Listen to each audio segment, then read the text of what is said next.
A once-in-a-century SSS psychic in the Galactic Federation? No, she is merely a wandering orphan cast away on a garbage planet.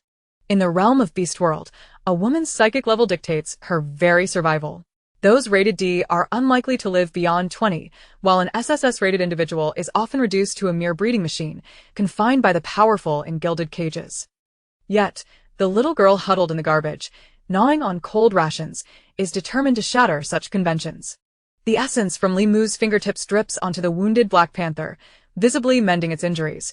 The 9 tails of her consciousness sweep across the raging eagle beast, transforming its ferocity into gentle cries. Serpents will overthrow the black market for her, and deer healers will cultivate spiritual plants on her behalf. When 5 SSS-rated beings stand as her fortress, all who once proclaimed that SSS should be caged will finally comprehend that they have not rescued a mere vessel, but a 9-tailed mystic fox destined to ignite the entire galaxy. Chapter 1. Tears of the Lone Star, the first cry of the mystic fox ***. The iron roof of the 7th temporary orphanage leaks rain, the musty odor mingling with the sourness of spoiled porridge swirling down the corridor. Li Mu curls up in the corner of the storage room, her nape still stinging from being shoved against the door frame by 3 girls endowed with C-level psychic abilities. Their taunts echo in her ears. How dare a D-level waste use the public bath? Your misfortune will taint our psychic energies. She gazes down at the beast god record resting on her knees, its yellowed pages curling at the edges, the image of the 9-tailed fox worn from frequent handling.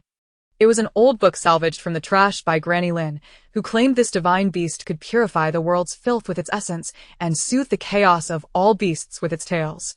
Li Mu runs her reddened fingertips over the fox's eyes in the illustration, bitterness rising in her throat. She too is part of the filth, is she not?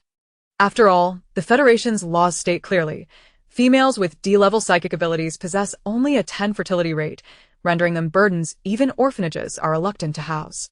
Moo. A soft call startles Li Mu, causing her to drop the old book with a thud on the dust-laden floor. She hastily bends to retrieve it, only to see a bowl of seaweed soup land at her feet first, warm steam wrapping around her nose with its savory scent. Granny Lin, stooped with age, squats down, silver strands of hair escaping from her blue cap, resembling a clump of cotton dampened by rain. Drink it while it's hot. The kitchen made an extra pot today.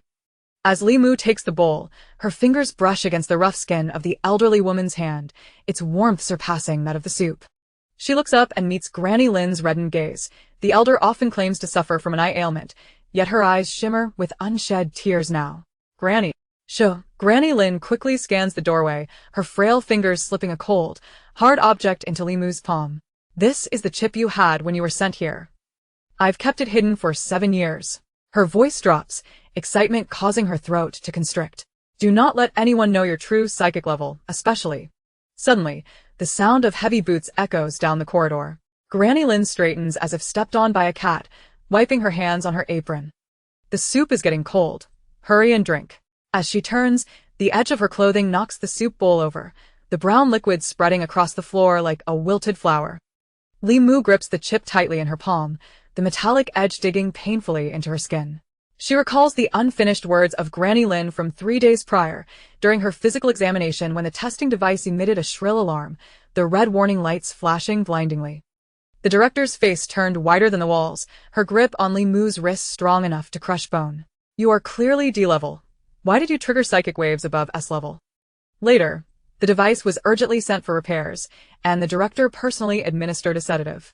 But from that day forth, the other children began to look at her differently, as if she were a piece of tainted meat, both feared for its contamination and desired for the potential benefits it might offer.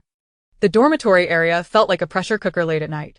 Li Mu lay on the hard iron-framed bed, staring at the moldy stains on the ceiling when a sharp pain exploded in her forehead, as if someone were piercing her brain with a heated steel needle.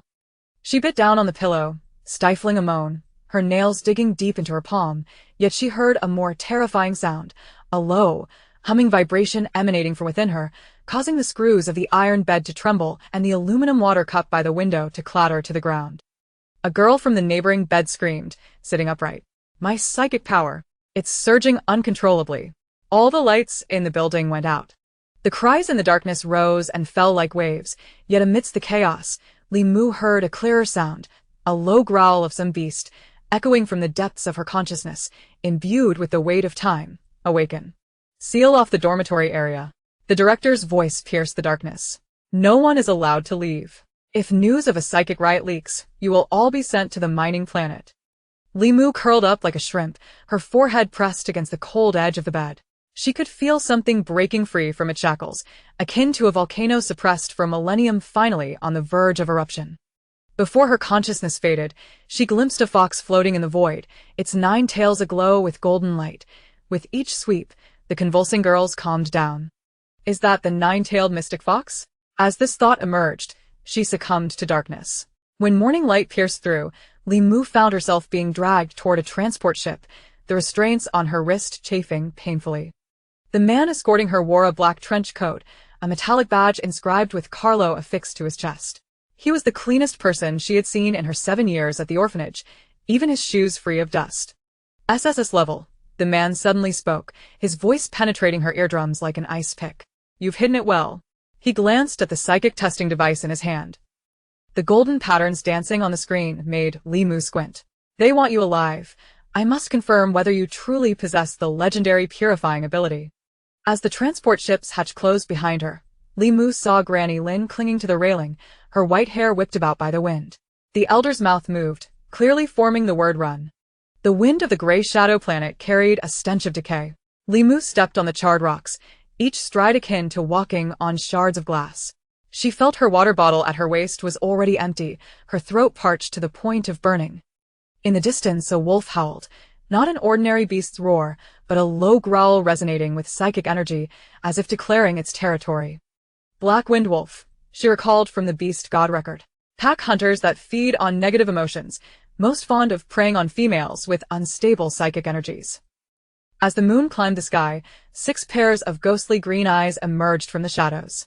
The lead wolf bore iron-gray fur, blood still staining its fangs, its forepaws pressed to the ground, throat rumbling with a threatening growl. Limu leaned against the rocks, her heartbeat reverberating in her ears. This was her closest encounter with death. I don't want to die, she trembled, reaching out as if to grasp something. I haven't unraveled the secrets of the chip.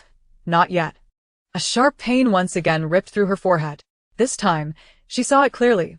The 9-tailed mystic fox stood before her, its semi-transparent body aglow with golden light, its 9 tails curling like flames.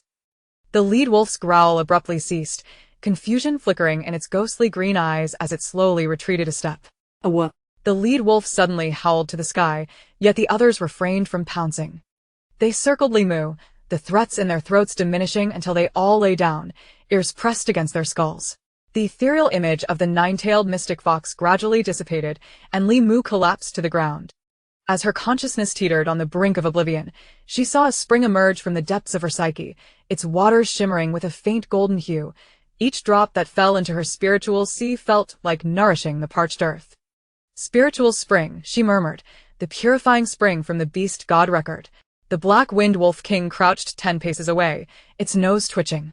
It could sense the sweet fragrance wafting through the air, more enticing than the purest psychic energy. Yet instinct warned it that this female was a being deserving of divine protection. As the first rays of sunlight pierced the morning mist over Gray Shadow Planet, Limu slowly opened her eyes. She propped herself up, noticing the golden glimmer remaining in her palm, resembling a scattering of tiny stars. In the distance, the wolves howled, this time not as a threat, but akin to a form of reverent lamentation. She gently touched her forehead, realizing that the chip given by Granny Lin was already affixed to her skin, warm as a heartbeat. So, I am not worthless, Limu whispered, as the wind tousled her hair. It turns out I am the host of a 9-tailed Xuanhu. In the distance, the wreckage of a transport ship glinted coldly under the sun. Farther away, the sound of a starship piercing through the clouds approached this forsaken planet. ***, Chapter 2, Shadow of the Barren Star, the first hunt of the Xuanhu, ***. The morning light scattered across the scorched earth of the Gray Shadow Star like crushed gold leaf. Limu's fingers sank deeply into the rock crevices, the residual golden light in her palm flickering with her movements, reminiscent of shattered stardust. She stared at her hand for a solid quarter of an hour, realizing that the ethereal image of the 9-tailed Xuanhu and the spiritual spring in her consciousness were not merely dreams. The thirst in her throat suddenly intensified. She licked her cracked lips and discovered she was kneeling on a piece of shattered metal, her knees painfully pressed against the ground. From afar, a faint sound of breathing reached her ears. She abruptly looked up, only to be met by a pair of eerie green eyes. The black-winged wolf king stood merely 5 steps away. Its iron gray fur glistened with morning dew, each tip shimmering with cold light. Unlike the previous night, it did not arch its back and growl. Instead, its tail hung low, ears slightly forward, as if in hesitation. Li Mu's heart raced, cold sweat beading on her nape.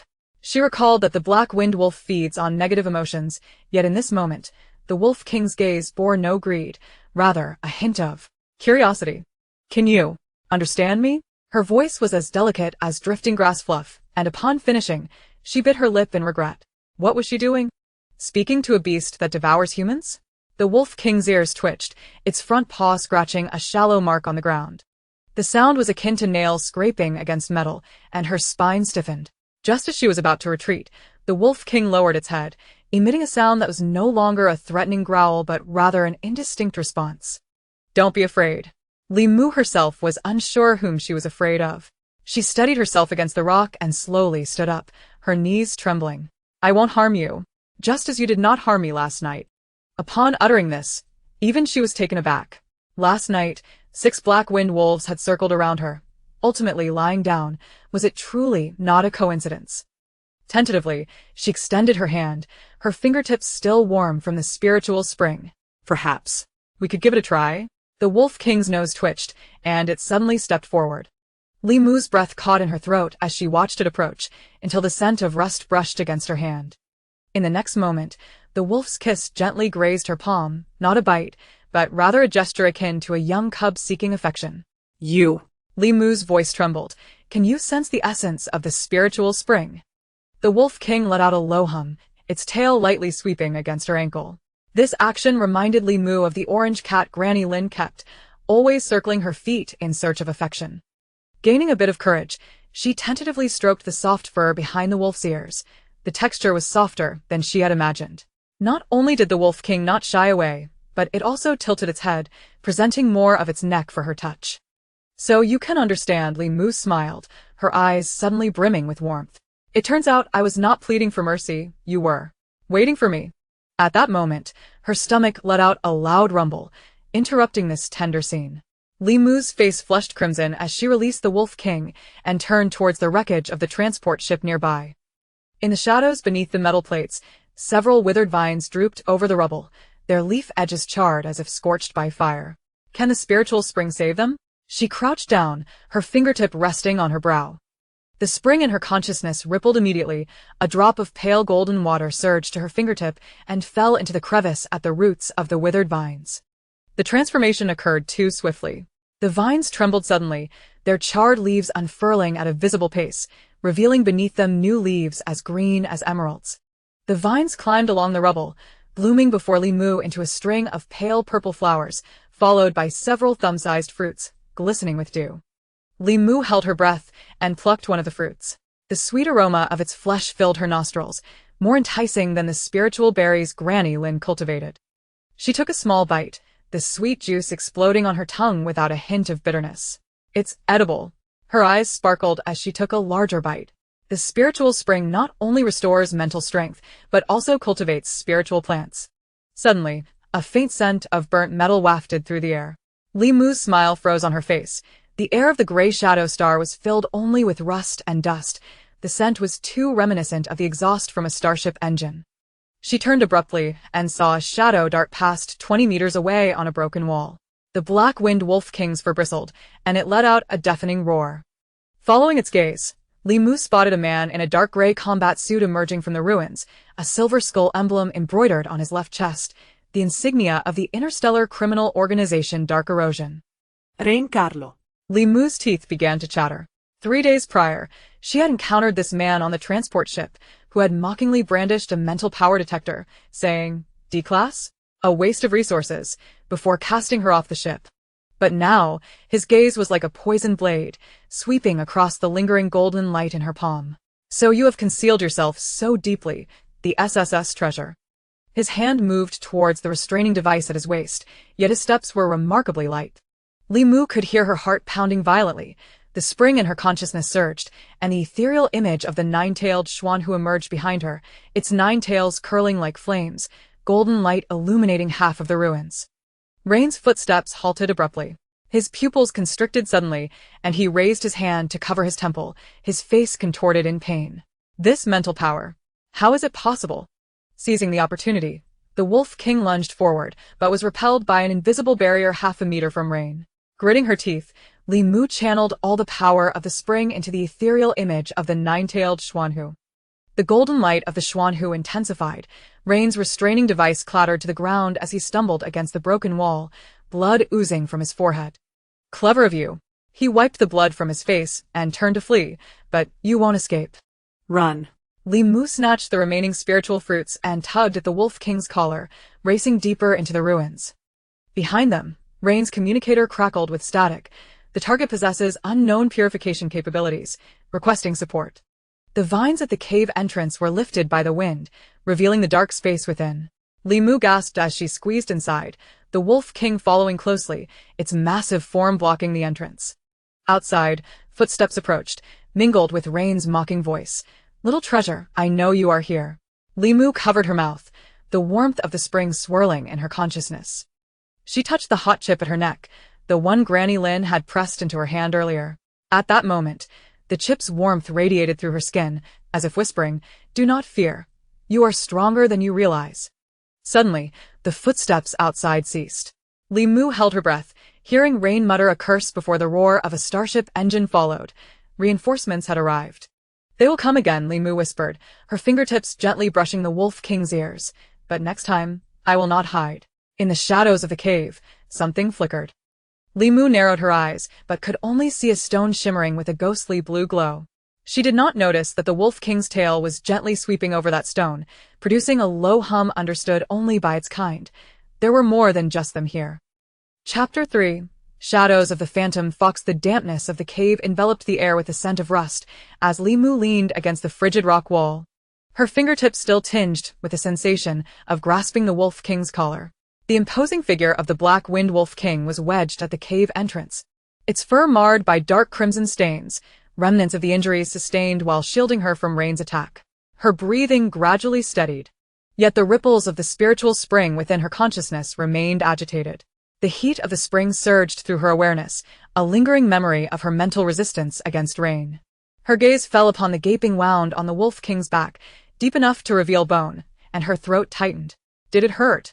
She extended her hand, her fingertips hovering 2 inches above the wound. The spiritual spring trembled deep within her mind, as if responding to her hesitation.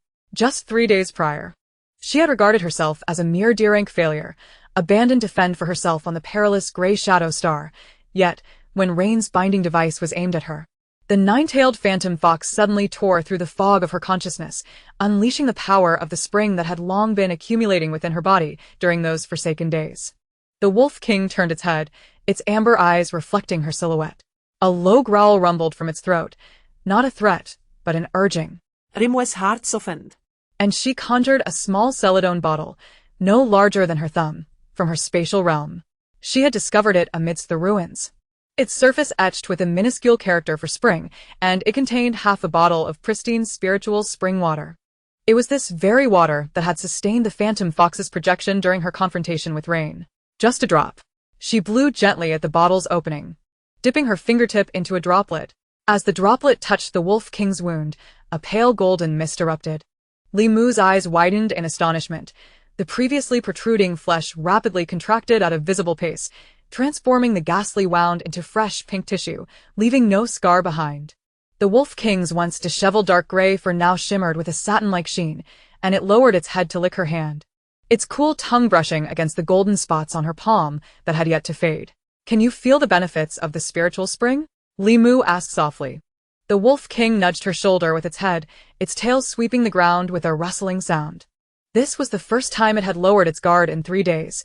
When they first met, this beast, ruler of the desolate star, had bared its sharp teeth, ready to consider her prey, but now it resembled a docile giant dog. A sudden tingling tremor surged through her consciousness. Li Mu shot her abruptly. the phantom fox materializing from her back, its 9 tails sweeping golden light throughout the cave. She could distinctly see, 30 meters outside the cave entrance, Rain was kicking aside a chunk of rubble, a communicator pressed to his ear. The positioning signal has been disturbed. Initiate satellite scanning. His emotions radiated like a blazing iron, fueled by anger, urgency, and an almost frenzied greed. Was this mental detection? Limwes fingertips trembled. She recalled Granny Sue mentioning that advanced spiritual entities possessed unique abilities, but could she, merely an awakened SSS, truly master this so swiftly? The fox's tail brushed against her consciousness, flooding her with fragments of memory, dreams she had as a child, where a woman clad in a white coat stroked her head, saying, "Little Moo, your fox is the most obedient," alongside images of the spiritual spring swirling in a transparent incubation chamber. A loud crash echoed from outside the cave. Rain's curses pierced through the rock walls. That wolf cub ran east. Li Mu's eyes flew open. In her moment of mental probing, she had inadvertently drawn the Wolf King's aura toward the east. The black-winged Wolf King tilted its head at her, releasing a short, throaty sound akin to laughter. Reinforcements from Rain were drawing near. Li Mu brushed her fingers against the spiritual spring bottle at her waist, tracing the character for spring. She bit her lip and retrieved a shard of spiritual crystal from her spatial realm, something she had scavenged from the ruins that could disrupt low-level mental detection. We need to create some trouble for him. Crouching down, she drew a semicircle with the spring water at the cave entrance and buried the crystal in the earth. The Wolf King approached to sniff, suddenly seizing a bloodied scrap of cloth and darting eastward, glancing back at her after a few paces, tail wagging. Li Mu concealed herself behind a rock, watching as Rain's shadow grew closer until he stepped into the semicircle drawn with the spring water. Crack. The mental shield around Rain suddenly cracked. He staggered, supporting himself against the rock wall, veins bulging at his temples. What the hell is this? Li Mu could see his emotions shift from greed to terror, as if his heart had been crushed like a beehive. Seizing the opportunity, she grasped the spiritual spring bottle and followed the Wolf King into another crevice. This new cave was smaller, accommodating only 2 people and 1 wolf. Leaning against the rock wall, Li Mu sat down, and the Wolf King curled around her protectively. Moonlight filtered through the crevice, illuminating another chip resting at her neck, something Granny Lin had once said was left by her mother. She retrieved the chip and pressed it into a recess in the rock wall. Ethereal blue light erupted, and a blurry image flickered on the wall, a woman in a white coat cradling a baby, the backdrop a sterile laboratory aglow with cold light. Glass jars containing specimens of 9-tailed foxes. The woman's face was obscured by the hood of her coat, but her voice rang clear, laced with sorrow. "Little Moo, if your mother doesn't make it, go to the Federal Research Institute and seek the 9-Tails Project. They don't want you, they want the spiritual spring within you."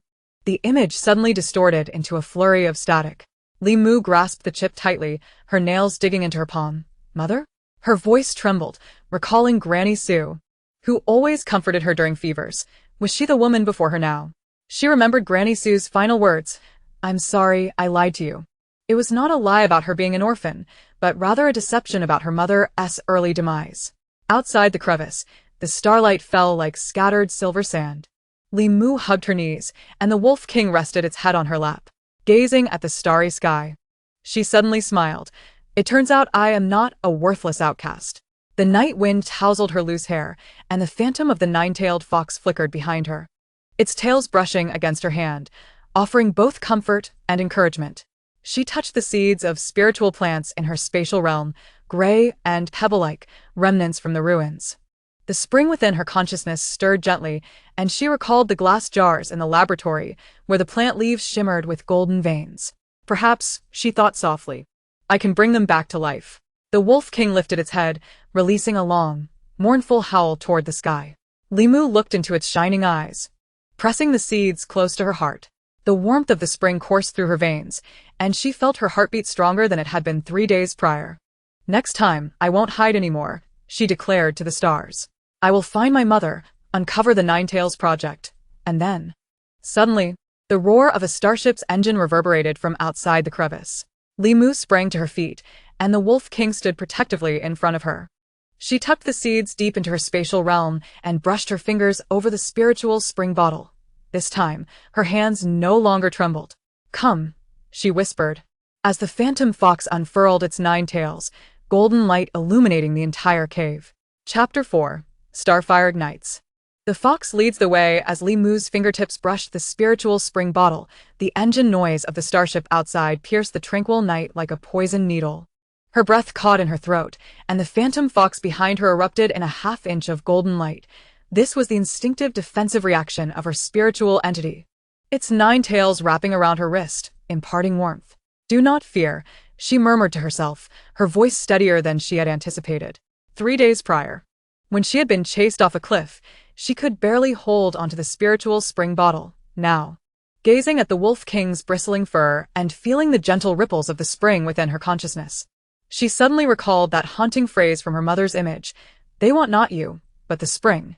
It became clear that fear could be dulled by the truth, leaving behind a piercing pain and a searing sense of injustice. A low warning growl emanated from the Wolf King's throat, as the sound of metal scraping against the rock wall echoed from outside the crevice.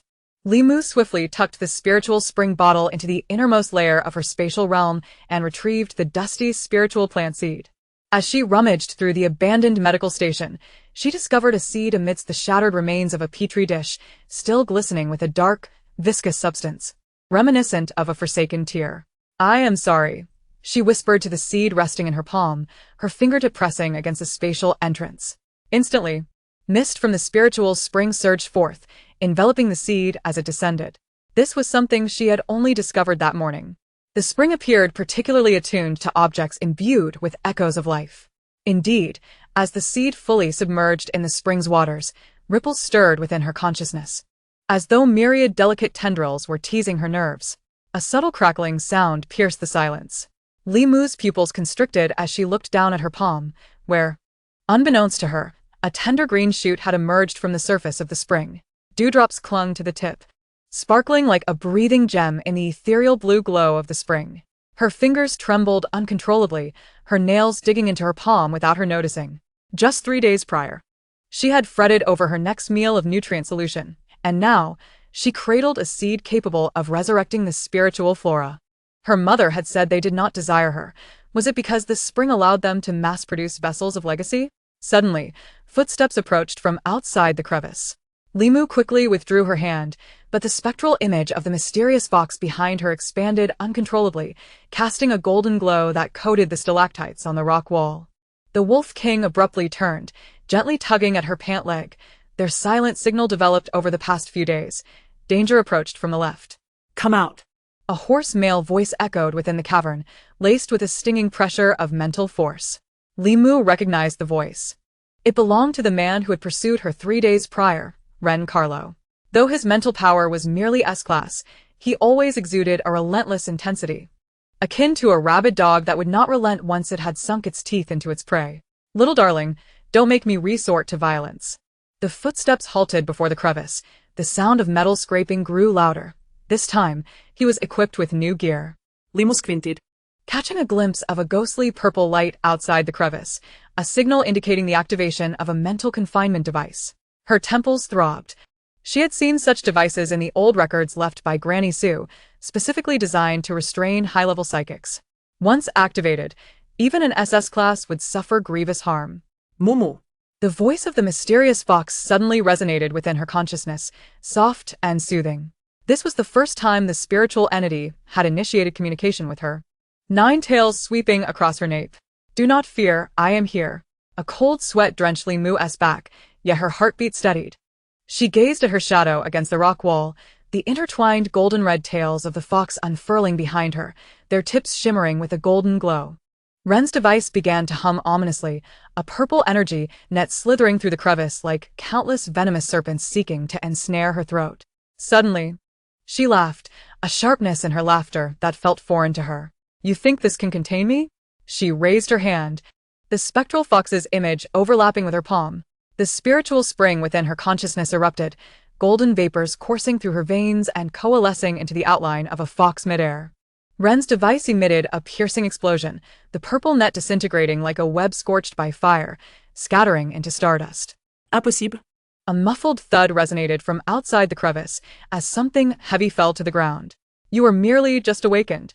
Li Mu approached, the spectral fox helping her clear the rubble from the crevice.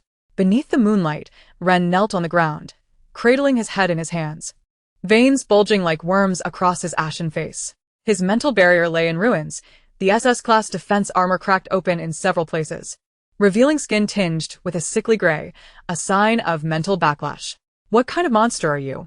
Ren gazed up, his eyes bloodshot. SSS, no. Stronger than SSS. Li Mu crouched beside him, the tail of the fox lightly brushing his forehead. His body immediately went limp, as though his bones had been extracted.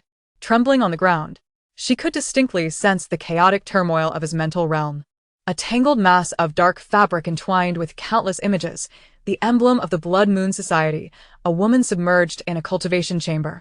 Experimental logs marked with the Nine Tails Project. Blood Moon Society. As she uttered the name, her throat felt as if it were ablaze, a group notorious for hunting SSS-class women. Ren's pupils dilated in horror. How do you know? Because it is all written here, Li Mu replied, tapping her temple with her fingertip. She could feel the power of the fox surging, memories deliberately buried by Ren flooding back through the mental tendrils, her mother's laboratory number. The Blood Moon Society's contact methods, the portal hidden beneath the shadows of the gray planet. Enough.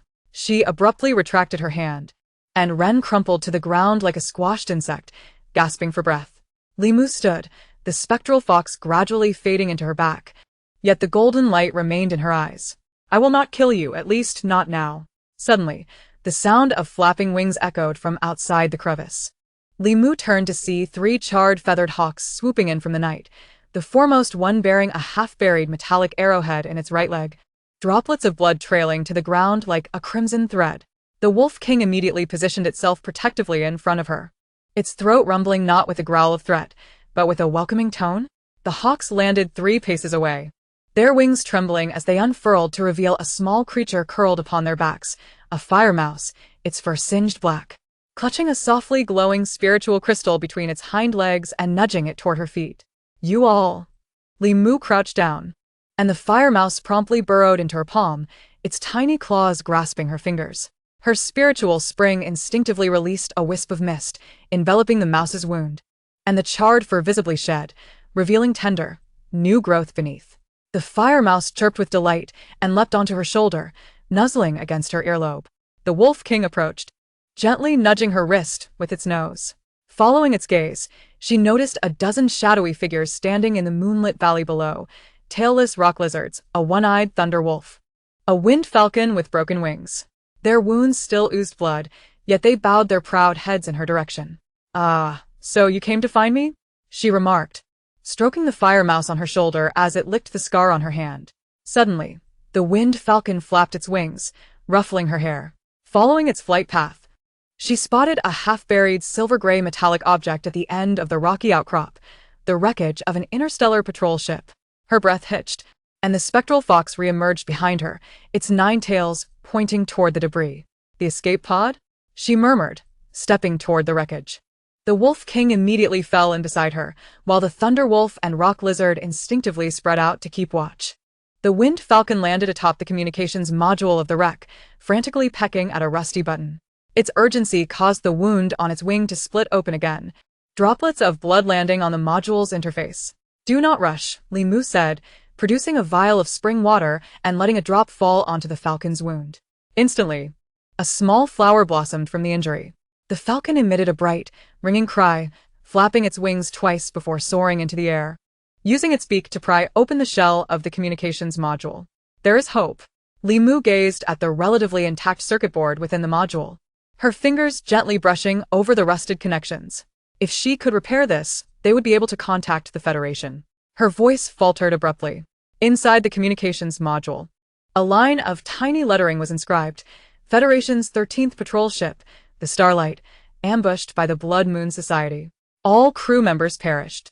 As the moonlight dimmed, the faint light of dawn crept up the rock wall. Li Mu sat beside the wreckage, surrounded by the healed mystical beasts, cradling a newly sprouted spiritual plant with 2 fresh leaves in her palm. Ren remained slumped at the crevice, gazing at her with a look of terror. Now. He finally understood. The one he had been pursuing was no mere lamb to the slaughter, but a being capable of shaking the very foundations of the cosmos. I will survive. Li Mu gazed at the brightening sky, feeling the new leaves of the spirit plant unfurl in her palm. She had to find her mother, dismantle the Blood Moon Society, and then she touched the chip at her neck, conveying to all the girls targeted by them that we are not mere vessels. The Wolf King suddenly lifted its head and let out a long howl towards the east. Following its gaze, Limu noticed a half-exposed silver pipe in the thicket on the other side of the valley, which was the energy node of a portal, glowing with a haunting purple light akin to the emblem of the Blood Moon Society. It seemed she needed to rise. The ethereal fox's shadow behind her unfurled its 9 tails, as some accounts needed to be settled in advance. Chapter 5. The wildfire ignites the fox contract. Limu crouched before the communication module of the starship wreckage, her fingertips grazing over the rust on the circuit board, her knuckles trembling slightly. The black-winged Wolf King sat beside her, its tail brushing against the dusty hem of her pants, its unique way of offering comfort. "Starry radiance?" she murmured, reading the inscription etched inside the module, her throat tightening. The patrol ship badge she had found days prior on the abandoned planet belonged to this warship ambushed by the Blood Moon Society. The spirit spring bottle in her hand warmed, and she poured a drop of pale golden water, precisely landing it on the most severely corroded interface. As the water touched the metal, a wisp of blue smoke rose, and the rust began to flake away like snow under the sun, revealing the gleaming silver circuitry beneath.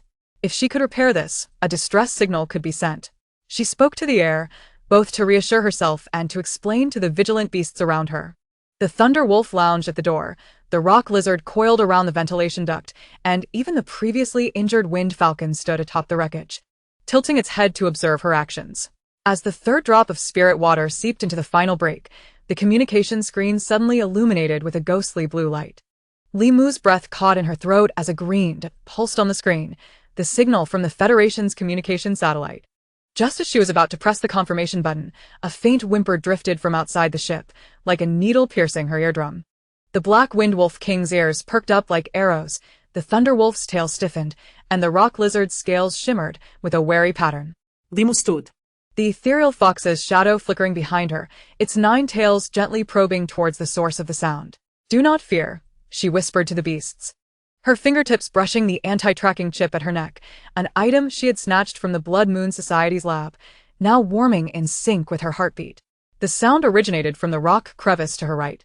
Limu tiptoed closer, only to find a charred ball of fur curled up within, its tail tip ablaze with a small, faint red flame, resembling the last rays of the setting sun in the darkness.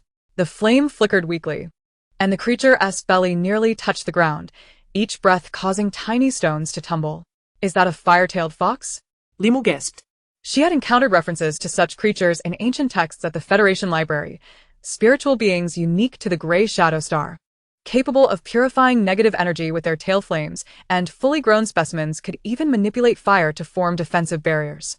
Yet, the creature before her was singed and battered, revealing dark red burn marks beneath its fur, its right front paw twisted at an unnatural angle, clearly injured by a high-energy weapon. She crouched down, her fingertips just about to touch the rock crevice when the fur ball suddenly shrieked, causing the tail flame to surge half a foot higher. The ethereal fox's shadow materialized instantly, golden light cascading like fine rain, quieting the creature's cries and calming the tail flame into a warm red orb. "I shall not harm you."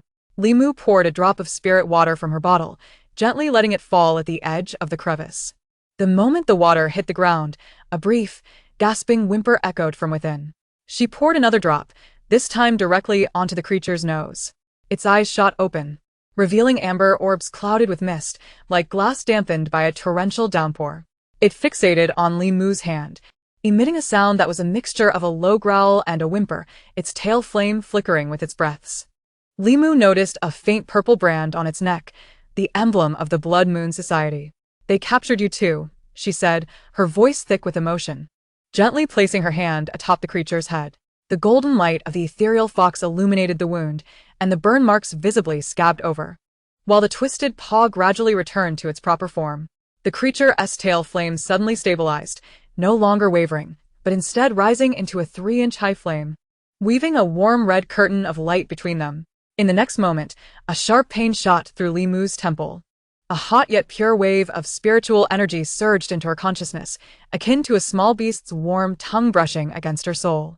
Instinctively, she unleashed the power of the 9-tailed fox in response, and their spiritual energies clashed deep within her mind, erupting into sparkles of light.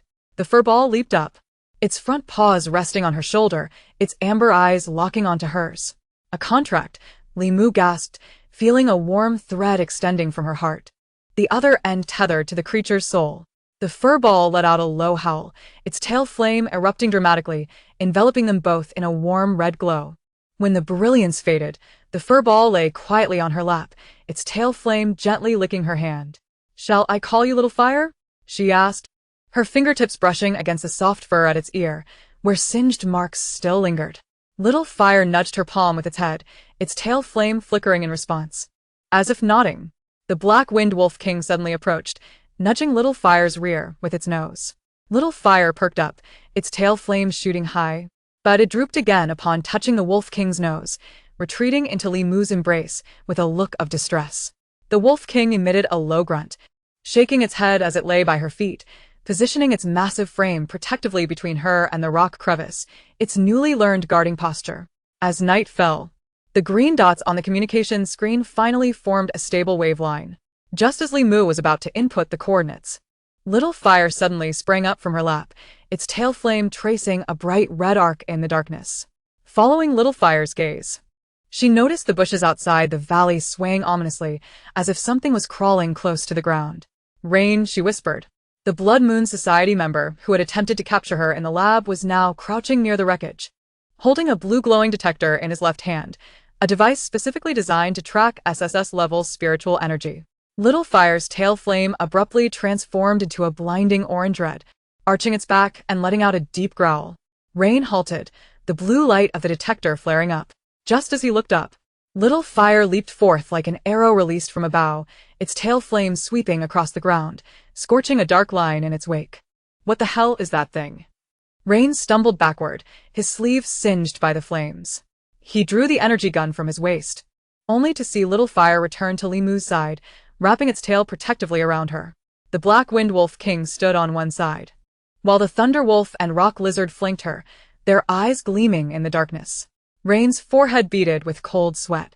He had initially thought her to be just a solitary SSS girl, but now realized she was accompanied by a nine-tailed fox capable of contending with A-grade beasts, a fire-tailed fox that could burn, and a loyal assembly of wild star beasts.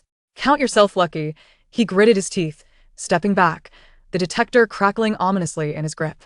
"The Blood Moon Society won't let you go, especially not with such a treasure in your possession."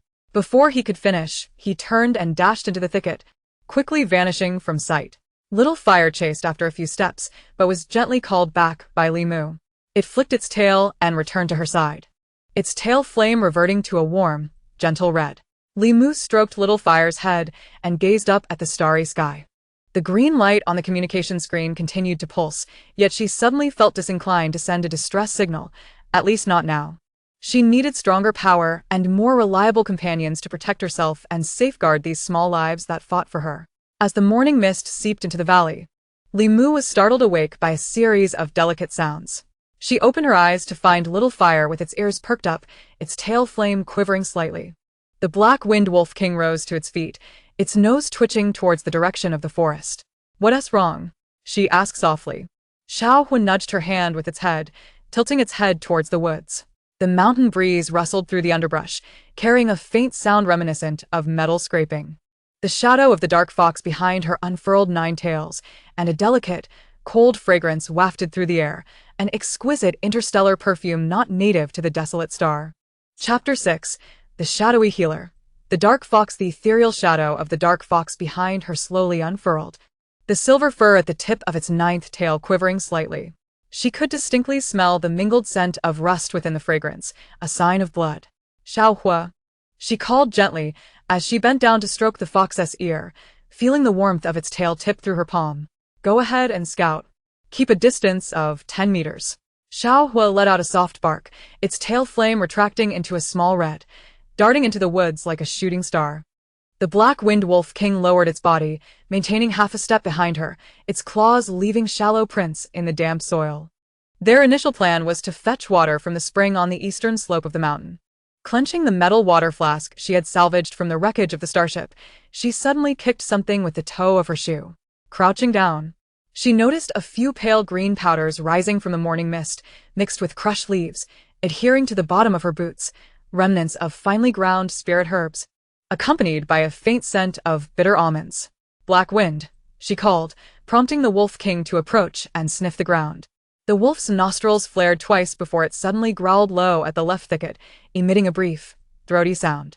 Her pupils contracted slightly. This was no ordinary herbal powder. It was Qingling grass, used in formulas to treat mental disturbances, requiring the authorization of a level 3 medical practitioner or higher to concoct. She touched the spirit spring pouch wrapped in beast hide at her waist, feeling the fine stitches made from Xiaohua's shed tail fur, waterproof and insulating. Following the trail of powder deeper into the dense forest, after about 100 steps, she encountered a fallen giant tree blocking her path. Fresh claw marks still visible on its bark. Holding her breath, the 9 tails of the dark fox shadow stood erect in unison as a figure curled behind the tree. The hem of a white coat torn into strips, revealing bruised shins. "Xiaohua," she softly called back the fire fox, which circled the giant tree twice before confirming there was no danger. It gently nudged the woman's drooping hand with its head.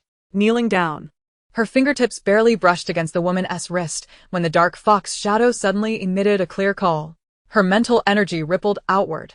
Instantly detecting the swirling dark purple energy within the woman's body, it was the heart erosion poison from the Blood Moon Society, specifically targeting high-level mentalists. Gradually gnawing away at the mental sea until they became mindless puppets. The woman's eyelashes fluttered, her pale lips parting to emit a breathy sound. "Help." Without hesitation, she untied the spirit spring pouch, bringing it to the woman's lips, allowing 3 drops of silvery spring water to slide onto her tongue. The moment the spirit spring touched her throat, the woman's fingers suddenly clenched onto the hem of her clothing, her nails nearly digging into flesh as the toxin resisted the spring's purification. "Do not fear," she reassured, placing her palm on the woman's forehead as the dark fox shadow's tail gently brushed over their intertwined hands. The mental energy flowed like soft silk, penetrating the woman's brow, untangling the chaotic mental sea disrupted by the poison. After half a tea's time, the woman's eyelids finally lifted. Her pupils, a rare amber hue, were now clouded. "You are SSS?" Before she could finish her sentence, her head tilted, and she fainted again. As she carried the woman back to the starship wreckage, Xiao, who was roasting the rock lizard it had hunted that morning with its tail flame. The Black Wind Wolf King stood guard at the entrance of the wreckage, immediately approaching to nuzzle her hand, checking for injuries. "Let us settle her in the cockpit." She laid the woman on a seat covered with beast hides, removing her own jacket to drape over her. The emergency lights in the cockpit still glowed, illuminating the half-melted badge on the woman's chest, a 6-petaled blue flower supported by crossed silver needles, the emblem of the Federation Medical Corps, though the edges were charred. "Her name is Aliena," a raspy voice startled her into turning. Unbeknownst to her, the woman had awakened, leaning against the seat, her fingers clutching the hem of her jacket. Though her breathing was still rapid, her gaze had regained clarity. Former Level 1 medical practitioner of the Federation, hunted down by the Blood Moon Society for refusing to participate in their breeding experiments 3 months ago. She poured a cup of spirit spring water and handed it to her. "Why are they pursuing you?" "Because I know their secrets." Aliena took a sip, her knuckles regaining color. "They are not only capturing SSS females, they are also researching how to genetically modify mutant beasts using the genes of mentalists. Your spirit spring." She glanced at the silvery liquid in the cup. "I have never seen such pure healing energy. It can neutralize the heart erosion poison and may even repair the damage to the mental sea." A flutter of excitement quickened her heartbeat. She recalled how the Black Wind Wolf King's radiation-burned paw pads healed faster after licking the spirit spring. Xiaohua's tail flame transformed from orange-red to a more vibrant gold after consuming the spring. "Would you be willing to teach me?" she suddenly asked. "Teach me how to use the spirit spring to concoct spirit herbs, how to precisely treat mental damage." Aliena gazed into her earnest eyes and smiled. "For someone like me, a wanted individual, to encounter an SSS willing to save me on a desolate star is truly fortunate." She gestured towards the beast hide bags piled in the corner of the wreckage. "Bring over the spirit herbs you collected, and I will teach you to discern which can be used in medicine and which will conflict with the spirit spring." For the next 3 days, she remained almost inseparable from the cockpit. Aliena taught her to turn the silver spoon clockwise 7 times while grinding the Qingling grass to preserve the maximum amount of active ingredients. She instructed her to adjust the ratio when preparing the spirit spring concentration based on the patient's mental level, using a 15 dilution for C-level mentalists and 13 for SS level. Look here. Aliena held her hand, pressing a cotton swab dipped in the spirit spring onto the experimental crystal board. The molecular structure of the spirit spring would display as silver patterns on the board, and if it branched. Before she could finish, a shrill cry from Xiao Hua echoed outside the cabin. She rushed out, witnessing a palm-sized flying lizard colliding against the protective net of the wreckage, its wing scales glistening with a sickly purple, a sign of radiation-induced mental instability. Get the spirit spring potion I concocted yesterday, Aliena instructed, leaning against the door frame. The dosage is 1,000th of its body weight. Her hand remained remarkably steady as she drew 0.5 milliliters of the potion with a fine syringe, targeting the soft flesh at the base of the flying lizard's neck. The purple scales visibly faded to a normal dark green, and the flying lizard fluttered its wings, landing on her shoulder, nudging her earlobe, its way of expressing trust. Heavens, Aliena's voice trembled. I have never witnessed such rapid mental recovery in my 20 years at the medical corps. She glanced behind her at Xiao Hua, who was curling a piece of roasted meat with its tail and pushing it toward her, while the black-winged wolf king squatted nearby, guarding the path along the forest edge. These beasts do not follow you. They regard you as their leader. Night descended swiftly, wrapped in beast hides. She sat on a stone outside the wreckage, watching Xiao Hua and the flying lizard chase each other in the open space.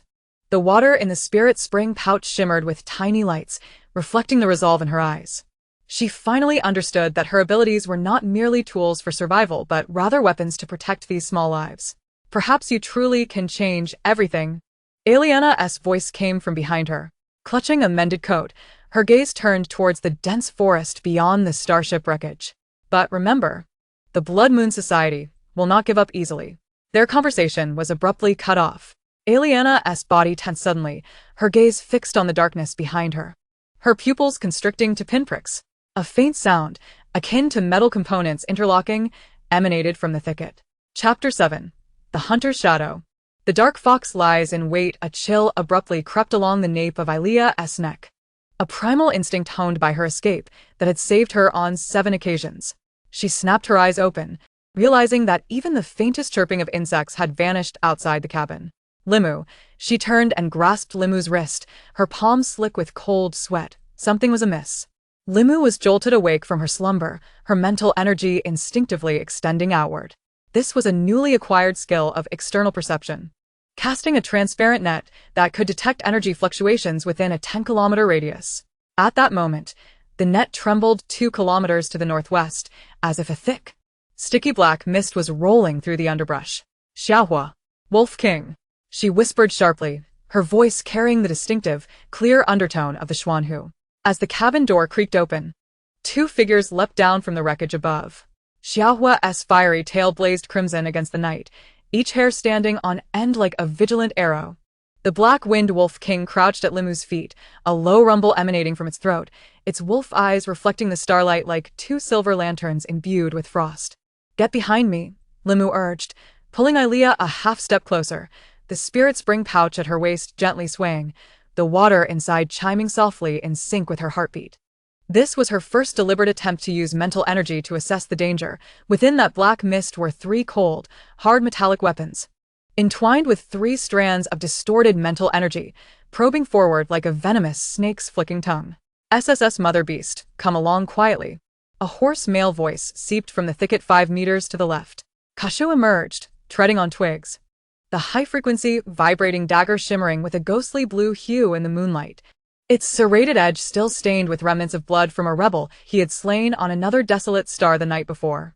His gaze swept over the flying lizard curled into a ball on Limu's shoulder, then landed on the black-winged wolf king, a cold smirk twisting his lips. Do you think you can resist just because you have a pack of little beasts? The Blood Moon Society will claim what it desires, and nothing will stand in its way. Limu's nails dug into her palms.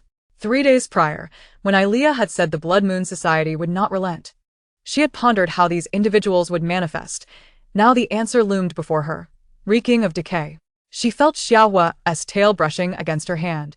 A unique comfort from the fire fox, the wolf king's warmth seeped through her pants like a heated iron, reminding her of its presence. Xiaohua, flank left, wolf king. Encircle right. Her voice, light as a sigh, yet precisely penetrated the ears of the two extraordinary beasts. Suddenly, Xiaohua's flames surged 3 inches higher, the fiery tongue lashing out at Kasha's feet, forcing him to sidestep. The Wolf King, like a shadowy wind, darted along the ground toward Kasha's right side. Targeting the hunter, who bore the weakest mental energy among the three, he had trembled slightly while reloading his magazine moments ago. Kasha's pupils constricted sharply. He had encountered numerous SSS mental energy wielders, but this was the first time he faced one who could simultaneously command 2 high-tier beasts. Mental shockwave, he bellowed, hastily retrieving a black iron bullet from his waist.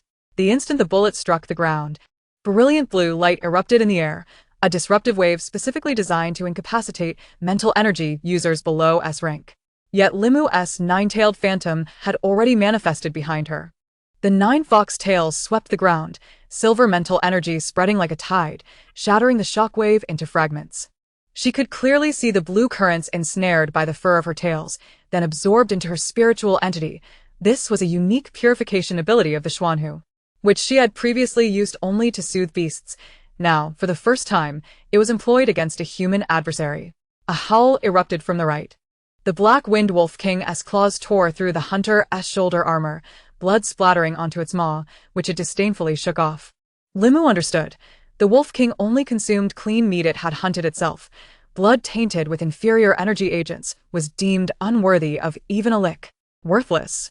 Kasha spat, his dagger slicing through the air towards Limu. His mental energy was SS rank and should not have been suppressed by a mere girl. Yet the earlier pressure from the Xuanhu felt like a needle piercing his consciousness, causing his temples to throb violently. What alarmed him further was that his boots seemed to sink into a viscous substance beneath him, slowing his movements. That was Limu's spirit spring. She had quietly activated the spatial spirit spring before the battle commenced, allowing the water to seep into the soil along its roots, forming an invisible zone of mental disruption. Now, with each step Kasha took, it was as if he were wading through a swamp. His mental energy's operation slowed by 30%. This was a tactic she had learned from Ilea, and she had not anticipated its immediate effectiveness. How to break through. Limu suddenly spoke, her tone infused with an unsettling calmness, not typical of her age. Her mental energy tendrils probed into Kasha's emotions, clearly revealing his current thoughts. First, eliminate the weakest Ilea, then capture Limu. There's a loose stone behind the 3rd tree on your right. Are you considering kicking it to trigger the explosives? Kasha's face paled instantaneously. His right hand had been stealthily reaching for a microbomb tucked behind his waist, now exposed. More critically, Xiaohua, the fire fox, had somehow circled behind him, its fiery tail sweeping the ground, igniting a wall of flames at his feet. With his retreat cut off, the Black Wind Wolf King's fangs awaited him on the left, while Limu's silver-glowing eyes loomed on the right. And he suddenly realized he might have kicked against iron plating. Withdraw, he shouted, flinging the dagger toward Limu's face, a feint, while a fine, hair-like poison needle hidden within the hilt shot forth. But Limu's mental energy net had been poised in midair, ensnaring the poison needle, which struck the nearby tree trunk with a sharp ping, the purple barbed tip glimmering wickedly in the moonlight. Seizing the opportunity, Kasha barreled into the hunter on his right, using him as a springboard to dash into the thicket. His left arm bore significant burns from Xiaohua's flames, pain coursing through him. Yet he had no time to dwell on it. He needed to report back to the Blood Moon Society that they were not after some submissive mother beast, but a newly awakened little Xuanhu, whose claws were sharper than anticipated. Don't pursue, Limu restrained the eager Xiaohua. He has a locator on him. If we chase, we'll expose our position. Ilea rummaged through the wreckage, retrieving a medical kit, her hands trembling. As she tended to the Black Wind Wolf King's paw wound, she noticed the injury was already scabbing over. Limu had quietly applied the spirit spring earlier. They will send us rank hunters or higher, her voice quivered. The Blood Moon Society desires your fertility and spiritual entity. They will not easily relent. Limu knelt, meticulously untangling Xiaohua's singed tail fur. The warmth radiating from the fire fox reminded her of the first time she had injected it with the spirit spring 3 days ago, when it had threatened to bite her. Now it presented its most vulnerable belly, nuzzling against her wrist. The Black Wind Wolf King returned with a piece of pristine beast hide, gently placing it at her feet. It was fresh snow deerskin from its hunt the previous day, still imbued with the scent of sunlight. Let them come, she declared, rising to her feet. the moonlight casting shadows of her nine-tailed phantom behind her, the silver tips of her tails swaying gently in the night breeze. For the first time, she felt she was no longer that lonely girl huddled in the corner of a garbage star, consuming stale bread. She had trustworthy companions, family to protect, and a power that even SS-rank hunters feared. As dawn crested the horizon, remnants of the battle lay scattered across the clearing, charred leaves, bloodied fragments of armor, and the poisoned needle lodged in the tree trunk. Xiaohua perched atop the wreckage, emitting a clear call toward the rising sun. The black-winged wolf king marked the area with its urine, claiming new territory. Limu gazed at the forest, now gilded by morning light, when suddenly she heard the distant roar of engines, the unique low-frequency vibration of an interstellar ship rapidly approaching from the southeast. She touched the spirit spring pouch at her waist, the water within shimmering softly in the morning glow. Chapter 8. Frosty Night. Fiery Xuanhu, heart of the hidden, the medical tube dangled in the air, her fingertips trembling slightly with a pale green liquid. The black-winged wolf king crouched low, emitting a deep growl from its throat, its gray nostrils flaring rapidly, as if detecting some perilous scent in the air. "Moo moo," she whispered softly, not daring to raise her gaze. Li Mu was crouched beside the small fox, soothing its singed tail with spirit spring water. At her words, her fingers hesitated, the spirit water trickling through her fingers and onto the fox's fluffy fur. She sensed the semi-transparent nine-tailed illusion in her mental sea gently quivering, its tails brushing against the edges of her consciousness, as if probing some unfamiliar barrier. "It's not rain," she murmured, her voice laced with a coldness she herself had not noticed. 3 days prior, Captain Rain of the Federal Patrol had delivered supplies to them, and she distinctly remembered that gentle mental wave. Yet the approaching wave now felt like a shard of ice, pressing painfully against her temples. Suddenly, the black-winged wolf king lifted its head, baring its white fangs towards the dense forest in the southeast. Following its line of sight, Li Mu saw that the morning light filtered through the treetops, casting dappled shadows on the ground, revealing nothing amiss. However, she could hear her heart racing, each beat faster than the last. This was the first time the nine-tailed fox spirit had actively transmitted a warning of danger to her since awakening. Cassio had not left. She stood up, the spirit spring pouch swaying at her waist, its tinkling sound mingling with the distant roar of engines growing louder. The hunter, whose left arm had been burned by the small fox the previous night, was now crouched in the bushes 300 meters away, clutching his charred wound with his left hand. Another hunter curled next to him, both wrapped in dark green camouflage cloaks, nearly blending into the surrounding moss. "That little girl's mental strength is 3 times stronger than the intel suggested," one hunter whispered, his throat bobbing. "Should we be quiet?" Cassio gritted his teeth, his right hand gripping a silver cylindrical device tightly. It was a mental shock grenade he had exchanged for a piece of starship wreckage, still stained with blood from last night's battle. The Blood Moon Society demanded a live capture. She had escaped last night, but today he would turn this forest upside down.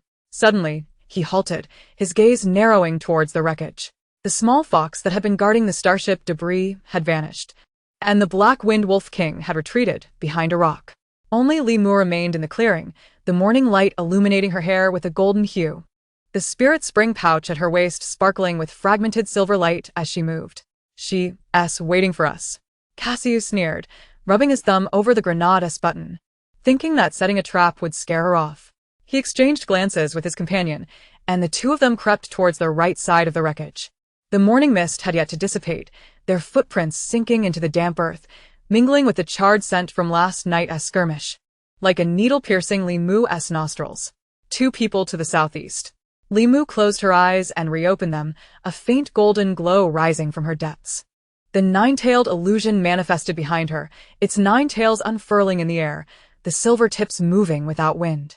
She bent down to scoop up some earth, letting the spirit water seep through her fingers into the soil. This was a small trick she had discovered 3 days ago. The spirit water could interfere with the detection of lower-level mentalists, weaving an invisible net across the clearing along the surface veins. "Little fox, flank them," she softly instructed. The response from the small fox was the sound of wind as it leapt down from the treetops. Its red fur appeared like a flickering flame in the morning light, vanishing into the dense forest on the right in the blink of an eye. The black-winged wolf king let out a low howl. Its massive form crouched behind the rock, only its eerie green eyes visible, fixated on the entrance of the wreckage.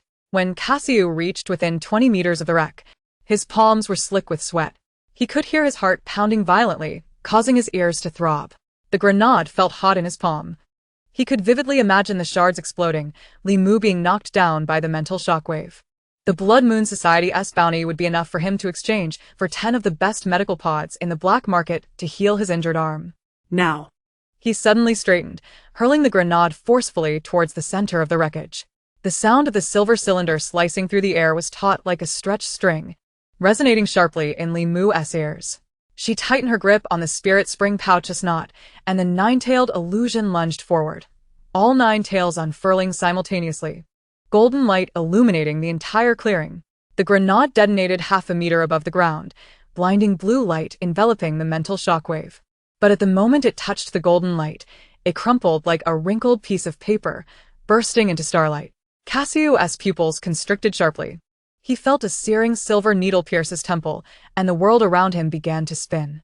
His companion beside him had already crouched down, clutching his head, emitting pained whimpers. Before he could react, a flash of flames erupted from the bushes on his right. The small fox's tail swept across the ground, igniting the fallen leaves with crackling sounds, completely sealing off their escape route. Roar. The Black Wind Wolf King's roar shook the treetops, causing leaves to rain down. It lunged from behind the rock, its ironclad claws pressing against another hunter's neck, its fangs nearly piercing his throat. The hunter, terrified, wet himself. Trembling hands clutching the wild grass beneath him, blood seeping from beneath his nails. Cassio wanted to run but found his legs weighed down as if filled with lead. Staggering backward, he collided with an old tree. Li Mu was advancing toward him step by step, the 9-tailed illusion swaying behind her, the tips of its tails brushing against his face, stirring a wind that sent shivers through his very soul. You shouldn't have returned. Her voice was soft, yet felt like a stone pressing against his chest. Cassio opened his mouth to say something, but he was suddenly startled by a roar from afar, causing his whole body to tremble. It sounded like thunder rumbling across the sky, painfully vibrating his eardrums. He turned to look, only to see a massive shadow darting out from the depths of the forest. It was a wolf towering over 2 men, its fur an eerie gray-purple, with a deep, bone-revealing scar beneath its left eye, black blood oozing from it. Its eyes were a terrifying crimson, fixated on the clearing with a gaze that seemed intent on tearing everyone to shreds. Radiation beast. Elia's scream mingled with the hiss of the flying lizard. She retreated behind the wreckage, her face pale as paper, clutching a medical box. Remus breath quickened abruptly. She could sense the swirling violent black mist in the giant wolf's mental sea, a result of prolonged exposure to the starship wreckage's radiation, leading to mental contamination. If not calmed in time, this out-of-control beast would attack all living beings, including the Black Wind Wolf King and the small fox. Momo. Elia's voice trembled with tears. Its level is at least SS. Li Mu's nails dug into her palm. She could hear the low murmurs of the 9-tailed fox echoing deep within her mental sea, a vibration akin to encouragement. The spirit spring pouch at her waist trembled more vigorously, the warmth of the water seeping through the fabric into her skin, like a comforting flame. Steady, she whispered to herself, her voice barely audible.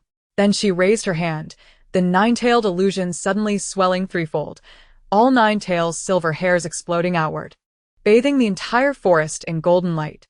The giant wolf's footsteps halted.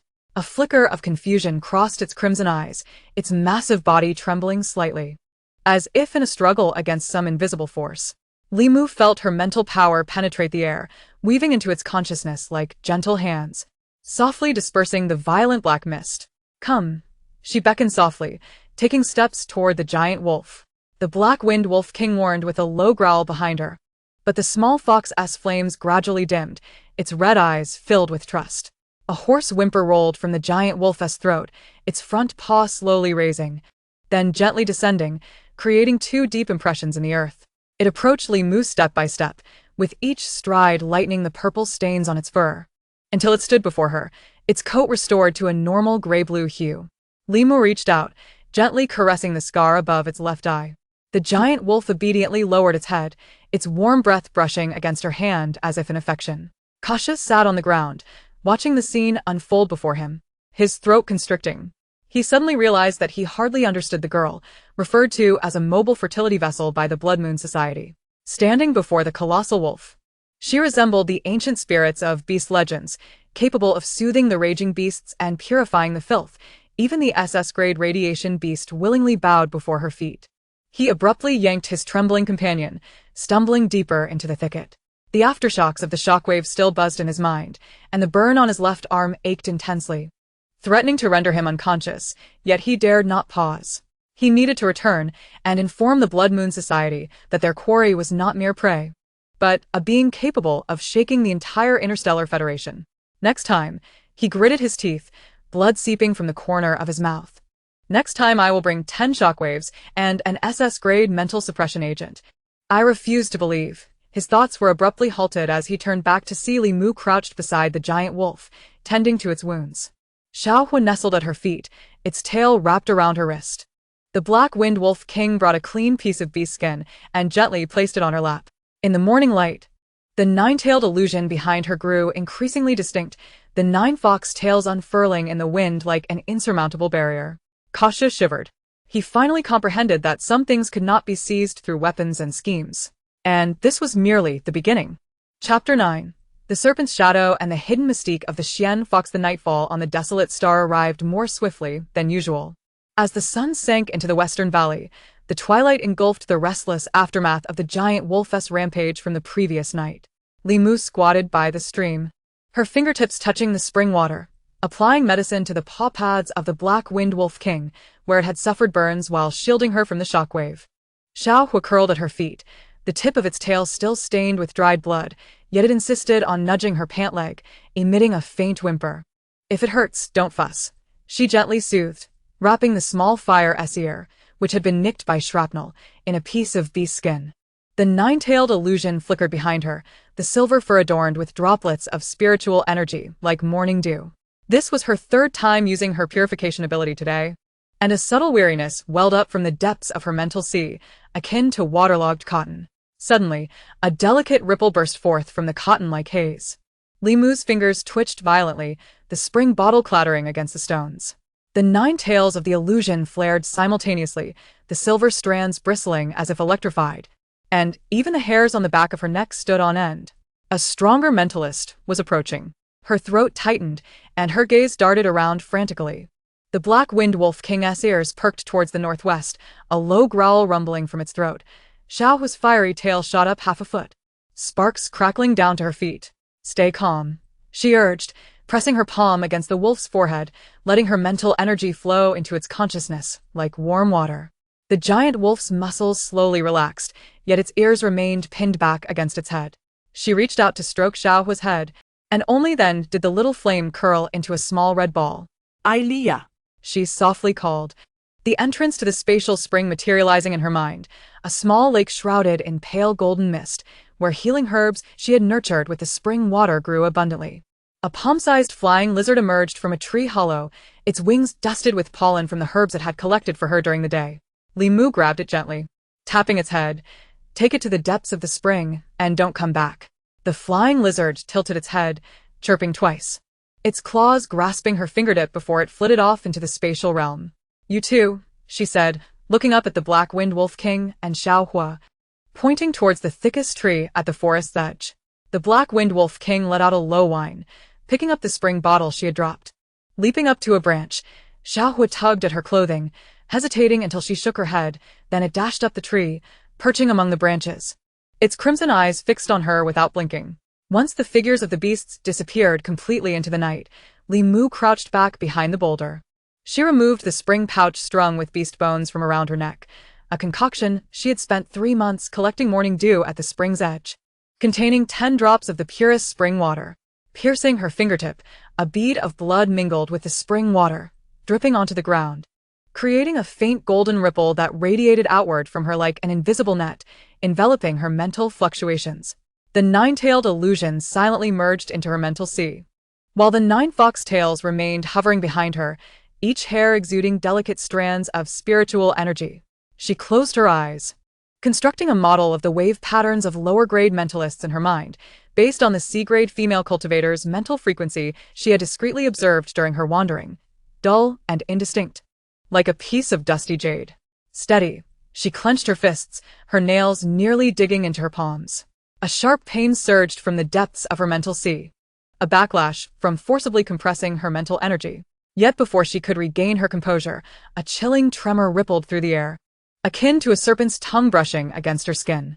Xiaoling stepped lightly over the dry branches, not even raising an eyebrow. He stood among the underbrush of the desolate star, his black military coat flapping in the night breeze, the serpent emblem on his collar glimmering ominously. The mental energy detector on his left wrist was in a frenzy, the red needle sweeping past the SS mark before suddenly stalling at the B-grade threshold. This was the third time he had adjusted the parameters since landing. No.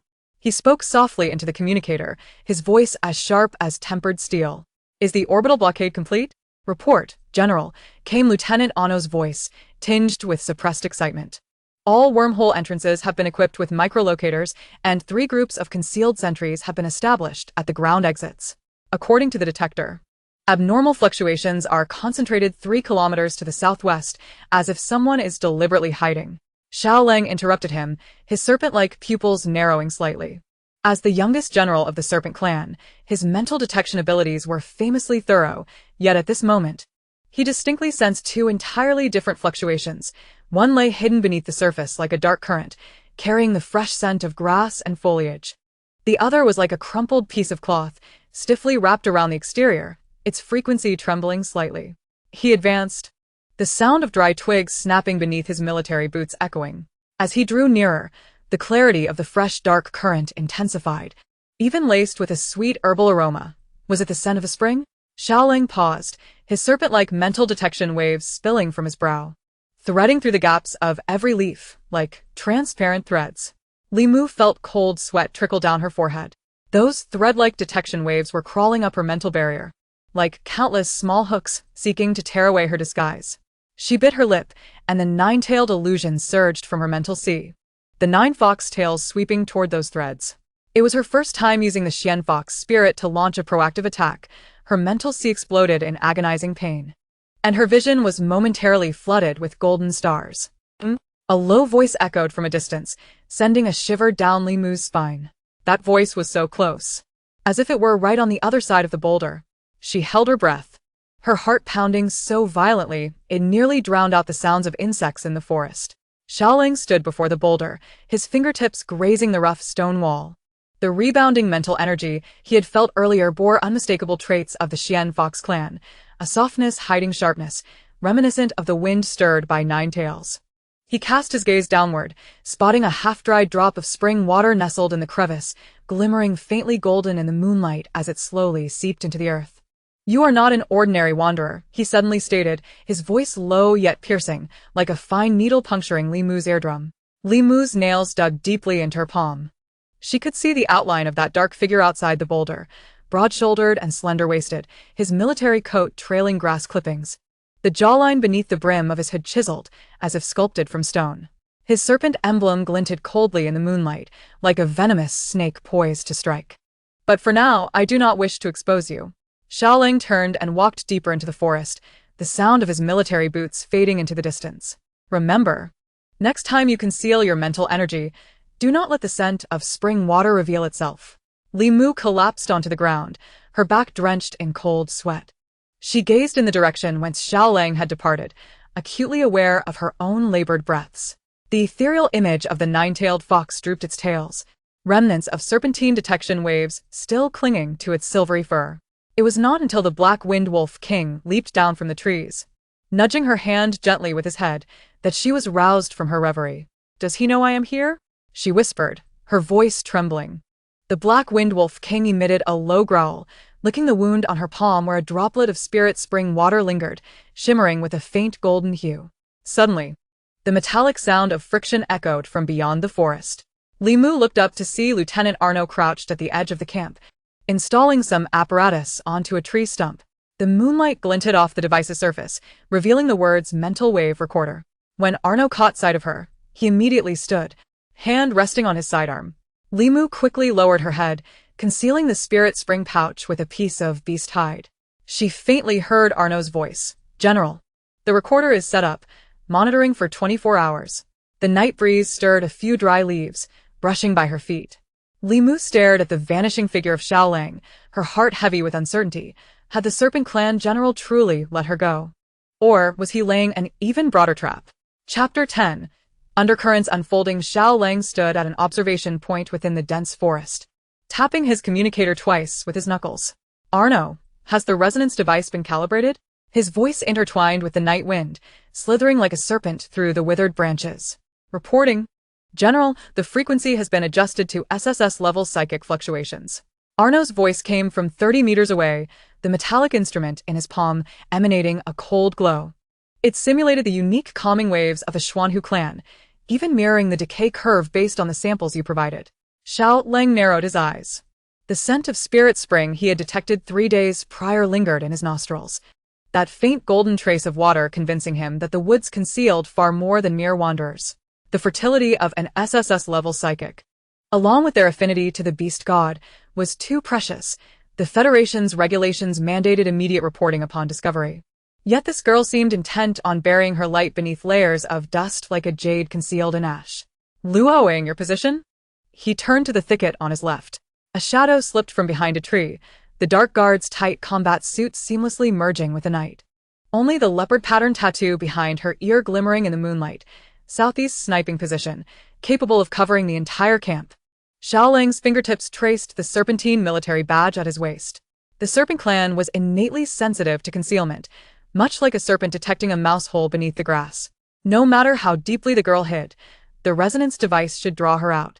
In the depths of the forest, Li Mu was crouched in a tree hollow, searching for wild fruits. Suddenly, the nine-tailed fox spirit leapt from her shoulder, its 9 silver tails fanning out, its fox ears quivering. The wild berry she had just touched fell to the ground with a soft thud, and the water in her spirit spring pouch rippled as if a small stone had been tossed in. "What is it?" she whispered, reaching out to stroke the fox's head. Yet the Xuanhu spirit did not retreat. Instead, it burrowed directly into her consciousness. A wave of scorching information surged within her, psychic fluctuations laced with a deliberate imitation of the Xuanhu clan's rhythm, yet beneath it lay an irritating prickle, like scales scraping against skin. Her pupils constricted. The residual taste of serpent venom Xiao Lang had left 3 days ago had not yet dissipated, and now this wave contained the same psychic signature. "A trap," she uttered instinctively, fingers tightening around the spirit spring pouch. The Black Wind Wolf King raised his head, ears swiveling towards the camp, a low warning rumbling in his throat. The spirit water in the pouch swayed gently, and she suddenly recalled Xiao Lang's parting words.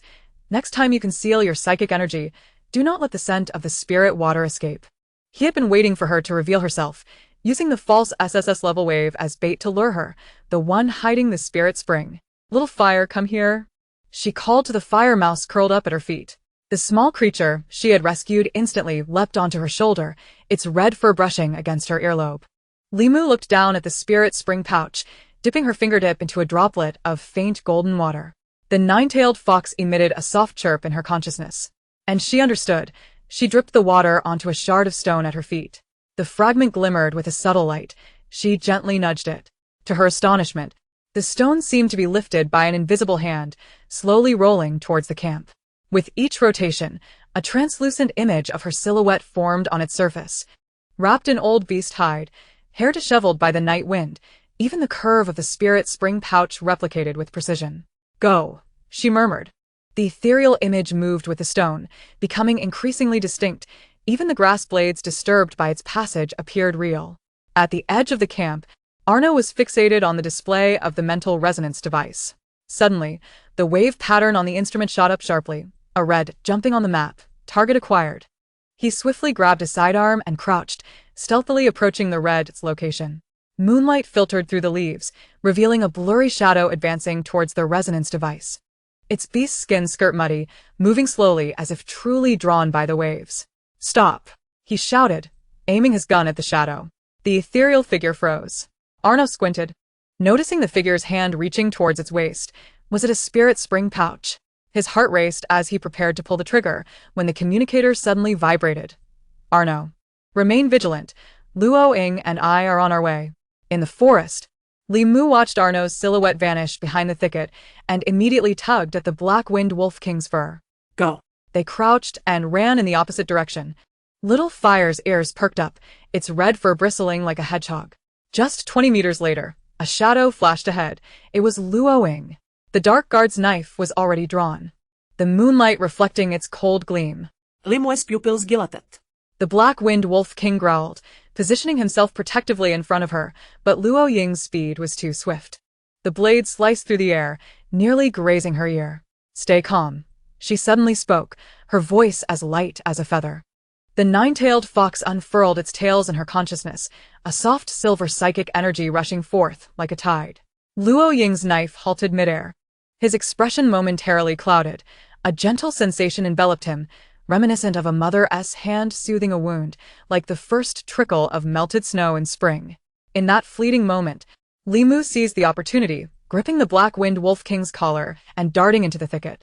Branches scraped against her face, and she could hear Luo Ying's incantations exploding behind her, but the wind soon whisked those sounds away. When Xiaoling arrived at the camp, Arno stood in the clearing, gun raised. "Where are they?" His voice was as cold as ice. Arno's face paled. "They were just here. I saw the spirit spring pouch before I fired." He pointed to the ground, where only a stone stained with faint golden water remained. Could it have been an illusion? Xiaolang knet. His fingertips brushing over the water mark on the stone. The scent of the spirit spring had not dissipated, mingled with a barely perceptible trace of Xuanhu's psychic energy. Not an illusion. Someone had used spirit water to create a projection.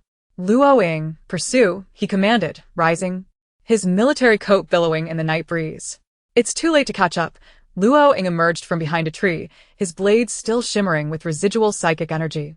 Her psychic energy felt like a soft cloud. When it enveloped my knife, I couldn't even summon the intent to kill. Xiaoling fell silent for a moment, then suddenly smiled, a smile like a serpent's tongue caressing a flower stamen, laced with dangerous intrigue. SSS-level psychic energy, capable of purifying and disguising. And using spirit water as a smokescreen?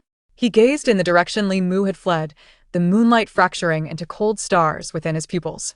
"How fascinating. General, shall we continue the pursuit?" Arno inquired.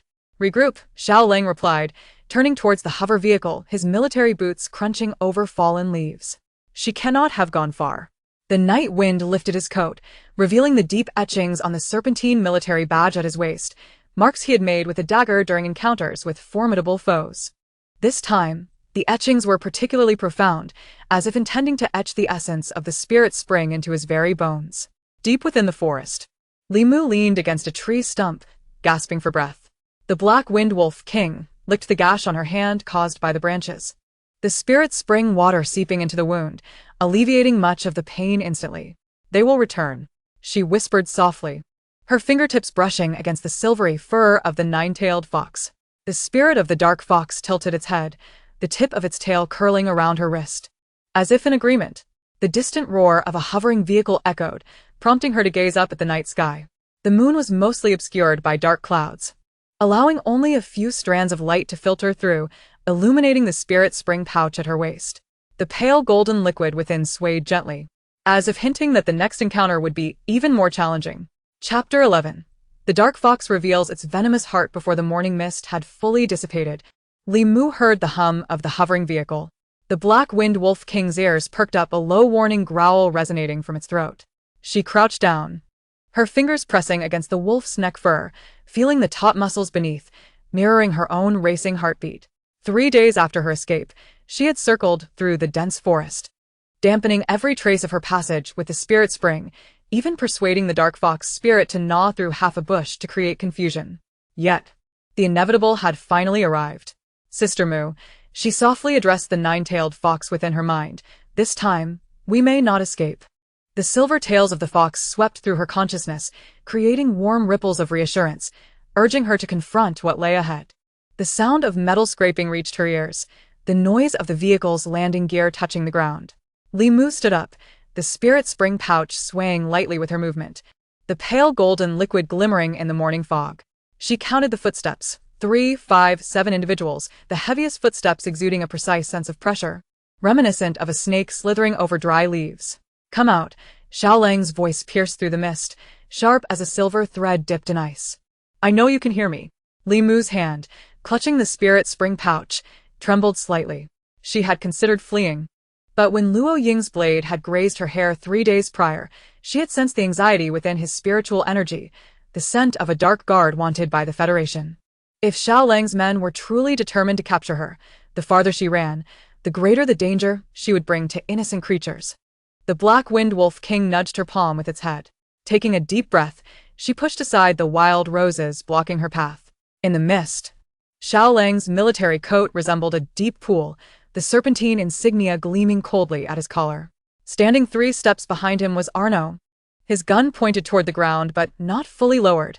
Luo Ying lurked behind a tree to the left, the silver patterns on his scabbard shimmering with an eerie glow, identical to the blade that had once brushed her hair. "General," Li Mu's voice was softer than the morning fog. Xiao Lang's gaze swept over the grass clippings caught in her hair, landing on the spirit spring pouch at her waist. "The one who deceived me with the spirit spring projection 3 days ago, the one who calmed the mad lightning leopard yesterday, using the dark fox spirit, and the one who saved an injured golden eagle in the valley the night before." He paused, his throat moving like a snake swallowing its prey. "I see you have been diligently tracking my every move. I know who you are now." Xiao Lang stepped forward, his military boots crushing a dew-laden fern. "At the very least, I know you are not an ordinary person." The wind suddenly shifted direction, bringing with it the cold scent unique to serpents, mingling with the aroma of pine resin and metal. Li Mu took a step back, her back pressed against the rough bark of a tree. The 9-tailed fox in her consciousness suddenly opened its eyes, its 9 tails unfurling in the void, each silver hair shimmering with a faint golden light. This was the first time she actively unleashed her entire spiritual power. The spirit spring pouch became hot to the touch, the pale golden liquid seeping from her fingertips and coalescing into a translucent barrier between them. This barrier enveloped the Black Wind Wolf King's back, spread over the wild roses at her feet, and ultimately formed a dome above them, like an inverted glass bowl, shielding her and all living beings within. A spirit spring barrier? Xiao Lang raised an eyebrow, the serpentine insignia casting a distorted shadow on the barrier. "I have heard of using spiritual power to form shields, but employing the spirit spring as a medium is intriguing."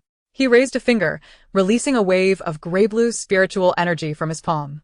The wave slithered like a snake, hissing as it collided with the barrier. Li Mu's temples throbbed with pain, the sensation akin to a piercing clash of spiritual energies. Yet, contrary to her expectations, the barrier did not shatter. Upon contact, the gray-blue wave softened as if crumpled silk, gradually enveloped by the pale golden light until it dissolved. Xiao Lang's pupils narrowed into slits. He raised his other hand, this time unleashing a thicker, sharper wave of spiritual energy, imbued with clear suppressive force. But no matter how he altered his attack, those serpentine waves of energy either gently deflected onto nearby trees, startling a squirrel hiding in a hollow, or disintegrated into tiny particles of light that fell into the wild roses, causing 2 late-blooming flowers to unfurl. "You need not confront me directly," Xiao Lang suddenly spoke, his voice laced with a hint of curiosity. "Instead, how do you manage to neutralize my assaults?" Li Mu's forehead began to bead with cold sweat. She could feel the 9-tailed fox in her consciousness gradually withdrawing its energy from her meridians, infusing it into the barrier. This was not an attack, it was a bomb. Akin to when she had once crouched in an alley, soothing an abused stray cat with her spiritual energy, or knelt by a river, healing a fish ensnared in a net with the spirit spring water. The power of the dark fox was never meant for conflict, but rather for compassion. Breathing heavily, a barely perceptible smile graced her lips. "I do not wish to harm you." This statement pierced Xiao Lang's nerves like a fine needle. He abruptly retracted his spiritual power, taking a half-step back. The morning mist had unknowingly cleared, sunlight filtering through the leaves and casting a warm jade hue upon the barrier. At that moment, he heard a low murmur, not human, but the mournful cry of an ancient beast, resonating with a soul-shaking power. The ethereal form of the 9-tailed fox rose behind Li Mu. Its 9 silver tails swept through the forest, and with each sweep, the dew-laden grass glimmered softly, startled birds settled back onto their branches. And even Arno unconsciously loosened his grip on the gun. Xiao Lang looked up at the ethereal figure, witnessing the golden glow swirling in its fox-like eyes, reminiscent of the ancient texts detailing the legendary Dark Fox clan. "This is no ordinary SSS spirit," he murmured, the serpentine insignia at his chest pulsing in time with his heartbeat. "This is the fabled Dark Fox clan." Li Mu sensed the 9-tailed fox withdrawing its power. The ethereal figure began to fade, yet Xiao Lang refrained from attacking further. He gazed at her, the coldness in his eyes diminishing, as if a snake had suddenly discovered something far more intriguing than its prey. "You may leave," he said, his tone regaining its usual sternness. "But do not think I will not seek you out again." Arno and Luo Ying both looked up simultaneously. Luo Ying's hand hovered over his sword hilt, but fell upon meeting Xiao Lang's gaze. Xiao Lang turned and walked towards the hovering vehicle, the hem of his military coat brushing against the wild roses that had blossomed under the influence of spiritual power. Li Mu observed his retreating figure, suddenly noticing the faint, shallow engravings on the once smooth silver surface of his serpentine insignia, glimmering with a pale golden hue, identical to that of her spirit spring. Go. She softly urged the Black Wind Wolf King. Just as she and the wolf were about to turn, a metallic scraping sound echoed behind them. She glanced back to see Xiao Lang paused beside the hovering vehicle. As he turned his face, the engraving on the insignia flickered, resembling an unhealed wound. "Next time we meet," his voice mingled with the roar of the hovering vehicle's ignition, "I will bring ancient texts of the Dark Fox clan." As the vehicle ascended into the sky, Li Mu reached for the nape of her neck. A sudden searing pain radiated there, as if lightly licked by a serpent's tongue. She plucked a strand of hair, inspecting the tip in the sunlight, discovering it dusted with a faint blue powder. Bringing it closer to her nose, she inhaled the scent, pine resin mixed with metal, identical to the aroma that clung to Xiao Lang. The Black Wind Wolf King nudged her hand with its nose. But she gazed at the white streaks left by the hovering vehicle in the sky, murmuring softly, "What has he left behind?" Suddenly, the nine tails in her consciousness perked up its ears, its silvery tail gently tapping at her awareness. Li Mu touched the searing pain at the nape of her neck, watching the wind rise in the forest, and an intuition struck her that this next encounter would not be far off. Chapter 12. The Serpent's Trail and the Hidden Fox. As the morning mist dissipated, the air in the forest retained the crisp scent of pine needles. Li Mu stood still, the burning sensation at her nape akin to a delicate needle, pricking her nerves with each heartbeat. She pinched the light blue powder at the tips of her hair, and as her fingers brushed against it, she was enveloped by the familiar cool fragrance of resin mixed with metal, reminiscent of the scent that wafted when Xiao Lang's military coat brushed against the wild roses. "Black Wind." She crouched down, her fingers gliding over the silver patch on the Black Wind Wolf King's forehead. "Do you sense anything unusual?" The wolf's ears suddenly perked up, its nose nuzzling her nape, a low whimper emanating from its throat. The nine tails in her consciousness trembled, its furry tail brushing across her awareness, as if to remind her of something. Li Mu's pupils constricted. Within her mental perception, the once tranquil air in the forest began to ripple faintly, akin to someone scattering shards of gold upon the water. Drifting southeast with the wind, he left something behind. She rose, her skirt damp with morning dew. It wasn't powder, it was a spiritual imprint. As an SSS-level psychic, her sensitivity to energy fluctuations far surpassed that of ordinary individuals. Xiao Lang's snake-like psychic energy carried a cold metallic tang, and in that moment, the residual wave contained the elusive scent of snake-like mucus, a fine thread leading into the earth on one end and reaching toward the sky on the other. "First, I must cleanse the traces." Li Mu bit her lip, her fingertips resting on the bamboo flute at her waist, crafted from the spiritual bamboo nurtured by the spiritual spring. Capable of connecting to it, she closed her eyes and silently recited the incantation, and the nine tails in her consciousness suddenly opened its golden eyes, all nine tails lifting simultaneously, silver light surging from her fingertips into the ground. As the first droplet fell onto the withered grass, the entire forest shimmered with a soft glow. The spiritual spring, infused with the sweet scent of grass and trees, seeped into the soil. Where it passed, the wild roses, once bent by Xiao Lang's psychic force, straightened their stems, and the fallen leaves, disordered by the air currents of the hovering vehicle, returned to their places. Even the muddy puddles where the Black Wind Wolf King had trodden slowly leveled out. Li Mu's forehead beaded with fine sweat. She could feel the spiritual spring weaving a net underground, flowing upstream along the trace of the spiritual imprint. Found it. She suddenly opened her eyes, a flash of golden light momentarily shimmering in her gaze. Under the old locust tree, 20 paces away, a decayed tree root cradled a cluster of ethereal blue light, the snake imprint of Xiao Lang, slightly contracting as the spiritual spring permeated it, like a snake scalded by heat. Li Mu raised her hand, gathering a wisp of silver mist at her fingertips. The ethereal shadow of the nine tails flickered behind her, the ninth tail gently tapping on the cluster of blue light. Seal, she whispered, the silver mist enveloping the snake imprint, saturating the surrounding 3 inches of soil with the spiritual spring. As the last glimmer of blue light vanished, a cascade of withered leaves fell from the tree hollow, perfectly covering the spot from earlier. Let us go. She patted the black winged wolf king's back. They must leave this forest tonight. As the moon reached its zenith, mist enveloped the woods. Limu tightened her tattered cloak, following the black winged wolf king as they traversed the thickets. Xiaohua, the crimson fire mink that always perched on her shoulder, suddenly perked up its ears, the flame at the tip of its tail flaring up 2 inches. She halted, listening to the rhythmic sound of hooves approaching from ahead. It was a migrating herd of deer. Limu stroked Xiaohua's warm back. They were crossing through this mountain hollow to the southern spiritual herb meadow. The black winged wolf king howled softly, a tone that suggested deliberation. Limu chuckled, Pressing her hand on its collar, you mean it's safest to mingle with the herd? The wolf king nudged her palm with its head, its tail sweeping a graceful arc on the ground. The sound of the deer herd grew closer, and under the moonlight, she could see clusters of silver-gray figures. Taking a deep breath, she tugged at the black winged wolf king's fur and slipped into the edges of the herd. The scent of the deer, mingled with grass and earth, completely masked her spiritual spring's fragrance and human scent. Xiaohua nestled within her cloak, the flames reduced to a mere seed size, resembling a dark red gemstone.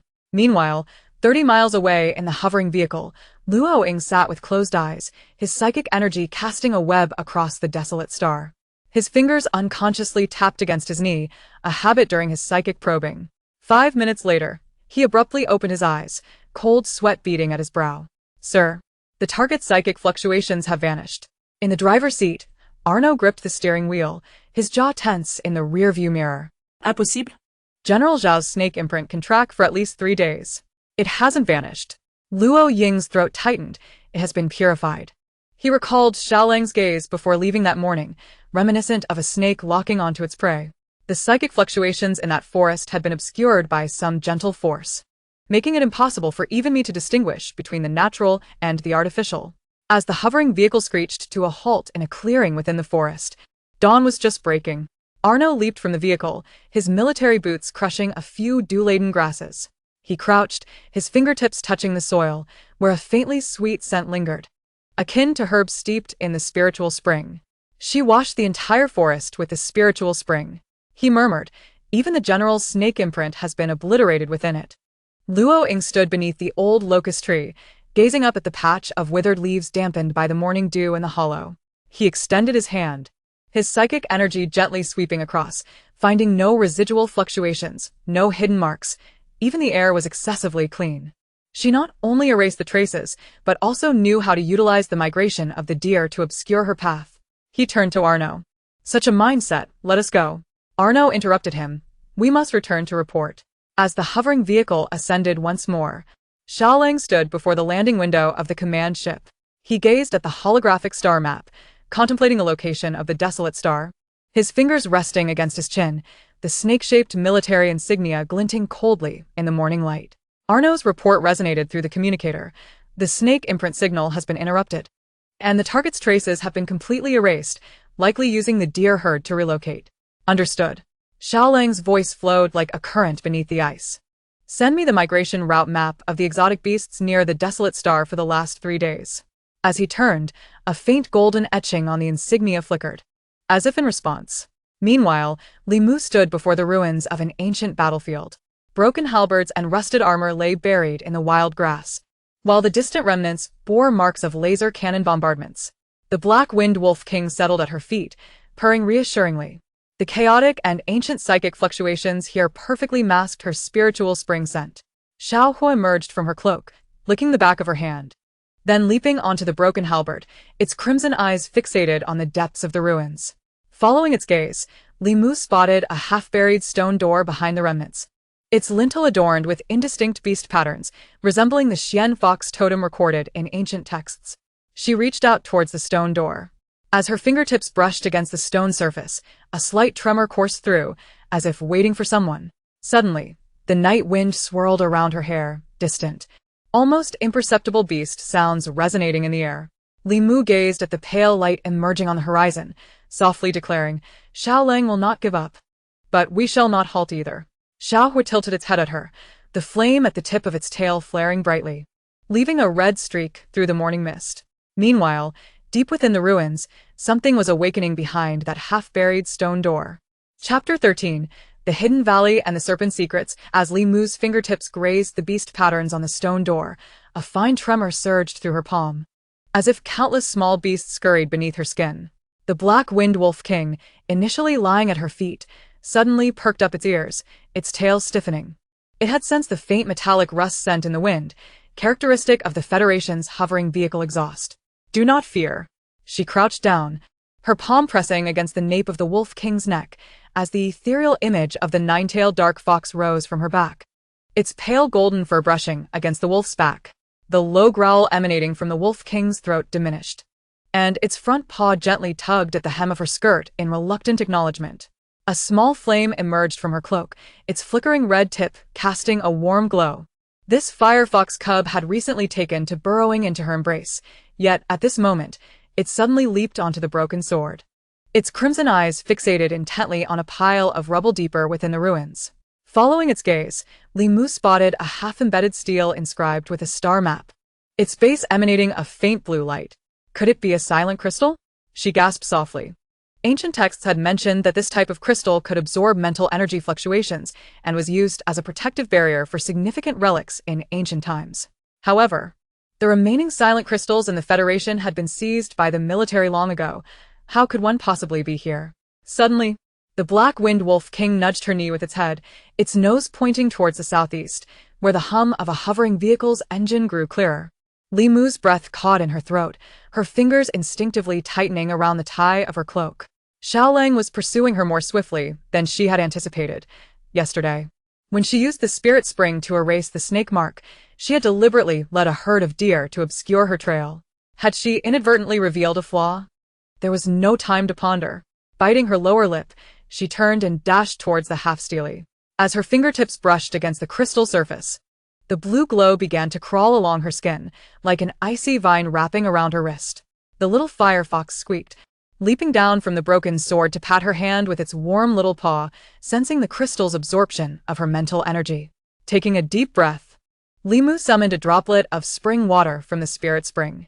The spring had appeared alongside her awakening of the spiritual entity, with its source located in the sea of consciousness. Normally, she could only extract 3 drops, as more would cause dizziness. Yet at this moment, she cast aside such concerns, lightly tapping her fingertip, causing a droplet to plummet into the crystal's crevice. The blue light suddenly surged. The half-stele trembled violently, and debris cascaded down. Li Mu was pushed back by the recoil, her back colliding with the broken sword, the metallic tip tearing through her fabric. She paid no heed to the pain. Before her, the blue light coalesced into a semi-transparent barrier, resembling an inverted bowl, encapsulating her, the Wolf King, and the little firefox within. The air became thick with chaotic mental energy fluctuations. Even her own spirit spring aura was entangled in disarray. It worked.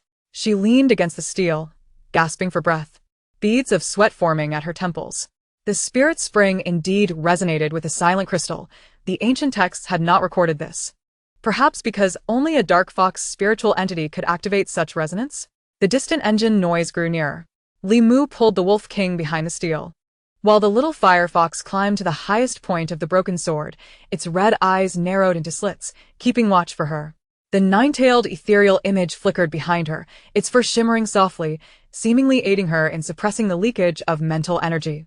When Xiaoleng's hovering vehicle halted at the outskirts of the ruins, Arno's face had already turned pale. General, the mental skin has been disrupted. He gripped the mental energy detector tightly, the screen's wave patterns swirling chaotically, as if something was absorbing their mental waves.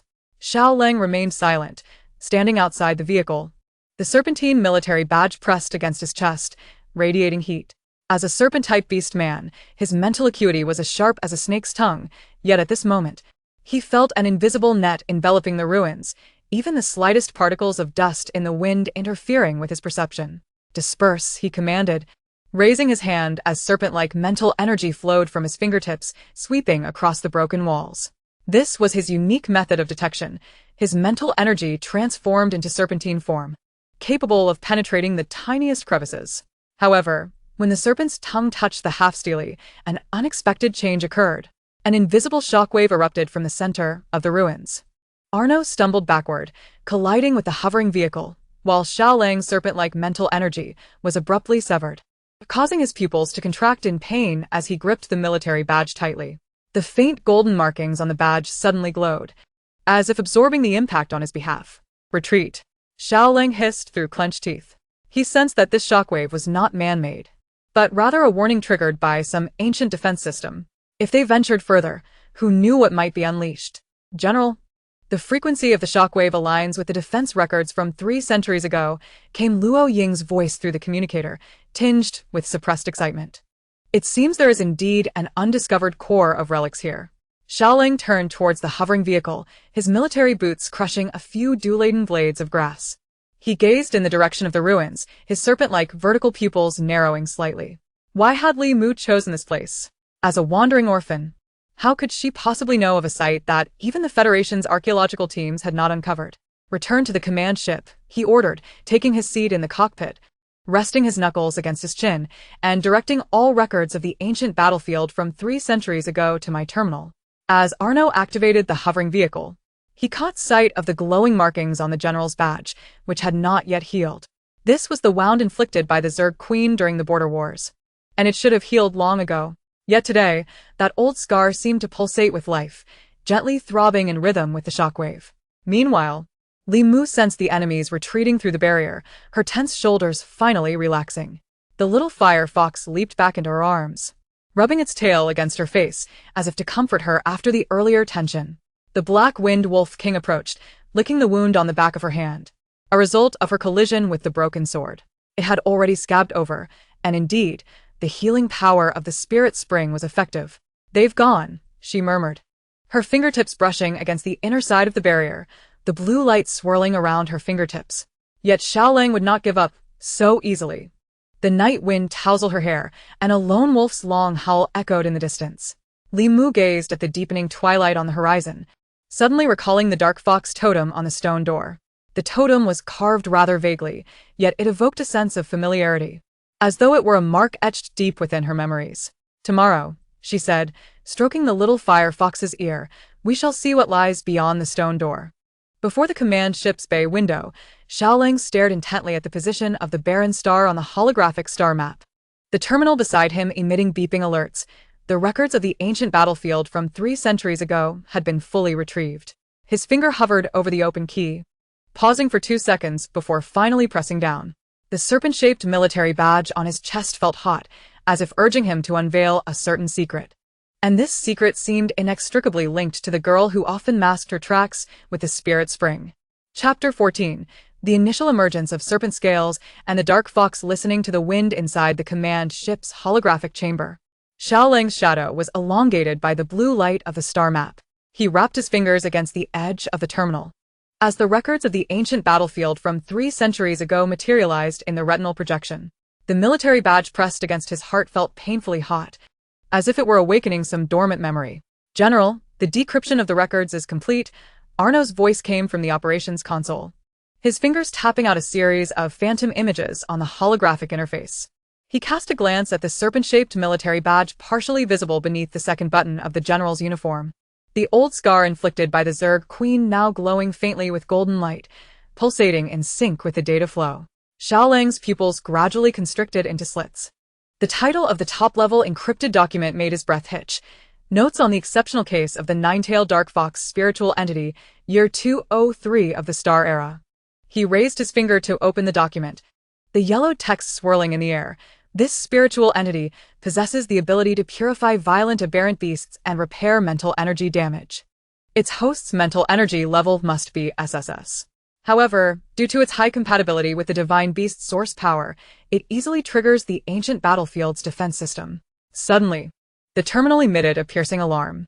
Xiaolang's finger hovered in midair, watching as the words ancient battlefield of the barren star were highlighted in red within the document, precisely the location they had visited today. He recalled the blue barrier that erupted when Li Mu had touched the broken sword, and the madness that had receded from the Wolf King's eyes when she calmed it. It was not mere coincidence, it was her spiritual entity that had activated the defense mechanism. Arno, he commanded, his voice cold and sharp as a snake's tongue. Check the terminal access records. Marked, it is the safety alert of the federal mainframe. Sweat beads trickled down Arno's forehead as someone accessed the archives related to the ancient battlefield. Xiao Lang abruptly rose from his seat, the chair screeching sharply against the metallic floor. He fixated on the incessantly flashing red warning projected onto his retina, the veins beneath the snakeskin-patterned cuffs pulsating slightly. How could that girl, perpetually shrouded in a plain cloak, be connected to secrets from 3 centuries ago? Meanwhile, Li Mu crouched beside the spatial spring. The water shimmered with a faint azure hue as her fingertips skimmed the surface, causing several newly cultivated healing herbs to surface with the ripples. Xiao Hun nestled on her shoulder, its fluffy tail brushing against her ear before it suddenly froze, the phantom of the mysterious fox emerging behind her. Its 9 tails gently swaying in the spring's reflection, its plush ears standing erect. What's wrong? Li Mu inquired softly, her fingers unconsciously clutching the hem of her skirt. She sensed a subtle yet palpable mental fluctuation creeping through the interstellar network's veins, like countless needles pricking at the nape of her neck. It was neither Xiao Lang's icy demeanor nor the fiery essence of the Black-Winged Wolf King. It felt more like someone was rummaging through her traces. The phantom of the mysterious fox suddenly lifted its head, emitting a low whimper. Li Mu closed her eyes, her mental energy rippling outward as she perceived the federal mainframe's database, where a document marked with a 9-tailed mysterious fox was being accessed. She saw the tense jawline of the Serpent General in the command ship's holographic chamber, and even glimpsed further away, in a shadowy corner, a pair of eerie green eyes fixated on her coordinates. Someone is searching for us. When she opened her eyes, a golden gleam unique to the mysterious fox flickered in her gaze, revealing too much knowledge. Xiao Hu squeaked, its claws gripping her collar tightly. The Black-Winged Wolf King squeezed through the spatial entrance, its wolfish nose rubbing against her hand, sensing the sudden tension emanating from her, akin to the metallic scent before a tempest. Li Mu stood, the spring's water swirling into tiny vortices at her feet. She caressed the Black-Winged Wolf King's ears. We can't wait any longer. Tomorrow we leave for the Trade Star. It's a chaotic place, where information flows swiftly. Perhaps we can uncover more clues about the mysterious fox's spirit body. More importantly, she gazed at the pile of baby clothes wrapped in tattered cloth in the corner of the space, her fingertip lightly brushing over the embroidered little fox, an item she had found in the ruins of her first foster family. Perhaps the Trade Star would yield more leads. Suddenly, the alarm on the command ship altered its tone. Xiao Lang fixated on the terminal where the document on the 9-tailed mysterious fox had vanished, the military insignia almost scalding his skin. Arno abruptly turned around. The access records have been erased. He swallowed hard. The mainframe has sent a confidential message. Relevant archives on the ancient battlefield are now classified as top secret, prohibiting any personal access. Xiao Lang rested his knuckles against his chin, the serpentine hiss rolling in his throat. He gazed at the holographic star map, where the coordinates of Li Mu's starship blinked, indicating her impending departure. Seal all surveillance records of interstellar routes, he suddenly commanded, using the First Fleet's authority, add a layer of camouflage to her starship. Arno was taken aback. General? There are too many eyes around her. Xiao Lang's voice dropped, whispering like a serpent's tongue brushing through grass. We are too hasty, which may alarm the prey. He loosened his collar. The military insignia finally cooled, yet the sensation of being watched intensified. The morning fog over the desolate star had yet to dissipate when Li Mu's starship ascended into the sky. She stood before the observation window, watching the ruins below engulfed by the clouds. The Black-Winged Wolf King lay at her feet, a low rumble emanating from its throat. It too sensed the mental fluctuation that arose the moment the starship took off, clearer and more chilling than the previous night. The phantom of the mysterious fox suddenly burst forth from behind her, its 9 tails unfurling like steel needles. Li Mu's temples throbbed as she perceived the source of that fluctuation, cloaked in black robes, wrapped in a foul energy, with eyes that resembled bottomless black voids. What struck her with dread was the insatiable greed swirling within the other's mental power, a longing that sought to tear her soul apart. Unlike those who merely sought to seize her fertility. Mother, she blurted out. The memory of a warm embrace flooded back, of the woman who had tucked her into a storage chamber on a stormy night. Her last words resonating in Li Mu's ears. Mu Mu, when you grow up, find your way home. The starship's alarm blared suddenly. The navigator's voice trembled. Abnormal spatial fluctuations detected ahead. It resembles a beast tide. Li Mu gazed at the approaching dark red nebula outside the window. The tip of the mysterious fox's tail glowing with a faint golden light. She touched the little fox jade pendant hanging around her neck, which had fallen from the baby clothes and was now warm against her heartbeat. This is not the end, she whispered, her gaze piercing through the starship's viewport towards the trade star. This is merely the beginning of the storm. Chapter 15. The howl of the mysterious fox and the return of the wild beasts. The starship's gravitational buffer emitted a soft sound as Li Mu steadied herself against the edge of the observation window.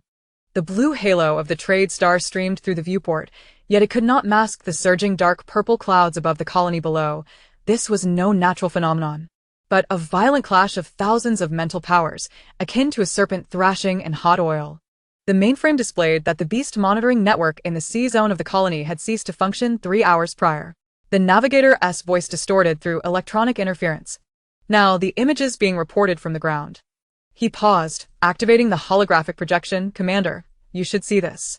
In the holographic display, a bronze mechanical beast was upturning the protective barriers of a convenience store, its sharp fangs dripping with a half-twitching energy cable. A giant horned rhinoceros, the size of a small starship, shattered the dome of a medical station, its blood-red eyes devoid of any hunting instinct, only hollow ferocity. Even the tamest herbivorous spirit deer were gnawing at the metal barriers of the green belt, their antlers entangled with scarves torn off by fleeing humans. The black-winged wolf king suddenly leapt up from her feet, its front paws resting against the observation window, letting out a low growl that sounded like a broken bell. This is not a natural beast tide. Their mental seas resemble rusty gears. Li Mu pressed her fingertips to her temples. The phantom of the mysterious fox flickered behind her, its 9 tails exuding a fine golden light. She perceived that within the mental nets of those beasts were entwined black threads, akin to decaying nerves, burrowing down their spines into their brains. Decelerate. Hover 3,000 meters above Zone C, she instructed the navigator, her voice lighter than usual, yet imbued with undeniable authority. Open the emergency hatch. Commander. The co-pilot sprang to his feet. The ground radiation levels are exceeding by 300. Your protective suit. I wear garments woven from the spring's essence. Li Mu loosened the small fox jade pendant around her neck, pressing it gently in her palm. A faint golden mist surged forth from the pendant, enveloping her body, forming the dark patterns of a 9-tailed mysterious fox upon her shoulders. Inform the ground command center to evacuate survivors to the central square. There is an underground shelter there. As she approached the emergency hatch, the black-winged wolf king clutched her pant leg. Its fur bristled with anxiety, yet it still nudged her hand with its head. I will follow. If those filthy creatures dare to touch you, you guard the starship. Li Mu crouched down, her fingertips brushing against the soft fur behind the wolf's ears. There are still those who need protection. The moment the hatch opened, wind carrying a burnt odor rushed in. Li Mu stepped onto the mist of the spring, feeling the clouds beneath her parting for her passage. The phantom of the mysterious fox fully unfurled behind her, its 9 tails flowing like golden silk, each sweep through the air pulling strands of black mental threads. The beast horde below suddenly paused. The giant horned rhinoceros hung its front hoof in midair, the mechanical beast's fangs embedded in the protective barrier ceased their force.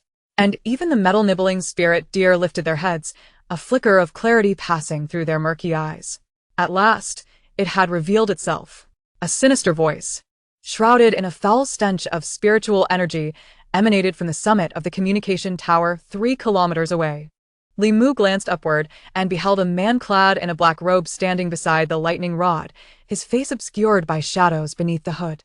Save for 2 hollow eye sockets that glimmered with an eerie light, he held a fragment of bone, inscribed with runes, between his fingertips, from which dark blood seeped as he spoke. Taste my frenzy curse, he taunted, licking the corner of his mouth as the black blood on the bone began to bubble ominously. Suddenly, a sharp pain pierced Li Mu's temples. The tip of the Schwanhu's tail curled into a needle-like point, blood seeping from its golden glow as a mental command surged like molten steel, drilling into her mind through the fissures of her spiritual sea. Biting her lip, she reached into the spatial spring and drew forth a handful of spring water. The water crystallized in midair, shattering into a fine mist upon descent. creating a golden web of light on the ground. The first to step onto the web was a small squirrel beast ensnared by mechanical limbs. Trembling, it pried itself free and cautiously licked the light, its formerly purplish fur gleaming with vitality. Following it was a giant horned rhinoceros, which clumsily took a step back, gently nudging a scarf on the ground with its horn to place it at the nearest escape route. Sister. A youthful voice rang through the chaotic streets. Maya, her twin ponytails bouncing, emerged from the ruins of a convenience store, cradling a wailing infant in her arms. Behind her trailed over 20 survivors, including an elderly person clutching a pet carrier and soldiers shielding the wounded, all rushing toward the golden web of light. To the square, Li Mu raised her voice. As the ethereal tail of the Xuanhu split into two streams, weaving a protective barrier above the heads of the survivors. The mechanical beast's claws struck the barrier. Sparking but failing to penetrate, the giant rhinoceros's charge sent ripples through the air, but the barrier gently redirected it toward an uninhabited area. Are you with the Federation? Andre squeezed through the throng of soldiers, his shoulder guard cracked and seeping blood. I have seen this purification technique in the military database. Only, I am merely a passerby. Li Mu replied with a smile. The spring water swirled in her palm, yet she sensed its dwindling essence in the space. Realizing that maintaining both the barrier and purification net consumed not only her spiritual energy, but also the very source of the spring. Suddenly, a metallic, distorted shriek erupted from the direction of the communication tower. Upon looking up, Li Mu found the man in the black robe had vanished, leaving behind a blood-dripping bone fragment and a whisper carried on the wind. You cannot escape the call of destiny. Seal off the radius of 5 kilometers around the communication tower. The cold command, laced with a serpentine hiss, resonated from above. Li Mu glanced up to see Xiaolang's command ship slicing through the clouds like a colossal serpent. Hundreds of aircraft swooping down in a serpentine formation to block all possible escape routes. Xiaolang stood on the ship's suspended staircase, military boots trampling the clouds beneath him. His serpent-like eyes narrowed into slits, fixated intently on the Xuanhu's ethereal form behind Li Mu. Unlike the fragmented records in the database, this Xuanhu's 9 tails were entwined with star trails, each sweep calming the spiritual fluctuations within a 3-kilometer radius. General, Arno's voice erupted from the communicator. Detecting abnormal spiritual remnants alongside the ancient battlefields, silence, Xiaolang interrupted, loosening the collar of his military insignia. The emblem of the Serpent Clan as highest honor scorching against his skin. He observed Li Mu's silhouette as she turned to comfort the survivors, suddenly comprehending why the mainframe sought to conceal the Xuanhu's dossier. This was no ordinary SSS-level spiritual wielder. She was a living codex of purification, capable of rewriting the rules of the entire interstellar beast tide. Sister, look. Maya approached, holding the now quiet infant, who was giggling and clutching Li Mu's gauzy attire, exclaiming, Little Bean says you look like a mommy. Li Mu crouched down, using the spring water to wipe the infant's face. The moment the water touched the skin, the bruise on the back of the infant's hand faded, a remnant of the mechanical beast's claw and the aftermath of the frenzy curse. Kindness and courage are more important than strength. She gently pinched Maya's cheek, yet her gaze drifted toward Andre, who was directing soldiers to clear the beast horde. Take good care of Little Bean, and her voice abruptly halted. The tip of the Xuanhu's tail flickered with a dark glimmer, and the flow of spring water in the space slowed. Having maintained 2 large-scale purification techniques simultaneously had already consumed a third of the spring's reserves. Should a larger beast tide arise next time, Miss Li, Xiaolang's voice called from behind. She turned to see him standing 5 paces away, his military coat fluttering in the wind, revealing a dagger with serpent patterns at his waist. His serpent-like eyes brimmed with complex emotions, curiosity, vigilance, and a pressing need for medical assistance. He pointed to her pale fingertips, indicating that the Federation's chief medical officer's private ship would arrive in half an hour. Li Mu looked down, noticing her hands were covered in tiny blood streaks, a sign of spiritual exhaustion. Just as she was about to refuse, the Xuanhu's ethereal form emitted a faint whimper, its 9 tails curling into a ball like an injured creature. Thank you, she murmured. But I must first ensure all survivors have reached safety. Xiaolang remained silent, simply snapping his fingers. 3 medical drones soared from the command ship, descending accurately among the survivors. Andre glanced up at the serpent emblem on the drones, momentarily taken aback before ultimately directing the soldiers to assist in the transfer of the wounded. As twilight deepened, The colony's alarm finally transformed into a prolonged wail. Maya, clutching Little Bean, followed the last group of survivors into the underground refuge. Just before entering, she clung to the door, shouting, "Sister, I want to be your little tail from now on." Limu smiled and waved, but as she turned, she steadied herself against the observation window. The subtle radiance of the spring in the space dimmed, and the Xuanhu's ethereal form became nearly imperceptible. She touched the small fox jade pendant around her neck, noticing the engravings had deepened since morning, as if something had etched them anew. "Ready to return to the starship?" Xiaoling's voice whispered softly from behind her. "My command ship is equipped with the most advanced spiritual recovery chamber." Limu shook her head. "I need rest." What she did not voice was the encroaching sensation of depletion spreading from her fingertips to her heart. The recent purification had drained not only her spiritual energy, but also the connection between the Xuanhu's spiritual form and the spring, much like a well that had run dry, requiring time to refill. Xiaoling did not press further, merely watching her retreating figure toward the starship. "Arno, access the encrypted files from the ancient battlefield using my clearance. General, the mainframe. Utilize the blood seal of the Serpent Clan's priest." Xiaoling's serpent eyes glinted coldly in the twilight. "I need to uncover the truth about the purifier in the Xuanhu's prophecy, and her." His words were abruptly drowned out by the thunderous roar of the starship lifting into the sky. Limu stood before the observation window, gazing at the shrinking colony below, her hand instinctively resting on her abdomen, where a vague warmth pulsed, as if the spring were trying to remind her of something. The Xuanhu's ethereal form suddenly reappeared behind her, its star trails on the 9 tails clearer than before. It lowered its head, gently brushing against Limu's hair, offering comfort and a warning. Meanwhile, in the shadows of the trade star, atop the communication tower's lightning rod, the bone fragment emitted a ghostly blue light.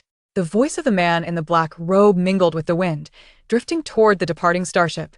"Purifier, your spring cannot withstand 3 beast tides." Chapter 16. The undercurrents linger, the afterglow of the Xuanhu leaning against the crumbling energy tower's ruins. Limu found even breathing brought a subtle sting. The spring within her consciousness shrank into a tiny orb of light, reminiscent of a firefly drenched by a torrential downpour. She could distinctly feel each thread of spiritual energy dissipating, beginning to chill from her fingertips and burrowing toward her heart. Even the Xuanhu's ethereal presence had faded into a translucent mist, its 9 tails curling into a fluffy ball against the nape of her neck. "A medical chamber is needed." A deep male voice startled her, causing her eyelashes to flutter. As she lifted her gaze, Xiaoling's shadow loomed over her, the sound of his serpent-patterned military boots grinding over the gravel piercing her eardrums with an acute pain. His shoulder insignia glimmered with a cold light in the dusk, while his serpent-like eyes narrowed into vertical slits, scrutinizing the bloodstains on the back of her hand from top to bottom. Limu attempted to rise but found her knees weakened, akin to cotton soaked in a sacred spring. She leaned against the crumbling wall, her fingertips brushing against the still warm metal, which caused her to retract her hand sharply. "I can endure." In response, Xiaoling released a sudden wave of mental energy. It was akin to fine icy needles, penetrating the air and piercing into her sea of consciousness. Limu's pupils constricted. This was a unique probing technique of the Serpent Clan, utilizing mental force to gauge the depth of the opponent's power. She bit her lip, and the shadow of the mysterious fox flickered momentarily, struggling to weave a gossamer-like barrier at the edge of her consciousness. As the icy needle struck, a muffled groan escaped her throat, and a trickle of blood seeped from the corner of her mouth. "My lord," she looked up at him, her eyes slightly reddened. Yet her voice was remarkably steady. "I mean no trouble." Xiaoling's serpent eyes widened slightly. He had assumed that within this seemingly fragile body, the mental power was merely a spent force. However, to his surprise, that thin barrier possessed a unique resilience characteristic of the mysterious fox, akin to silk soaked in the sacred spring, gently rebuffing the icy needles. "You have offended." He took a half step back, his fingertips grazing the serpent-shaped emblem at his waist. "Andre's temporary command post is in the 3rd intact building to the east. I will have soldiers escort you." Before Limu could respond, Andre's voice echoed from a distance. "Miss Li." The commander, clad in camouflage, jogged over, sweat stains darkening his military cap. Upon noticing Limu's pallid complexion, he immediately turned to the soldiers behind him, shouting, "Bring the medical kit." He then nodded toward Xiaoling. "General, the defense system at the command post has been reactivated." The monitoring data you requested has been synchronized to your terminal. Xiaoling nodded, his gaze lingering on Li Mu's face for half a second before he turned, his cloak stirring a gust of wind that swept away a charred patch of beast fur at his feet. Andre supported Li Mu towards the command post. Lowering his voice suddenly, "Miss Li, may I ask you something?" The warmth of his palm through the fabric reminded Li Mu of the hand warmer she had scavenged on the junk star during her childhood. It had been her only toy, and when it was snatched away by a vagrant, it was with the same comforting touch. She lowered her gaze to her scuffed shoe tips. "Go ahead." 10 years ago, there was an SSS-level missing child case in the Federation. Andres Adams apple-bobbed. At that time, I was a teaching assistant at the Central Military Academy and had seen the internal report.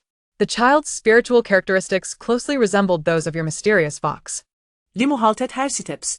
The sacred spring in her sea of consciousness suddenly trembled, and the shadow of the mysterious fox raised its head, its tail brushing gently against her awareness.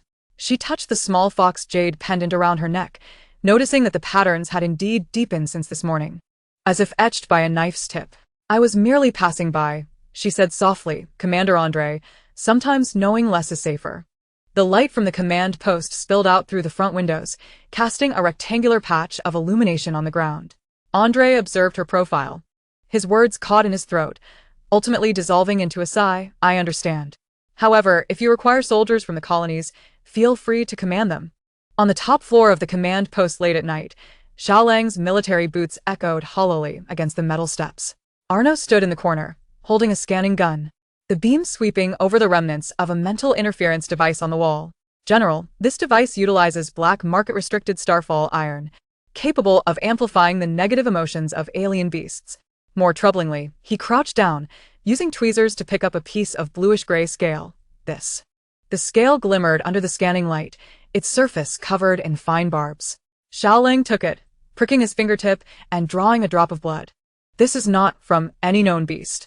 He stared at the blood seeping into the scale's patterns. "Can we trace its origin?" "Preliminary tests indicate it matches the remnants from the beast tied in the 7-star system 3 months ago." Arno projected a hologram. "At the time, we thought it was a coincidence. Now it appears to be an organized fox-hunting operation."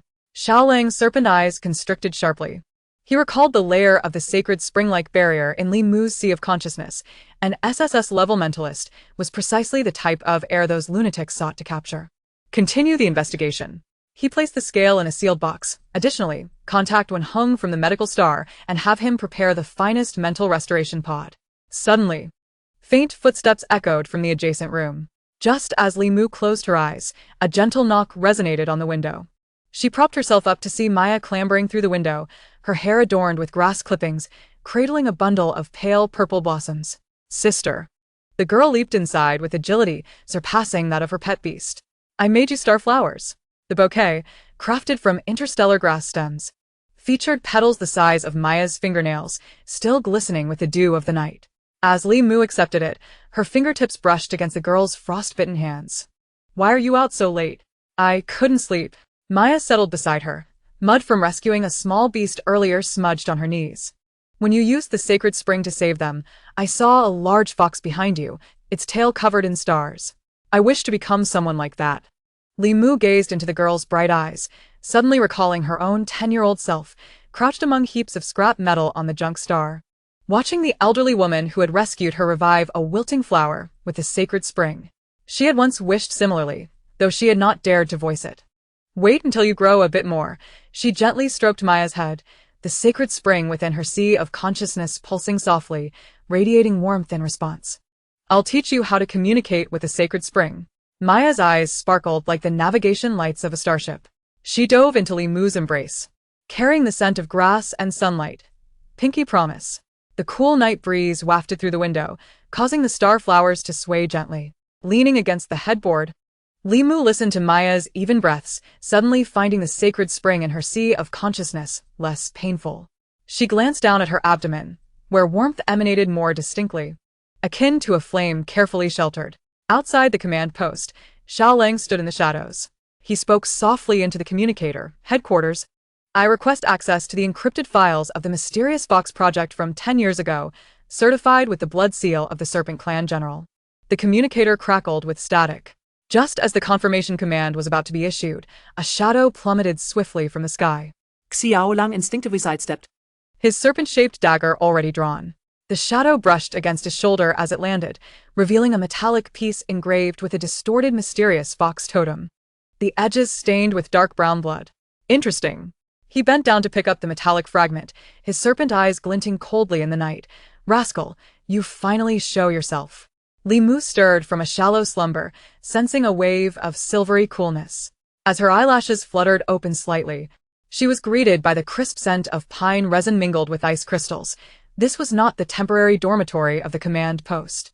Her consciousness, still clinging to the warmth of morning dreams, gazed at the silver-white moss hanging from above, its delicate strands emitting a faint glow, reminiscent of a shattered galaxy. Momo. A voice emerged from the mist, clearer than the sacred spring, heavier than the whispers of the elderly woman before her passing. As Li Mu gazed towards the source of the sound, a snow-white Xian fox emerged from the swirling mist. Its fur shimmered with golden threads, and its 9 tails unfurled like flames, each tip adorned with star-like specks of light. Her fingertips involuntarily rose. The Xian fox's amber eyes reflected her own image alongside fragmented memories of herself amidst the debris of a garbage star, intertwining with the phantoms from the night before. Your blood is the final key, the Xian fox's voice resonated, seemingly echoing from the depths of the earth. What they sought was not purification, but awakening. Awakening what? A tightness gripped Li Mu's throat, as the panic of being abandoned a decade ago surged within her. Back then, she had curled up in a heap of scrap metal, listening to the fading sound of her adoptive parents' spaceship engines, experiencing a similar sense of helplessness. The Xian fox's tail brushed against her wrist, a searing sensation exploding beneath her skin. Looking down, she saw golden runes ascending along her veins, entwining like fox tails around stars, marking her forearm with half an emblem. Sister? Sister, wake up. Maya's shaking jolted her back to reality. Li Mu sat up abruptly, beads of sweat forming on her brow. As the little girl gazed at her with tear-filled eyes. You were talking in your sleep, mentioning keys and such. Morning light streamed through the window, and instinctively, Li Mu raised her hand, the golden rune indeed manifesting on her skin, flickering like sunlit gold leaf. Ah! Just as Maya's fingertip approached, it recoiled as if shocked. It's the Xian fox mark. I've seen it in ancient texts. Her voice trembled. Mother said this is the bloodline mark of the ancient Xian fox clan. Only true. Shoo! Li Mu pressed her finger to her lips, her heart pounding like a drum. The jade pendant the old woman had forced into her hands before passing suddenly grew warm against her heart.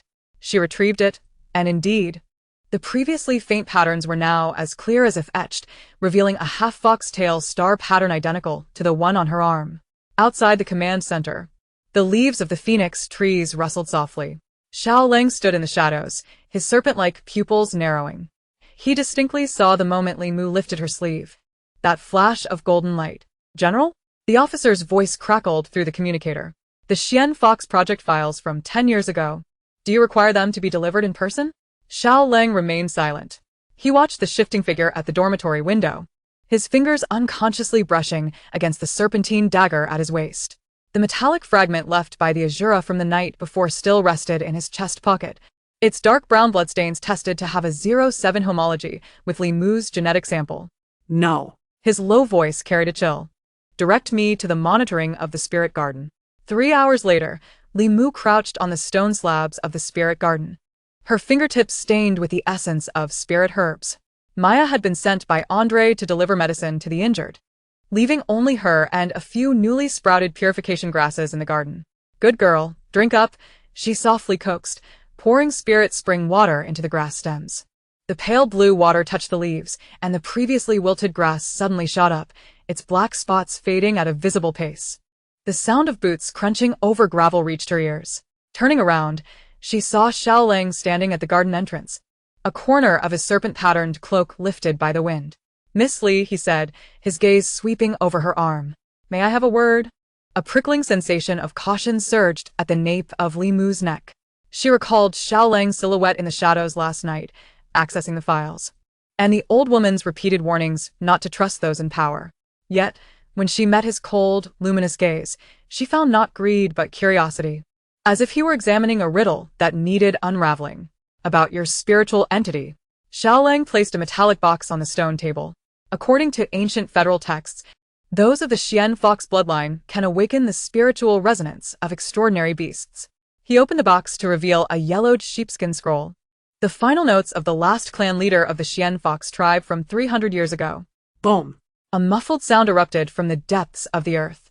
Li Mu's temples throbbed painfully, and the spirit garden before her suddenly twisted into gray-white fragments. When she reopened her eyes, she found herself surrounded by a blood-red mist. Countless translucent figures drifting within, their faces obscured but all extending their hands, fingertips glimmering with the same dark brown as the Azura's metallic fragment.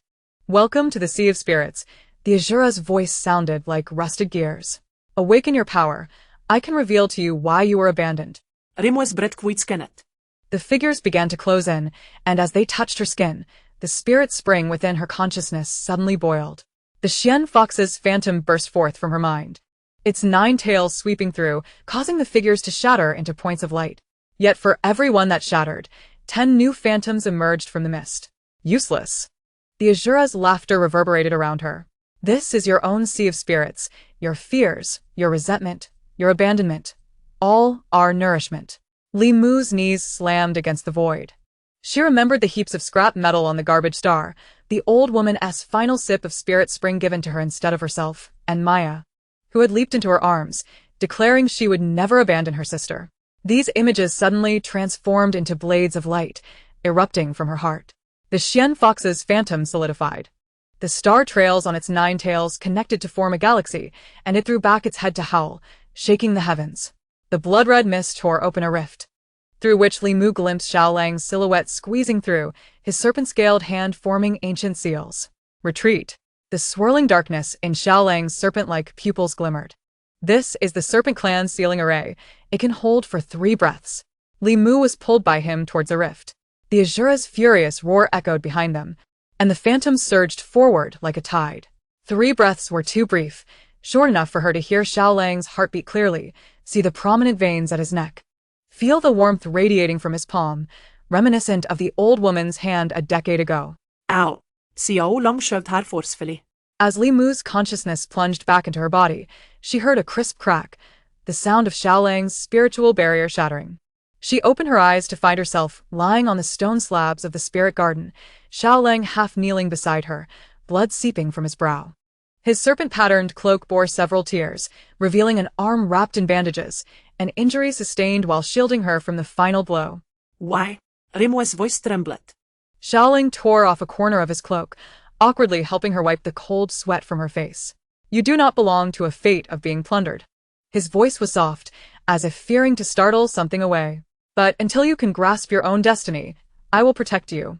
The wind lifted his tousled hair, and for the first time, Li Mu saw the warmth within his eyes. That warmth reminded her of the comforting glow of the spirit spring last night, of Maya's starlit gaze when making a pinky promise, of the jade pendant the old woman had pressed into her palm, now resting against her heart. The 2 half-star patterns softly glowing under her body heat. Suddenly, alarms blared throughout the command center. Andre's voice erupted from the communicator. "All personnel, attention. Abnormal psychic energy fluctuations detected at the border. Repeat, border detection." Xiaolang helped her to her feet. Li Mu stared at the roiling clouds in the distance, suddenly recalling the key the Xian fox had spoken of in her dream. She touched the runes on her arm, then grazed the jade pendant at her heart. Perhaps the answer lay in a more distant place. "I need to organize some things," she said to Xiaolang, her voice imbued with a determination she hadn't even realized she possessed. "I may need you to keep an eye on Maya tonight." Xiaolang's serpent-like pupils narrowed slightly. Yet he merely nodded. He watched her retreating figure towards the dormitory, his hand inadvertently pressing against the metallic fragment in his chest pocket, the blood upon it, and hers, finally converging. In the dormitory, Li Mu opened the wooden box left by the old woman.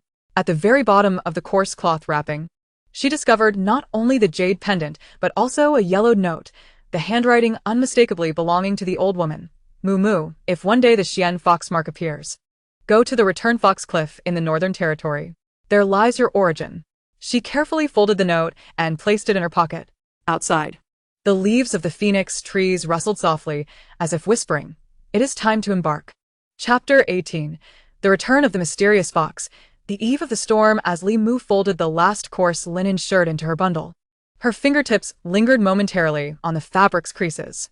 The rough cloth wrapping at the bottom of the wooden box was empty, leaving only the note from the old woman, pressed against her heart and radiating warmth.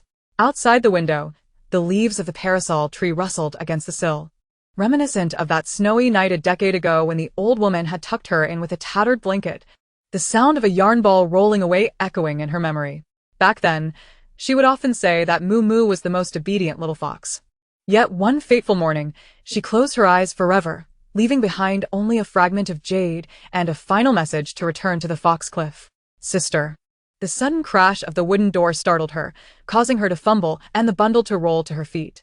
Maya burst in, breathless, her hair tips glistening with morning dew from the spirit garden, cradling the blue stargrass that Li Mu had once saved. The child always insisted that the silver spots on the grass resembled stars, claiming it would bloom into a star. I heard Uncle Andre say, "You're leaving on a transport ship?" Maya's eyes were as red as two water-soaked cherries, her fingers tightly gripping the stem of the blue stargrass. "Are those bad people coming back?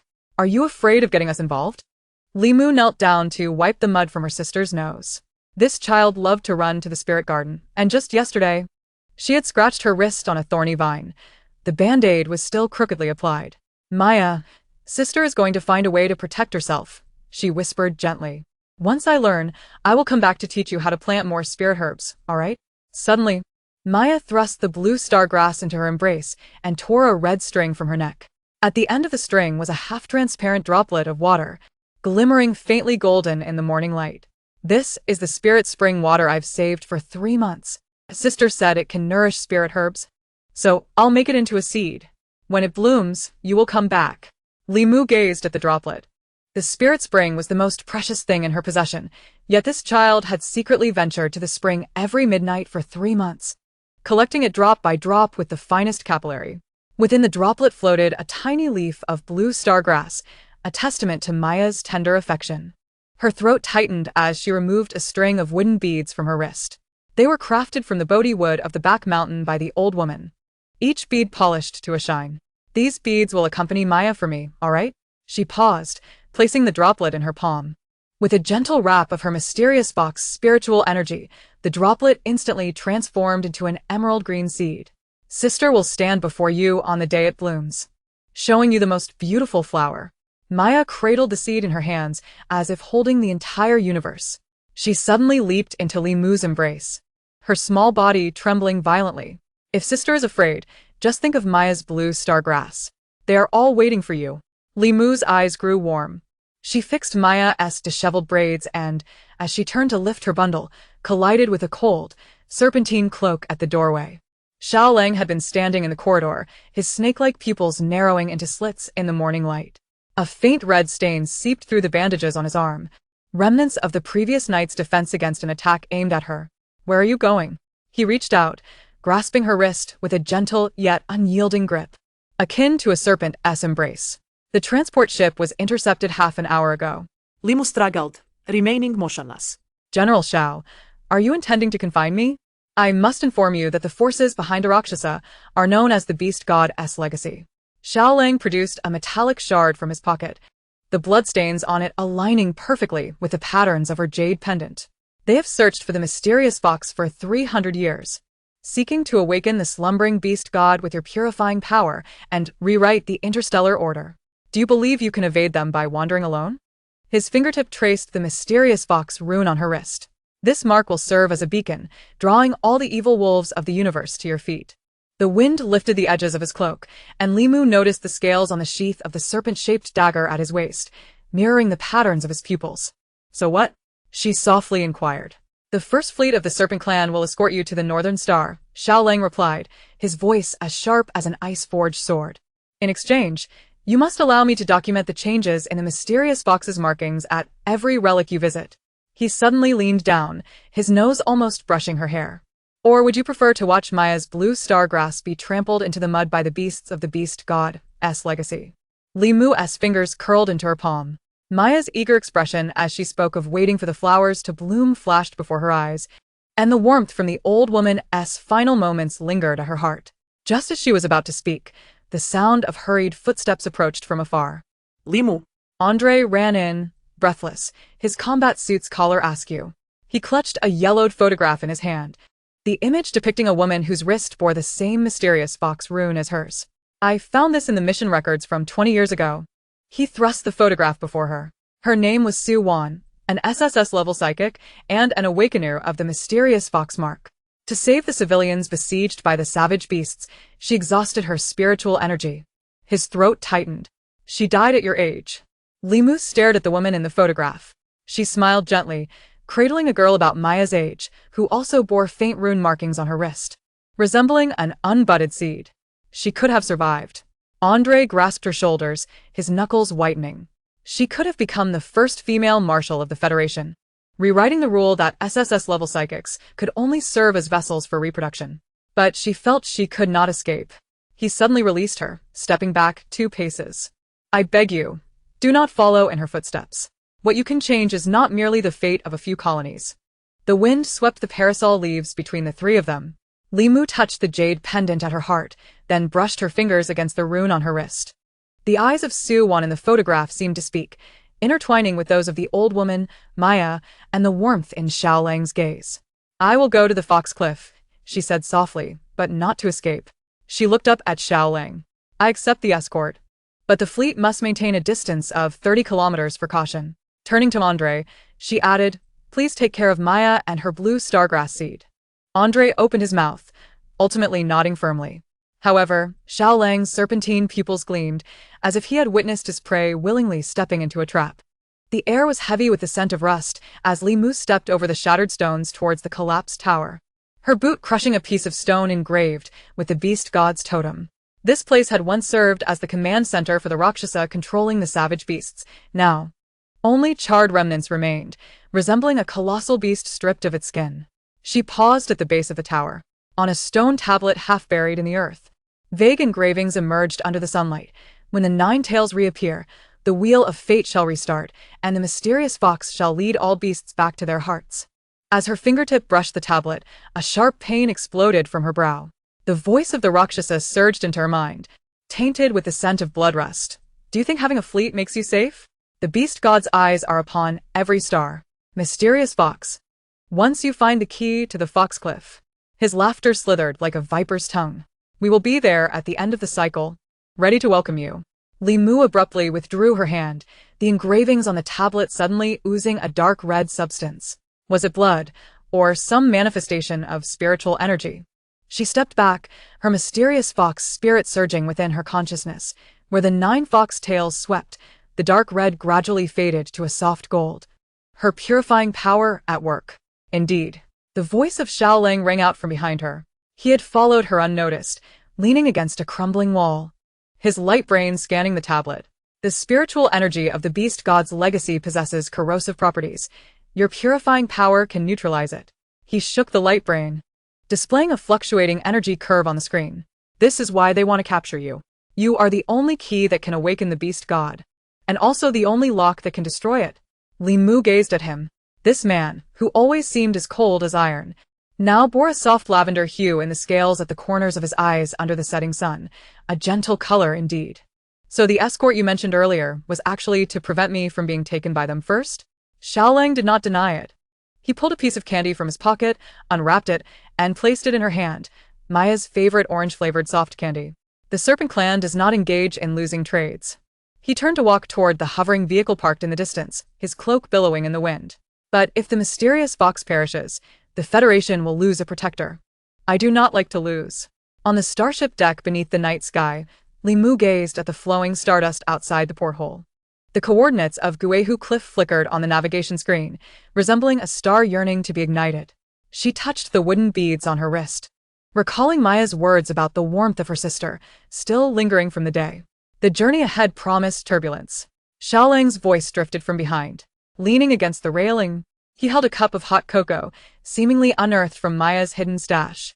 The beast god's descendants had deployed 6 fleets along the border, and the Rakshasa's ferocious beast legion was also gathering. He took a sip of cocoa, grimacing at its excessive sweetness, then offered it to her. Limu accepted the cup. The sweet aroma of cocoa mingling with the hum of the starship's engines, melting on her tongue. I know, she thought, as she gazed at the swirling purple nebula in the distance, the direction of the northern star. Yet the old woman had said that the mission of the Xuanhu was not to evade. Turning to him, she felt stardust dancing in her eyes and shook her cup, declaring, I am no longer alone. Xiaoling's serpent-like pupils widened slightly. Just as he opened his mouth to speak, a sudden static crackled from the communicator. A strange red light flashed across the star map on the screen, resembling a gaping wound. What is happening? Limu furovet herbrais. Xiaoling's expression turned icy in an instant. He pressed the communication button, only to hear a cacophony of electrical noise. The starship's navigation system had been compromised. He fixed his gaze on the flashing alarm lights, detecting anomalous spatial fluctuations towards the northern star. Limu stared at the roiling purple mist. A familiar sense of oppression surged up her spine, as if invisible hands were gripping her throat through the stardust. The Xuanhu awakened in her sea of consciousness. Golden light glimmered wherever its 9 tails swept. Chapter 19. Lost in the sea of stars, the starship's alarm blared like shattered glass, piercing Limu's ears. The hot cocoa she held splattered onto the deck, the dark liquid winding into a twisted river on the metallic floor. Xiaoling's serpent-like pupils contracted into slits. He swiftly pulled Limu towards the safety cabin, the edge of his cloak brushing against her hair, a chill following. Hold onto the handrails. The spatial turbulence had torn through the starship's protective layers, and the engines were overloading. The star map on the communication screen twisted like crumpled silk. Dark whirlpools surged from the purple nebula, each wave enveloping blinding blue light, high-energy particle streams capable of scorching the sea of consciousness. In Limu's mind, the Xuanhu suddenly let out a sharp cry, its 9 tails erupting into golden-red spheres, shielding her from the piercing pain invading her brain. Stabilize the course. Xiaoling's voice was as heavy as a ballast stone. His fingers flew across the control panel, but all the buttons glowed red, the navigation system completely locked down. With only 17 of backup energy remaining, he turned to Limu, the pale purple scales at the corners of his eyes darkening with anxiety, preparing for an emergency landing. Targeting the unmarked planet below, Limu grasped his wrist, feeling the urgency pulsing through his veins. Do you need me to assist with my mental energy? Your sea of consciousness is not yet stable. Xiaolin countered, gripping the nape of her neck, pressing her into the protective seat. As the safety belt tightened automatically, his thumb brushed against her ear, a serpent's instinctive gesture to soothe its kin, the Xuanhu merely needed to survive. The starship began to tremble violently. Through the porthole, Limu glimpsed the purple nebula devouring the surrounding starlight at a visible pace, while their craft plummeted like a leaf caught in a tempest towards the grayish planet beneath. She heard the engines emit a dying wail and saw cold sweat bead on Xiaoling's forehead as he adjusted the thruster angles, attempting to steer their descent away from the sharp rock formations on the surface.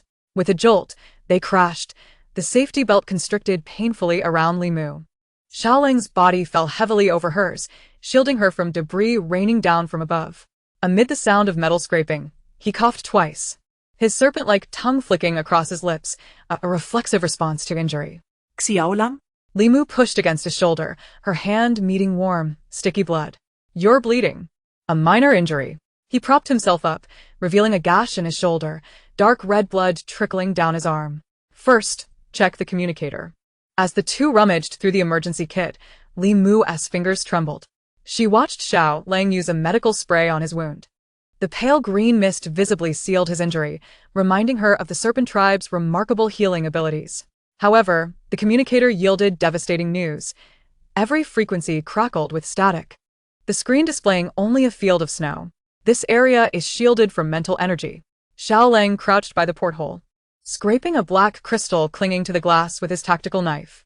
The energy residue was corrosive, reminiscent of the methods employed by the beast goddess descendants. He looked up at her, his serpent-like pupils reflecting the gray-white sky of the planet. The Rakshasa may have been awaiting our descent. Limu tightened her grip on the wooden beads on her wrist.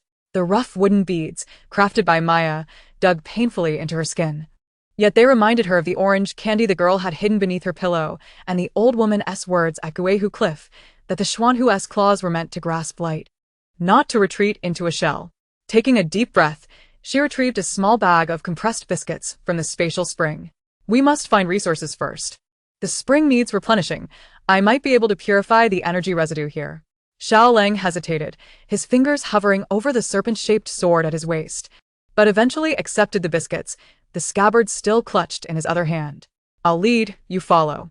If anything seems amiss, I will summon the Xuanhu.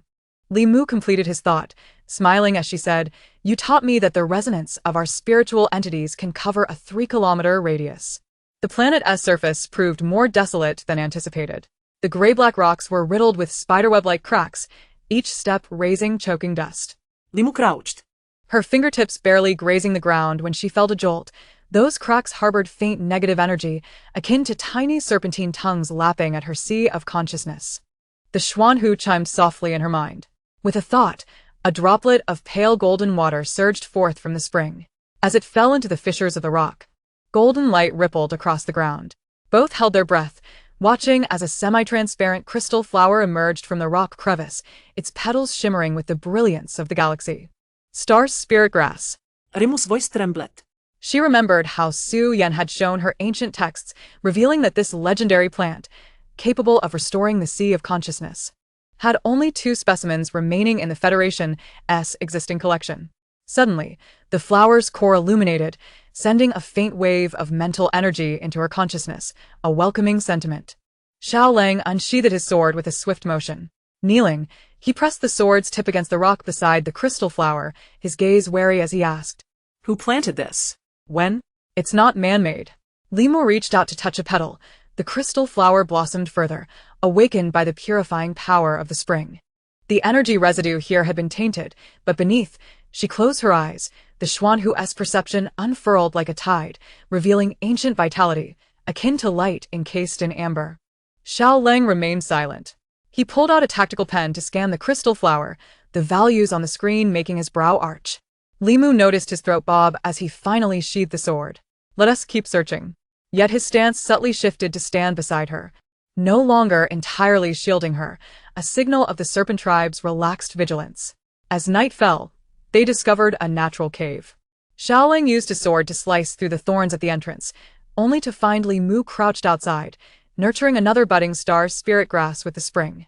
Dust clung to her hair, yet her eyes sparkled like starlight. Today we VE cultivated 7 plants, and the spring's reserves have replenished by 20%. Greedy.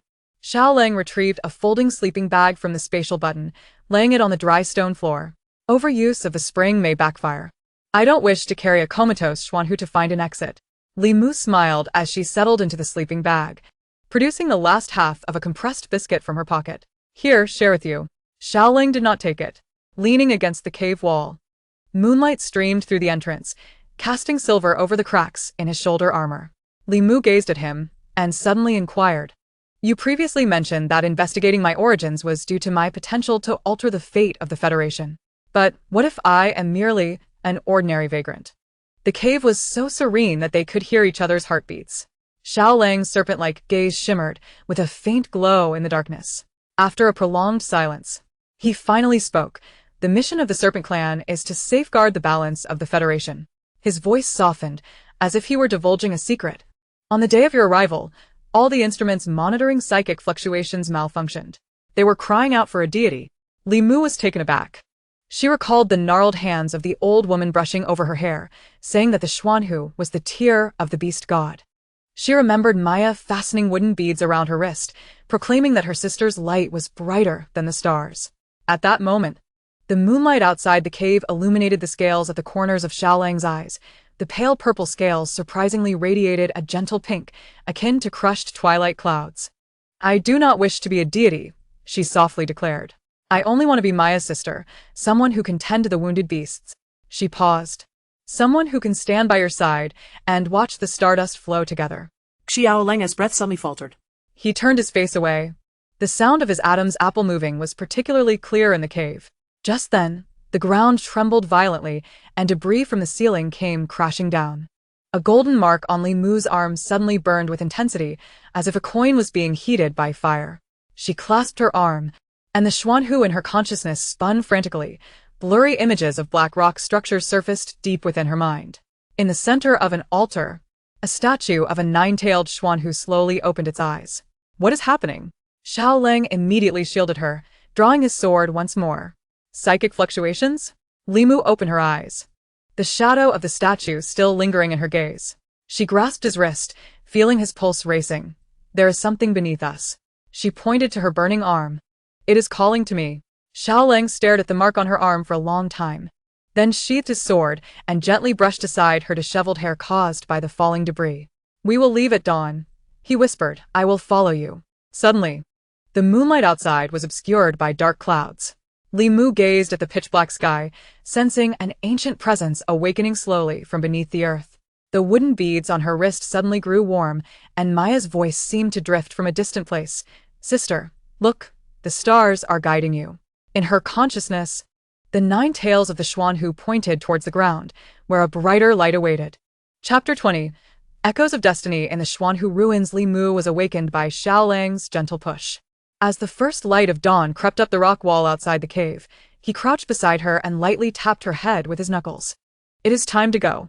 His uniquely deep voice, wrapped in the coolness of morning dew, was softer than the night before. She sat up, the wooden beads on her wrists still radiating the warmth from the previous night, while the golden mark on her arm had begun to burn since before dawn. As if a fine needle was pricking her skin, pointing towards a valley in the southeast. Xiaolang had already surveyed the terrain outside the cave. The sound of his dark iron boots crunching over the gravel echoed distinctly in the empty valley. He walked 3 steps ahead, his serpent-scaled armors gleaming coldly, yet always silently shifting aside to shield her from any loose stones she might step on. Here we are. The rock face at the end of the valley was darker than the surrounding area, as if scorched by some force for 1,000 years. In the central depression of the rock face, 2 stone doors, half the height of a person, were slantedly embedded. The inscription Xuanhu Sanctuary had long been eroded by time, leaving only faint traces, yet as she approached, it suddenly glimmered with a delicate golden light, as if awakened from slumber. She extended her hand, and as her fingertips brushed the runes along the door's edge, a wave of heat surged from the mark on her palm. Golden light flowed from her fingertips, tracing the patterns of the stone door. With a muffled thud, the 2 stone doors slowly opened inward, the dust rising and dancing in the beams of light, revealing a dark corridor beyond. Be cautious. Xiaolang's palm hovered protectively at her lower back, his serpent-like eyes narrowing into slits in the darkness. The temperature 10 degrees lower than outside, indicative of lingering psychic traces. The corridor's floor was laid with blue stone slabs inscribed with star maps. Each step she took echoed hollowly beneath. Upon reaching the 7th slab, a sudden chill crept up her neck, as though countless gazes pierced through her. Instinctively, she tightened her grip on Xiaolang's wrist, but instead felt the taut muscles beneath his armor. He had already drawn his sword halfway, the blade gleaming with a ghostly blue in the darkness. The illusion is coming, he murmured, his voice like a serpent's tongue brushing against her ear. Follow my psychic energy. No sooner had he spoken than Li Mu's consciousness was abruptly yanked into a chaotic realm. She found herself standing on scorched earth. In the distance, a forest was ablaze, and nearby lay a white tiger with golden eyes, its fangs shattered, and a silver-winged eagle with broken wings. Even the gentlest fawn was curled up behind a rock, its fur drenched in blood. At the center of this apocalyptic scene stood a woman clad in a moon-white robe. Her long hair cascaded to the ground, adorned with 9 fox-shaped gold ornaments, each radiating the same golden light as the mark on Li Mu. The woman turned, her features bearing a striking resemblance to Li Mu. She raised a jade vial, and a clear spring poured forth onto the ground, causing tender green sprouts to emerge from the scorched earth, while the beasts emitted weak whimpers, their wounds healing at a visible pace. You are the last hope, the woman's voice flowed like melting spring snow. Remember, the power of the Xuanhu is not a shackle. The vision shattered suddenly. Li Mu stumbled back, cold sweat trickling down her neck and her collar. She realized she had unknowingly knelt before the altar. And Xiaolang was half-squatting, supporting her shoulder, his fingers digging into her collarbone with enough force to nearly pierce the skin. What did you see? His serpent-like eyes swirled with dark purple light, a sign of his psychic energy surging. Your psychic fluctuations just now were as if someone had cut them with a knife. Li Mu opened her mouth, yet her throat felt as if it were stuffed with waterlogged cotton. Just as she was about to speak, a piercing buzzing erupted from the corridor. The air began to warp, and countless faces emerged on the once clear stone wall, weeping women, roaring beasts, soldiers brandishing weapons. Each one screaming, "Surrender the Xuanhu! Kill her! The bloodline belongs to the gods." The mechanism has been activated. Xiaolang's voice suddenly turned hoarse, his other hand pressing against her back, the warmth of his psychic energy entwining around her consciousness like vines. Bite my wrist. Limu looked up, colliding with the crimson depths of his gaze. His serpent scales extended from the corners of his eyes to his jaw, shimmering with a dangerous purple hue, yet exposing the most vulnerable artery on his wrist to her view. The moment she bit down, the taste of rust exploded on her tongue, and the distorted faces began to shatter as if splashed with hot oil. Someone is interfering with the ruin's defense mechanism. Xiaoling swiftly wrapped his cloak around her, his serpent tail slashing towards the projection, but it missed. The projection, before shattering, beckoned to Li Mu with a finger. Just wait. On the day the beast tide engulfs the Federation, I will personally come to claim your life and your spring. No sooner had the words left his lips than the projection completely dissipated. Only then did Li Mu realize her entire body was trembling. Even her fingers gripping Xiaolang's cloak were turning pale. She looked up at him, only to see cold sweat beading on his forehead, the edges of his serpent scales turning an abnormal gray. He had forcefully resisted the high-level illusion to protect her. We must go. He pulled her deeper into the corridor, his serpent tail sweeping away the obstructing rubble, leading them to the core area, which lay at the very depths. Suddenly, the space within the ruins expanded, revealing a crystal altar suspended in midair, beneath which flowed a stream of stardust, while above floated a golden fox-shaped jade pendant. The surface of the pendant bore the same intricate patterns as the mark of the Xuanhu, resonating with a melodious chime as she approached, akin to the gentle murmur of a mystical fox. The moment Li Mu reached out to touch the pendant, a warm current surged from her palm to the crown of her head. Within her consciousness, the ethereal image of the Xuanhu solidified, its 9 tails sweeping across her spiritual sea, tenderly mending all the fissures left by the illusions. In the spirit spring, the once sluggish water suddenly surged into a stream, and even the most secluded spirit plants sprouted new buds. Remember, you are the heir of the Xuanhu. The familiar feminine voice echoed once more, this time clear as if whispered directly into her ear. Your power is meant for protection, not for plunder. The pendant fell with a soft thud into her palm. Li Mu looked down to find the mark on her arm had darkened, resembling gold tempered by moonlight. She turned to Xiaolang, who was gazing upward at the star map above the altar, the purple mist in his serpent eyes dissipating slightly, yet his jaw remained tense. What's wrong? She approached him. He remained silent, merely grasping her wrist and pressing her palm against his heart. Through the battle armor, she felt his rapid heartbeat. Your mental prowess has increased by 20% since half an hour ago. His voice was hoarse, and the fluctuations of the spirit spring were even more pronounced. Just as Li Mu was about to speak, a thunderous roar echoed from afar. The sound resembled the simultaneous low growls of countless beasts shaking the crystal altar. Xiaolang immediately shielded her behind him, his serpent tail leaving deep grooves in the ground. He listened intently for a moment, his expression darkening. It's a beast tide. It's 10 times larger than last time, and it's heading this way. He looked down at the pendant in her palm, pointing directly to their location. Suddenly, the wooden bead on her wrist grew hot. She recalled Maya's words from yesterday. Sister, I dreamed of many little beasts crying at your legs, saying a big monster wanted to eat them. She tightened her grip on the pendant, the Xuanhu emitting a clear cry in her consciousness. We must return. Xiaoling tore off his cloak and tied it around her waist, suggesting they first head to Andre's temporary camp, where he had the necessary parts to repair the starship. But he gazed into her eyes, saying, From now on, you must not leave my sight even for a moment. The words of the Rakshasa were not a threat. He had waited too long. Li Mu stared at the swirling dark clouds outside the cave, suddenly recalling the eyes of the woman in the illusion and the light of the pendant in her palm, both identical. She touched the wooden bead on her wrist, and then the pendant at her heart. Some matters must come to an end, while others are only just beginning. Chapter 21. The Return of the Xuanhu. The calm before the storm, the warmth of the pendant lingered at Li Mu's fingertips as Xiaolang's serpent tail coiled around her waist, carrying her through the billowing dark clouds beyond the altar. The cutting winds stung her cheeks, yet she felt her heartbeat thrumming like a drum, not from fear, but from some fervent sensation surging within her chest. The damage to the starship's engine was less severe than anticipated. Xiaolang's voice, tinged with coldness, revealed that Andre's temporary camp had stocked the parts for the antimatter propulsion system, capable of repair within 30 minutes. He lowered his gaze to her, swallowing hard. But the beast tide was moving faster than calculated, and we must leave this abandoned planet within 3 hours. Li Mu touched the wooden bead on her wrist. Recalling Maya's words from yesterday, "Sister, the little beasts say the big monster is angry. Their eyes are all red." She gazed into the swirling gray mist ahead, where the low growls grew increasingly distinct, akin to countless dull blades scraping against the hull of the starship.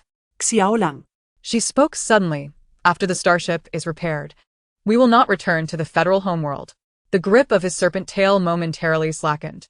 Xiao Lang turned his face, the shadows cast by his brow obscuring half of his countenance. "Where do you wish to go?" "To the frontier colonies." Limu opened her palm, the pendant shimmering with moonlight in the night, recalling Maya mentioning that children from 3 colonized stars had dreamt of little beasts crying, while Andre had said in his last communication that the beasts there had suddenly lost their sentience. She remembered the scorched earth from the illusion, the swaddling torn apart by frenzied beast claws. The Rakshasa did not want me to hide, but to stand before him. Xiao lang, as serpent tail tightened abruptly, Almost digging into her soft flesh. As he lowered his head, his serpent tongue brushed against her ear. "Do you know what an SSS mentalist is in their eyes?" His voice was hoarse, a vessel capable of nurturing the most perfect offspring of beast gods, a living energy source capable of mass-producing war machines. "But I am not."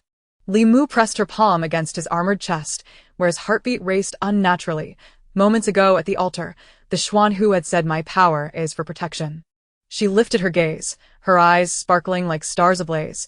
"Xiao Lang, I want to try to use these hands to protect what they cannot take away from me." The alarm in the starship repair chamber suddenly blared. Andre's face appeared on the holographic screen, his military cap askew, oil smudged on his left cheek. And his eyes lit up like flames upon seeing Li Mu. "My God, you're alive." A metallic clatter echoed behind him. "Don't speak yet, listen to me." He lowered his voice abruptly. 3 hours ago, the 7th, 9th, and 12th colonies simultaneously erupted in a beast tide, with a scale 20 times the norm. More disturbingly, those beasts are not seeking food. They are charging straight toward the core areas of the cities, as if locked onto a target by mental power. What is the target? Xiaoling's knuckles turned white as he clenched his fists. Andre swallowed hard, his gaze sweeping over Li Mu. "All survivors have mentioned that when the beasts charged in, the low growls they emitted matched the frequency you used to purify them last time." He suddenly grabbed a nearby tablet. "And this?" "We intercepted communications from the Rakshasa's subordinates. They said, the scent of the Xuan who grows stronger." A photograph popped up on the holographic screen. Li Mu's breath caught in her throat. It was a piece of charred metal bearing twisted fox patterns, a variant of the Xuanhu mark on her wooden bead and the pendant at her heart, but with several spiked cracks. "They're searching for something related to you." Andre's voice turned grave. "The Federal Council demands your immediate return to the homeworld to be protected, but I know." He fixed his bright eyes on Li Mu and suddenly smiled. "You want to go back? Will you?" "Andre, transmit all the data you have regarding the beast tide to the starship terminal." Xiaoling's serpent tail struck the control panel with a resounding thud, causing the holographic screen to tremble. "Send me the coordinates. We will arrive in 30 minutes. Wait. Andre suddenly tossed a small cloth bag over to her. "Maya gave it to me, saying Sister S wooden bead likes this." Li Mu caught the bag and opened it to find fresh spirit herbs, still glistening with morning dew. She touched the wooden bead on her wrist, which had been hot, now cooling as if gently brushing against her hand. As the starship broke through the clouds, the nightscape of the 7th colony was shrouded in crimson. On the ground, countless pairs of ghostly green beast eyes shifted in the darkness, their roars resonating with a deafening intensity against the glass windows. Li Mu stood by the starship's viewport, witnessing citizens wielding makeshift weapons at the gates of an orphanage, while pregnant women knelt on the ground tending to the wounded little beasts, creatures that should have been the most vulnerable to the beast tide. "They're waiting for me." She turned to Xiaolang, just as those people awaited the Xuanhu in her vision. Xiaolang tightened the collar of her protective suit, his fingertips lingering at the nape of her neck for a brief moment. "I will have the fleet establish a mental power blockade in the air to restrict the movement of the beasts." He produced a silver chip and inserted it behind her ear. "This is my mental power resonator. If you cannot hold on, I will not falter." Li Mu interrupted him, clasping his icy fingers against her cheek. "Trust me, just as you believe in the Xuanhu's ability to purify the darkness." When the first beast roar tore through the night sky, Li Mu stood atop the city hall. The wind lifted the tips of her hair, and the ethereal shadow of the dark fox gradually unfurled behind her. Where the 9 fox tails swept, golden motes of light floated in the air. The beast horde below fell silent for a moment, only to crash against the protective shield with renewed fervor. However, this time, their eyes were no longer purely blood-red. A trace of clarity flickered within. "Little beasts, I have arrived," Li Mu murmured softly. She raised her hand, and the spring water from the spiritual realm suddenly cascaded forth, transforming into a fine mist that enveloped the entire city. The beasts touched by the mist first trembled and then slowly knelt, their forepaws gently patting the ground, emitting whimpers akin to that of younglings. "Mother, the great fox is glowing. It is the purifier. It is the sister who saved us last time." The crowd's cheers mingled with the low growls of the beasts, surging like a wave. Li Mu spotted Maya squeezed at the orphanage entrance. Desperately waving her hand with the spiritual herb she had stuffed, she saw Andre standing before the shield with a gun, nodding vigorously at her. She even noticed a few purified little beasts dragging injured citizens by their pant cuffs toward the safe zone. Psychic network coverage at 70%. Xiao Lang's voice crackled in her earpiece, laden with static. 33rd tier berserk bears have breached the blockade in the southeast. I have instructed the air cavalry to delay with tranquilizers. No need. Li Mu closed her eyes, and the dark fox shadow suddenly expanded threefold, its 9 tails striking toward the southeast like golden whips. The roars of the berserk bears abruptly ceased as they began licking their wounds, now as docile as house pets. When she opened her eyes, a golden light akin to that of her jade pendant shimmered in her gaze. They were merely frightened, needing someone to assure them that the fight was over. A brief silence enveloped the earpiece, and when Xiao Lang's voice returned, it was as light as a sigh. "I should have known you were not just a vessel." It was at that moment that the shadow descended, as if a dark cloud had suddenly obscured the moonlight, plunging the city into an instant of darkness. Li Mu looked up to see a figure suspended in midair, clad in a black robe adorned with bone patterns, their face shrouded in shadow, except for a pair of nauseating, ashen eyes, those of the man who manipulated the beast tied in her vision. "I have waited so long for you, heir of the dark fox," the voice of Luo Cha rasped, akin to nails scraping metal. "I thought I would have to retrieve you from the laboratory on the main planet, yet here you are, delivering yourself to my door." He raised his hand, cradling a black crystal that pulsed with a dark light, the opposite of Li Mu's jade pendant. "Do you know what this is? It is refined from fragments of your mother's psychic energy." Li Mu's blood ran cold. "What did you say?" Her voice trembled. Luo Cha laughed, his laughter reminiscent of a night owl's shriek. "Do you think you were abandoned for no reason? Your mother exchanged her life for yours, sealing the dark fox inheritance within your body." He rotated the crystal. "Now, I shall reclaim my investment, along with you, this perfect vessel." As the black beam shot toward her, Li Mu barely had time to evade. But the dark fox shadow emitted a blinding golden light, forming a shield before her. At the moment the beam struck the shield, she heard the jade pendant emit a crisp shattering sound, not a shatter, but the roar of some kind of seal being broken. She looked down to see the mark on her chest seeping golden blood, winding along her collarbone in new patterns. "This is impossible." Luo Cha's voice cracked for the first time. That woman clearly said, what else did she say? Li Mu wiped the blood from the corner of her mouth, and the dark fox shadow behind her howled to the heavens. "She said my power is to protect, not to be plundered." She stepped toward the edge of the rooftop, the wind causing her protective suit to flutter. "Luo Cha, you have misunderstood one thing." She raised her hand, and the beasts of the city suddenly raised their heads in unison, emitting a deafening call. "I did not come here for you to take anything from me." Her voice, intertwined with the dark fox's cry, echoed through every street. "I have come to reclaim everything you have stolen." Luo Cha's pupils constricted sharply. He suddenly crushed the crystal in his palm, sending black mist spiraling toward the sky. "You will regret this. When the beast god descends, boom." Xiao Lang's serpent tail burst through the black mist, ensnaring Luo Cha's neck with precision. The purple mist in the serpent's eyes surged like never before as his psychic energy pierced Luo Cha's consciousness. "Now, it is you who should regret." Yet Li Mu noticed that as Luo Cha was dragged toward the starship, a smile still lingered at the corner of his mouth. His gaze transcended her, landing on the mark on her chest, softly murmuring, "Soon, when the blood-red moon rises." The night wind swept away his words, dissolving into the gradually brightening dawn. Li Mu touched the burning mark, suddenly hearing Maya's scream from below. "Sister, look at the sky. The moon. The moon is turning red." She looked up, The once silver moon was visibly shifting to a blood-red hue, and wherever the moonlight fell, the recently purified beasts began to tremble anew, their pupils rekindling with frenzied dark red. Li Mu clenched her fists, the dark fox shadow emitting an anxious low whine within her consciousness. She heard Xiao Lang's voice in her earpiece, tauter than ever. Detecting abnormal psychic fluctuations, could it be the aura of a divine-level beast? And Luo Cha's laughter still echoed in her mind. In the next chapter preview, as the blood-red moonlight pierces the protective shield, Li Mu's psychic sea suddenly cracks like spiderwebs. As Xiao Lang's serpent tail wraps tightly around her waist, he touches a hand of scalding blood. Her mark is melting, revealing a dark pattern identical to the one on Luo Cha's crystal. Chapter 22. The Dark Fox Breaks the Formation. Blood-red dawn. The blood-red moonlight painted the sky of the entire colonial star in an eerie crimson hue.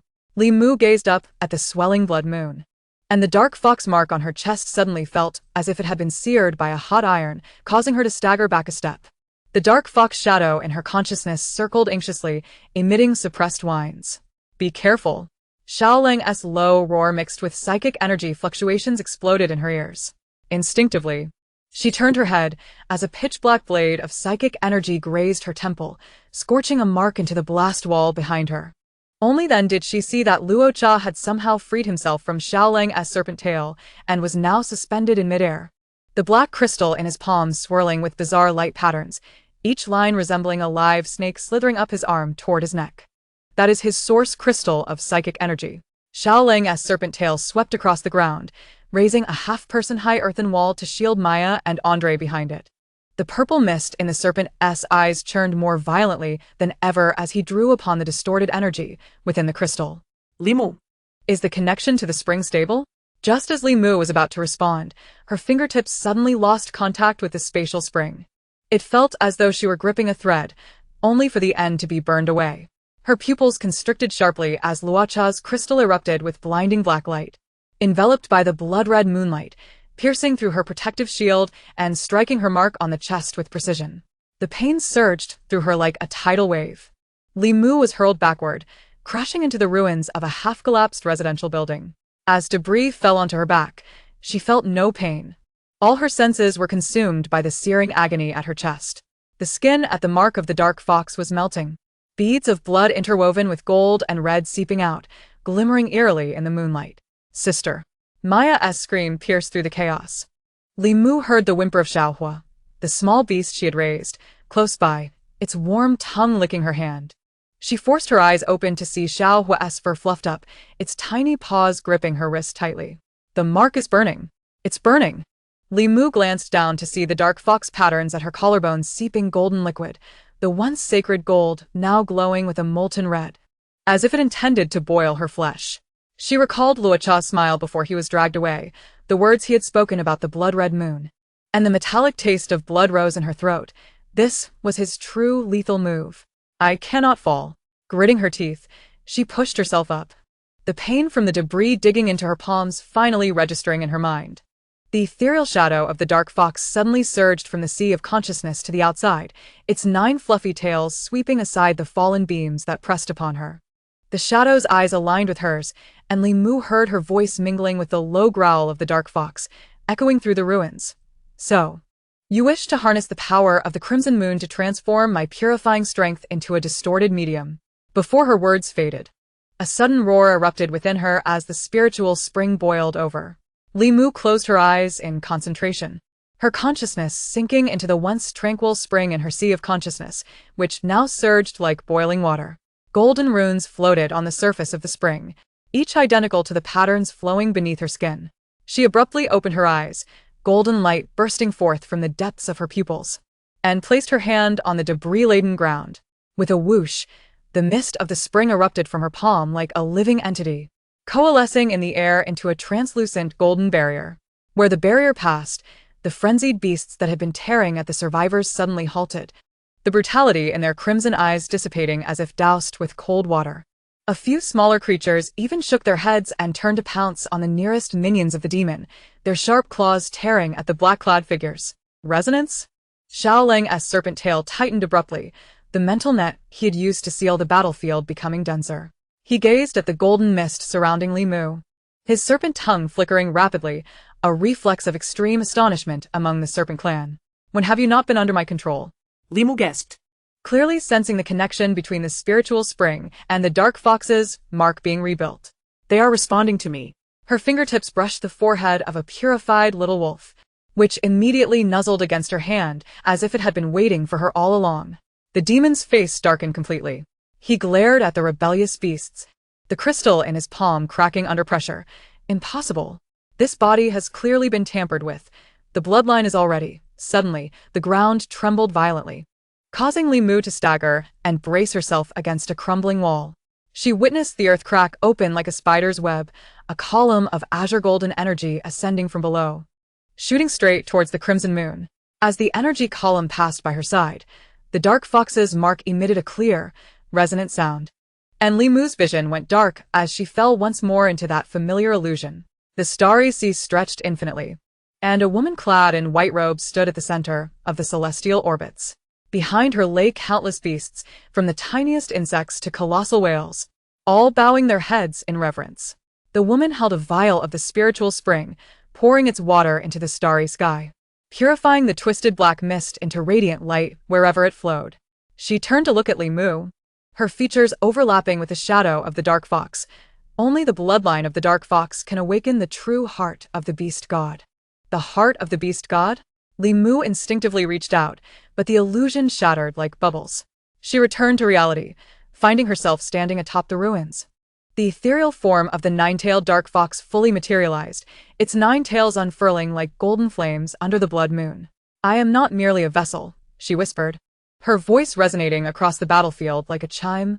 "I am the key." The demon's pupils constricted sharply. He watched the golden mist around Li Mu transform into myriad points of light, each one precisely landing on the foreheads of the beasts he had controlled with dark energy. In that moment, the eyes of those creatures reignited with intelligence. The first to awaken, a giant bear, threw back its head and let out a thunderous roar, turning to charge toward the demon's position. You can actually awaken the resonance of the beast god." The demon stumbled backward, the crystal in his hand emitting a final burst of dark light. "This is just the beginning. When the beast god truly returns, you will ultimately belong to us." Before he could finish, Xiaolang's serpent tail shot forth like lightning, ensnaring his ankle. The purple mist in the serpent's eyes coalesced into a tangible mental blade, piercing through the demon's sea of consciousness defenses. "Now, it is you who must conclude." Li Mu watched as the demon was dragged onto the starship, the burning sensation in her chest gradually subsiding. She touched the dark fox's mark, now restored to a pale golden pattern, and the words of the woman from the illusion echoed in her ears. In the distance, Maya was running toward her with the little fire in her arms, while Andre led the surviving soldiers to clear the battlefield. And though Xiaolang's serpent tail remained coiled around the demon, the serpent's head slightly turned toward her, the purple mist in its eyes softening for the first time, revealing a hint of undetectable respect. "Sister." Maya leaped into her embrace, tears soaking her riot gear. "You just seemed like the beast god." Li Mu looked down and ruffled Maya's hair, yet her gaze drifted toward the horizon. There, a silver starship was slicing through the clouds, the federal emblem gleaming coldly in the moonlight. She heard a strange yet authoritative voice in her earpiece. "This is the Federal Central Military. We have detected unusual psychic fluctuations on the colony star. MS Li Mu. We need you to promptly travel to the capital star sky dome to explain everything regarding the dark fox bloodline and the resonance of the beast god." The night wind tousled her hair, and Li Mu gazed at the approaching starship, softly murmuring, "The path of guardianship has only just begun." Chapter 23. The Foxfire guides the spiritual spring seal. Li Mu received the holographic projection while braiding the third braid in Maya's hair. The little girl's hair ends were still damp with morning dew, freshly picked blue stargrass from the banks of the spiritual spring, which she intended to weave into a bracelet as a farewell gift. When the blue light of the projection suddenly exploded in the center of the tent, Maya's fingers trembled, and the grass stem snapped in two with a crisp sound. "Do not be afraid."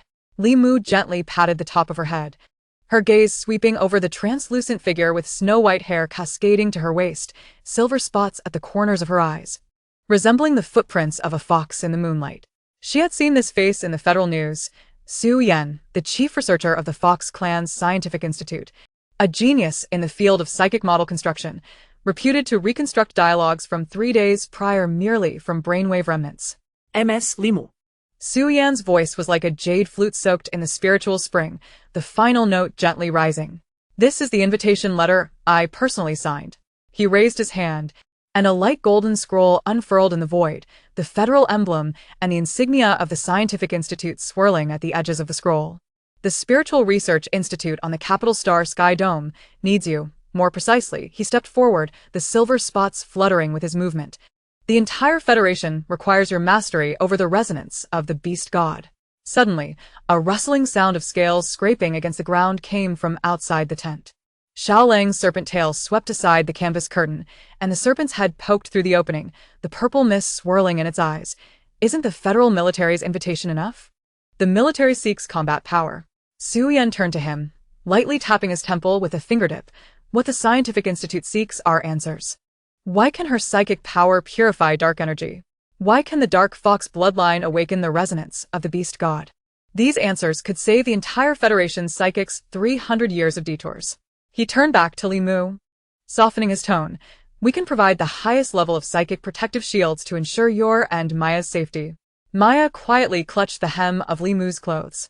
Li Mu looked down and noticed the little girl still had tears clinging to her eyelashes from earlier, resembling a string of shattered diamonds. She recalled 3 days ago in the ruins, when Maya had held her hand and said, "Sister, if you leave, I will weave all the blue stargrass by the spiritual spring into bracelets and wait for you." And remembered how Xiao Lang had checked her riot gear the night before, the pressure of his serpent tail around her ankle lighter than usual. He always said that serpents coil around people to confirm their safety, but she knew that was out of reluctance. I do not need protection for myself. Li Mu raised her gaze, her eyes piercing through Su Yan's holographic projection to the ethereal nine-tailed shadow floating outside the tent.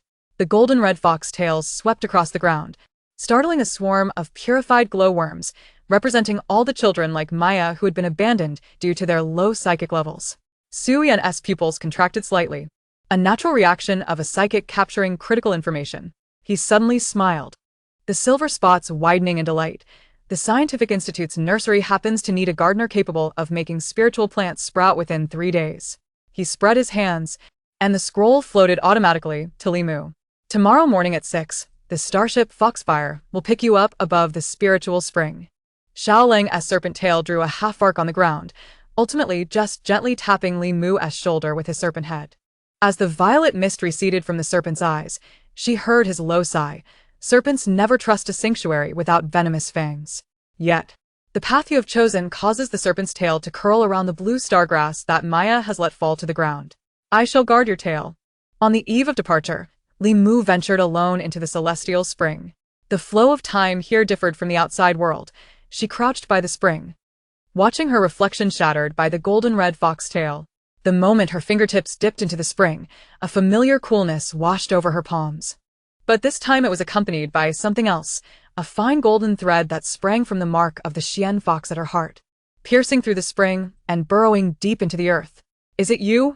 she whispered, recalling the woman who overlapped with the Xian fox in her illusion. Suddenly, the spring water boiled, golden mist enveloped her wrists, pulling her into the depths. Below was not the darkness she had imagined, but a vast expanse of golden light. Countless chains lay submerged at the bottom, each inscribed with arcane runes, and her mental strength climbed like a vine along one of the chains. When her fingertips touched the top of the chain, a searing pain exploded in her consciousness. It was her bloodline warning her that some powers were not yet to be touched. Li Mu abruptly opened her eyes, realizing she still crouched by the spring, cold sweat beating at her temples. The mark of the Xian fox on her chest glimmered faintly, like gilded parchment scorched by fire. She touched it, recalling Su Yan's words, remembering the last words of the Rakshasa about the true return of the beast god, a bitter taste rising in her throat. It turned out that what she thought was an end was merely the beginning of another journey. On the following morning, the blast of the Foxfire starship's horn pierced the morning mist. Su Yan stood atop the gangway, his snowy hair casually pinned with a jade hairpin. Upon seeing her approach, he extended a silver bracelet towards her, a mental protection shield capable of withstanding SS-level mental attacks. His fingertips were slightly cool, as if just retrieved from a low-temperature chamber in the laboratory. "I have collected the snake venom sample from General Xiao Lang. He said if you lose a fox hair, Use snake venom to soak your experimental equipment. Li Mu chuckled at this. Just as she was about to accept the bracelet, an alarm suddenly rent the air. The starship trembled violently, the navigation screen flashing a blinding red light. Su Yan's expression changed drastically, and he yanked her back into the cabin. It's a mental interference wave. Someone has set a trap on the flight path. Little fox, don't try to escape. A sweet, syrupy voice surged from all directions. The cabin door slid open silently, revealing a woman clad in a dark green qipao, leaning against the frame. Her serpent eye pendant shimmering with a ghostly glow. The fox markings at the corners of her eyes were drawn in black, but they bore a more sinister charm than Su Yan's silver spots. Your celestial spring is the key to unlocking the heart of the beast god. Maya's scream mingled with the alarm, echoing through the space. Li Mu turned to see the little girl throwing punches at the air, seemingly reverted to the abandoned snowy night in her illusion. Cold sweat beaded on Su Yan's forehead as his fingers rapidly formed seals in the void, clearly battling against the illusion. Meanwhile, Xiaoling suddenly turned around, realizing the snake general had unknowingly shielded her, his tail coiled defensively, the purple mist in his eyes nearly solidifying. Don't be afraid. Li Mu pressed down on Xiaoling's serpent scales, the sensation burning hotter than usual. She closed her eyes, allowing herself to sink into the celestial spring. This time, there were no golden threads, only the golden chain inscribed with runes, humming deep within her consciousness. The voice of the woman from the illusion suddenly became clear. Awaken the seal with bloodline. The Xian fox is not a vessel to be plundered. In the name of the Xian fox, awaken. She heard her own voice, imbued with an ancient rhythm. The mist of the celestial spring surged from her sleeves, coalescing into a golden mirror within the cabin. The blue charm's illusion collided with the mirror's surface, bursting like a popped bubble. Maya's cries abruptly ceased. Su Yan's hand gestures faltered, and Xiaoling's serpent tail slowly relaxed. The blue charm's face turned as pale as if drained of blood. She stumbled backward, her serpent eye pendant shattering on the ground. How could you possibly possess the power of the seal? Because I am not the key. Li Mu opened her eyes, and the phantom of 9 tails spread behind her, the golden red fox tail sweeping through the blue charm's hair tips. I am the guardian. At that moment, Su Yan's mental model was completed. A light net of pale blue wrapped around the blue charm, her figure gradually becoming transparent, leaving behind only a sharp laugh. They will not give up. The heart of the beast god. Silence. Xiaoling's serpent tail struck through the air, accurately wrapping around the blue charm's neck. The mental blade formed from the purple mist pressed against her consciousness.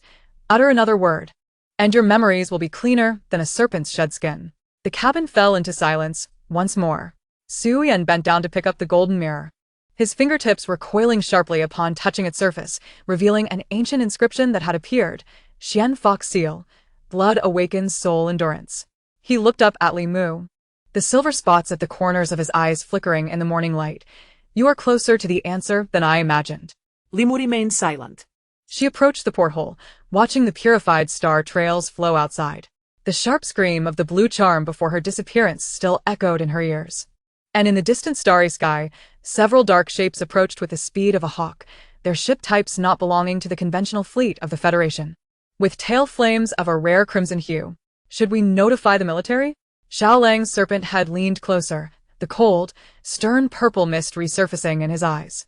Li Mu gazed at those dark shapes, the mark of the Xian fox on her chest beginning to burn once more. She recalled the woman in her illusion, the golden chains at the bottom of the celestial spring, and the answer Su Yan had given.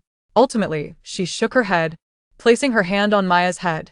The path of guardianship has just begun. Amidst the roaring engines of the Foxfire starship, the crimson tail flames drew ever closer. Chapter 24. The truth of the eagle wing emerges on the porthole of the Foxfire starship.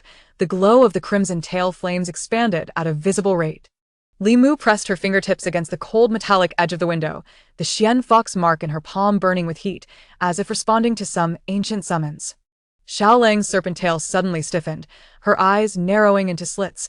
Eagle Clan's aerial cavalry. Before the words fell, a thunderous roar of engines shattered the starship's stillness. Li Mu looked up to see 12 dark figures piercing through the clouds like arrows. Each figure sprouting semi-transparent eagle wings fused with biological genes and mechanical armor, the most elite aerial combat force of the Federation. The foremost figure dove down, creating a sonic boom. the eagle wings extending to a span of 10 meters, their silver-gray feathers glinting coldly in the sunlight. None other than Pei. Blue charm. How dare you trespass on the Federation's flight path? Pei Yi's voice, wrapped in fierce winds, surged through the cabin door as he landed, the heels of his boots striking the metallic deck with a heavy thud. The eagle emblem on his shoulder insignia swayed slightly with the motion. 3 days ago, the explosion of the spatial rift in the 7-star district was also your handiwork? Blue charm, bound tightly by Xiaolang's serpentine, still held her head high with a cold smirk, green venom oozing from the cracks in her serpentine pendant. Does the eagle clan also wish to covet the celestial spring? Aren't you all also scheming after her? She suddenly turned her gaze to Li Mu, her pupils swirling with an eerie purple hue. Commander Pei, do you think escorting her to the capital star will allow you to monopolize the benefits? Su Yan from the Research Institute is deciphering her mental model, and Xiaolang from the Serpent Clan is examining her bloodline seal. Which of the 5 beast clans in your federation does not wish to treat her as a... The scene was abruptly silenced. Pei Yi raised his hand in a light wave, and the 12 eagle riders flapped their wings simultaneously. A semi-transparent energy net erupted from the tips of their wings, enveloping the entire starship in an instant, creating an oppressive tremor in the air. Blue Charm's words were cut off in her throat, her neck constricted further by the serpent tail, while Xiaolang's serpent tongue flicked past her earlobe. Speak again, and I will let you taste the bitterness of snake venom corroding your bones. Li Mu took a half step back, her back pressing against the trembling shoulders of Maya. The little female's fingers dug into her sleeve, her breaths rapid like a dying fledgling. She placed her hand on Maya's head, warmth from the celestial spring flowing through her palm, gradually calming the girl's sobs. This was a newfound ability she had discovered recently. The mental strength of the Xian fox could not only purify negative energy, but also soothe the emotions of her kin. General Pei. As Li Mu spoke, Pei Yi's gaze fell upon her. His eyes were like obsidian tempered in ice, and upon touching the 9-tailed phantom behind her, his pupils constricted slightly. The arrival of the eagle riders was timely, yet Blue Charm had just dismissed her earlier words as nonsensical. Pei Yi interrupted her, maintaining his gaze. I am tasked with escorting Miss Li to Capital Star. Any obstructors shall be dealt with ruthlessly. His hand rested on the laser blade at his waist, knuckles whitening from the pressure. However, he needed to request Miss Li's cooperation for the investigation. Suddenly, Blue Charm erupted into a sharp laugh, dark patterns emerging on her wrist. Bound by her serpentine tail, Li Mu's pupils constricted. That was the activation symbol for a spatial rift. With no time to ponder, a mist of spiritual spring emanated from her sleeves, and a golden-red fox tail swept across Blue Charm's wrist. The mist enveloped the dark patterns, dissolving them like warm water melting ice shards. Blue Charm's complexion turned pale, collapsing against Xiaolang's serpentine tail. You can even purify spatial energy? She was a mystical fox. Unbeknownst to her, Su Yan stood at the cabin door, clutching a golden mirror. The ancient characters on the mirror glimmered under his fingertips. The mystical fox's spiritual spring was, after all, the essence of space. Pei Yi's gaze darted between Su Yan and Li Mu before he suddenly waved his hand. Take Blue Charm to the temporary confinement. 2 eagle riders advanced, dragging Blue Charm away with energy chains. As she passed by Li Mu, she whispered, remember when Hang from the Research Institute, there is half a mystical fox skeleton in his medical cabin. Li Mu's breath hitched. A mystical fox skeleton? She recalled the woman in the illusion and the runes engraved on the chains at the bottom of the spiritual spring, a metallic taste rising in her throat. Miss Li. Pei Yi's voice pulled her back to reality. Please accompany me to the command ship. The mental power testing chamber aboard the command ship was even smaller than Li Mu had imagined, with walls embedded with dim blue sensing crystal panels. Pei Yi stood outside the chamber, speaking through a transparent protective membrane. The Federation needs to confirm that you are not a vessel implanted by the enemy. His tone was devoid of warmth. The test involved controlling the mental fluctuations of a level 3 raging beast, a fundamental assessment for SSS-level psychics. Li Mu nodded. As the chamber door closed, she heard Su Yan's voice from outside. Her spiritual entity is a 9-tailed mystical fox. We may need to adjust the parameters. But Pei Yi merely scoffed. No matter how special the mystical fox might be, it must adhere to the Federation's rules. The sensing crystal panel illuminated with red light, and a holographic projection revealed a Tyrannosaurus beast. Its eyes were murky blood red, corrosive saliva dripping from its sharp fangs. each step cracking the ground beneath. Limu took a deep breath and sank into the spiritual spring. The familiar coolness enveloped her consciousness, the nine-tailed illusion unfolding behind her. The golden-red fox tail sweeping across the forehead of the Tyrannosaurus beast. The beast's movements froze. Its murky eyes gradually cleared, its roar transforming into a low rumble, even bowing its head to nuzzle Limu's palm, a tactile sensation that holography could not replicate. Outside the testing chamber, the technician's fingers trembled at the control panel. This is impossible. The mental fluctuation frequency of a level 3 raging beast is 1,200 Hz. Not only did she soothe it, but she also invoked a desire for closeness. Pei Yi's fingers pressed against the protective membrane, his gaze fixed on the nine-tailed illusion behind Limu. He recalled the confidential report he received 3 days prior. The mystical fox had emerged to unlock the seal of the beast goddess heart. He remembered the bloodshot eyes of the generals at the military meeting, as well as his father's dying words about protection. Gazing at Limu now, he suddenly felt dazed. Could this abandoned orphan truly bear the hopes of the entire Federation? The test is complete. The technician's voice interrupted his thoughts. Her mental purity has reached 97, a record high in nearly a century. As Pei Yi entered the testing chamber, Limu was rubbing her temples. She looked up, her eyes still misty from the spiritual spring. Can we leave? You are free to move. Pei Yi handed her a communication device shaped like an eagle's feather. However, should I detect any abnormalities, I will personally take you away. He turned to leave but paused, whispering, I will investigate what Blue Char mentioned regarding infiltration at higher levels. Limu accepted the communication device, her fingertips brushing against the barbed edges of the feather. Watching Pei Yi's retreating figure, she suddenly asked, General Pei, do you believe in guardianship? Pei Yi's footsteps faltered. He recalled his father's portrait, the oath of the Eagle clan to guard the Federation's airspace. His throat tightened. I only believe that what must be protected cannot be lost again. As the starship reactivated, Limu stood on the command ship's observation deck. Below lay the sprawling star trails. Above were the Eagle riders forming a V formation. Su Yan sent a message. The Research Institute on Capital Star has prepared the spiritual spring cultivation chamber. When Hang wishes to personally examine your mental sea.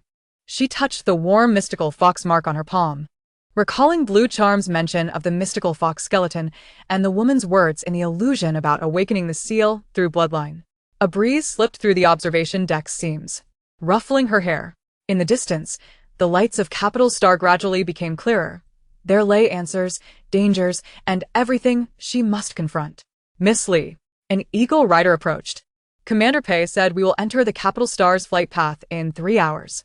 Limu nodded. She gazed at the approaching starlight, suddenly smiling. The path of guardianship was only just beginning, and this time, she would no longer be a vessel to be plundered. At the Research Institute on Capital Star, when Hang stood before the medical chamber. Within, half a skeleton floated, each bone inscribed with runes identical to those on Limu's spiritual spring chains. He adjusted his gold-rimmed glasses, fingers gliding over the skull center. At last, we are to meet. My little mystical fox. Chapter 25. Secrets of the Fox Clan's spiritual spring trials as the starship passed through Capital Star's ionosphere. Limu gazed through the observation window at the floating architectural complexes below.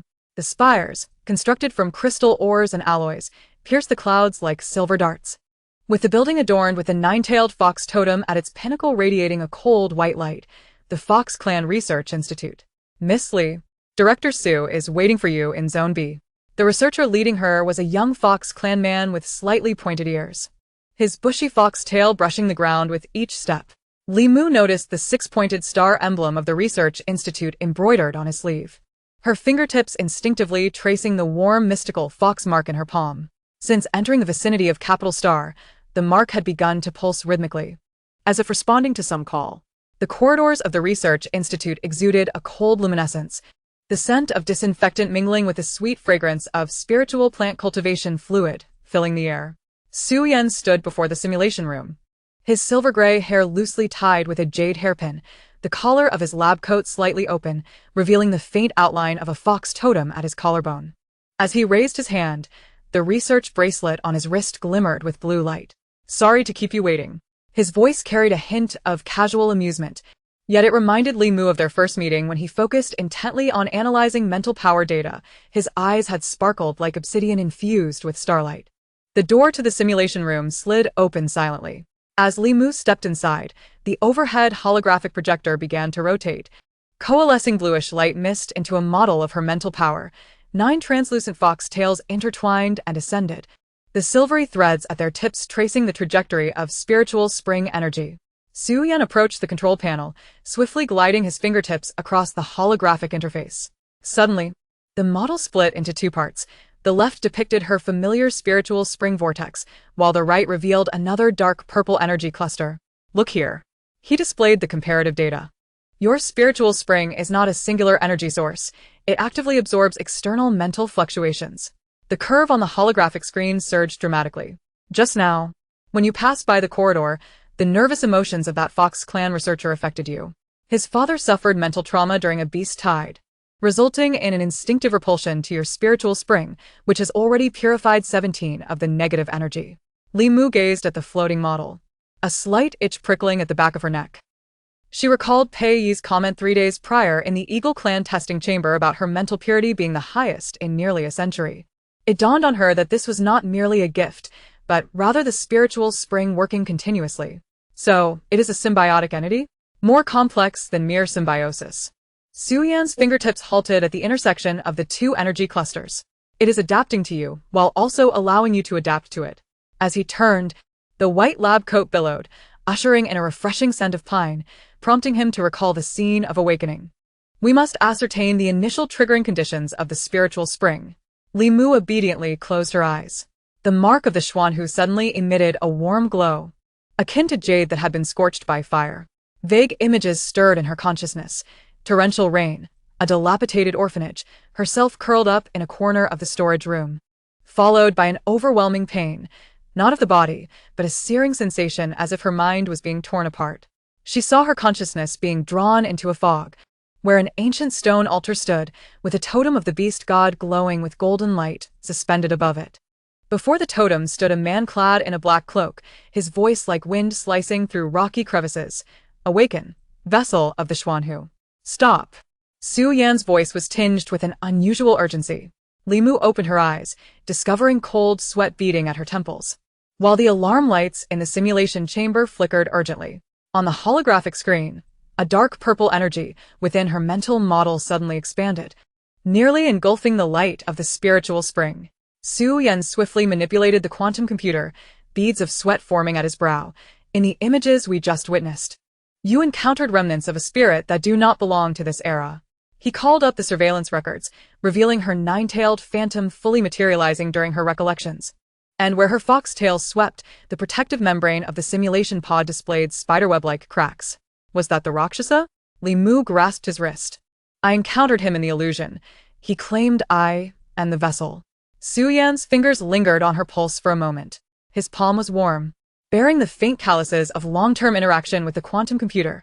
The Rakshasa appeared 3 years ago as an apostle of the aberrant beast, capable of controlling frenzied beast tides. He suddenly fell silent, casting a glance at the surveillance camera in the corner of the simulation chamber. In any case, your memories are of great significance. However, today's experiment must be paused. Wait. Li Mu withdrew her hand. You mentioned a long-term collaboration, correct? She gazed at the slowly repairing model on the holographic screen. I can cooperate with the research, but the core data of the spiritual spring cannot be shared. She recalled the gazes of those who had abandoned her. As if viewing a walking reproductive machine, I am not a specimen. I am a collaborator. Suyan Saden Ismail. His eyes curved, reminiscent of a fox grooming its paws under moonlight. I do appreciate clever experimental subjects. He retrieved a diamond-shaped crystal from his lab coat pocket. This is a psychic shield. Wearing it will prevent remote detection. His fingertips traced the surface of the crystal, inscribing a mark of the Xuanhu. Consider this a welcome gift for a collaborator. The research institute was unusually quiet in the late hours. Li Mu lay in the rest pod of the experimental area, listening to the sound of flowing water from the botanical cultivation room outside. She retrieved the shield Su Yan had given her. The crystal was chilling against her palm. Earlier, while Su Yan spoke, the research wristband on his wrist had flashed a red warning. Someone was breaching the institute's network. Just then, the alarm blared. A sharp buzzing shattered the silence, and the red warning lights spun in the corridor. Limu rolled out of bed. The shield suddenly grew hot. This was a signal locked on by malicious psychic energy. She dashed towards the laboratory. Peering through the one-way glass at the surveillance screen, a man in a white lab coat was using a gene decoder to breach her experimental pod. As he lifted his mask, Limu's pupils constricted. He was the man in the black cloak from her memories, the Rakshasa. Did you think hiding in the research institute would keep you safe? The Rakshasa's voice echoed through the laboratory intercom, laced with a distorted mirth. The heart of the beast god is awakening, and you are merely the key. His fingertips glided across the control panel of the experimental pod, which emitted a jarring metallic screech. Limu took a deep breath. She had already set up a mist of the spiritual spring in the laboratory. This was a technique taught to her by Wenheng, as the mist could interfere with the perceptions of psychics. She pressed a hidden button, and a fine mist surged from tiny openings in the ceiling, swiftly enveloping the entire laboratory. The Rakshasa's movements abruptly halted. He pressed his temple, a look of agony crossing his face. What is this? This time, I shall purify you. Limu pushed open the laboratory door. The nine-tailed phantom materialized behind her, its 9 fox tails sweeping through the air, scattering shimmering light. The Rakshasa's psychic barrier shattered under the purification of the spiritual spring, and he attempted to flee, only to be ensnared by the mist clinging to his ankles. What appeared to be soft mist now felt like chains of steel, anchoring his body in place. Impossible. You are merely a newly awakened girl. The Rakshasa's voice grew increasingly faint. His form began to turn transparent, like smoke dispersed by the wind. Limu gazed at the spot where he had vanished, suddenly noticing a flickering golden rune amidst the remaining dark purple energy on the ground. She crouched down, and as her fingertip brushed against the rune, the mark of the Xuanhu vibrated violently. A segment of text materialized in her consciousness. As if written in flames, the heart of the beast god has yet to return to its rightful place. Limu. Su Yan's voice called from the corridor. He wore a bathrobe, his hair still dripping, having clearly rushed from the bathroom. He surveyed the empty laboratory before looking at the glowing mark on Limu's palm, his pupils narrowing slightly. Was the recent psychic fluctuation the Rakshasa? Limu rose, clutching the shield tighter in her palm. She gazed at the gradually brightening morning light outside, hearing the rhythm of her heartbeat synchronizing with the pulse of the Xuanhu mark. He has departed, she said, but left behind new clues. Su Yan's gaze fell upon the mark in her palm. He swiftly took a photo with his quantum computer, and the holographic screen instantly displayed the three-dimensional structure of the mark. Within the original patterns of the Xuanhu, a faint chain had emerged, identical to the runes on the skeletal remains of the Xuanhu in Wenheng's medical pod. Tomorrow, he stated, his voice tinged with suppressed excitement. Tomorrow we will utilize the latest psychic modeling technology to reconstruct your spiritual spring mapping. Limu regarded his gleaming eyes and suddenly smiled. The path of guardianship had merely begun to unveil a new chapter. Chapter 26. The underlying currents of the spiritual spring emerge as the morning light penetrated the radiation-proof glass of the laboratory. Limu had already been seated at the control panel for 3 hours. She watched Su Yan bending over to adjust the holographic projector, her fingertips unconsciously brushing against the mark of the Xuanhu on her wrist. The chain-like pattern shimmered beneath her skin, like a fine needle pricking her nerves. Just 5 more minutes, she thought. Su Yan straightened, his white lab coat stained with damp spots from last night. Remnants of water splashed when he hurried out of the bathroom. He adjusted his radiation-proof glasses, the amber pupils behind the lenses gleaming with the fervor of a scientific enthusiast. The new psychic model can amplify the fluctuations of the spiritual spring by 100,000 times. Last time, you mentioned that the spiritual spring was breathing. This time, we shall make it proclaim its heartbeat. Limu took a deep breath and placed her right hand on the sensing area. The cold metallic touch crept into her veins, reminding her of Wenheng's words, that the bodies of psychics were the most precise instruments, and at this moment, her spiritual spring was surging within this instrument. As Su Yan pressed the activation key, the overhead lights in the laboratory dimmed abruptly by 3 degrees, a sign that energy was being drawn to the projector. A pale blue holographic mist rose from the ground, gradually coalescing into the shape of flowing spring water. Limu stared at the luminous mist, a familiar sweetness blossoming in her throat, reminiscent of the clearest droplets within the spiritual spring. Suddenly, silver-threaded veins emerged from the mist, initially resembling climbing vines. then intertwining into a star map, with a bright point at the center exploding into fragments of golden light. Stop. Su Yan's breath rang sharply in the stillness. His finger hovering above the pause button, knuckles whitening from pressure. Look here. Li Mu followed his gaze. Within the holographic projection of the spring water, the silver-threaded veins unfurled according to an ancient rhythm, each line corresponding to the pulsar coordinates on the star map. The final bright point flickering as if tapping out Morse code. Her temples throbbed. The spiritual spring surged within her mind. A vague voice calling.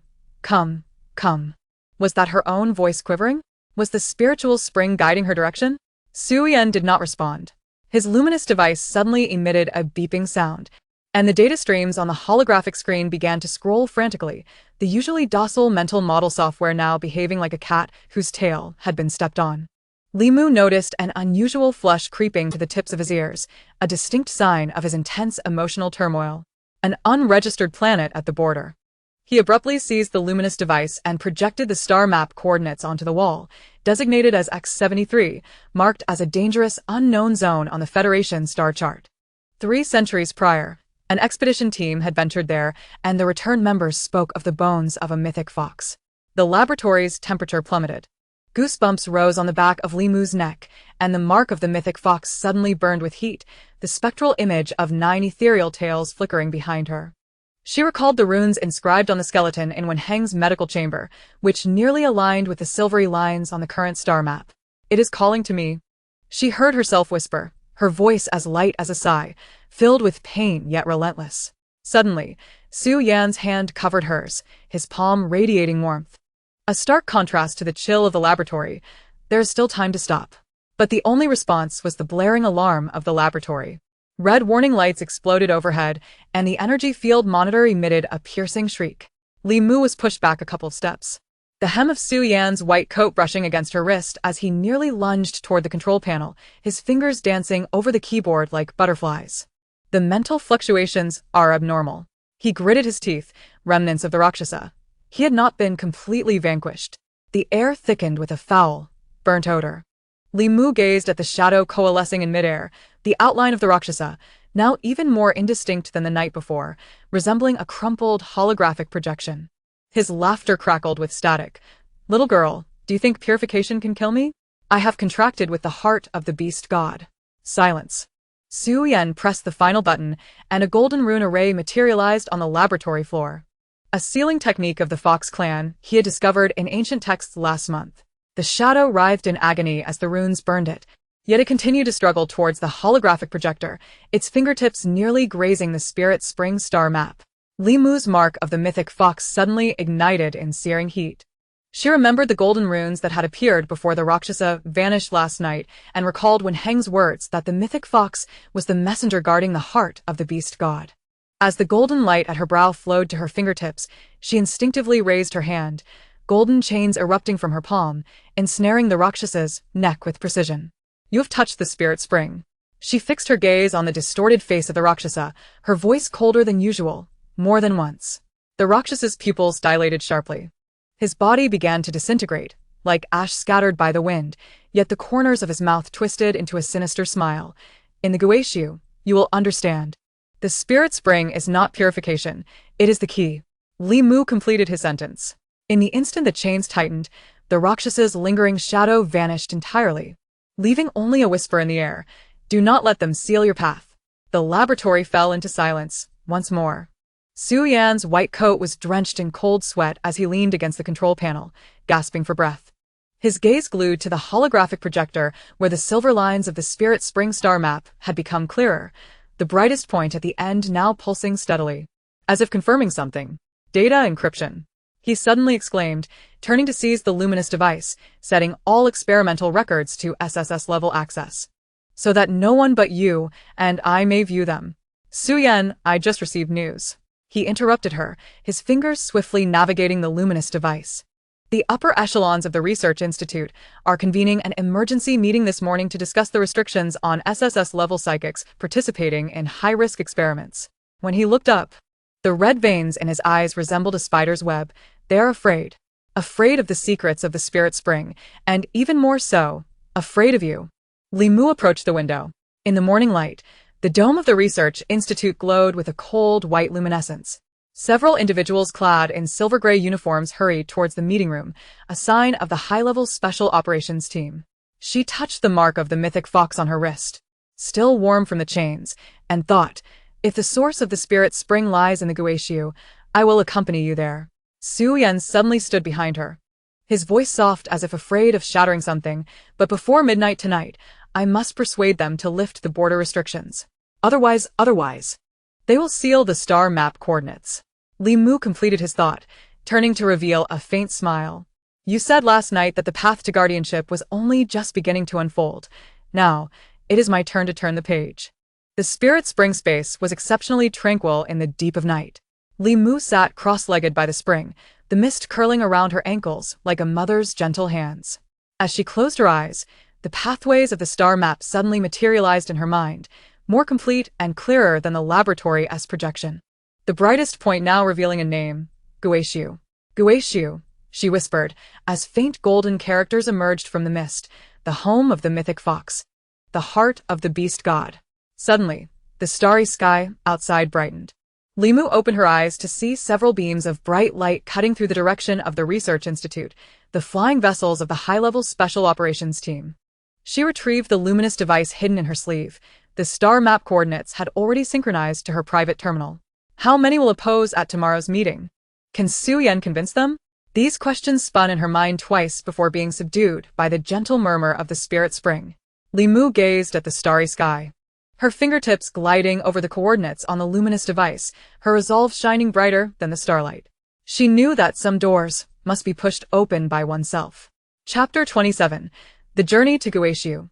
The misty departure. The circular conference room of the Research Institute was illuminated by a cold, white light. Li Mu stood at the end of the long table, her knuckles whitening from gripping the luminous device tightly. Following a vote by 7 standing committee members, the exploration plan for Guishu was not approved.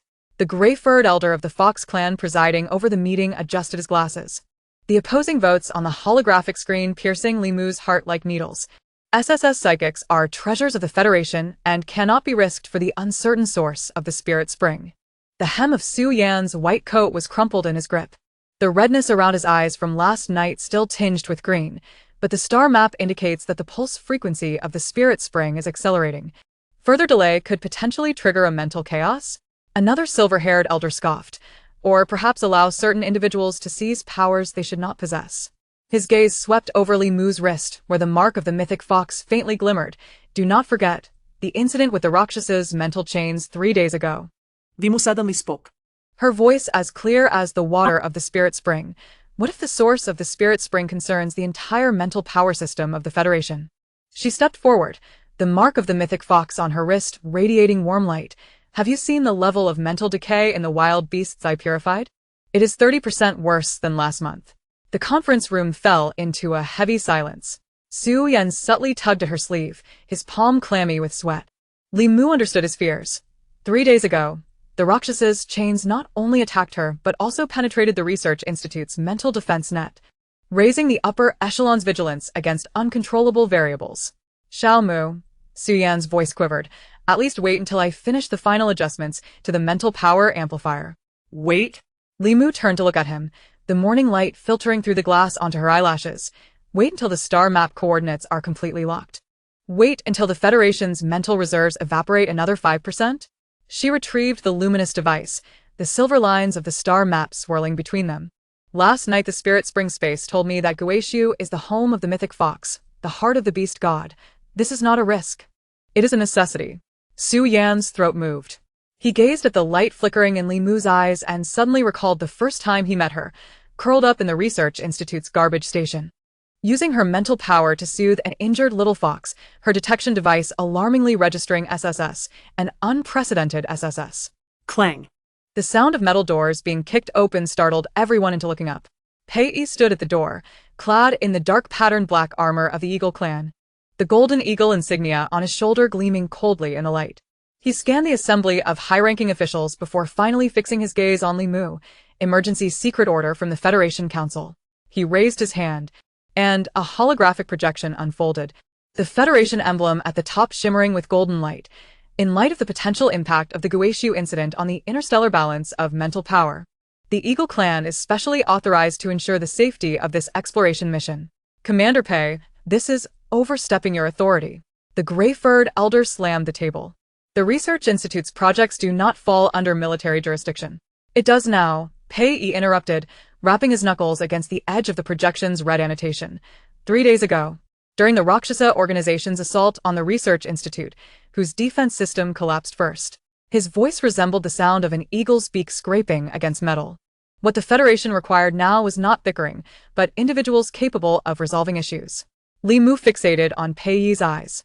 When he declared that she was not merely an individual, but the hope of the entire Federation, her pupils slightly constricted, a habitual gesture before stating something of significance. She chose not to expose him, merely nodding in agreement. Please, lead the way.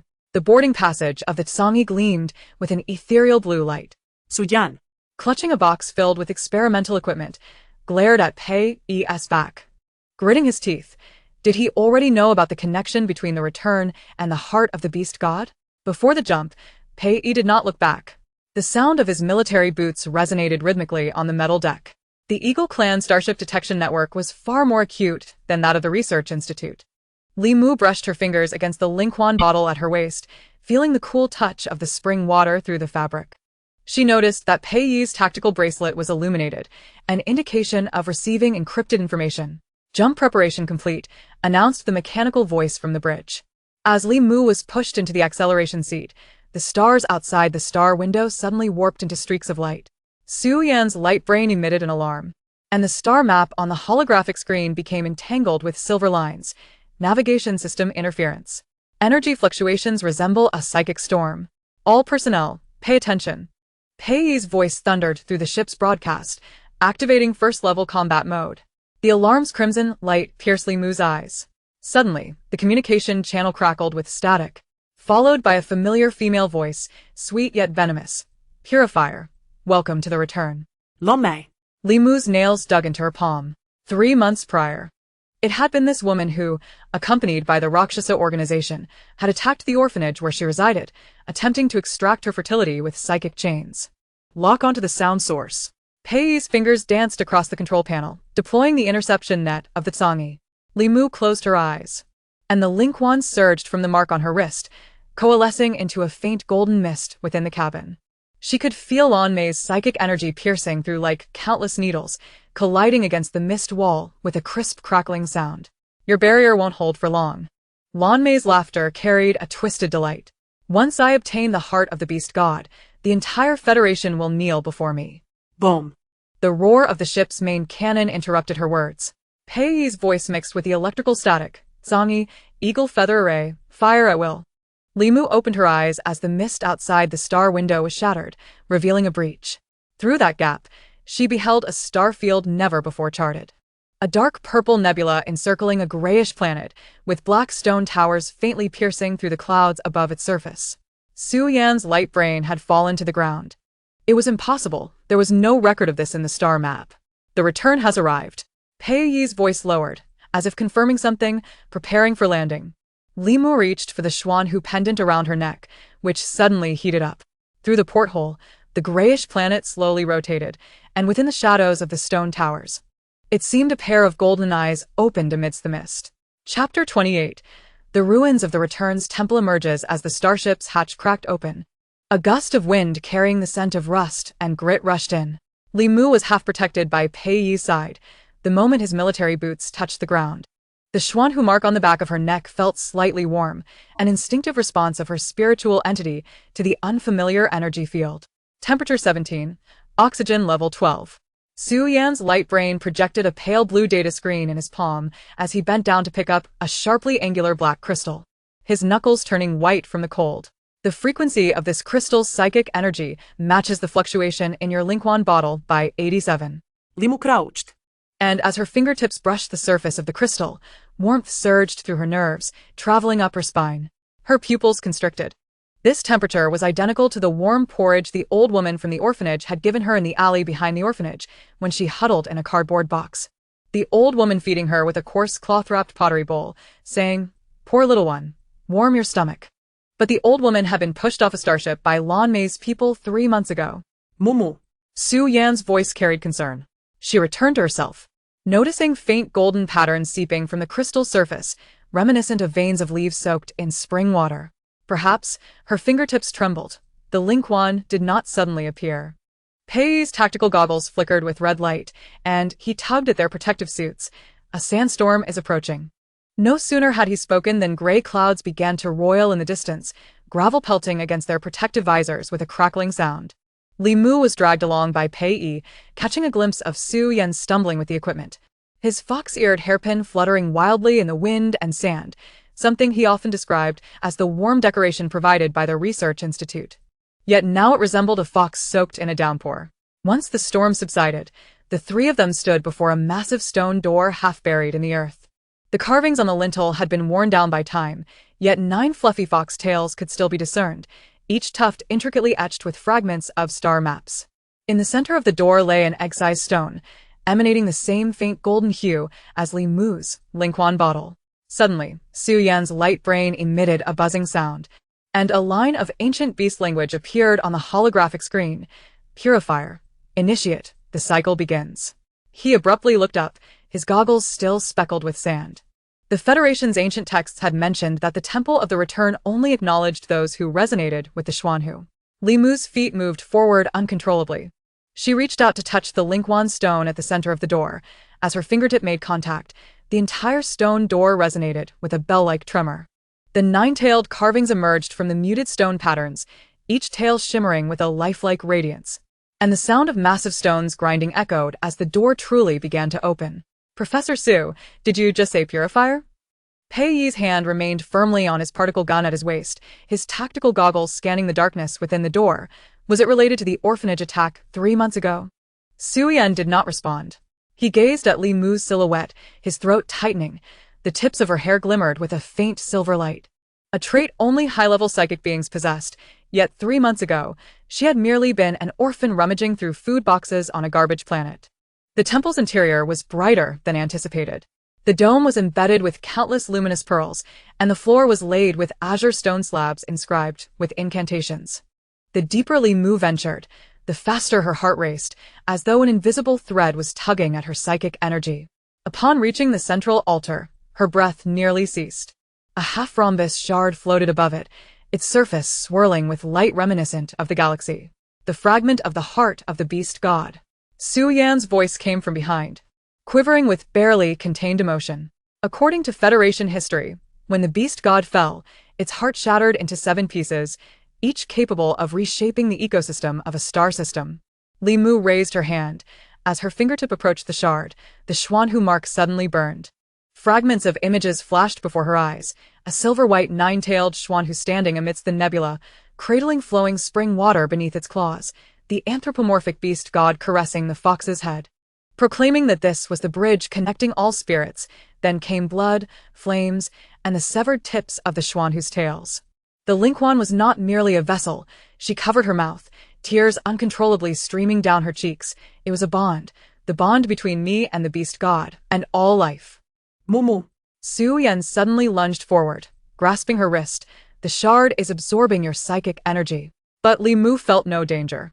Her psychic energy flowed like a stream merging into the ocean, warm and serene. The ethereal image of the Xuanhu emerged behind her, its 9 tails sweeping across the altar, causing the cracks on the shard to begin mending. She heard an ancient voice whispering in her ear, as if emanating from a distant star trajectory. Only a pure heart can restart the cycle. Boom. An explosion outside the temple shook the dome, causing debris to fall. Li Mu abruptly opened her eyes, golden light spilling from the depths of her gaze. Through the shattered temple door, she saw Lan Mei gliding in on a hovering board, flanked by more than 20 subordinates wielding heavy weapons.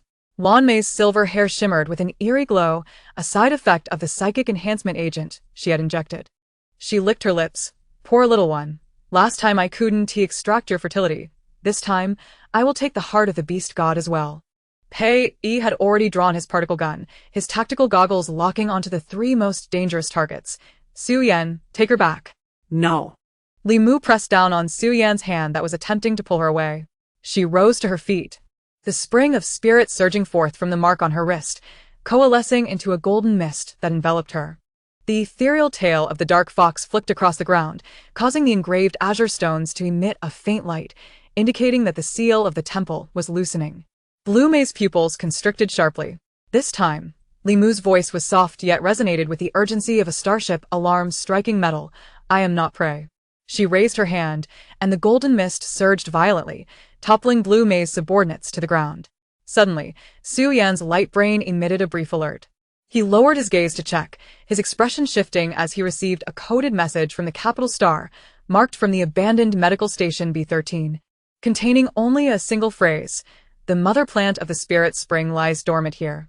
As Pei's particle gun fired its first bullet, Su Yan swiftly tucked the light brain into the inner pocket of his protective suit. He glanced at Li Mu, whose silver hair shimmered even more, while the dark fox's ethereal form howled towards the heavens. Meanwhile, deep within the temple, the cracks in the heart of the beast god had completely vanished. Chapter 29. The initial exploration of the spirit spring and the infiltration of shadow erosion as the starship's hangar doors closed. Li Mu could still detect the lingering scent of gunpowder from within the temple. She glanced down at the dark fox mark on her wrist. The golden light that had erupted during her confrontation with Blue May had faded, yet it left a subtle warmth beneath her skin, akin to the spirit spring flowing through her veins. Mu, it's time. Su Yan's voice came from the pilot seat. One hand rested on the control stick, while the other hovered over the light brain, his fingertips having not left the mental fluctuation monitor since receiving that coded message in the temple. Li Mu followed his gaze to the sign of the abandoned medical station B13, hanging from the partially collapsed dome, the rusted letters casting a cold glow in the moonlight. The mental disturbance field here is an old model from 300 years ago. Su Yan unbuckled his seatbelt, his silver fox tail-shaped earrings swaying gently. I simulated the mental model for half an hour. I can construct a barrier to shield against external monitoring within 30 minutes. As he turned, the hem of his lab coat brushed against Li Mu's hand, carrying the unique cold scent of the laboratory. But first, you must activate the spirit spring. Last time in the temple, when the heart of the beast god healed, the resonance frequency of the spirit spring changed in accordance with your mental energy. Li Mu nodded in understanding. She could feel the spirit spring churning deep within her consciousness, as if awakened by the gentle caress of spring winds. The two descended the crumbling steps. The underground third level of the medical station was coated in a thin layer of dust, with emergency lights illuminating every 10 meters, casting long shadows in the dim, yellow glow. This is the place. Su Yan halted before a cracked alloy wall. He extended his right hand, faint lavender light patterns of mental energy emerging from his fingertips as the Fox clan's unique modeling abilities sketched intricate geometric shapes in the air. With a click, a half-meter-wide fissure opened in the wall, revealing a pool of ethereal blue energy within. Li Mu's breath caught in her throat. At the bottom of the energy pool lay several translucent crystals, one of which trembled slightly as she approached. Is that the mother plant of the spirit spring? The previous message's reference to dormancy must indicate that the mother plant was sealed here. Su Yan's voice was soft, after the heart of the beast god healed. It sensed the purifying force resonating at the same frequency. He looked up at her, the blue light from the pool reflecting in his amber eyes. Now you need to activate it with the spirit spring. Remember, maintain a stable output of mental energy. I will isolate all fluctuations with the barrier. Taking a deep breath, Li Mu crouched by the energy pool. As she extended her hand, the dark fox mark on her wrist suddenly grew hot. The spirit spring surged forth from her fingertips, wrapping around the crystal like golden silk. The dark patterns on the crystal's surface were illuminated by the golden light, and a faint azure liquid seeped from within, merging with the spirit spring. It has begun. Su Yan's fingers swiftly traced the air, as the barrier composed of purple light patterns enveloped the entire underground level like a bubble.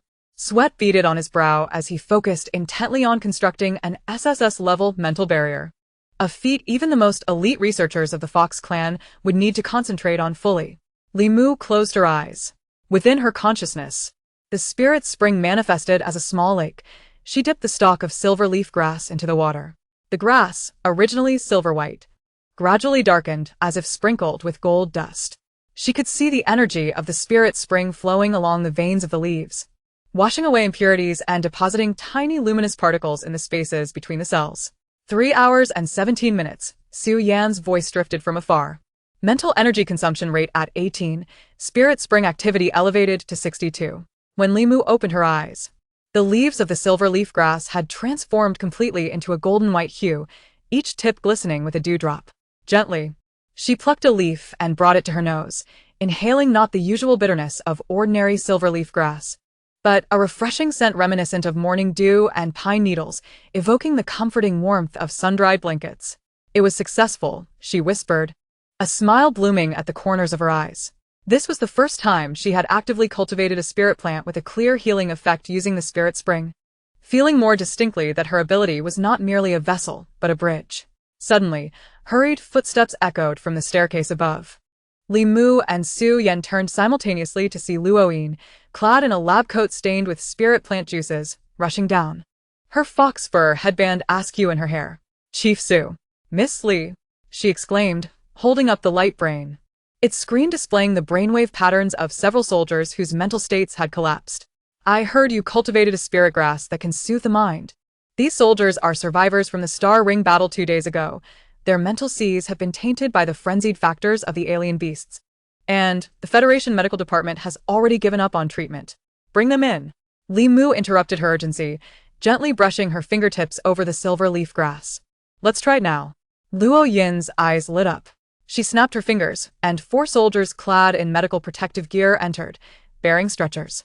On the foremost stretcher lay a pale young soldier, his military dog tag inscribed with the name Bai Jingyan, a name Li Mu remembered from her visit to the hospital 2 days prior, when he had attacked a nurse due to his mental collapse. Disperse the spirit spring mist into the air. Su Yan had already adjusted the barrier parameters, controlling the concentration at 0.3 to avoid excessive stimulation. Limonadid. She crushed the silver leaf grass, its juice dripping into the small lake of spirit spring. Immediately, a golden mist rose from the energy pool, drifting towards the soldiers' stretchers like a living entity. Bai Jingyan's fingers twitched first, and the previously erratic brainwave patterns began to stabilize. The second soldier's eyelashes fluttered. The third's mouth no longer twitched, and the fourth's clenched fists gradually relaxed. "The breathing rate is normal," Luo Yin exclaimed, rushing to the monitoring device, her voice trembling. "The wave has dropped to 12 hertz, and it is stabilizing." Bai Jingyan's eyes slowly opened. He looked at Li Mu, the chaos in his pupils dissipating like mist blown away by the wind, revealing clear blackness. "It's you," he rasped, "that day in the hospital. You touched my forehead and said not to be afraid. You were there." He attempted to sit up, but Luo Yin gently pressed him back down. "I dreamt of a valley filled with golden grass, where a 9-tailed fox licked my hand. It felt so warm."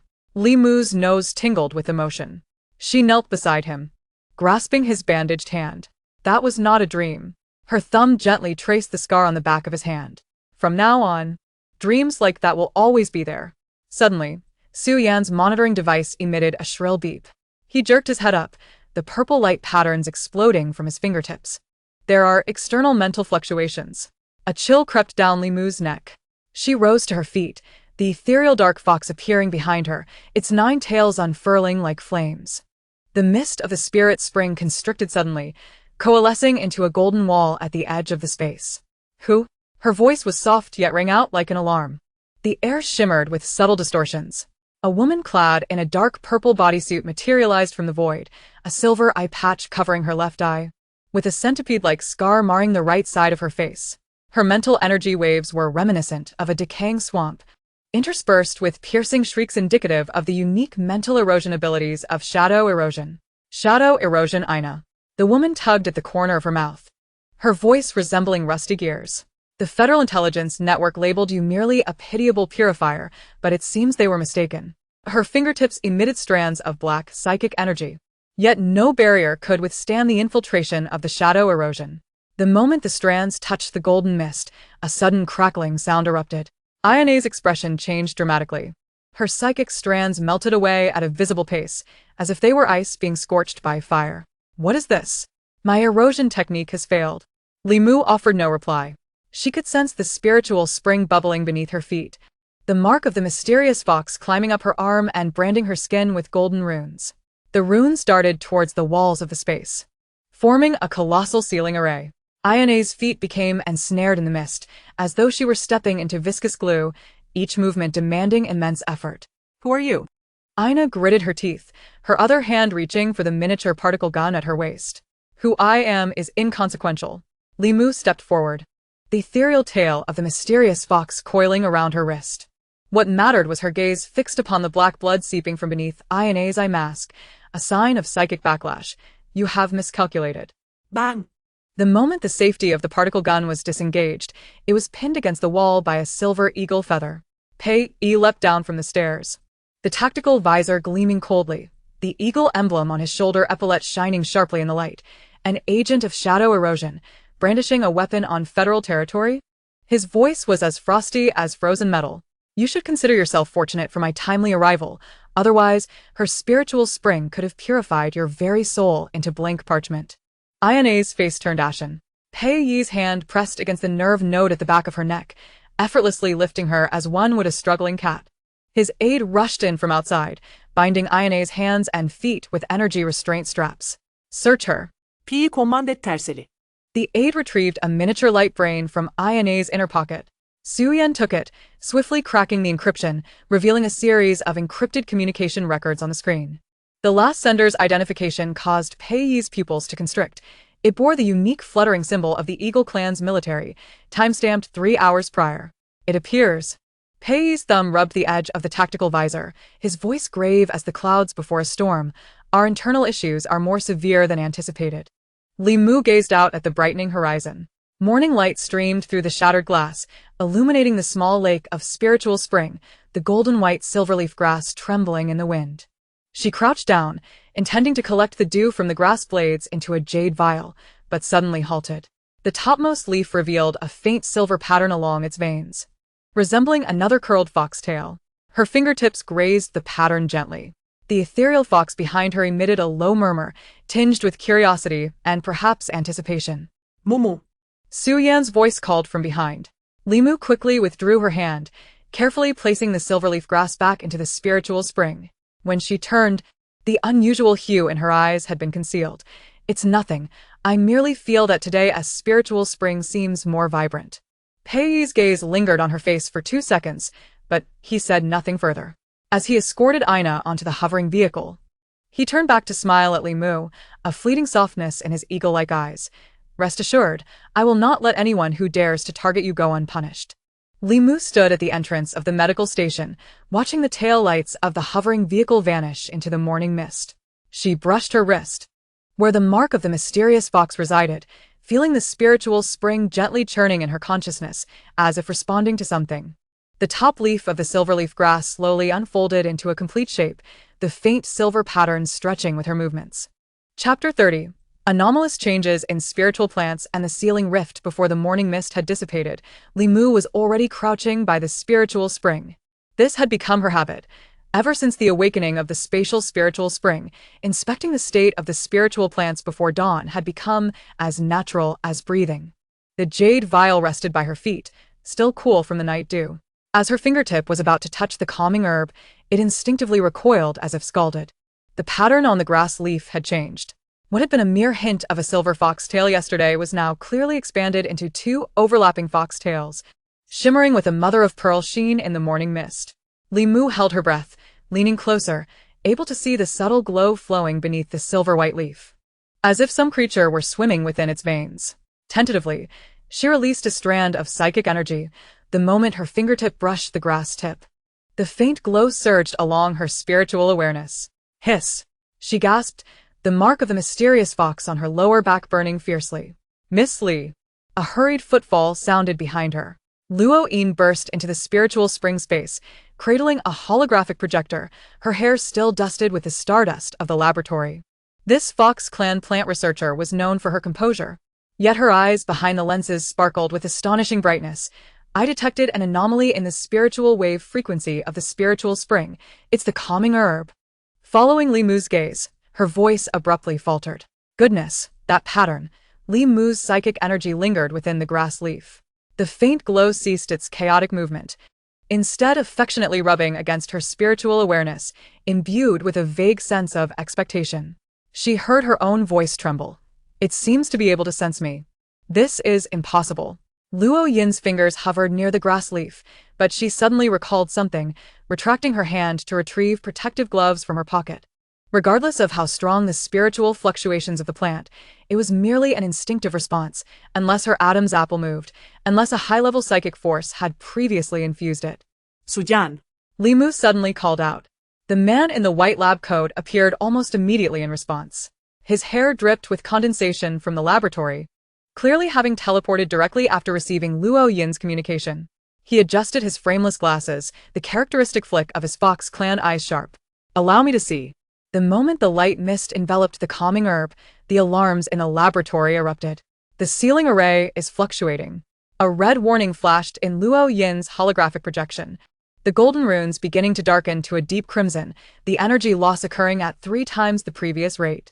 Li Mu sprang to her feet, the ethereal fox's shadow surging behind her. She abandoned the calming herb, yanking Su Yan towards the sealing area. The so-called sealing array was merely a small patch of open space by the spiritual spring, where the golden runes had flowed yesterday. The water curtain now rippled as if struck by stones, the central erosion rune's edges oozing a dark red, resembling blood diffusing in water. Su Anes psychic model instantly unfurled. Countless light chains piercing the water curtain.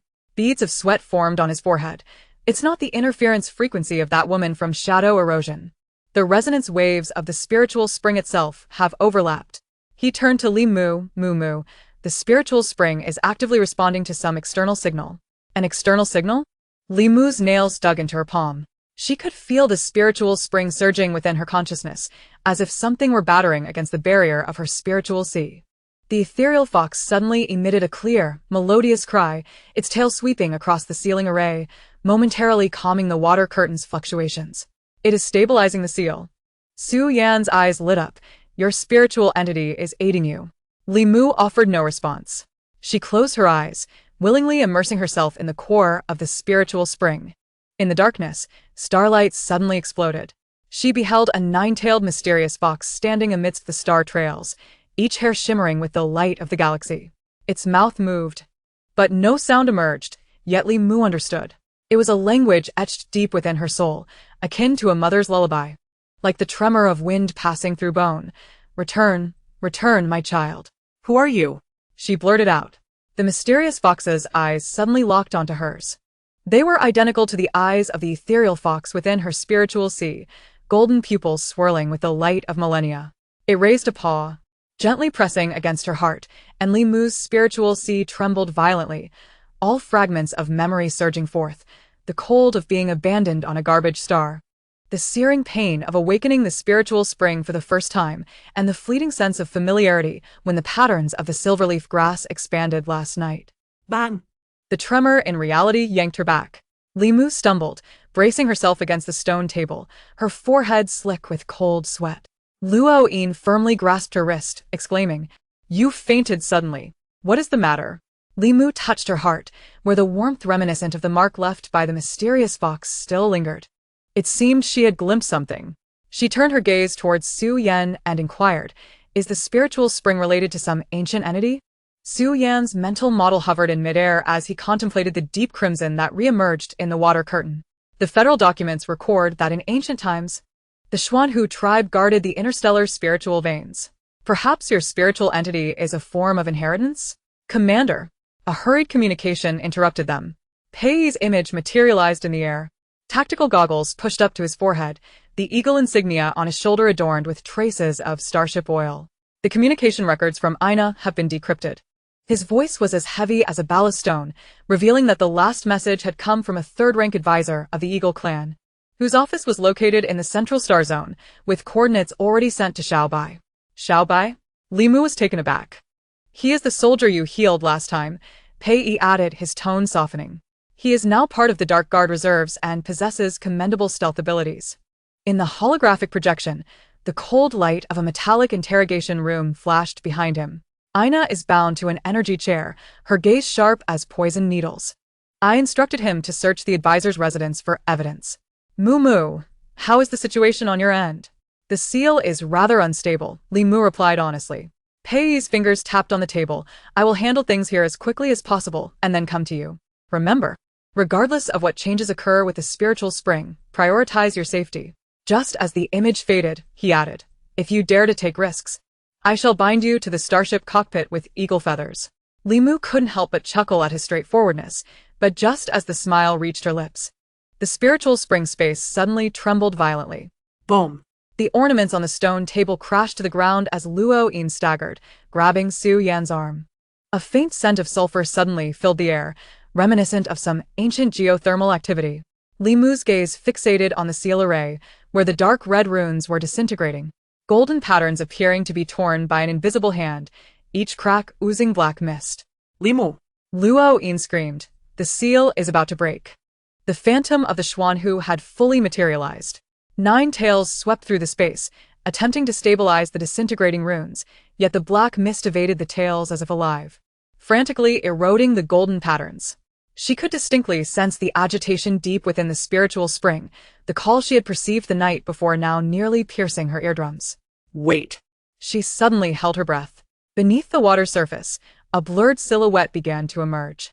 It appeared as a reflection refracted by the water, as though some entity was forcibly breaking through dimensional constraints. Limu's pupils contracted slightly. At the tail end of the silhouette, 9 faintly glowing trails seemed to follow. Limu. Su Yan grasped her shoulder. If we do not find a solution, the seal will not last 3 minutes. Yet Limu remained still, her gaze fixed on the outline beneath the water. The phantom of the Xuanhu emitted an excited low growl, its tails nearly touching the surface. The figure beneath the water also stirred, as if responding to her approach. The scent of sulfur intensified, the golden patterns of the seal now reduced to a few struggling lines, as black mist overflowed from the array, corroding the stone floor. Limu. Luo Yin was on the verge of tears. Finally, Limu moved. Instead of looking at the seal, she knelt down and gently pressed her fingertips against the surface of the spiritual spring. The tails of the Xuanhu phantom overlapped with her fingertips, and the surface instantly rippled with golden waves. The silhouette beneath the water suddenly clarified, revealing the head of a 9-tailed Xuanhu, its golden eyes swirling with the same light as her consciousness's phantom. "Do not be afraid," she whispered, as if soothing a startled creature. Behind her, she heard Su Yan gasp in shock. Limu knew that she must appear ethereal, the Xuanhu phantom merging with her form. The 9 tails tracing golden arcs in the air, the light of the spiritual spring flowing through her hair. The figure beneath the water, under her calming presence, began to sink slowly, as if finally confirming something. At the moment the last golden pattern shattered, Limu abruptly turned. Her mental energy poured forth like a torrential rain, the Xuanhu tails sweeping across the seal array, substituting her own mental power for the disintegrating runes. Su Yan and Luo Yin rushed to assist, their combined mental energies weaving into a new barrier, barely containing the overflowing black mist. Hold on. Su Yan's voice was tinged with a metallic taste, as he forcibly drained his mental energy. Limu gritted her teeth, sweat dripping from her chin onto the ground. She could feel the Xuanhu phantom deep within her consciousness channeling strength, the water from the spiritual spring surging into her body. The silhouette beneath the water had entirely vanished, yet that call remained, like a thread gently tethering her heart. Nightfall enveloped the world. The lights in the spiritual spring space automatically illuminated, casting a warm yellow glow over the 3 swaying figures.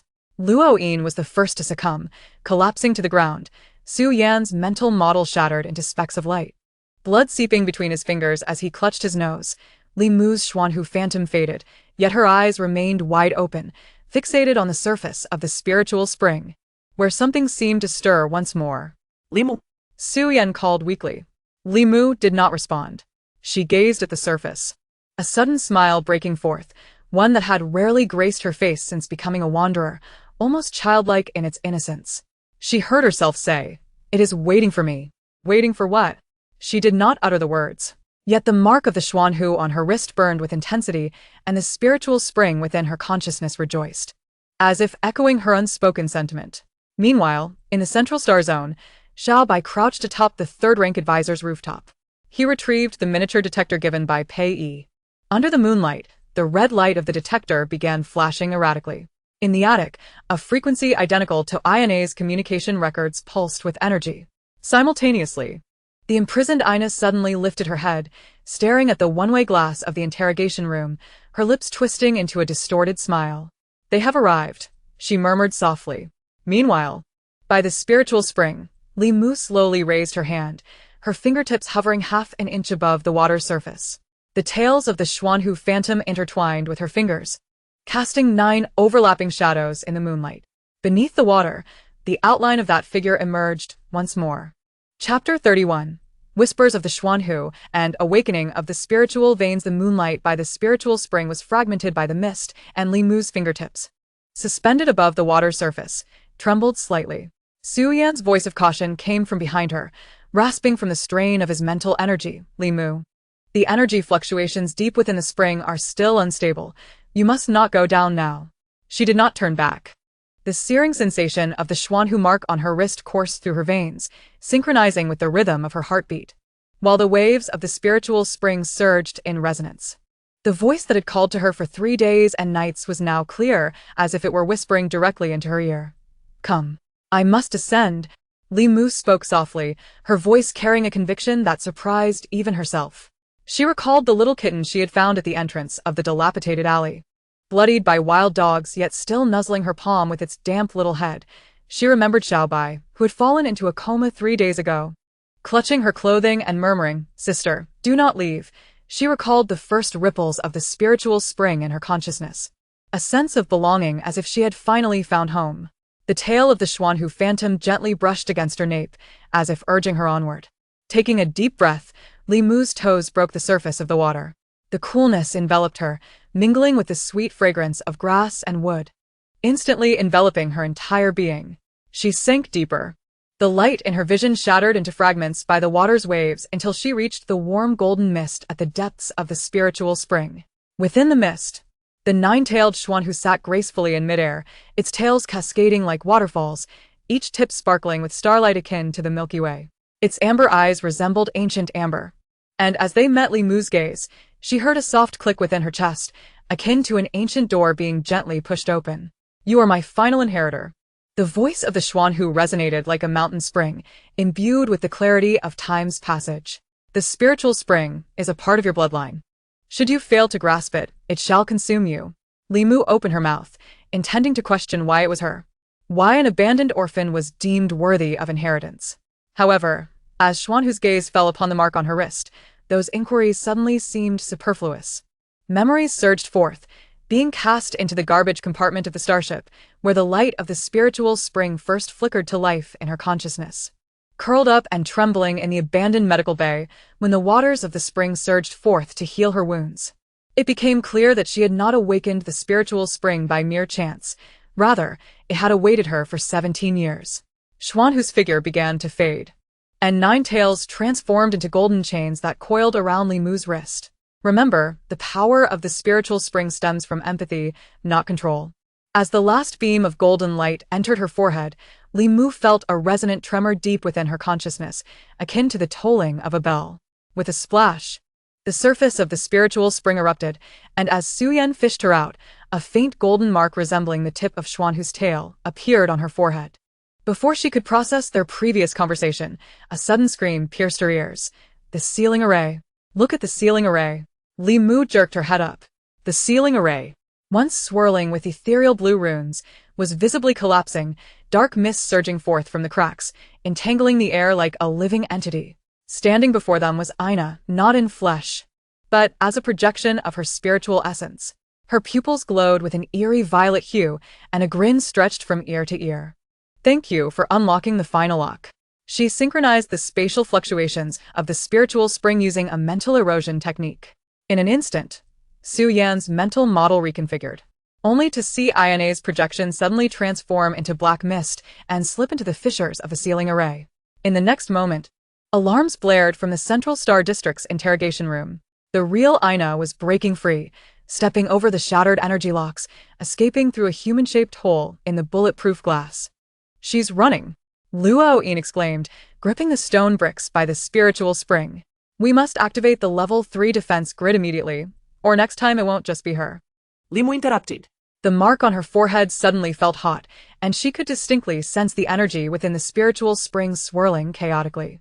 The once meticulously nurtured calming herb began to wither, its tender green stems climbing the walls at a visible pace, silver veins on the leaves shimmering with blinding light, producing a low sound reminiscent of a baby's wail. This was the manifestation of mental energy caused by the turmoil within the spiritual spring. Su-Yan's cufflinks emitted a miniature projector, and a pale blue isolation membrane enveloped half the laboratory in an instant. Yet, as the herb stems pierced the membrane, his expression changed. They were absorbing my mental model. Limu reached out to touch the nearest leaf. As her fingertips brushed against the silver veins, Xuanhu's words flashed in her mind. Empathy, not control. She closed her eyes, gently enveloping the herb with her mental energy, and the once frantically growing plants stilled, their leaves unfurling into the softest curves. Luo Yin's glasses slipped to the tip of her nose. What did you just do to them? I spoke with them, Li Mu replied, gazing at the wall of calming herbs, a smile breaking on her lips. They were simply too frightened. Suddenly, the laboratory's communicator erupted with a deafening alarm. Pei Yi's voice crackled through, accompanied by the sharp sounds of metal grinding. Li Mu, immediately have Su-Yan locate INA's spiritual fluctuations. We've discovered something at the 7th abandoned signal tower. A holographic projection unfolded above the three of them. In the image, Ina conversed with a man adorned with an Eagle Clan insignia. His face was shrouded in shadows, but the 6 stars on his epaulets pierced Li Mu's eyes with pain.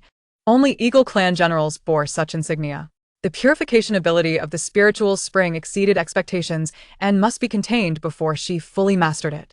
INA's voice was abruptly cut off by static, but the last few words were clear. The Federal High-Level Cleansing Plan initiate. The projection flickered to black. When Pei Yi's voice returned, it carried an unfamiliar coldness. I need Su-Yan to decrypt this video's encryption protocol. Also, Li Mu, he paused. Take care of yourself. The communicator clicked off. The calming herbs in the laboratory began to sway gently, as if responding to a distant call. Li Mu touched the mark on her forehead, feeling each droplet of the spiritual spring leap within her consciousness. She looked down at her palm, where a faint golden pattern emerged, winding along her lifeline to her wrist, mirroring the shape of Xuanhu's tail. I know what to do now, she whispered. I will redefine the sealing rules of the spiritual spring. As soon as she spoke, she suddenly froze. The surface of the spiritual spring surged violently, as if countless stones had been thrown into it. Li Mu's pupils constricted. In the distance, multiple powerful mental fluctuations approached the capital star at an alarming speed. Among those fluctuations was greed, excitement, and unmasked predatory desire. They are coming, she murmured, unconsciously tightening her grip on the hem of her clothing, and not just one. The calming herbs by the spiritual spring trembled collectively, their silver veins glowing with blinding light. Meanwhile, at the abandoned signal tower miles away, Pei stared at the darkened communicator, pressing hard on his earpiece. All units, activate level 1 combat mode. Target. He gazed at the ethereal blue light rising on the horizon, his throat tightening. It's heading for the spiritual spring. Chapter 32. Winds of Change. The spiritual spring's defense, the scent of disinfectant mingled with the bitter aroma of the calming herbs, lingering in Li Mu's nostrils. She focused on the faint golden lines in her palm, the shape of Xuanhu's tail, which pulsed with warmth in rhythm with her heartbeat. Within her consciousness, the spiritual spring roiled like boiling water, droplets battering against her mental sea, each cry echoing. Danger, danger. Su-Yan, come here, she suddenly turned, her voice softer than usual, yet imbued with undeniable conviction. The Fox Clan researcher, bending over to adjust the mental detection device, looked up at her call. His golden-framed glasses slipped down his nose, but he quickly rushed to her side. Li Mu grasped his wrist, pressing her palm against the back of his hand. Instantly, the faint golden lines crawled up his skin like living creatures, intertwining at their point of contact to form a delicate foxtail totem. The sealing of the spiritual spring requires a mental model for support. Her eyelashes quivered. I need you to help me construct a dynamic defense grid, with the Xuanhu mark as the core node. Su-Yan swallowed hard, his other hand retrieving the light brain. The holographic projection unfolded between them as his fingers swiftly traced patterns in the air. The spiritual spring exists in a semi-independent dimension. Traditional seals rely on energy barriers. But if your mental essence is alive, before he could finish, the spiritual vein mark on Li Mu's forehead suddenly glowed, a silver beam shooting from her brow, coalescing in the air of the laboratory into the ethereal form of a 9-tailed Xuanhu. That's it. Su-Yan's eyes sparkled with excitement. The data streams on the light brain screen danced wildly, using the frequency of the Xuanhu's mental essence as a foundational framework. 9 rune chains corresponded to the 9 tails. each chain being an adjustable energy circuit. He abruptly paused, looking at Li Mu. You need to inscribe the runes yourself. Only by directly infusing your mental energy into the spiritual spring's barrier can we ensure resonance.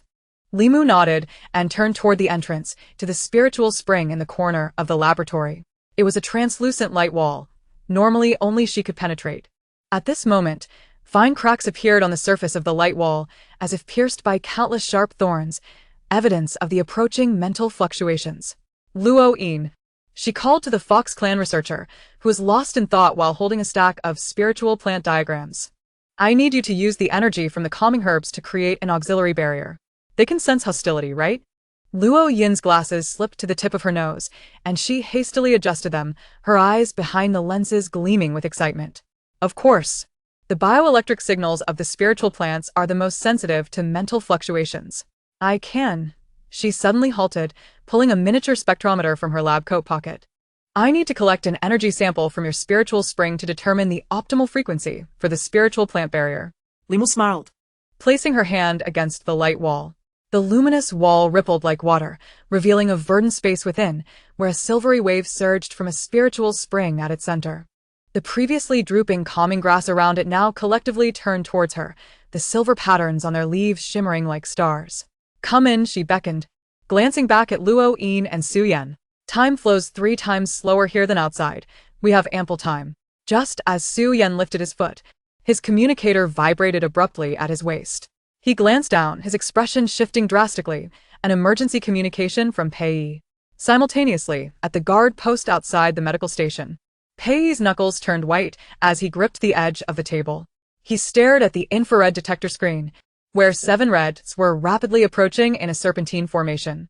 3 of them exhibited energy fluctuations significantly stronger than the others, indicating elite operatives from the Shadow Erosion Organization, possibly accompanied by awakened beings. Xiao Bai, he turned to the young soldier cowering in the corner.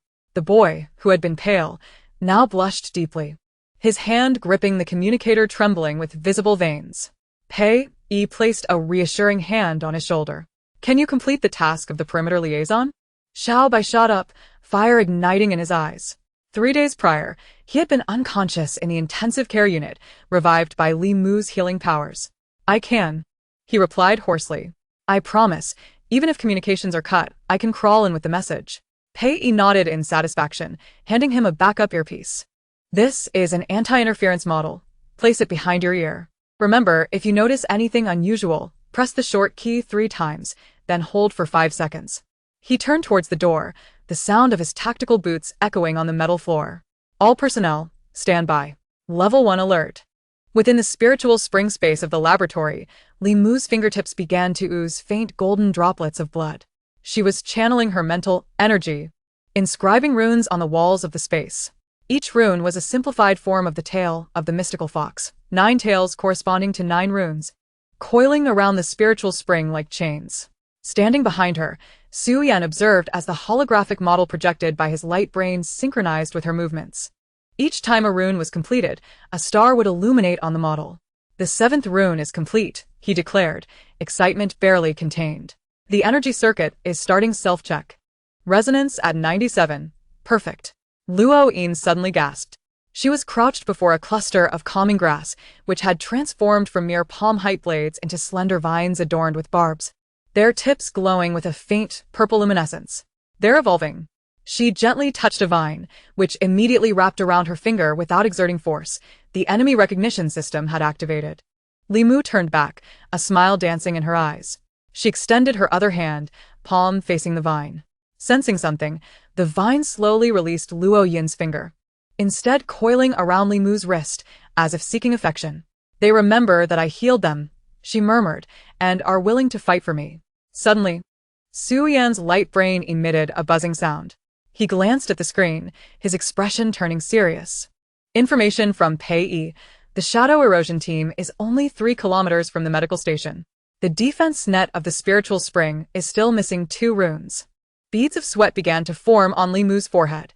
The last 2 runes required a fusion of her innate mental power, demanding even more effort than the previous ones. Biting her lip, the ethereal fox's projection emerged in her consciousness, its 9 tails unfurling simultaneously, channeling energy into her fingertips. Done. Sugyan Yarlis shouted. Suddenly, the runes on the walls of the space coalesced into a luminous net. The silvery waves of the spring stilled, reflecting the shadows of 9 mystical foxes, each howling in a different direction. Luo Yin's spectrometer emitted a sharp alert. She looked up, her face paling. The sealing strength of the spiritual spring has increased by 400. She pointed at the fluctuating red line on the spectrometer, but there's external energy probing the edges of the seal. It's a mental erosion. Limu's pupils constricted.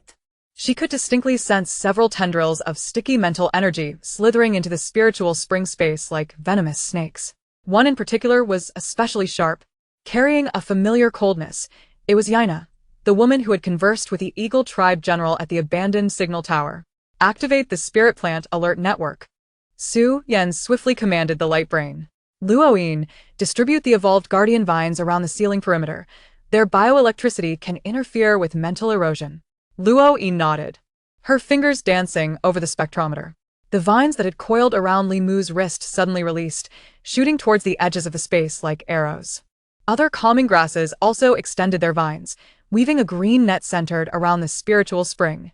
Suddenly, a piercing alarm rang out from outside the laboratory. Li Mu raised her head sharply, hearing Pei Yi's voice crackle through the communicator. Enemy attack. All combat personnel, take your positions. Su Yan's communicator lit up simultaneously with real-time footage from Pei Yi. In the night, 7 shadows were moving close to the ground. One raised a hand, and a beam of eerie blue light shot towards the medical station's protective shield. The shield instantly cracked like spider silk, an assault from a mental energy weapon. They're here. Limu whispered. She reached for the spiritual vein mark on her forehead, feeling the mystical fox's power boiling within her. The spiritual spring in her consciousness suddenly surged with monstrous waves, with a 9-tailed mystical fox standing atop the crest, howling towards the heavens. This time, I will not avert my gaze, she softly declared to the spring. The surface of the spring rippled, reflecting the scene outside the laboratory. Pei Yi, clad in his Eagle Tribe battle gear, glimmered coldly under the moonlight as he drew his laser sword, aiming directly at the foremost shadow. Xiaobai, concealed behind the bushes, hovered his finger over the communicator button, eyes fixed on the approaching enemy, and further away, a serpentine shadow slithered from the darkness, its scales shimmering with an ominous hue under the moonlight. Bang! The first gunshot shattered the night sky. The seal of the spiritual spring space trembled suddenly, and the 9 rune chains ignited with red light simultaneously.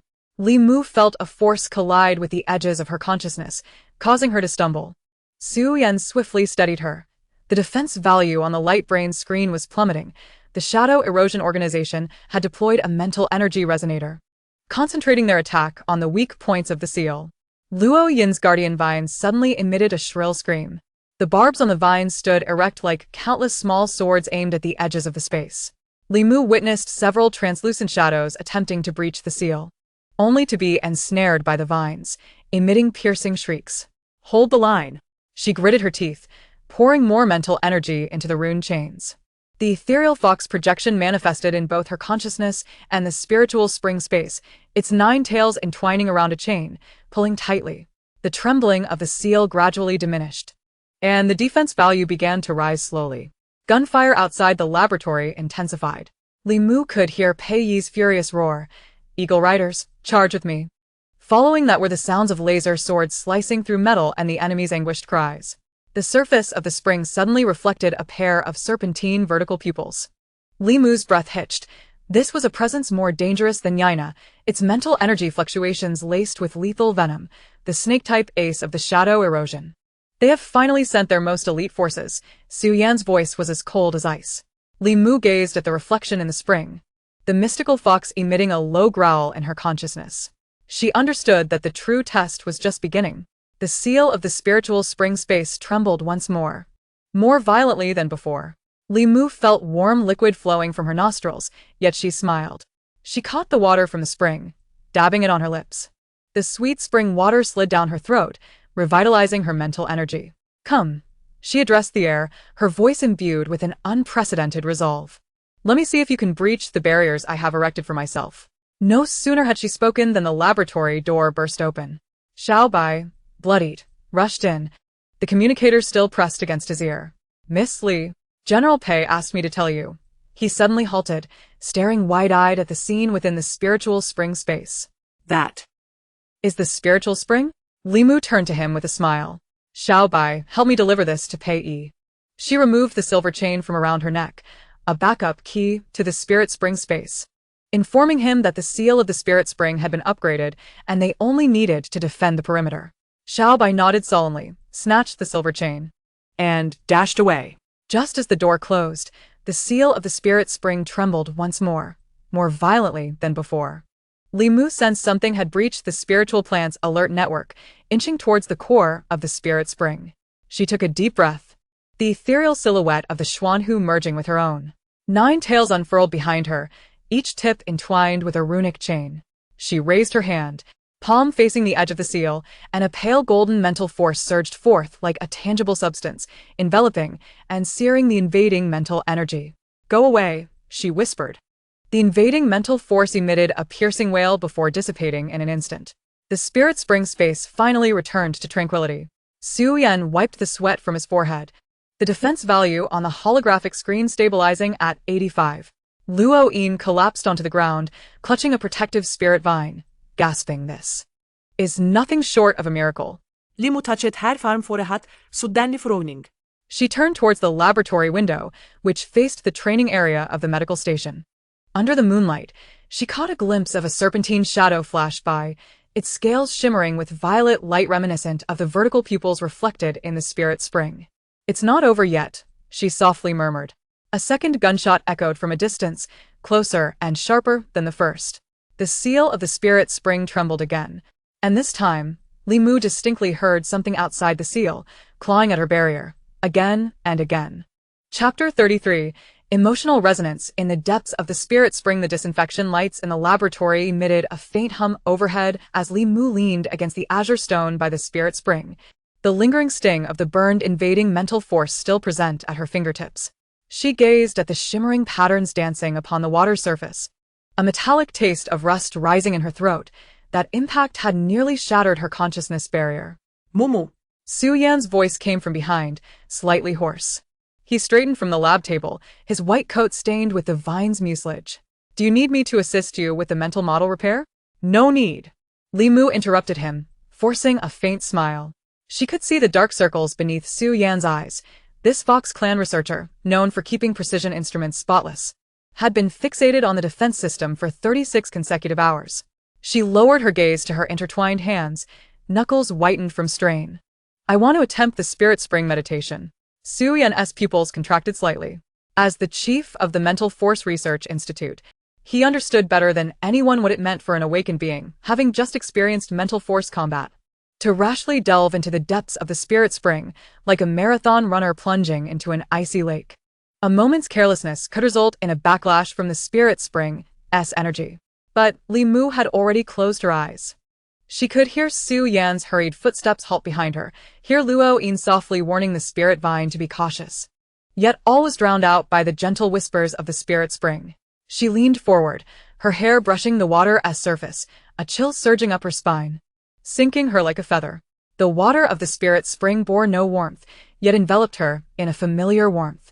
Limu felt a veil-like luminescence enveloping her from all sides. The first layer was the fragrance of the spiritual herbs she had sown days prior. The second was the resonant tremor of the Xuanhu in her consciousness, and the third, she suddenly opened her eyes to find herself standing amidst a sea of stars.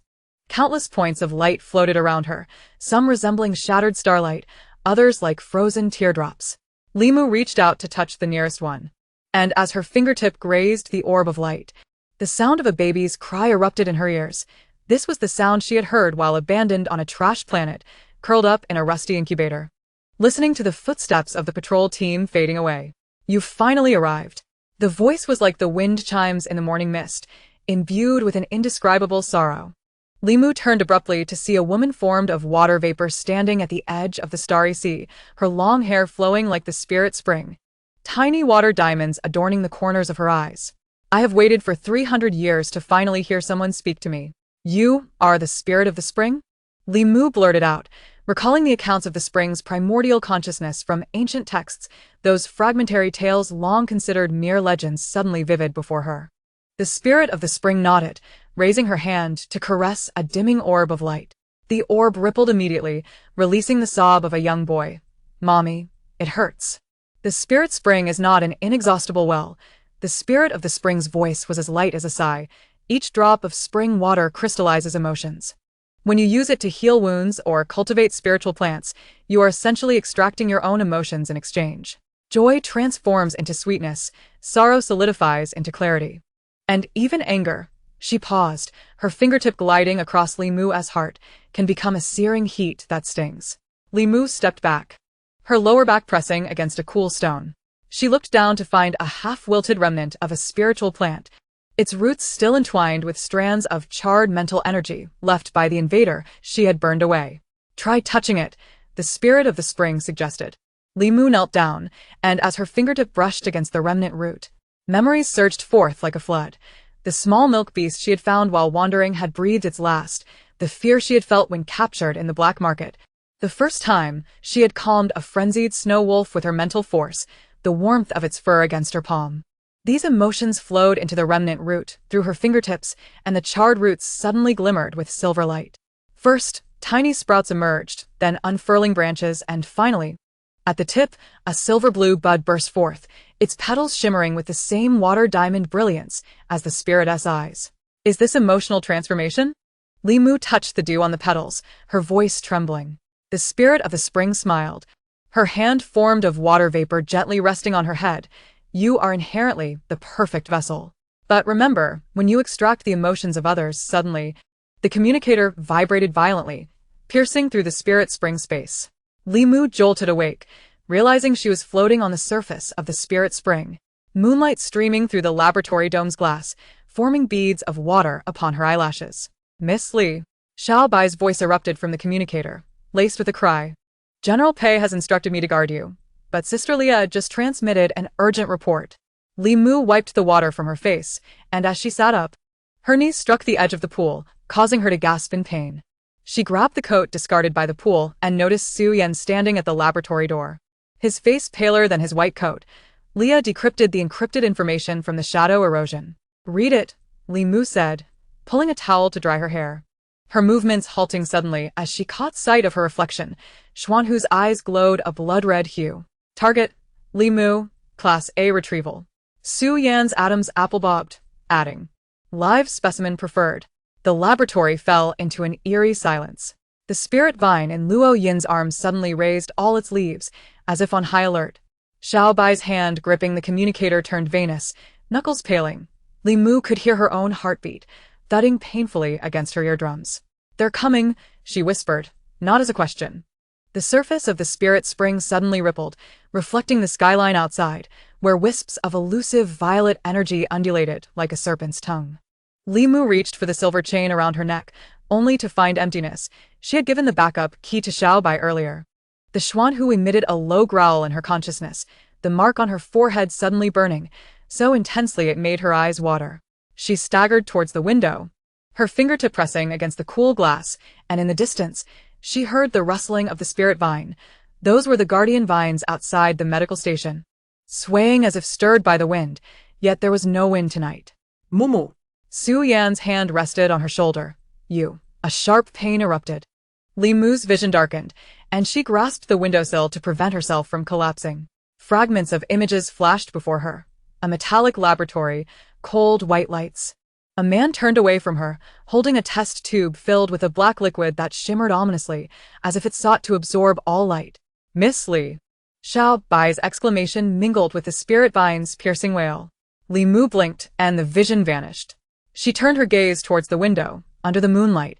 The leaves of the spirit vine suddenly aligned in a singular direction, northwest, where the medical station's walls were shrouded in the deep night, evoking memories of a serpentine shadow she had seen days prior, and the vertical pupils reflected in the spirit spring. "Su Yan," she whispered softly, her voice as chilling as ice, prompting Luo Yin to extend the spirit vine's defensive perimeter by another 10 meters. Following her line of sight, Su Yan froze. He observed the spirit vine nearest to the wall, its once vibrant green leaves visibly turning purple, the luminescence on its tendrils connecting to form enigmatic runes. In the distant darkness, something was parting the underbrush, advancing step by step towards the medical station. Chapter 34. Shadow Tracking the Spirit Vine Ambush. The night was as dark as ink, the spirit vines surrounding the medical station glimmering in the moonlight. Li Mu's fingertips rested against a cold glass, the eyes of the Xuanhu reflecting a piercing red, causing the hairs on the back of her neck to stand on end. The closest spirit vine's leaves were visibly turning purple, and the glowing dots on its tendrils intertwined into eerie symbols. Suyan. Her voice was as delicate as snow scattered by the wind, yet carried a bone-chilling coldness, instructing Luo-yin to expand the spirit vine's defenses by another 10 meters. Su Yan followed her gaze, his throat tightening. His fingers swiftly pressed against the wrist terminal, and Luo-yin's slightly flustered voice immediately came through the communicator. "Professor." The biological waves of the outermost spirit vine are suddenly in disarray, as if disturbed by some psychic force. Initiate Level 2 Defense Mode. Su Yan's fingers danced on the terminal, the hem of his lab coat lifted by the wind, connecting the spirit vine's neural synapses to the central monitoring system. When he turned to Li Mu, a dark turbulence brewed in his eyes. Someone had entered, and it was not just one. The rustling of the spirit vines suddenly intensified. Li Mu took 2 steps back, the Xuanhu emitting a low growl in her consciousness, as she distinctly sensed the hidden auras in the darkness like maggots on rotting flesh. Exuding a nauseating stickiness, she closed her eyes, a wave of acidity rising in her throat. It was a memory from when she was abandoned on the garbage planet, the torrential rain pounding on the tin box, her curled form listening to the footsteps passing by. Each step resonating like a stomp on her bones. Momo. Peiyi's voice came from behind her. The commander of the Eagle clan's military boots struck the ground, stirring up a gust that tousled her fringe. His energy gun was half-drawn, his gaze slicing through the darkness outside. "Do you need me to bring people to surround them?"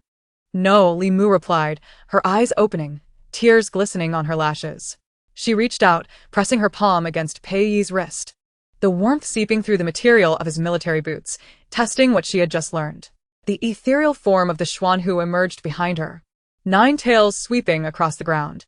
Li Mu took a deep breath, allowing the profound sorrow to rise within her, the despair of being abandoned, the hunger of curling up in a corner, the tremor from the first warmth of the spirit spring.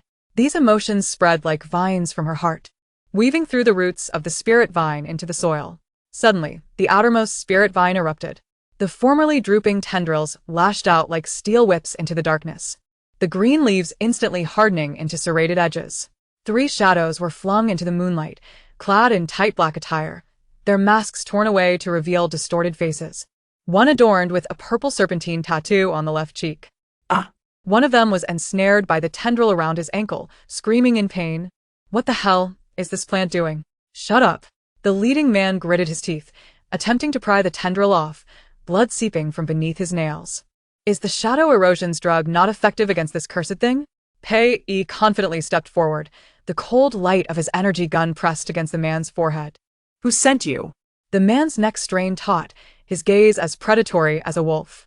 The younger one on the right, struggling for breath as the tendril constricted him, suddenly shouted, "We are merely the vanguard. Black Eye has already ordered that at all costs, we must capture that woman." "Black Eye?" Leah's voice erupted from the communicator. The intelligence officer had mysteriously appeared at the laboratory door, her silver hair damp with the night dew, as data scrolled rapidly across the terminal screen. There is no such codename in the upper echelons of shadow erosion. 3 years ago, during the psychic experiment explosion, survivors mentioned Black Eye, claiming he always wore an eye patch and favored conducting experiments with black liquid. Li Mu's fingertips abruptly stung. She looked down to see faint golden patterns emerging in her palm, reminiscent of ripples in the spirit spring. The voice of the spirit echoed in her consciousness. Ethereal as the wind through a shell, the stronger your emotions, the more potent the spirit spring's power becomes. However, excessive strain may backlash against your soul. She clenched her fist tightly, the Xuanhu's tails erupting behind her in a crimson mist. The spirit vine, previously tainted by the shadow erosion's drug, was visibly returning to its verdant hue, the luminescence on its leaves beginning to circulate once more, purification by the spirit spring. Yet, her temples throbbed violently, as if a needle were piercing her, the Xuanhu mark on her forehead burning hot enough to fry an egg. "Luo-yin," Li Mu staggered 2 steps, leaning against the laboratory table. Luo-yin immediately rushed over to support her, the spirit vines intertwining around their feet, as if to comfort them. Li Mu guessed. pointing towards the window, linking the spirit vine's neural network with a spatial spirit spring seal. I need to add 3 layers of dynamic seals to the outer perimeter, drawing the runic pathways according to the Xuanhu's tailbone. Understood. Luo Yin's fingertips glowed with a faint blue light, a manifestation of psychic energy. She retrieved a fluorescent pen from the pocket of her lab coat, swiftly sketching runes in the air. The first layer to prevent infiltration, the second to guard against psychic detection, and the third requires your psychic energy as an anchor. Li Mu closed her eyes, summoning the Xuanhu within her consciousness. The Xuanhu howled skyward, its 9 tails transforming into golden chains, weaving through her fingertips and sinking into the ground. A muffled sound reverberated from the earth, as if some ancient mechanism had been activated. When she opened her eyes again, the spirit vines outside had all raised their leaves, each shimmering with a soft golden light, forming a luminous fence around the medical station. No matter how many times they came, they would not approach an inch closer. Wiping the sweat from her brow, Li Mu spoke with an unintentional fierceness. We will not let them near. The laboratory fell into a sudden silence. Su Yan's terminal emitted a soft beep. He glanced down, his expression shifting dramatically. Abnormal energy fluctuations detected at high altitude, resembling remnants of an invisible ship's thrusters. Everyone turned to look out the window. The clouds were partially dispersed by the night wind, revealing a shadow in the high sky, akin to a vast eagle, moving more fluidly than any known aircraft. The holographic projection within the cabin illuminated, depicting a man wearing an eye patch. His fingers delicately traced over the projection of Li Mu. A cold smirk curling at his lips, his voice transmitted through encrypted channels into the darkness. At last, I've found you, my little fox. The spirit vine trembled again, this time devoid of hostility, only a chilling anticipation. Li Mu watched the shadow vanish behind the clouds, the Xuanhu issuing a long warning in her consciousness. She reached for her neck, where a silver chain still bore the key to the spirit spring, the warmth seeping through the metal into her skin. Glancing back at the others, the crimson glint in her eyes unyielding, she realized that the true trouble was just beginning. Chapter 35. The Arrival of Black Eye and the Battle for the Spirit Spring. At 3:17 a.m., the emergency lights in the laboratory abruptly shifted from green to red. Su Yan's grip on the terminal trembled violently, the holographic projection exploding in his palm, the red alert characters splattering like droplets of blood across everyone's faces. The dynamic seals at the spatial perimeter had been breached. His knuckles pressed against the control panel, whitening from the force, as energy fluctuations indicated that at least 30 life forms with a psychic level of B or above were closing in. Cold sweat instantly beaded on the back of Li Mu's neck. Her hand clutched the laboratory table, trembling not from fear, but from the primal alertness of the Xuanhu clawing at her consciousness. This was no ordinary threat. It was the shadow erosion. She heard her voice tremble, yet it resonated with an unusual clarity. They could no longer wait. Report. Leah burst through the laboratory door, her combat suit's epaulette torn, and the tips of her hair smudged with charred ash. Leaning against the doorframe, her chest heaved like a drum. The aerial assault team had been subdued by a mental disruptor. Those agents, adorned with silver collars, had evaded our psychic detection. They breached the defenses in the 3rd layer of the Lingvine district and were advancing towards the core of the medical station. Peiyi's military boots echoed sharply against the floor as he donned the unique flight armor of the Eagle clan, the bionic wings on his back gleaming with a cold metallic sheen under the alarm lights. Leave the defenses of the Lingvine district to me. He drew his particle longsword, the blade humming to life with a ghostly blue glow. Su Yan, take Li Mu to the Ling Spring secret chamber. Luo Yin, initiate the self-destruct sequence of the medical station to buy us some time. No. Li Mu suddenly grasped Peiyi's wrist. Her palm was searing, as if she held a ball of fire. The Ling Spring is 3 levels below the medical station. They are after me, not the building. She lifted her chin, the mark of the Xuanhu on her forehead shifting from pale gold to blazing red. I must wait for them here. Su Yan's breath caught. He had witnessed Li Mu wield her mental powers before, but never had he seen her eyes blaze with the fury of an enraged beast. The remnants of the Xuanhu's slit pupils flickering within. Mu, your psychic energy has only recovered 60%. He grasped her other hand, his fingertips brushing against the pulsing vein at her wrist. Resisting will backfire. Li Mu completed his thought, a pale smile tugging at her lips. But they come armed with mental shock grenades and disruptors. They have calculated that I cannot evade. She withdrew her hand, the tail of the Xuanhu coalescing into a translucent shadow behind her. Su Yan, assist me in connecting to the Ling Vine neural network. Pei Yi. Instruct your men to retreat 500 meters. I intend to draw the battlefield into the domain of the Ling Spring. Suddenly, a sharp crack of breaking glass echoed from outside the laboratory. Li Mu whipped around. Through the bulletproof glass, she saw 20 dark figures descending from the clouds. Clad in tight-fitting dark purple combat suits, their visors adorned with distorted runes, the leader bore a black crystal insignia on his epaulette, the mark of the black eye. They're here, she murmured. The Xuanhu roared deafeningly in her mind. Li Mu's consciousness was yanked into a warm golden mist, the realm of the Ling Spring. The surface of the water, once as calm as a mirror, now surged with golden whirlpools, each wave adorned with tiny runes. As her fingertips grazed the water's surface, the entire space quaked violently. 9 chains formed from runes erupted from the spring's depths, piercing through her palms and embedding into the laboratory floor. Ah! Li Mu stumbled into the experimental platform, blood seeping through her fingers, instantly absorbed by the chains upon contact. Her Xuanhu tail fully materialized, 9 fluffy tails sweeping past Su Yan's waist, pushing him into a corner. Stand back. The first wave of attack came faster than anticipated. The leading agent hurled 3 mental shock grenades, the eerie green mist erupted in midair, and the laboratory's protective shield immediately cracked like spiderwebs. Gritting her teeth, Li Mu felt the chains suddenly tighten, tracing golden arcs in the air. This was the purifying power of the Ling Spring.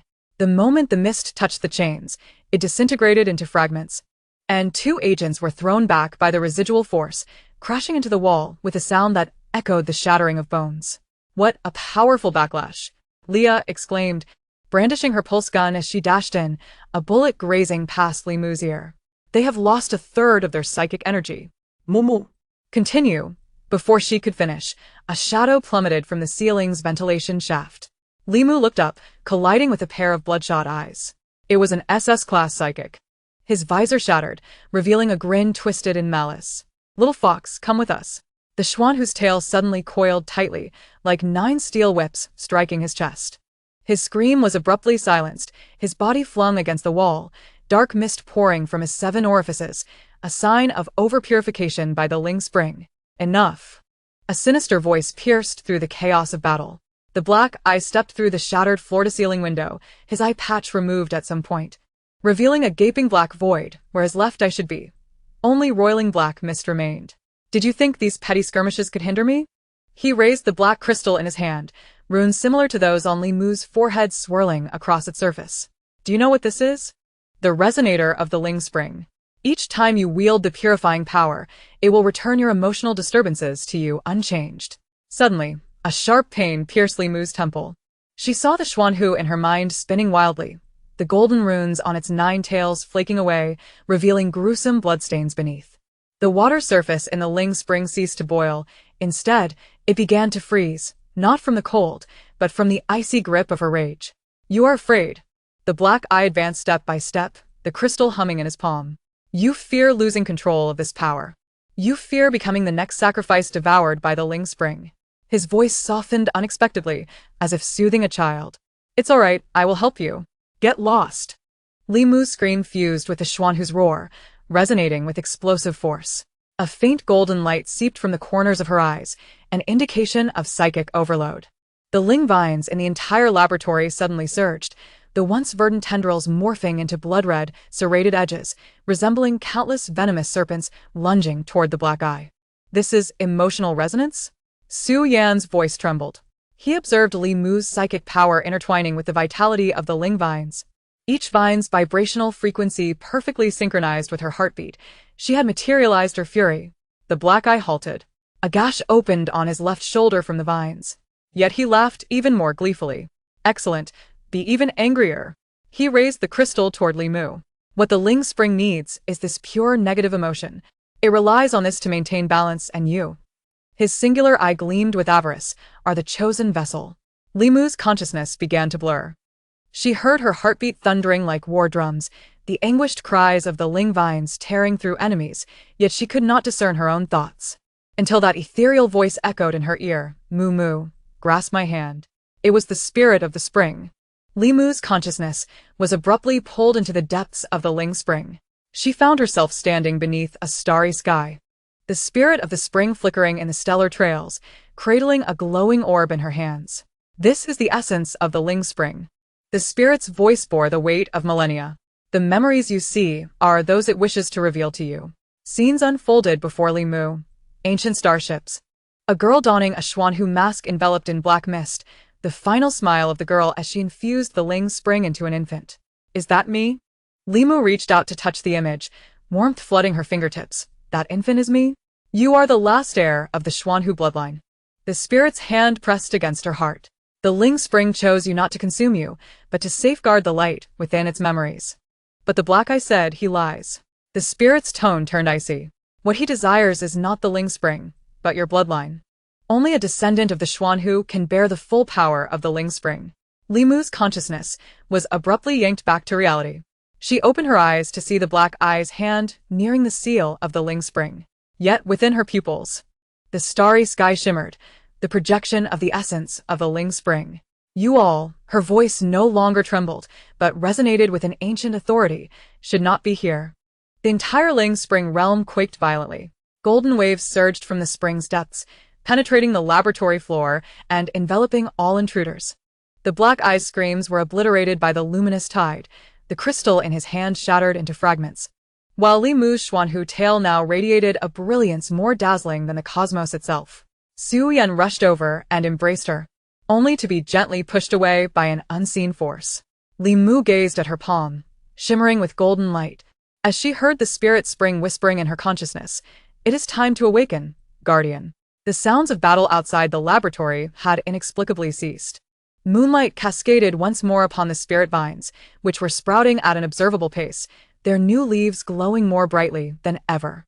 Li Mu reached for the silver chain around her neck, feeling the warmth of the key through her skin. She looked out the window, where the shadow of eagle wings could be discerned behind the clouds, indicating the presence of Pei Yi's troops. Mumu.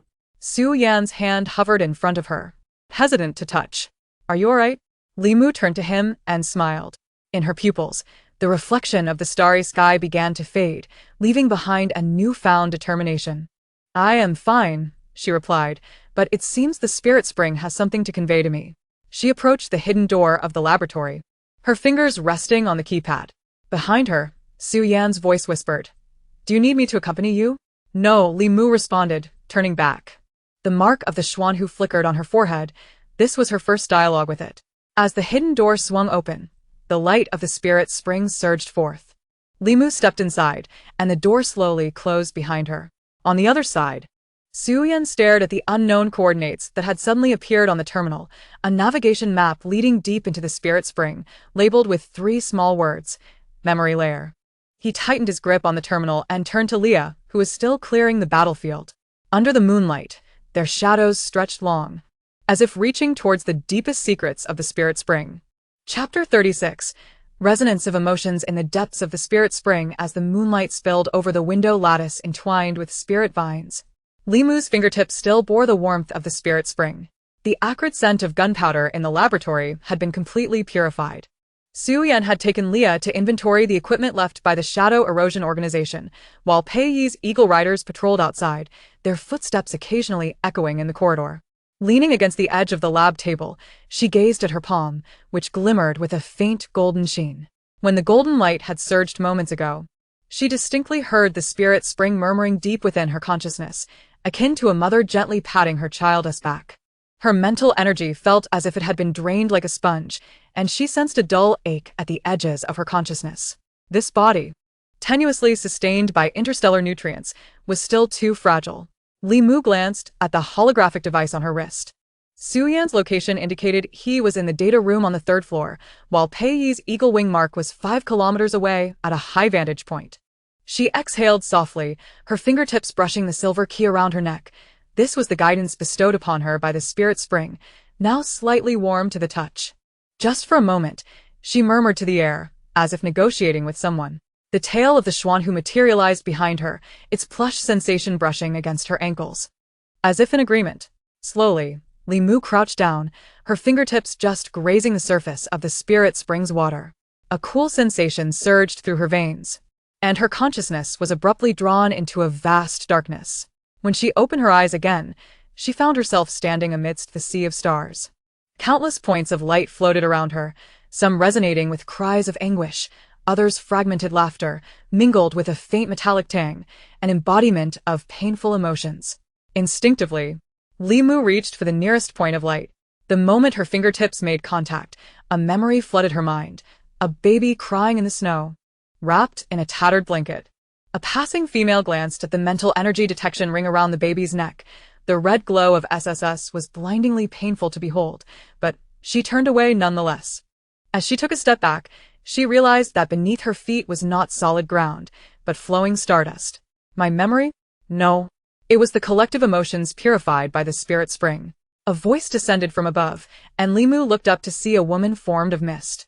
Her flowing hair shimmered with light, and her features bore a striking resemblance to Li Mu, save for a single tear perpetually suspended at the corner of her eye. I am the spirit of the spring, the consciousness of the spirit spring, she said, raising her hand and brushing her fingertips across Li Mu's brow. You have finally arrived, descendant of the Xuanhu. Li Mu's breath hitched. Earlier, you mentioned that the black eye sought my bloodline. The spirit spring is not a gift without cost, the spirit replied, sorrow lacing her voice. She traced a luminous path with her hand, and those shards of emotion flowed into the earth below. Each purification, every drop of the spirit spring utilized, necessitates the extraction of the user's emotions as payment. The gentleness you exhibited while healing the aberrant beasts, the empathy shown to those in mental turmoil, even the anger you felt when repelling the black eye, all of these emotions are contained within. Li Mu instinctively placed her hand over her heart. So, that's why I feel fatigued when I use the spirit spring too much. That is the exhaustion of the heart, the spirit affirmed, lightly tapping her fingertip. A charred remnant of a spirit plant surfaced from the stardust. Try it. The surface of the remnant was riddled with cracks, resembling a charred twig. When Li Mu reached out to touch it, a sharp pain shot through her fingertip, as if pricked by a fine needle. She recalled a scene from the slums the day before. A small female clutched a withered spirit plant, weeping, as it was her only means of exchanging for nutrients. How pitiful, she murmured, gently running her fingertip over the remnant. If only it could come back to life. Suddenly, the stardust began to churn violently. Memories surged within Li Mu like a tidal wave, her astonishment upon nurturing the first spirit herb from the remnants in the garbage star. The warmth of a small beast licking her palm as she bandaged its wounds. The light in Su Yan's eyes when he first helped her untangle her chaotic energy using a mental energy model. These emotions transformed into streams of silver-blue light, flowing from her fingertips into the remnant. The charred exterior began to crack open. The first new leaf broke through the fissure, a transparent pale blue. The second bore a silver edge, and the third was enveloped in scattered starlight. As the final leaf unfurled, a bud blossomed at its tip, its petals resembling solidified moonlight, each reflecting Li Mu's recent memories. This is emotional transmutation. The spirit's voice now held a note of satisfaction. The spirit spring requires your emotions to sustain itself, and the feelings you provide will nourish the lives that need them. Just as the aberrant beasts you heal will grow closer to you, the spirit plants you cultivate will become more resilient. They remember your warmth. Li Mu gazed at the flower, a sudden smile gracing her lips. So it is not I who am exploiting the spirit spring. Rather, we are healing one another. Indeed, the spirit affirmed, her form beginning to fade. But remember, the extraction of emotions is a two-way street. When you overuse the spirit spring, her gaze suddenly turned towards the depths of the sea of stars. Be wary of the emotions tainted by darkness. They may turn against you. Before her words could fully resonate, Li Mu's consciousness was abruptly yanked back. The sounds of the real world surged forth like a tidal wave, the gentle tinkling of the spirit spring, the distant alerts from the holographic device, and Su Yan anxiously calling her name. She opened her eyes to find herself floating on the surface of the spirit spring, the 9 tails of the Xuanhu unfurling behind her, each tip glimmering faintly. Mumu.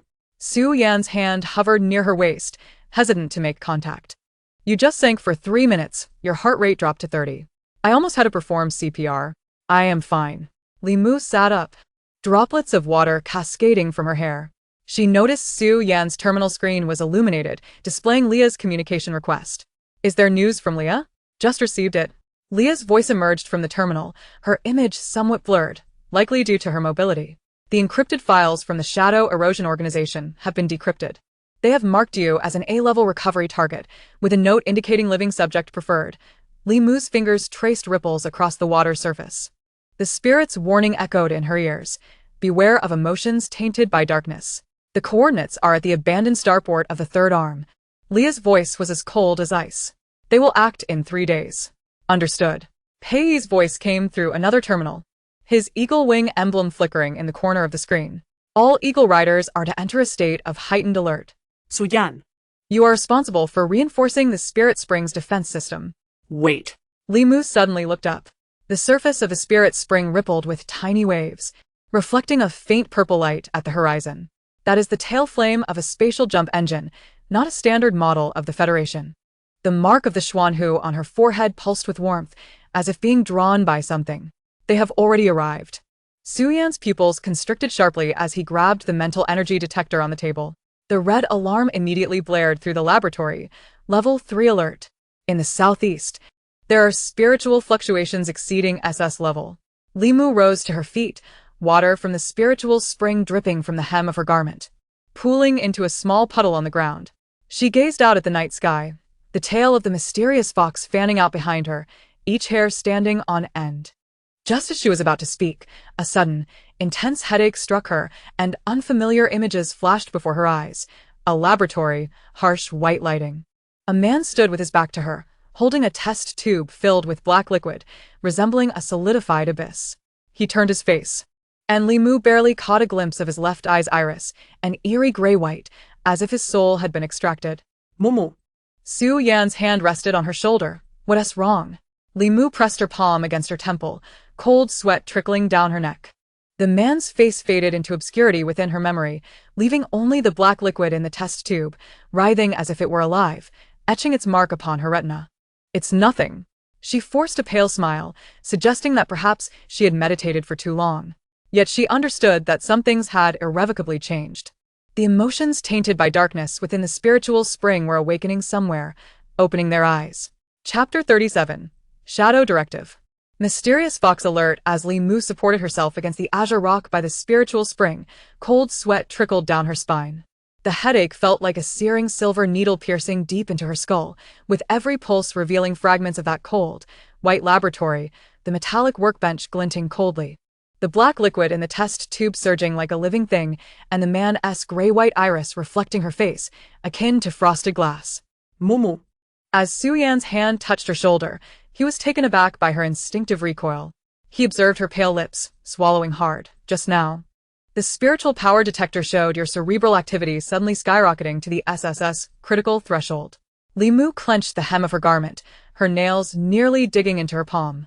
She could feel the mysterious fox mark on her forehead burning, the searing sensation creeping through her skin and into her veins, creating a bizarre counterpoint to the chilling memory of the black liquid.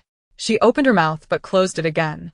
Moments ago, she attempted to use her spiritual power to scan that memory, only to discover that the energy fluctuations in the black liquid resonated with the luminous patterns circulating within the mysterious fox mark, not in rejection, but in response. Like two jade discs split apart, searching for each other. Suddenly, the laboratory terminal emitted a buzzing noise, and Leah's holographic projection appeared between them.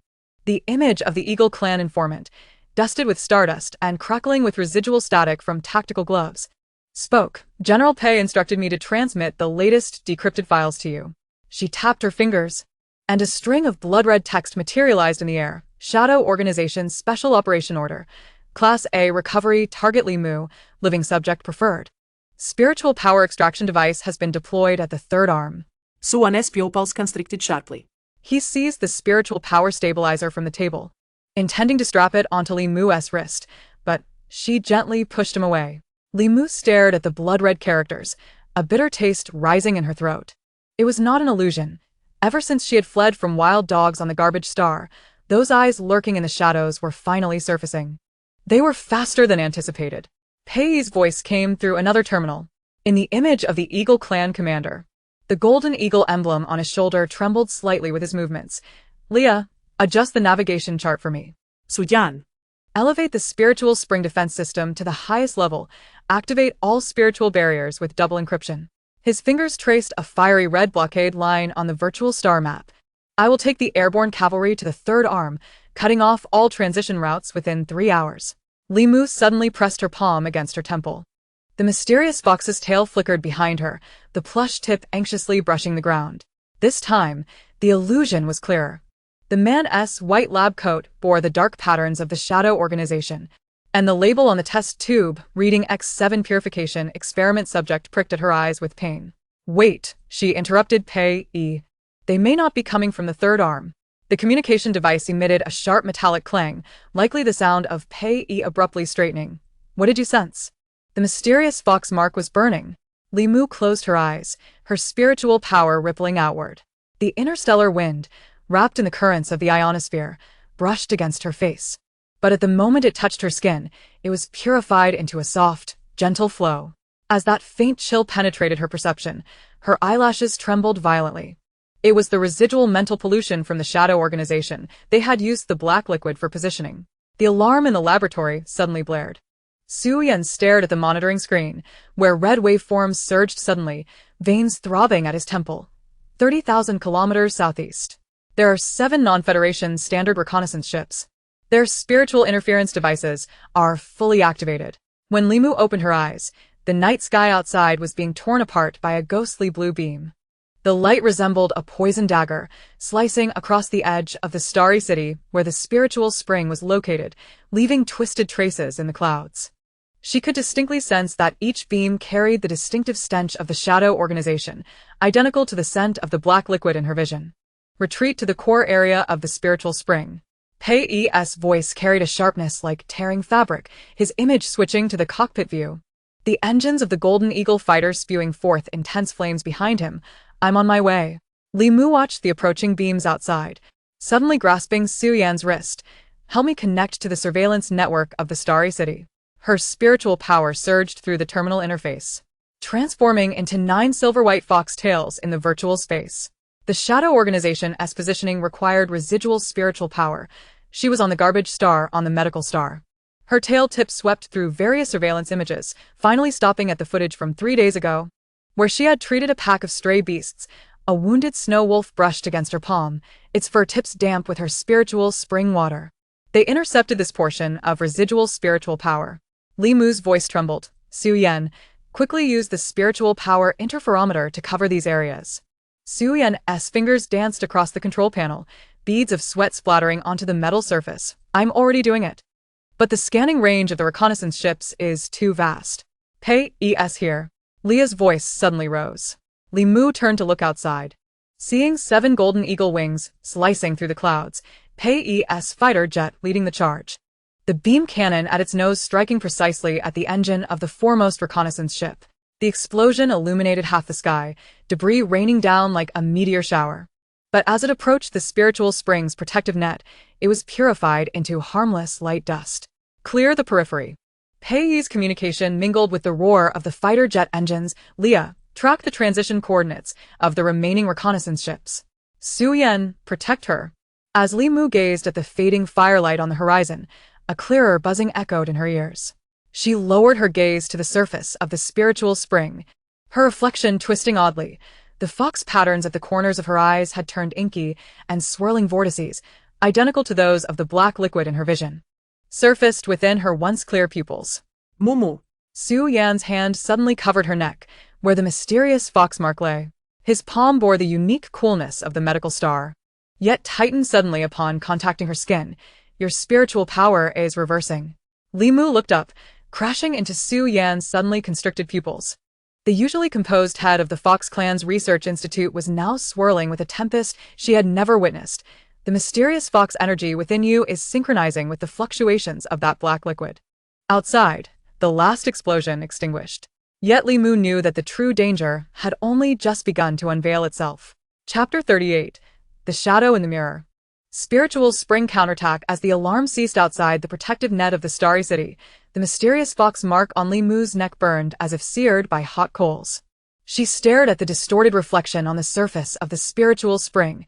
The figure in the mirror, with ink-stained corners of her eyes, had pupils whose swirling vortexes matched the frequency of her heartbeat, entirely consistent with the black liquid that had corroded the aberrant beasts in her vision 3 days ago. Mumu. Su Yan's voice enveloped her trembling wrist like velvet soaked in snowmelt.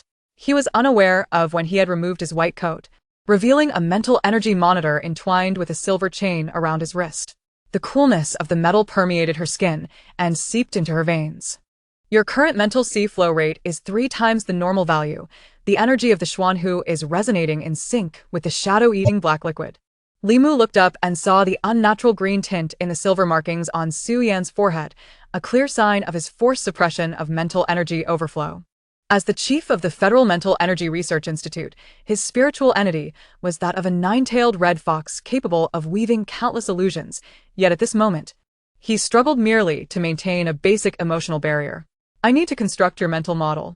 Su Yan placed his other hand on the mark at the nape of her neck, and the monitor suddenly emitted a buzzing sound. The shadow-eating black liquid can locate you, indicating they have left an anchor point in your mental sea. It is imperative to clarify this now. His Adam's apple bobbed as his fingertips unconsciously traced the faint scar left from her wandering. Otherwise, next time they won tea, just send a reconnaissance ship. Limu gazed at the redness at the corners of his eyes and was suddenly reminded of 3 days prior on the medical star, when this man, who always set the laboratory temperature to resemble an ice cellar, had warmed her frozen hands with his body heat. She nodded, allowing him to assist her in sitting by the spirit spring. Su Yan took out the neural resonance device he always carried, a blue light weaving a grid between them. Relax, follow my breathing guidance. As the mental energy surged through the resonance device, Limu felt as if she had plunged into a sea of stardust. Countless pale golden particles floated from her brow, sketching intricate pathways in the void, her mental map. However, soon, dark threads began to seep from the golden particles, entwining the golden pathways like a polluted stream. Look here. Su Yan's spiritual entity materialized in her consciousness, the red fox's fur glowing warmly, its 9 tails gently parting the golden particles. 2 sources of energy emerged. The golden hue represented your Xuanhu essence, warm and pure like the spirit spring's clarity. His tail swept across the dark threads, and his fox ears perked up. This black substance exuded the unique stench of shadow-eating, yet not entirely so. Limu leaned in for a closer look, discovering that the dark threads were intertwined with fragments overlapping her memories, the cold wind of a winter night on the garbage star, the shattered identity card before the incubation pod, and the snow-colored dress that billowed as that woman turned around, remnants of a morning when she had been abandoned. Etched into her soul is pain. This is your negative emotion. Su Yan's red fox form suddenly solidified into human shape, his fingertip pressing against the dark thread. When the shadow-eating black liquid infiltrated, it triggered the fear of abandonment buried deep in her subconscious. These emotions had not been digested. Rather, they had become the soil for the black liquid to take root. He suddenly grasped her hand, warmth radiating from his palm. The spirit of the spring had once said that the spring could purify all, yet you have never allowed it to cleanse your own wounds, have you? Limu's breath hitched. She recalled how each time she used the spirit spring to heal beasts, she deliberately avoided her own memories. She remembered how, when asked about her past by Wen Hang on the medical star, she had smiled and claimed to have forgotten. She remembered how, when Xiaolang had licked her nape mark with his serpent tongue, she had shrugged, insisting it didn't hurt. All along, she had thought those wounds had scabbed over, but they had never stopped bleeding. I need to enter the spirit spring again. She suddenly released Su Yan's hand. The spirit had mentioned that the secret of the spring lay in its depths. Perhaps, as she gazed at her gradually clarifying reflection on the water's surface, what she needed to confront was never the external black liquid, but rather herself within. Su Yan's fingers paused on the resonance device. He looked into the flickering light in her eyes, the purest defiance he had ever witnessed in the laboratory, akin to a spiritual plant pushing through a crack, striving to grow towards the sun. I will be with you, he said, but Limu shook her head in refusal. Synchronizing mental energy would increase the burden. She removed the protective bracelet Su Yan had gifted her, urging, "You stay outside. If I do not emerge after half an hour, don't say such things." Su Yan suddenly grasped her wrist, his nails nearly digging into her skin. "Limu, do you know what I fear the most?" He lowered his head, the silver markings glistening under the light. "I fear that one day, your mental sea will be filled only with the emotions of others, devoid of your own." Limu's throat tightened. She reached out to touch the tear mole at the corner of his eye, as if touching a fragile flake of snow. "Wait for me to return. Together, we will untangle that mess." Before her words could settle, she had already plunged into the spirit spring. This time, there were no surging seas of stars, no howling beasts. Li Mu's consciousness descended before a misty water mirror. The mirror was 3 men tall, its edges inscribed with ancient runes she had never seen. Drops of water slid down the mirror's surface, pooling into small spirit springs on the ground. When she finally saw her reflection in the mirror, her breath caught in her throat. It was not her. The figure in the mirror wore a white dress akin to hers, yet was enveloped in layers of indistinct black mist. The fox markings at the corners of her eyes were inky, and her pupils churned with the same vortex as in the illusions. Most distressingly, those eyes bore the same outline as hers, yet they cut like ice, coldly piercing her heart. "Do you think you are a savior?" The figure in the mirror spoke, her voice echoing Li Mu's yet laced with a piercing sharpness. "But you are merely an abandoned failure. The snow on the garbage star did not freeze you. The nurse at the incubation pod never held you, and even the spirit spring almost drowned you." Her fingertip traced the mirror surface, and the mark at the nape of Li Mu's neck suddenly burned. "What gives you the right to believe you can purify the cosmos? Is it your pathetic empathy?" Memories surged like a tide.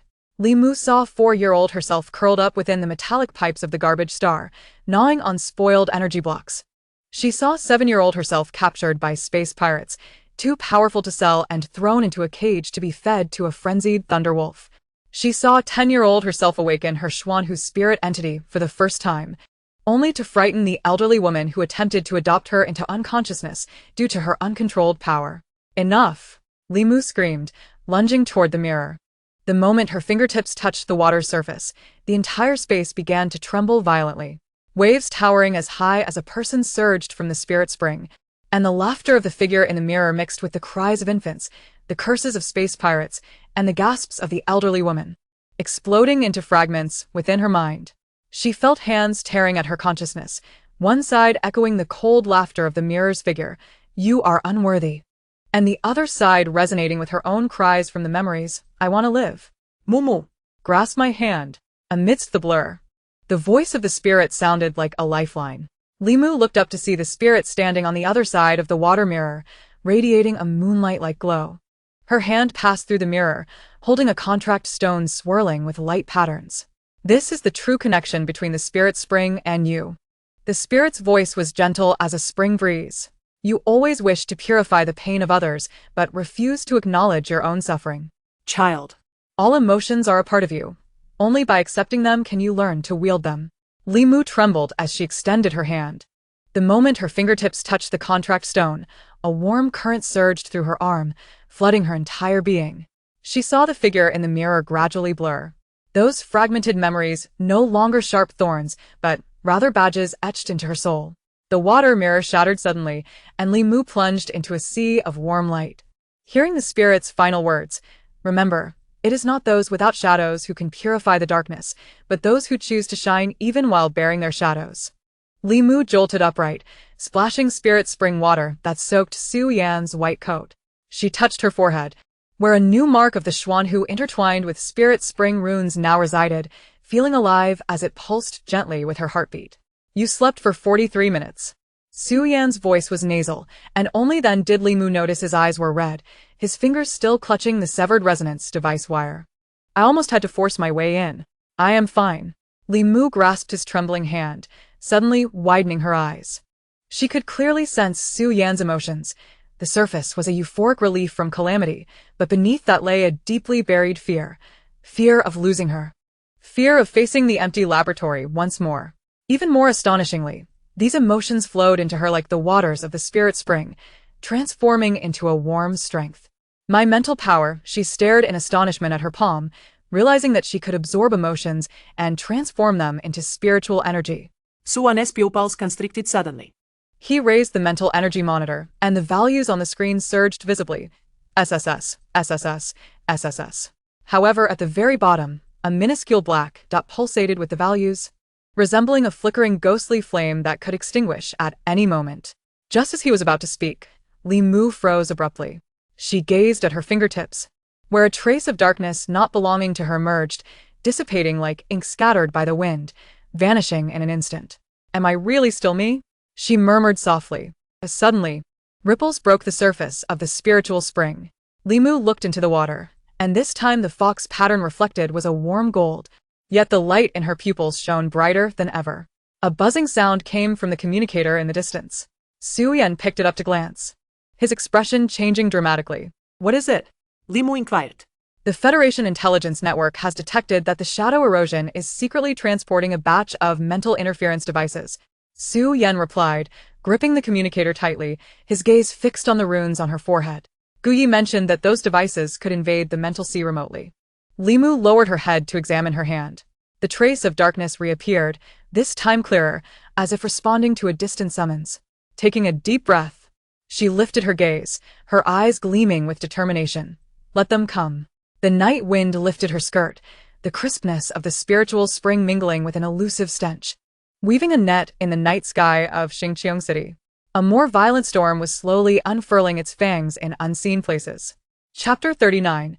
The arrival of the shadow net and the contest for the spiritual spring. Suddenly, the waters of the spiritual spring erupted with black and red ripples, resembling silk soaked in ink, rolling over itself in layers. Just as Li Mu reached out to touch it, a chilling sensation shot up her neck, and the dark aura flickering at her fingertips surged violently, like countless serpents burrowing into her mental sea. Mumu. Su Yan's exclamation caught in his throat. Li Mu fell backward, her forehead's mysterious fox rune glowing with an eerie blue light, while the spiritual spring mark at the corner of her eye transformed peculiarly into a grayish hue. Her mental energy monitor emitted a shrill alarm. The SSS value on the screen shattered into fragments, replaced by a distorted stream of black data, crawling across the glass display, like a living entity. Su Yan's white coat soaked with cold sweat as he pressed his palm against Li Mu's temple, his mental power flooding into her consciousness like a tidal wave. This was his area of expertise in mental energy modeling. However, what unfolded before him was not the familiar pale golden fox shadow, but a virtual space interwoven with code and black mist. Li Mu's consciousness curled up at the center, where the ethereal image of the nine-tailed dark fox was entangled with a mass of expanding black tendrils, each inscribed with the dark patterns of the Shadow Erosion Organization. Countless hoarse whispers reverberated in the void, shaking Li Mu's consciousness to its core. Gritting her teeth, she looked up and saw that the source of those voices was a colossal matrix suspended high above, each grid locking tortured spirits, crying children, despairing elders, and even the stray beasts she had rescued in Xingqiang City. You can save them, the matrix suddenly spoke, its voice laced with honeyed temptation. Just hand over the spiritual spring, and all this suffering will cease. Li Mu's nails dug deeply into her palm.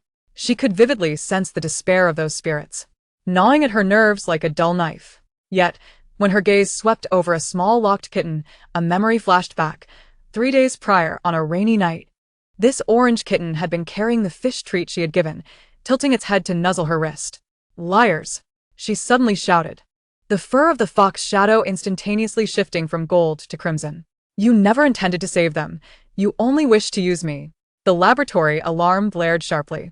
Blood seeped from Su Yan's forehead as he forced himself to construct a defensive barrier, his fingers dancing across the holographic keyboard like butterflies. The intrusion path of the shadow net was in a quantum-entangled state. He roared into the communicator. Coordinates are, wait, it's the abandoned 7-satellite orbit. Before he could finish, the black data stream on the monitor surged violently, and Li Mu's consciousness was ensnared by the tendrils around her neck, while the fox shadow's tail was gradually corroded. Su Yan. Li Mu's voice came through the communicator, laced with a shattered cry. They are forcing me to see the memory of the day I was abandoned. Su Yan's pupils dilated sharply. He knew that was the scar Li Mu least wanted to confront, a 3-year-old girl curled up in a trash dump, watching her foster parent starship exhaust disappear into the sky, the rain mingling with tears streaming down her face. Hold on to the present, he shouted, tearing his bleeding hand away to infuse the last of his mental power into the defense system. Pei Yi is on his way, trust him. At that very moment, in the command cabin of the interstellar fleet, Pei Yi's tactical screen displayed the coordinates of the 7 satellite. His eagle-winged spiritual entity unfurled behind him, its golden-red feathers radiating a cold light. The 3rd Fleet will seal the perimeter. The aerial cavalry will breach with me. Before he finished speaking, he tightened his flight helmet, and the fighter jet shot into the dark expanse like an arrow released from a bow. Inside the abandoned research station on the satellite orbit, the technicians of the Shadow Erosion frantically pounded the keyboards. Connection strength at 90. The leading thin man wiped the cold sweat from his brow. That girl's mental sea is more resilient than anticipated. Suddenly, the hatch door was cleaved in two by an energy blade. Pei's combat boots crunched over the debris of shattered metal, the talons of his eagle-winged spiritual entity piercing through the thin man's shoulder. Who allowed you to touch her? His voice was as sharp as ice, pressing the energy blade against the thin man's throat. Where is the main control terminal? The thin man, in pain, rolled his eyes. In the bottom section, Area 3, Pei's mental energy instantly enveloped the entire satellite. He saw Li Mu's struggles in her mental sea, witnessed Su Yan's defense net teetering on the brink of collapse, and observed the light in the eyes of the imprisoned spirits dimming. The Eagle clan never allows their comrades to bleed. He uttered a low command, unfurling his wings to take flight, the energy blade carving a blazing trajectory through the darkness. When his blade severed the cables of the main control terminal, the alarms throughout the satellite transformed into a piercing scream. The black tendrils in the virtual space suddenly shrank. Li Mu felt her neck loosen, and the fox shadow let out a howling cry, its 9 tails sweeping over the imprisoned spirits. It was then she realized that each captive bore a glimmer of light in their eyes, Su Yan's mental power, Pei Yi's battle blade. The spiritual plant nutrient sent by Wen Heng, the dangers Gu Yi had discreetly eliminated, and the detours Xiaolang took during his patrols past her little house. I was never truly alone. Li Mu smiled gently, tears crystallizing into golden beads in her consciousness. She spread her arms wide, and the emotions she had previously absorbed surged forth. Su Yan's fear, Pei Yi's anger, Wen Heng's concern, Gu Ye's restraint, and Xiaolang's self-control, all transformed into a golden torrent, flowing through the tail of the fox shadow into the black matrix. The matrix emitted a shrill wail. Li Mu witnessed countless shadows being stripped away from the matrix. Those were the spirits of the shadow erosion members, now being devoured by their own negative emotions, melting like wax figures scorched by fire. As the last vestige of darkness was purified, her consciousness was suddenly cradled gently, the crisp essence of the spiritual spring enveloping her. In the laboratory, Li Mu bolted upright, a mouthful of black blood spilling forth. Su Yan trembled as he used the corner of his white coat to wipe her mouth, only to discover that the mark at the corner of her eye had returned to a translucent water hue, while the mysterious fox rune on her forehead glowed with a warm golden light. The spiritual spring boiled suddenly, and countless golden symbols rose from the depths, intertwining on the water surface to form an ancient star map. An ethereal voice resonated in their ears. You have finally seen me. I am one of the core nodes connecting the cosmic spiritual network, and she is the key to unlocking this door. Li Mu was taken aback. She gazed at the starry sky reflected in the spiritual spring, suddenly recalling the first time she discovered the spring, when similar symbols had also flashed at its bottom. It was not she who was utilizing the spirit spring. Rather, the spirit spring awaited her growth to bear this responsibility one day. Su Yan. She turned a glance at the equally astonished man, and she felt as if she finally understood why she had been abandoned. At that moment, the communicator erupted with sound, as Pei Yi's voice, tinged with the scent of gunpowder, announced, "The satellite has been destroyed, but an anomalous object disguised as a meteor is approaching." He paused. The coordinates are located 3 light-years outside Stardome City. Su Yan's fingers moved swiftly across the holographic screen, revealing a blurred image of a bridge where a man clad in a black trench coat held a wine glass. The dark patterns at the corners of his eyes resembled the flickering tongue of a serpent. He was Acer Cray, a high-ranking member of the Shadow Erosion. His lips moved, distinctly uttering, "The game has only just begun." The bubbling of the spirit spring suddenly slowed. Li Mu extended her hand to catch a drop of spring water, discovering it contained tiny fragments reminiscent of scales from some creature. Ding. The alarm from the medical chamber echoed from afar. Just as Su Yan was about to check, Li Mu suddenly pressed her hand down. She gazed out at the starry sky, where a faint red light was approaching, resembling a star stained with blood. "Someone is injured," she said softly, her voice devoid of panic, imbued instead with a resolute calmness. "The spirit spring is needed for healing." Chapter 40. The Collapse of the Spirit Spring and Empathic Healing.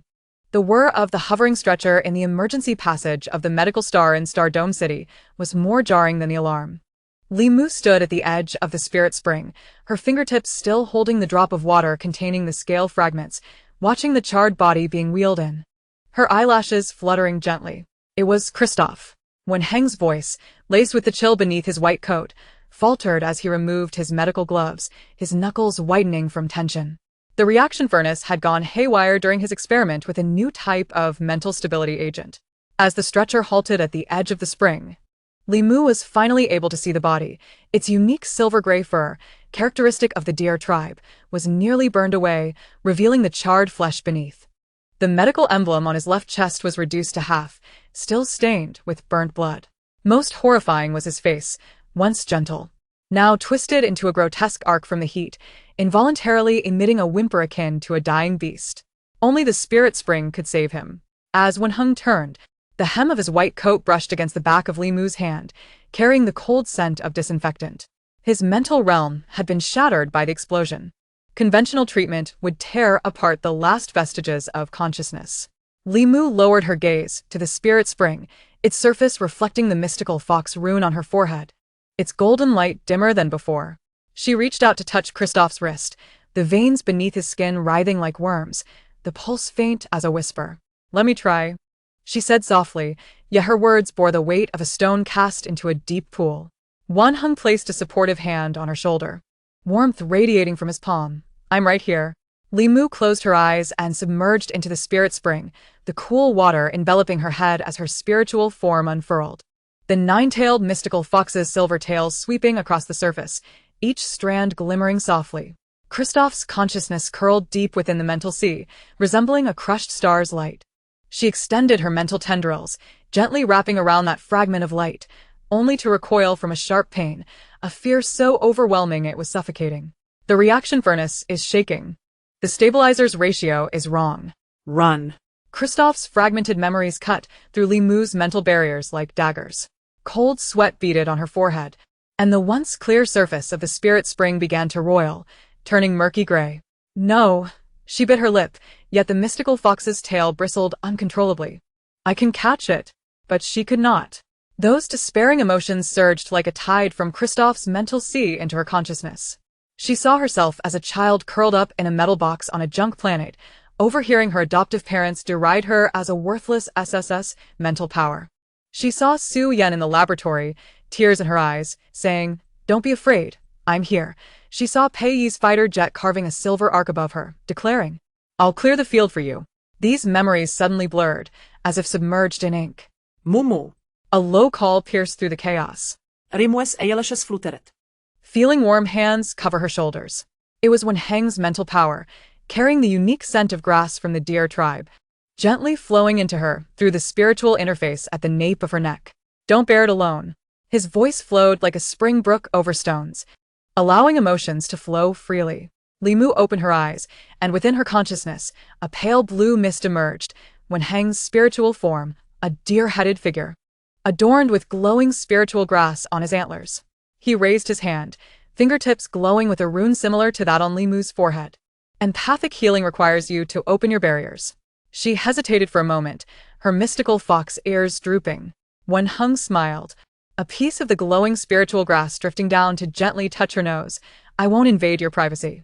As soon as the barrier loosened, Kristoff's fear surged through their mental conduits. Li Mu gasped, those suffocating negative emotions now split in two, half remaining with her, half with Wenheng. The spirit spring's fluctuations suddenly slowed, the cracks on the surface sealing with a sharp sound. Yes, just like that.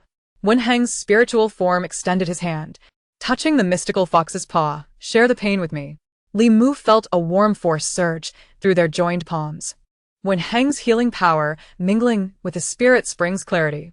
Kristoff's consciousness began to unfurl slowly, the shattered mental sea reassembling. Her mystical fox tail swept over those star-like fragments. Wherever it passed, golden light ignited, purifying the negative energy. Bang! The protective shield by the spirit spring suddenly emitted a muffled sound. Li Mu's eyes flew open, and in reality, she found herself kneeling at the edge of the spring, Kristoff's hand suddenly gripping her wrist tightly, blood dripping from his fingers into the spring, blooming into an eerie black flower. Wenheng's expression turned instantly cold. As he turned, the silver patterns on his white coat flashed. These were the battle markings of the deer tribe, only visible in combat. "Shadow Erosion Squad," he muttered fiercely, his fingertips tracing light in the air, a cyan shield enveloping the spirit spring in an instant. Only then did Li Mu catch the scent of blood in the wind, 3 or 4 shadows leaped down from the treetops, their black combat suits embroidered with serpent totems, the mark of shadow erosion. The leading man raised an energy gun. But the barrel was not aimed at Kristoff, it was directed at her. "Capture that woman." His voice rasped like sandpaper on metal, the Shadow Master commanded. Alive. When Heng's deer antlers manifested behind him, each tip glimmering with a cyan blade of light. "You wish to harm her?" His voice turned fierce. A primal ferocity emanating from the deer tribe when their young are threatened. "First, ask if these antlers agree." The sound of the light blades slicing through the air was louder than gunfire. Limu backed away, cradling Kristoff as the spirit spring's water lapped over her ankles. Suddenly turning scalding, her mental power was on automatic defense.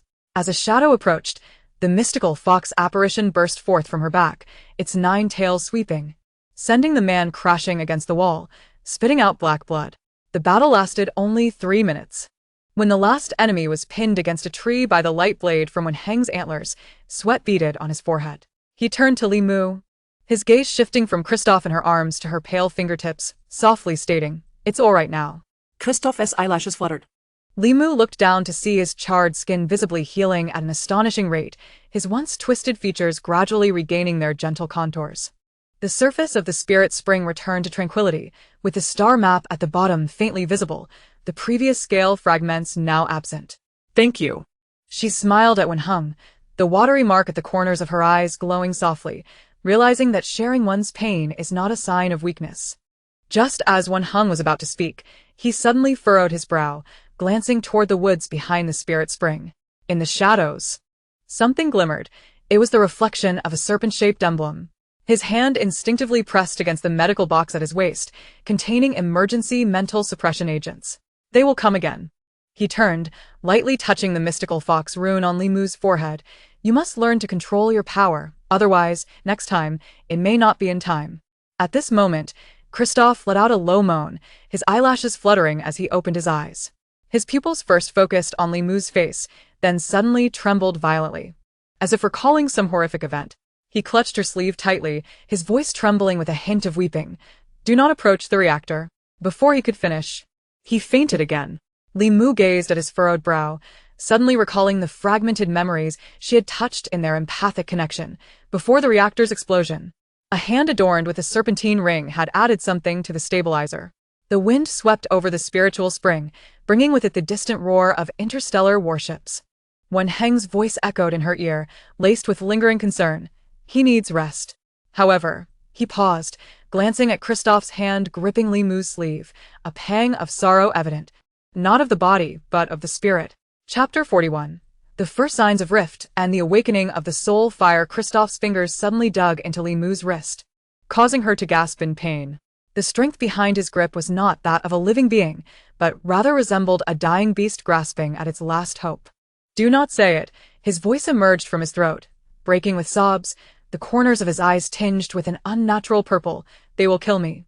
They will bind me back to the operating table with the drill. With the drill." Limu crouched down to meet his gaze, the shadow of the dark fox appearing behind her. She could feel the tremors emanating from their intertwined skin. It was not mere fear, but a profound trauma-induced response. The water of the spiritual spring lapped at her calves, its temperature rising in tandem with Kristoff's escalating emotions, growing from cool to searing. Wenheng's fingertips pressed against Kristoff's temple, a pale psychic aura radiating from his touch. His brow furrowed deeply. The unique gentle timbre of the deer clan's voice taut with tension. His mental sea is self-isolating. His defense mechanism has compressed the fragmented memories into barbed thorns. "We need the spring to cooperate with the soul fire therapy. Are you willing to try again?" Limu remained silent, gently pressing Kristoff's hand against her heart. She could hear the rhythmic beating of her heart, echoing against the fractured barrier of his psyche. He needed reassurance. She spoke softly. "The spiritual spring can amplify empathy.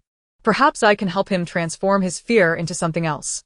The ethereal antlers of Wenheng shone faintly behind her, signaling the readiness of the deer clan's medical officer for treatment. He retrieved a silver syringe from the medical kit, filled with a glowing green liquid. "This is a psychic harmonizing agent, which will help keep his consciousness alert." The moment the injection entered his vein, Kristoff's pupils constricted violently, a sound akin to a whimpering cub escaping his throat. The surface of the spiritual spring suddenly surged. Li Mu led Kristoff's hand into the very center of the spring. The dark fox shadow and the 9 tails emerging simultaneously, the 9 fluffy tails creating ripples across the water. When their psychic energies touched the star map at the bottom of the spring, the surrounding scenery began to distort. The cold, white light of the laboratory replaced the lush greens of the forest, the acrid scent of disinfectant stinging the nostrils. The vital signs of the 3rd batch of experimental subjects are stable, came Arthur Clay's voice from above. Li Mu looked up to see the man in the white coat peering down at the unconscious figure in the glass chamber. His right hand bore a serpentine ring, its eyes 2 haunting blue gems, perfectly matching the fragmented memories she had perceived earlier. Increase the concentration of the black liquid to 70. Arthur tapped the control panel. We need at least 3 containers capable of withstanding SSS-level psychic loads. Leaning down, he picked up a vial of black liquid with tweezers, a morbid smile creeping across his lips. Once they awaken their psychic forms, the entire federal breeding rights will be within our grasp. Kristoff's mental imprint trembled violently within the spiritual spring. Li Mu could sense his resistance to this memory, akin to a drowning person grasping at a piece of driftwood. Her 9 tails gently entwined with his conscious form, a curled ball of gray mist, the edges seeping with dark negative energy. Do not be afraid. Her psychic energy transformed into a warm breeze. You are not a test subject, but a medical officer who has saved many lives. The laughter of those children who survived under your care still resonates within the medical chamber. The gray mist suddenly quivered. Li Mu glimpsed vague images flashing through the fog, an infant's tiny fist gripping Kristoff's finger, an elderly person shakily offering hot porridge, and his silhouette wading through a muddy pit while carrying an injured individual on a stormy night. I have indeed saved lives. Kristoff's conscious form gradually unfurled, his voice laced with tears. At the 7th medical star, there was a girl named Xiao Kuei. She was bitten by a star beast, and I healed her with spirit plant ointment. The star map of the spiritual spring suddenly erupted with brilliant light. Wan Heng stood at the shore, his terminal rapidly receiving the images automatically recorded by the spring. His thumb hovered over the send button for 3 seconds before pressing down, establishing a direct connection to the Eagle Clan's military command via an encrypted channel. Pei, take a look at this. His voice was unnervingly calm. The human experiments conducted by the Black Eye organization are more deranged than we anticipated. Far away in the command cabin of the interstellar fleet, Pei was focused on deploying patrol routes on the star map when the terminal suddenly vibrated. Upon seeing the footage of Arthur injecting the black liquid, his pupils instantly narrowed into the characteristic slit of a bird of prey, his knuckles whitening as he clenched his fists. Locate the coordinates of the laboratory. I will dispatch the 3rd Air Cavalry to arrive within 2 hours. Simultaneously, in the surveillance room of the Black Eye organization, the piercing sound of a red alert shattered the air. Arthur Clay's hand holding the wineglass froze, droplets of condensation sliding down his wrist, dripping onto the report of abnormal energy fluctuations. The spiritual spring? He chuckled softly, the serpentine ring glinting coldly in the light. Interesting. It seems our little lab rat remembers something. Turning to the communicator, he instructed, prepare the shadow team. We must ensure that she is alive and present, or dead and accounted for. Li Mu, submerged in the spiritual spring, remained oblivious to the encroaching danger. She was enveloping Kristoff's conscious form with her psychic energy, guiding the gray mist to gradually brighten. As the last wisp of black gas was purified by the spring, Kristoff's conscious form transformed into a human shape, his original appearance restored, gentle brows and eyes, with the medical officer's badge still tucked in his uniform pocket. I want to live. He gazed at his hands, his voice steady now, for those who could not escape, for Xiao Kuei, for all those whom they have harmed. The surface of the spiritual spring returned to calm. As Li Mu assisted Kristoff ashore, beads of sweat began to form at her temples. Wan Heng offered her a cloth, but upon touching her hand, he halted. Her skin was alarmingly hot. Even the temperature of the spring could not cool it down. The spiritual spring not only heals the body, but also awakens the soul. He murmured, his gaze resting on the star map faintly visible at the bottom of the spring. But have you noticed? Its temperature is different from when you first used it. He paused. It will increasingly rely on your emotions. The more intense the emotions, the stronger its power. In the distance, the call of a night owl echoed. Wan Heng looked up at the darkening sky, instinctively resting his hand on the medical kit at his waist, which now contained not only medicines but also several vials of his newly formulated psychic stabilizers. It is almost dark, he said, his voice tinged with unspoken worry. I will set up some defensive formations around the area. Chapter 42. The return of the shadows and the battle for the spiritual spring. The night enveloped the spiritual spring like a veil soaked in ink, slowly draping over it. Hung crouched at the water's edge, dipping his fingers into the spring water to draw the first silver rune upon the ground. His medical kit lay open, several vials glowing with a ghostly blue luminescence swaying slightly with his movements. These were the psychic stabilizers he had concocted from the concentrated essence of the spring, specifically intended to reinforce the barrier. Moo moo, he called, turning with droplets of starlit water clinging to his hair. Come help me support this. Limu approached, Pressing her palm against the center of the rune he had just drawn. The temperature of the spring surged through her palm, so hot it made her eyelashes tremble. She could feel the star map at the bottom of the spring subtly rising and falling with her breath, responding to her touch as if it were alive.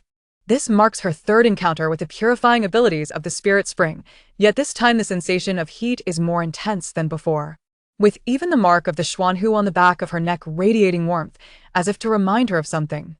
The barrier requires your mental energy as an anchor.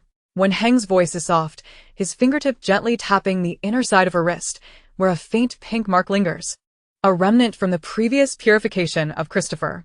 They seek the core essence of the spirit spring, which is now bound to your mental energy. Limu casts her gaze upon their intertwined hands. She can distinctly sense the energy of the spirit spring seeping through the array's veins, forming an invisible net 5 meters around them. Hung refers to this as a mental resonance barrier capable of identifying foreign mental energy through synchronized fluctuations, akin to installing an ear around the spirit spring to discern allies. Whatever happens next, do not initiate an attack. Suddenly, Hung grips her wrist, his fingertip brushing over the faint pink mark. They will first disrupt the barrier. At this moment, the trap will act faster than your mental energy. He retrieves a vial from the medical kit and gently injects it into the array. I have buried the hidden currents of the spirit spring in the 4 cardinal directions. Once they step in, they will be ensnared by the water currents. Limu interjects, a smile flickering in her eyes. She can feel several gentle streams moving beneath the surface, akin to obedient little snakes. This is her first act of defense using the power of the spirit spring, and the warmth in her palm leaves her slightly dizzy. Yet, compared to the terror of being abandoned on a garbage planet, the current heat feels more like a comforting fire. Just as Hung is about to speak, a sudden metallic scraping sound pierces the air. Both of them look up simultaneously. 3 hovering vehicles emerge from the thicket, their fronts illuminated by the blue and white lights of the Federal Patrol. The windshield of the foremost vehicle rolls down, revealing a sharply defined face. Medical Star Master. We have received orders from the military to assist in the protection of the spirit spring. Before he finishes, Heng's pupils suddenly constrict. Limu senses the anomaly as well. The mental energy fluctuations of those individuals are unnaturally uniform, resembling the mechanical tones of some instrument forcibly calibrated. Her Xuanhu mark begins to heat up, and the hairs on the back of her neck stand on end.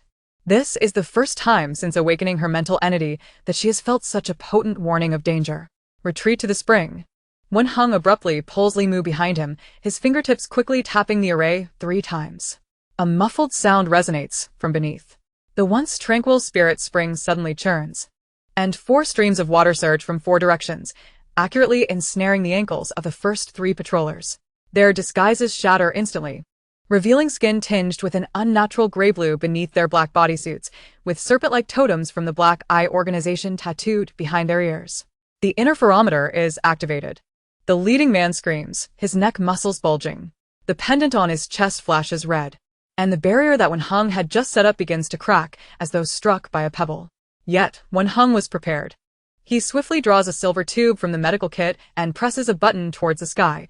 It is his modified mental energy trigger device. The patrollers ensnared by the water scream in agony as the spirit spring's water penetrates their skin, racing through their veins like countless fine needles. Is this the purifying ability of the spirit spring? Limu is taken aback. She can feel her mental energy mingling with the water, uncontrollably invading the consciousness of the enemies. They injected the black liquid. Heng's voice is as cold as ice. The spirit spring despises such pollution. The pupils of the leading man turn blood red in an instant. He pulls out a mental energy bomb from his waist and hurls it towards Limu's direction. Kill her. But before the bomb can reach the ground, a sharp pain suddenly pierces Li Mu's temple. The Xuanhu mark on the back of her neck erupts in golden light.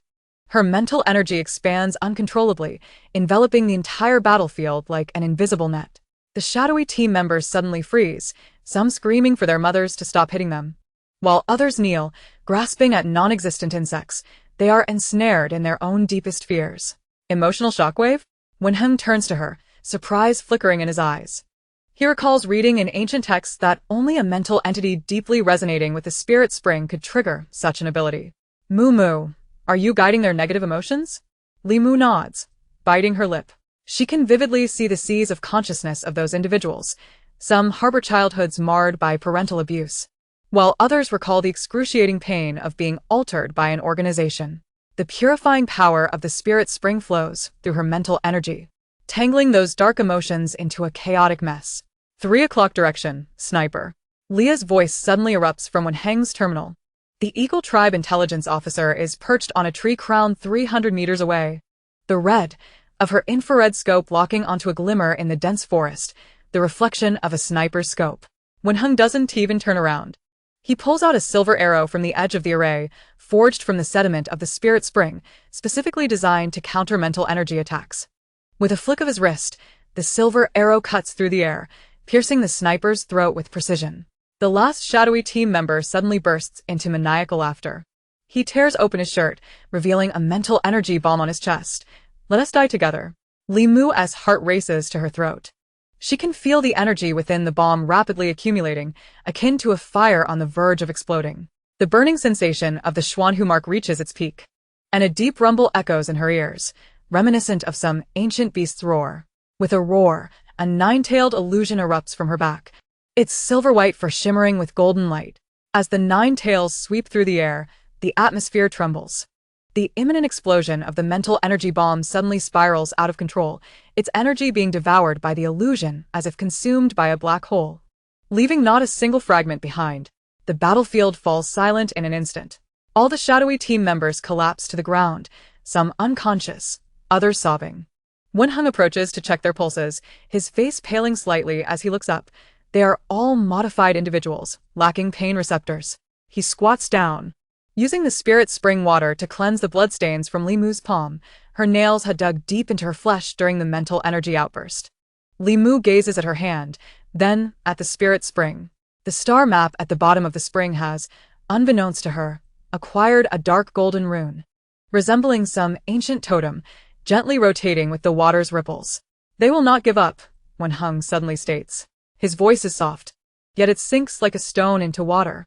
The black eye desires not the spirit spring, but you, your mental energy, your reproductive power. He pauses, his gaze landing on the Xuanhu mark on the back of her neck, and the secret of this 9-tailed fox. Li Mu looks down at the spring.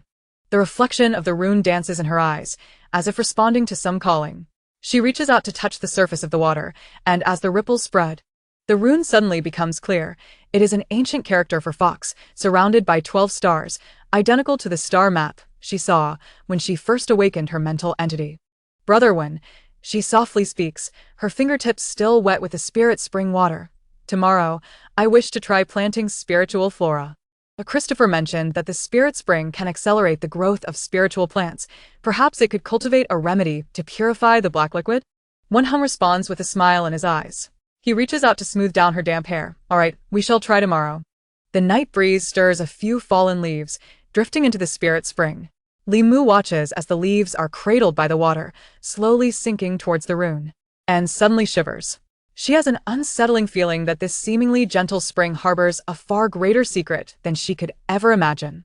And this secret has only just begun to reveal itself. Chapter 43.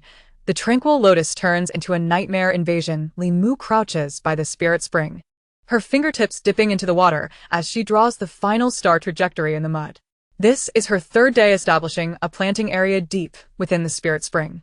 The Interstellar Spiritual Plant Cultivation Manual that Wenheng uncovered lies on the stone table, its corners wrinkled from the water. Yet the annotations indicating the need for resonance with mental energy remain clear. She recalls Christopher saying that the spirit spring can accelerate the growth of spiritual plants, a spark of hope igniting in her eyes, the kind of light all researchers see when they glimpse hope.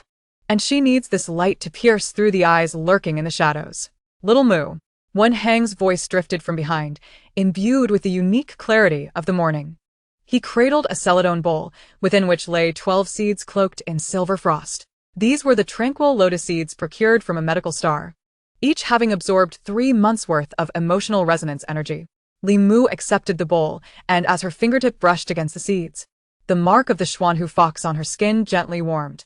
In a semblance of response, the dark golden fox characters at the bottom of the spring suddenly began to swirl, their positions perfectly corresponding to those of the seeds in the bowl. Her heart raced. This matched the star map she had witnessed upon awakening her spiritual entity down to the minutiae. Now. She scattered the seeds into the spiritual spring.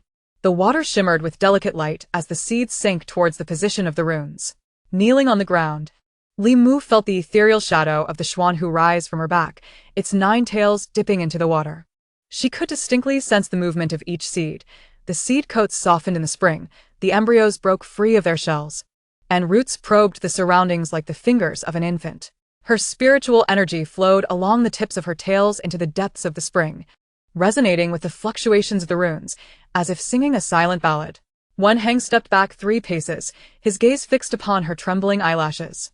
He had witnessed many wield their spiritual power, yet none, save for Moo, could so tenderly envelop their strength, even eliciting compassion from the spiritual plants. He touched the medical box at his waist, filled with emergency stabilizers for spiritual energy, but his fingers never brushed the clasp. He trusted her. At dawn on the 3rd day, Moo was awakened by a sweet fragrance. Almost stumbling, she rushed to the center of the spring, where a silver-white lotus with a hint of violet was slowly unfurling its petals. The edges of the petals were adorned with tiny golden flecks, as if kissed by stars. Within the flower's core, a soft blue light swirled, a manifestation of the calming waves of spiritual energy. The tranquil lotus had finally blossomed. She whispered, her voice trembling. Just as her fingertips were about to touch a petal, the lotus quivered, and a gentle energy surged through her fingertips into her sea of consciousness.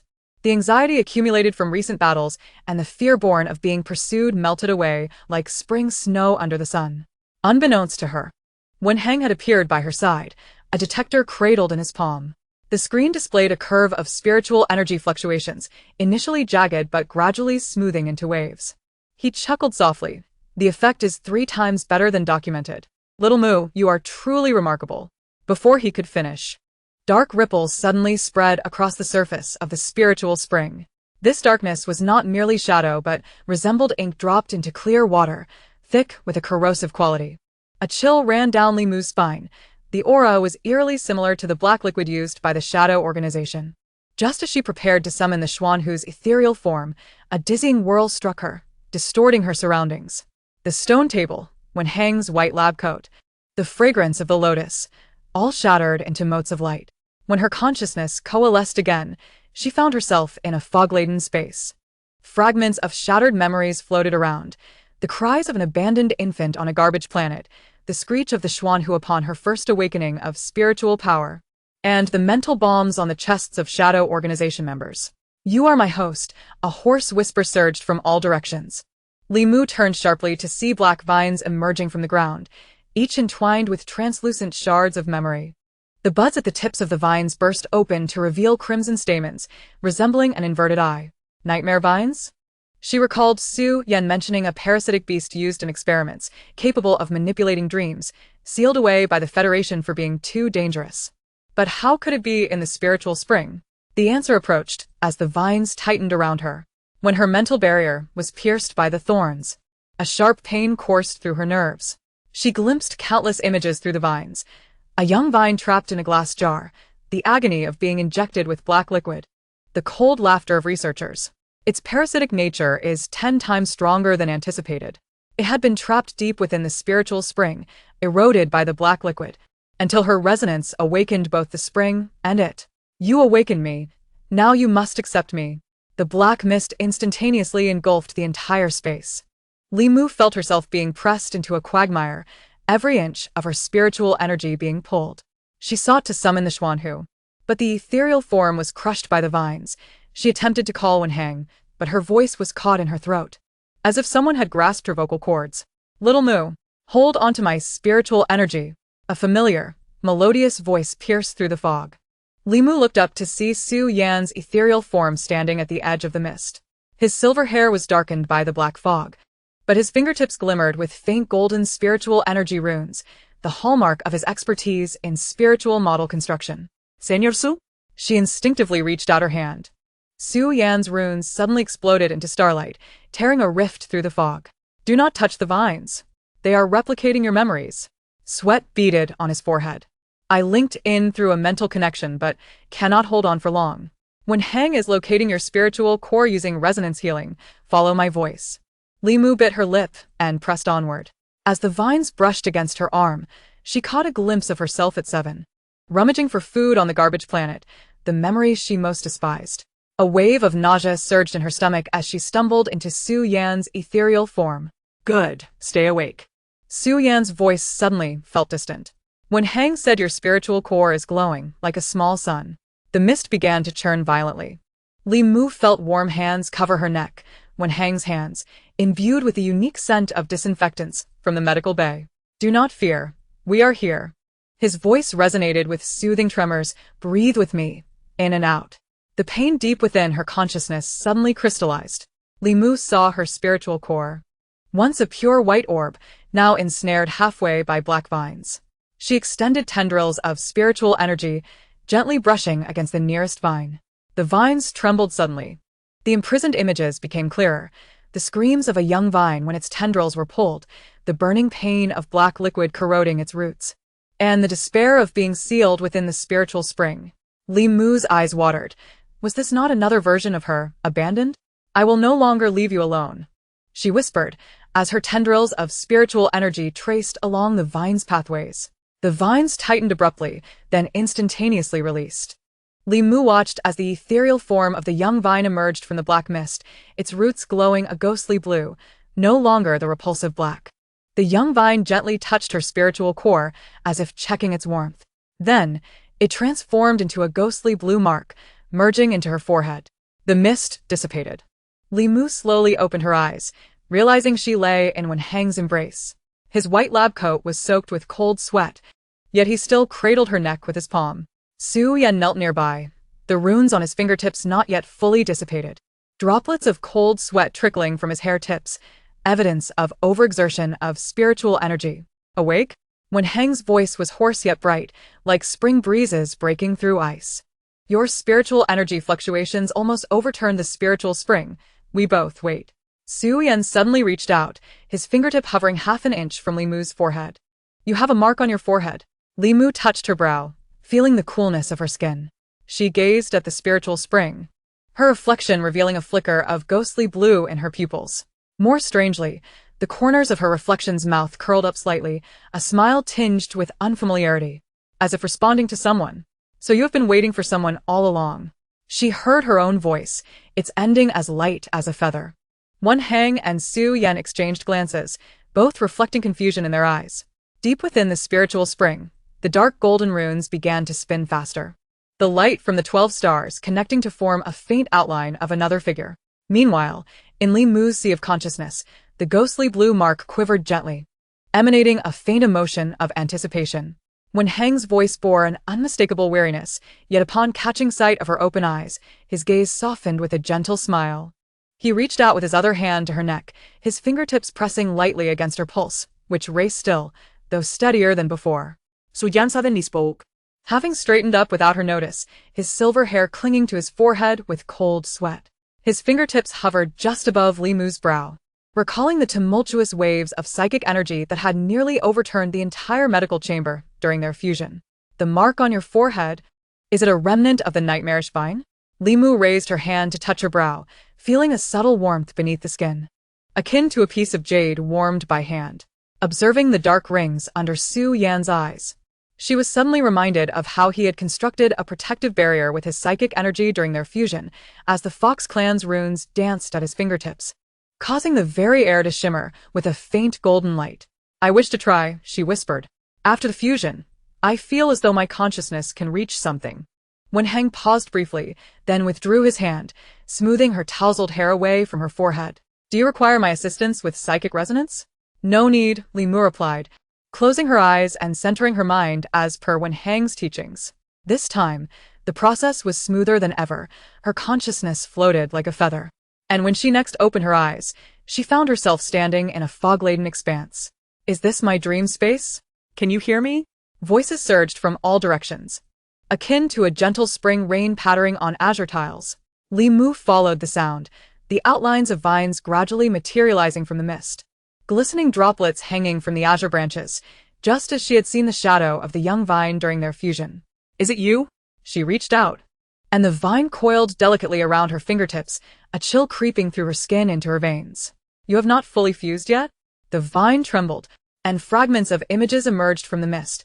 Glass jars in a laboratory, a figure in a white coat holding a syringe, the sizzling sound of black liquid dropping onto roots. The memories clawed at her heart, intertwining with the recollection of her abandonment on the garbage star, a terrifying overlap.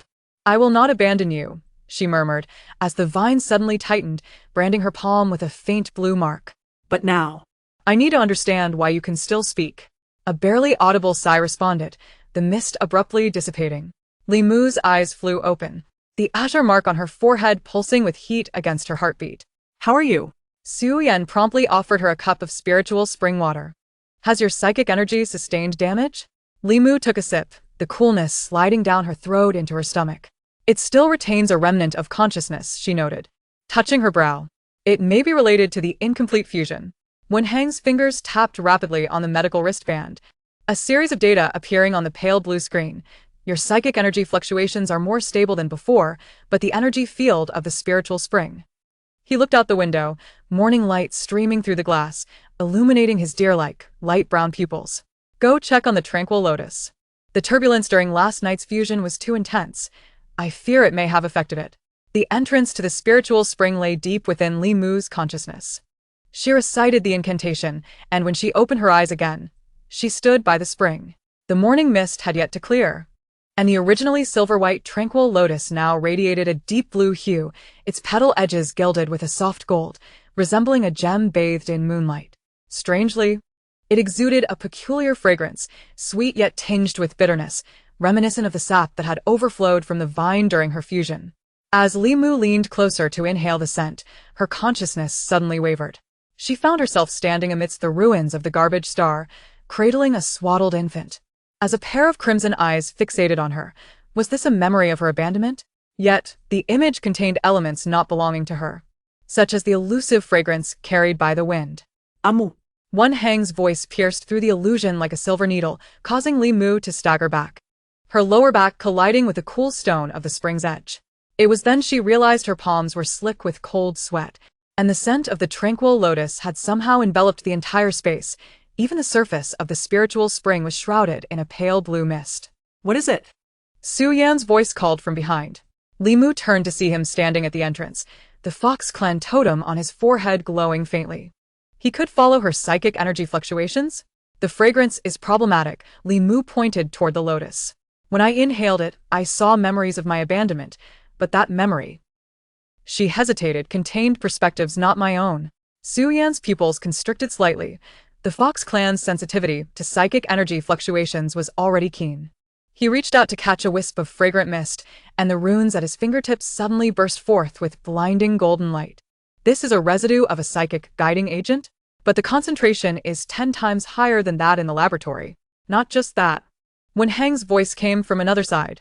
Li Mu followed his gaze to see him intently examining the medical terminal on his wrist. The Federation's border monitoring has detected movements of high-tier anomalous beasts, 3 thunderstorm behemoths, 2 shadow leopards, and, he swallowed, a star-eclipsed beast that has slept for a century. All are heading this way. It's the fragrance, Li Mu realized suddenly. They can smell it. Su Yan's fingertips traced a data stream in the air, the pale blue screen displaying the psychic energy monitoring graph, dual frequency oscillation, consistent with the frequency of the mark on your forehead. When he looked up, the sharpness in his eyes resembled a blade laced with poison. This indicates that the fragrance is not merely a scent, it serves as a psychic signal summoning them. Li Mu's fingertips dug into her palm, her gaze fixed on the tranquil lotus. She recalled the indistinct figure outlined by dark golden runes deep within the spiritual spring during her fusion. Could that figure be related to these anomalous beasts? I need to enter the dream space once more. She took a deep breath. hoping the remnant consciousness of the nightmarish vine might provide clues.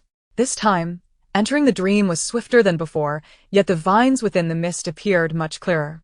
Just as Li Mu began to speak, the vines trembled violently, a colossal figure emerging at the mist's end, neither beast nor man.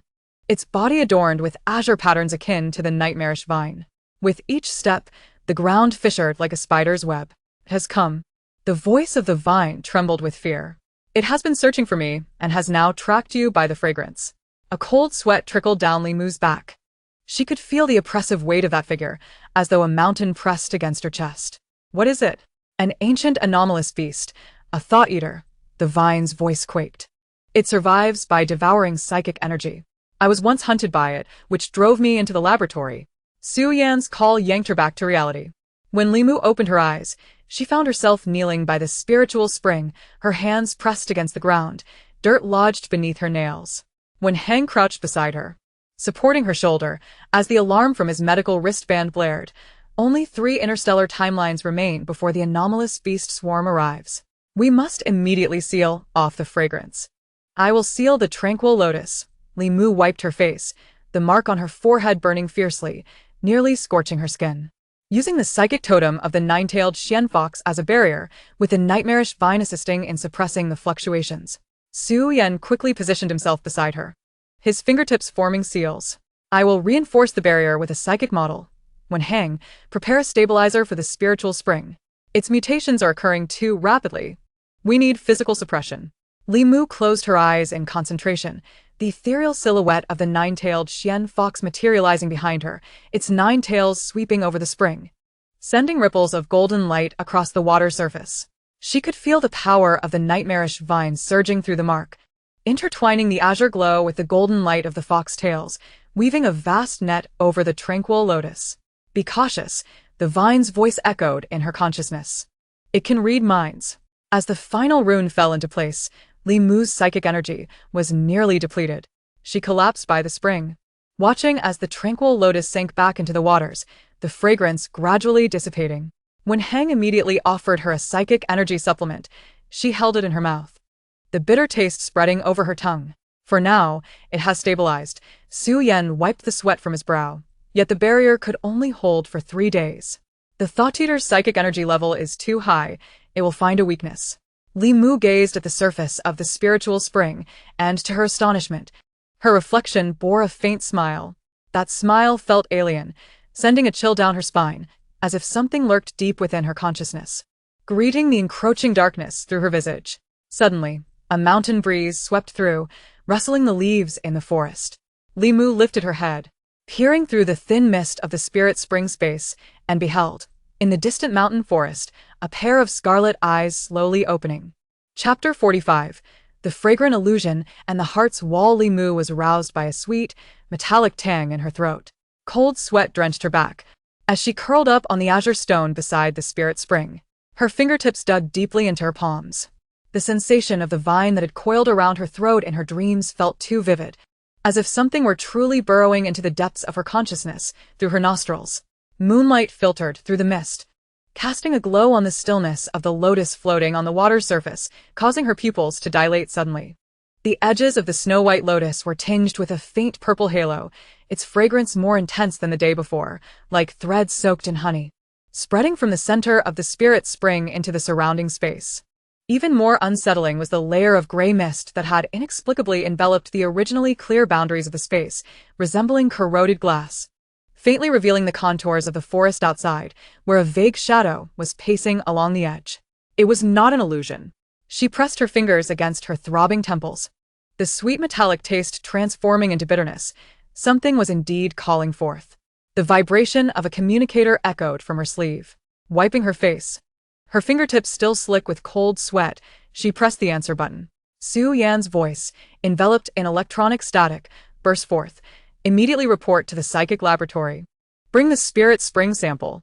The laboratory's lights were blinding, causing Li Mu to squint. Su Yan's white lab coat was wrinkled, the tips of his hair stained with blue experimental liquid, evidently having rushed back from the research institute. Countless light trails danced on the holographic screen before him, depicting a simulation of psychic wave fluctuations, all converging towards a red, at the center, reminiscent of moths drawn to a flame. This is the psychic spectrum of your spirit spring's fragrance. He called up another set of data, noting that the barrier suppression from 3 days prior had caused the fragrance to recede, but as he swept his fingertip across the holographic screen, the previously smooth curve suddenly spiked into a sharp peak, actively releasing pheromones. Limu fixated on the upward spike, a chill creeping up her neck. Is it the food for thought beast? Even more troublesome. Su Yan removed his glasses to wipe them, his amber eyes narrowing into slits. This fragrance possesses subconscious permeability. I simulated the inhalation process 10 times with a psychic model and discovered it travels into the hippocampus with each breath, dismantling the memory defenses. He paused, meeting Limu's gaze. Your dream perception may become the breakthrough. Footsteps echoed from outside. Wenheng entered, cradling a medical kit, the deer-shaped silver ornament in his hair swaying with his movement. Green stains from spirit plant sap marred his white lab coat, indicating he had just rushed over from the planting area. I detected abnormal psychic fluctuations in the spirit spring space. Su Yan is right. We must reinforce your mental barrier. Observing the taut expressions of the two, Limu suddenly smiled. Her fingers unconsciously caressed the silver bracelet around her wrist, a gift from Wenheng that morning. Crafted from the secret silver of the Deer clan, said to stabilize psychic energy. What must be done? Deep meditation. Wenheng produced a crystal vial filled with a flowing light golden liquid, the Deer clan's empathic potion, capable of harmonizing our psychic energies. I will guide you deep into your consciousness, using the Deer call technique to construct a barrier of the heart. The laboratory lights dimmed. Li Mu reclined in the treatment chamber, Wenheng's palm resting on her forehead, the cool psychic energy seeping into her sea of consciousness. With her eyes closed, she heard his voice flowing like a mountain spring. Relax, follow my breath. Imagine you are standing in the field of your consciousness. From which direction does the wind blow? From the left. Li Mu's voice trembled, laced with the scent of decaying flowers. Then build a wall. Wenheng's psychic energy transformed into a warm light, sketching a translucent barrier in her sea of consciousness. Use your most cherished memories as the foundation. The moonlight when you were abandoned, the warmth of your first sip of hot porridge, the voice of the nightshade vine when it first spoke to me. Rimues eielashe squiveret violently. Before her, the wall of memories was taking shape, adorned with colorful pebbles collected during her wanderings, the first flower she grew from the spirit spring blooming atop, and the warmth of the bandage Wenheng had wrapped around her wounds, accompanied by Su Yan's low laughter as he recounted psychic models late into the night. Excellent. Wenheng's voice brimmed with satisfaction. Now, imagine that strange fragrance is assailing this wall. What do you feel? Burning. Li Mu gripped the edge of the treatment chamber, her nails nearly embedding themselves into the metal as it corroded the bricks like acid. Counter it with your empathy. Wenheng's psychic energy suddenly grew resolute.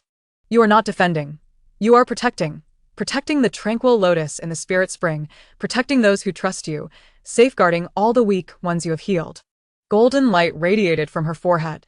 The ethereal figure of the nine-tailed fox materialized in her sea of consciousness, its tail sweeping across the field of her awareness. The corroded bricks began to flourish, tender green vines sprouting from every crack, each broken shard transforming into luminous crystals. She heard her voice mingling with the fox's low hum. This is not a wall, it is a root. Wenheng abruptly withdrew his hand, cold sweat beating at his temples. The alarm of the treatment chamber blared suddenly. He stared at the readings on his wristband, astonishment flickering in his eyes. The strength of the mental barrier has increased by 37. Li Mu, just now it has come. Li Mu sat up abruptly, her voice hoarse. In her pupils reflected the night outside, yet it was darker than the night itself. This time it was not a dream. Darkness had torn open a rift. Li Mu's consciousness was yanked into another realm. Here, no mist lingered, only murky gray clouds pressing down overhead, the ground fissured with countless cracks, emitting an eerie blue light resembling the patterns on the nightshade vine. A colossal, translucent figure stood at the center of the fissure. It possessed 3 eyes glowing with a sanguine light, scales on its forehead shimmering with a metallic sheen, and each tentacle dripped with a viscous black fluid. As it spoke, Li Mu's temples throbbed as if struck by a hammer. Little fox, your psychic energy is quite sweet. You are not the nightshade vine. Li Mu stepped back, the ethereal fox figure emerging behind her. Who are you? I am the forgotten predator. The figure advanced, its tendrils brushing against her consciousness. Years ago. That vine fled into the laboratory. I have pursued it for 3 centuries. Now it hides within your body, along with your spirit spring. Your psychic energy belongs to me. Li Mu's back pressed against the wall of her consciousness. She felt the tendrils corroding the surface, crystals shattering into motes of light, vines wilting and falling. Yet this time, she remained unperturbed. She recalled Wen Heng's words of protection, remembered Su Yan's reddened eyes from late-night adjustments to the model, and the warmth of the small beast she had healed, nudging her palm at the spirit spring's edge. You are mistaken. She suddenly smiled, golden psychic energy gathering at her fingertips. This is not the lair of prey. It is my battlefield. The ethereal figure of the nine-tailed fox swelled suddenly. Its 9 tails swept across the ground, the eerie blue light from the fissures retreating before the golden radiance. The vertical pupils in its fox eyes contracted to needle points, piercing towards the figure's brow. Li Mu recalled the illusion trap spoken of by the nightshade vine, and a flood of images surged within her consciousness. The tranquil lotus blooming beside the spirit spring, the psychic model diagram Su Yan had handed her, the trembling fingertips of Wen Heng as he bandaged her, and the warmth of the first small beast she had healed with the spirit spring, nuzzling her palm. The figure's tendrils suddenly recoiled, its third eye flashing with panic. This is an emotional barrier? It is the wall of the heart. Li Mu's psychic energy surged forth like a tide, constructing a wall with every moment of her lived experience. When her consciousness returned to the present, dawn was breaking. She lay in the treatment chamber, Wen Heng applying an ice pack to her fevered forehead, while Su Yan leaned against the door, yawning. The holographic screen still glowed, displaying the strength of the mental barrier, SSS level. Did we succeed? Her voice was hoarse. That creature has been expelled from the dream space. Su Yan ruffled his hair, excitement gleaming in his eyes. Your psychic wave fluctuations just now resembled a small sun. Even the Federation monitoring network detected it. Wen Heng placed the ice pack down, gently brushing his finger against the dark fox mark on her forehead. The gray mist in the spirit spring realm had dissipated, but the nightmarish vine had just communicated that it had paused. It would not yield. Li Mu gazed out at the brightening sky, the calming lotus in the spirit spring swaying gently within her consciousness. She reached up to touch her cheek, and this time, the smile reflected back at her was no longer unfamiliar. It was hers, radiant and sharp. If it wishes to uncover my secret, she murmured softly, her fingertips unconsciously caressing the silver bracelet around her wrist. Then let it come. The morning light streamed through the window, casting a golden shadow at her feet. Within that shadow, the tip of the 9-tailed dark fox's tail slowly lifted, as if weaving an invisible web. Chapter 46. The Hunter in the Dream. The true form of the beastly Mu lay in the treatment pod for a full 3 hours. Wen Heng had replaced the ice pack twice, while Su Yan's holographic screen displayed 17 sets of psychic energy fluctuation data. She fixated on the cold whites of light on the ceiling, listening to the rhythmic sounds of her heartbeat transmitted through the medical apparatus, and suddenly spoke. I will actively draw it in. Wen Heng, who was in the midst of changing her third ice pack, paused. The deer pattern markings behind his ear shimmered a pale blue, and the warmth in his eyes tightened slightly as he frowned. Mu, your mental sea has only just begun to heal. It will not give up. Li Mu interrupted him, her voice soft yet resolute. She recalled the panic from the previous night's dream, when that ethereal blue tendril curled up, and the concern in Wen Heng's eyes when he said it would not relent. She had managed to drive it away last time. This time, she could ensnare it. Turning towards Su Yan, who was leaning against the door and biting down on his automatic pen while sketching models on the holographic screen, she inquired, Dr. Su, can the mental barrier be adjusted to a semi-open mode? We could release a hint of the spirit spring's fragrance as bait. Su Yan's fox ears perked up. He adjusted his slipping golden glasses, and his amber pupils brightened suddenly. Are you suggesting we use the purifying power of the spirit spring as bait? That would be akin to scattering starfall candy in the mental sea. He abruptly halted, realizing his casual choice of words, and cleared his throat. Theoretically, it is feasible. I can create an imperceptible breach in your mental barrier, simultaneously constructing a reverse tracking model. As long as that entity dares to enter, we can pinpoint its lair through the psychic energy fluctuations. Wen Heng's fingers unconsciously fidgeted with the medical wristband, a habitual gesture when he was anxious. What do you need me to prepare? The resonance device, Li Mu replied, grasping his hand that was about to retract, her palm still cool from the ice pack. If it attacks with psychic pollution, you will perform synchronous treatment in reality. Dr. Sue will be responsible for locating the target, while she paused. Her fingertips lightly brushing against the faint golden dark fox mark on her forehead will draw it out into its true form. As the night enveloped the medical star Estome, Li Mu lay on her small bed. The spirit spring surged within her consciousness, and following Su Yan's guidance, she relaxed her mental barrier by 0.3%. This slight loosening would go undetected even by an A-level psychic. Yet it was just enough for the fragrance of the calming lotus to seep through. It bore a sweet, herbal scent mingled with a trace of warmth, reminiscent of the purified psychic energy. As she closed her eyes, the last thing she saw was the blue light of Su Yan's hovering vehicle passing outside her window and the green letters of psychic energy monitoring flickering on the emergency medical terminal screen left by Wenhang at her bedside. The dream arrived sooner than anticipated. Li Mu barely had time to reach the spirit spring in the field of consciousness before being enveloped by thick fog. The mist shimmered with an eerie purple hue. Each breath felt like tiny needles piercing her mind. She stood firm, watching her shadow twist into countless phantoms within the fog. And suddenly laughed. This was a different sensation from last night's corrosion. It bore the taste of a trap. "Little fox, you have ultimately fallen into my snare." The voice surged from all directions, slithering past her ears like a venomous serpent. Li Mu turned toward the source of the sound, and the mist parted slightly, revealing a man cloaked in black robes.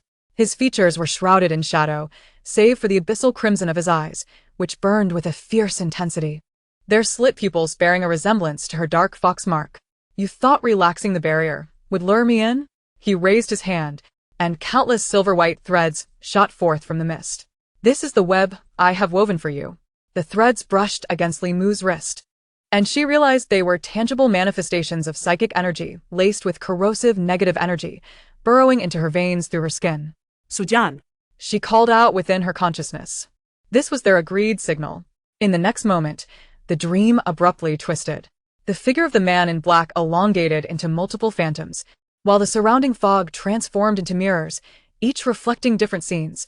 The small beasts by the spirit spring, Su Yan's laboratory, Wenhang's treatment pod, and even the dilapidated metal shed where she had taken shelter from the rain while wandering the garbage star. A mirrored labyrinth. Li Mu heard Su Yan's voice resonate in her consciousness, laced with his usual levity. "I have constructed a cage using fragments of your memory. Now, every scene it sees is a deception, except for this one." Suddenly, one of the mirrors shattered. Li Mu gazed into the reflection, and it was no longer her face staring back, but a swirling mass of black mist, within which coiled a battered beast, its head resembling that of a wolf. Wings of bones sprouting from its back, a third eye sealed shut, its body covered in dark patterns oozing azure venom. An ancient nightmarish beast, Li Mu gasped. She recalled the ancient texts Su Yan had shown her. This creature could manipulate dreams and devour psychic energy. Having been sealed in a forbidden zone by the Federation for polluting an entire star sector a millennium ago, the disguise of the man in black finally shattered. He emitted a piercing shriek as his third eye suddenly opened, crimson light slicing through Li Mu's mental sea. "Did you think these petty tricks could ensnare me? That group of fools couldn't kill me even with starship cannons." His figure began to swell, and from the black mist emerged countless bony claws. "Your spirit spring can purify pollution? Perfect. I shall turn you into a vessel, using your purifying power to wash away my curse." Silence. The nine-tailed dark fox emerged explosively within her consciousness. 9 fox tails swept through the mirrored labyrinth, and wherever the golden light passed, the black mist hissed and crackled.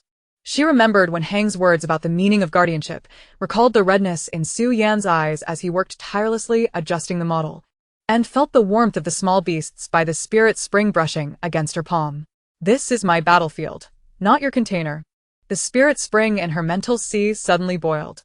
The once clear waters glimmered with golden light, and countless petals from the calming lotus floated forth, ensnaring the bony claws. Simultaneously, Li Mu's psychic energy surged forth like a tide, combining with Su Yan's mirrored labyrinth and the healing energy transmitted by Wenhang through the resonance device to form a net that firmly bound the nightmarish beast. How is this possible?" The third eye of the nightmarish beast began to close, its voice trembling with disbelief. "This cannot be. I calculated everything." "You failed to account for the human heart." Li Mu's dark fox figure lowered its head, the slit pupil within her fox eyes narrowing to a pinpoint, piercing directly to the core of the black mist. You did not consider that someone would adjust the model for me, nor that someone would provide support in reality. And certainly did not foresee that my psychic energy would transform into a golden arrow, piercing through the black mist. I will not lose. As Li Mu's consciousness returned to reality, dawn was just breaking. She shot upright, her forehead slick with cold sweat. The medical terminal at her bedside displayed a psychic energy consumption of 87, but compared to her previous weakness, she felt lighter, as though a heavy stone had been lifted from her heart. Awake? Wen Hang's voice came from the door. He held a medical box, his eyes shadowed, clearly having kept vigil all night. Upon seeing her gaze lift, he swiftly approached to touch her forehead. The fever has subsided. The stability of your mental C is at 92, much better than expected. What about Dr. Su? Li Mu lifted the covers, the silver bracelet on her wrist chiming softly.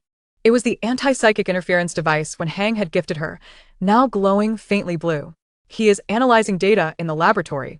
Wen Hang helped her tidy her disheveled hair, but suddenly halted, his fingertips lightly brushing against the dark fox mark on her forehead. Mu. Li Mu quickly reached for her forehead. The originally pale golden mark now bore a slender scarlet line, reminiscent of blood, yet also akin to an ancient totem. Gazing into the mirror by her bedside, she noticed that the line shimmered faintly with each heartbeat. Was it a remnant of a nightmare beast? Wen Hang retrieved a detection device and scanned her forehead, the screen displaying a string of garbled characters. Negative energy undetectable, yet he hesitated to articulate, possibly related to your mental outburst last night. Doctor Su mentioned that your psychic fluctuations were intermingled with foreign energy, necessitating further examination. Li Mu observed the gradually brightening sky outside, the tranquility lotus within the spiritual spring swaying gently in her consciousness. She reached out to touch the scarlet line, and this time, the reflection in the mirror revealed a smile that was sharp, akin to a dark fox revealing its fangs. Regardless of its nature, she murmured softly, unconsciously caressing the silver bracelet around her wrist. Since it has arrived, let it remain. Morning light streamed through the window, casting a golden shadow at her feet. Within that shadow, the tip of the nine-tailed dark fox's tail slowly lifted, upon which a faint scarlet glow began to creep up towards its ears with the wind. Chapter 47. The embers of nightmares ignite. Li Mu rose as the morning mist seeped through the window. Her habitual first action was to sit cross-legged at the edge of her bed, her consciousness delving into the spiritual spring space. There stood a lotus of tranquil meditation, its pale pink petals adorned with dewdrops, serving as the most steadfast anchor for her psychic energy. However, as her awareness brushed against that familiar chill, her heart tightened unexpectedly.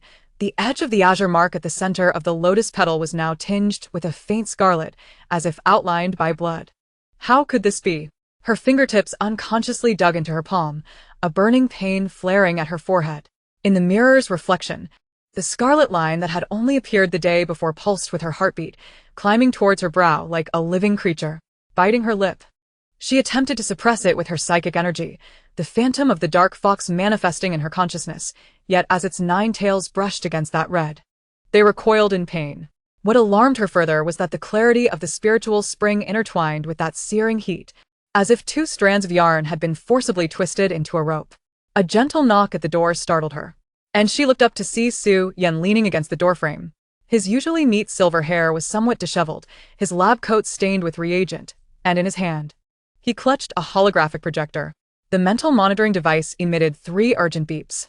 He shook the instrument in his hand, the golden pupils behind the lens narrowing slightly. What are you trying to endure now? Just as Li Mu was about to deny it, Su Yan strode over, his fingertip pressing against the interference device on her wrist. The silver bracelet emitted a piercing sound, and the blue light patterns instantly transformed into blinding purple. Indeed, he chuckled softly, devoid of any mirth, since last night. Your mental frequency has been shifting into anomalous bands. The holographic projection unfurled between them, revealing a tangle of luminous mist, within which 2 spiral light bands, one golden and one red, twisted around each other in a bizarre rhythm. Li Mu's throat tightened as she focused on the projection. The mental mirror model, Su Yan noted, his fingertip tracing the luminous mist, causing the light bands to elongate and reveal a deeper structure. Your mental core is merging 2 types of energy. One is the purifying force of the spiritual spring, the other. He paused, his fingertip absent-mindedly rubbing his earlobe. A habit of his when thinking is something sealed, carrying aggressive sparks. Aggressive? Li Mu's fingers clenched the blanket, Is it related to the nightmare beast? Uncertain, su yank included. Shutting off the projection and suddenly pressing down on the nape of her neck. His palm, accustomed to low-temperature reagents, only intensified the burning sensation at her forehead. Yet it was evident that it was actively resonating with your spiritual spring. His thumb lightly brushed over the fox clan gland at the back of her neck. The originally pale skin now tinged with an abnormal red. Have you been feeling warm lately? Before he could finish, the door swung open again. Wan-Hung stood at the entrance with a medical box, the tear mole at the corner of his eye dimmed by a sleepless night. Is Dr. Su scaring you again? He approached the bed, first checking Li Mu's forehead before lifting her eyelid to examine her pupils. Temperature normal, mental C stability at 89, even higher than yesterday. However, your psychic structure is undergoing a mutation. Su Yan displayed the projection again. The double helix indicates energy fusion. This has only occurred 3 times in the history of federal psychic research. All 3 times involved SSS-grade psychic practitioners. Wan-Hung's fingers swiftly navigated the medical terminal, pulling up 3 case studies, the last of which dated back 30 years to Lady Anno.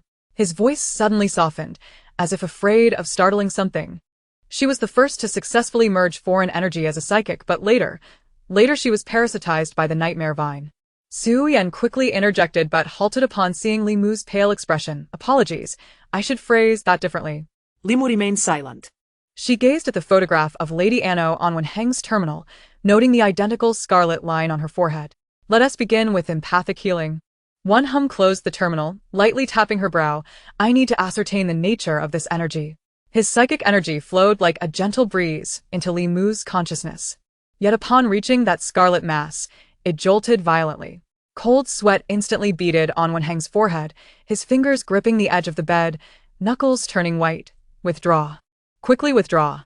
Startled by his sudden tension, Li Mu instinctively withdrew her psychic energy.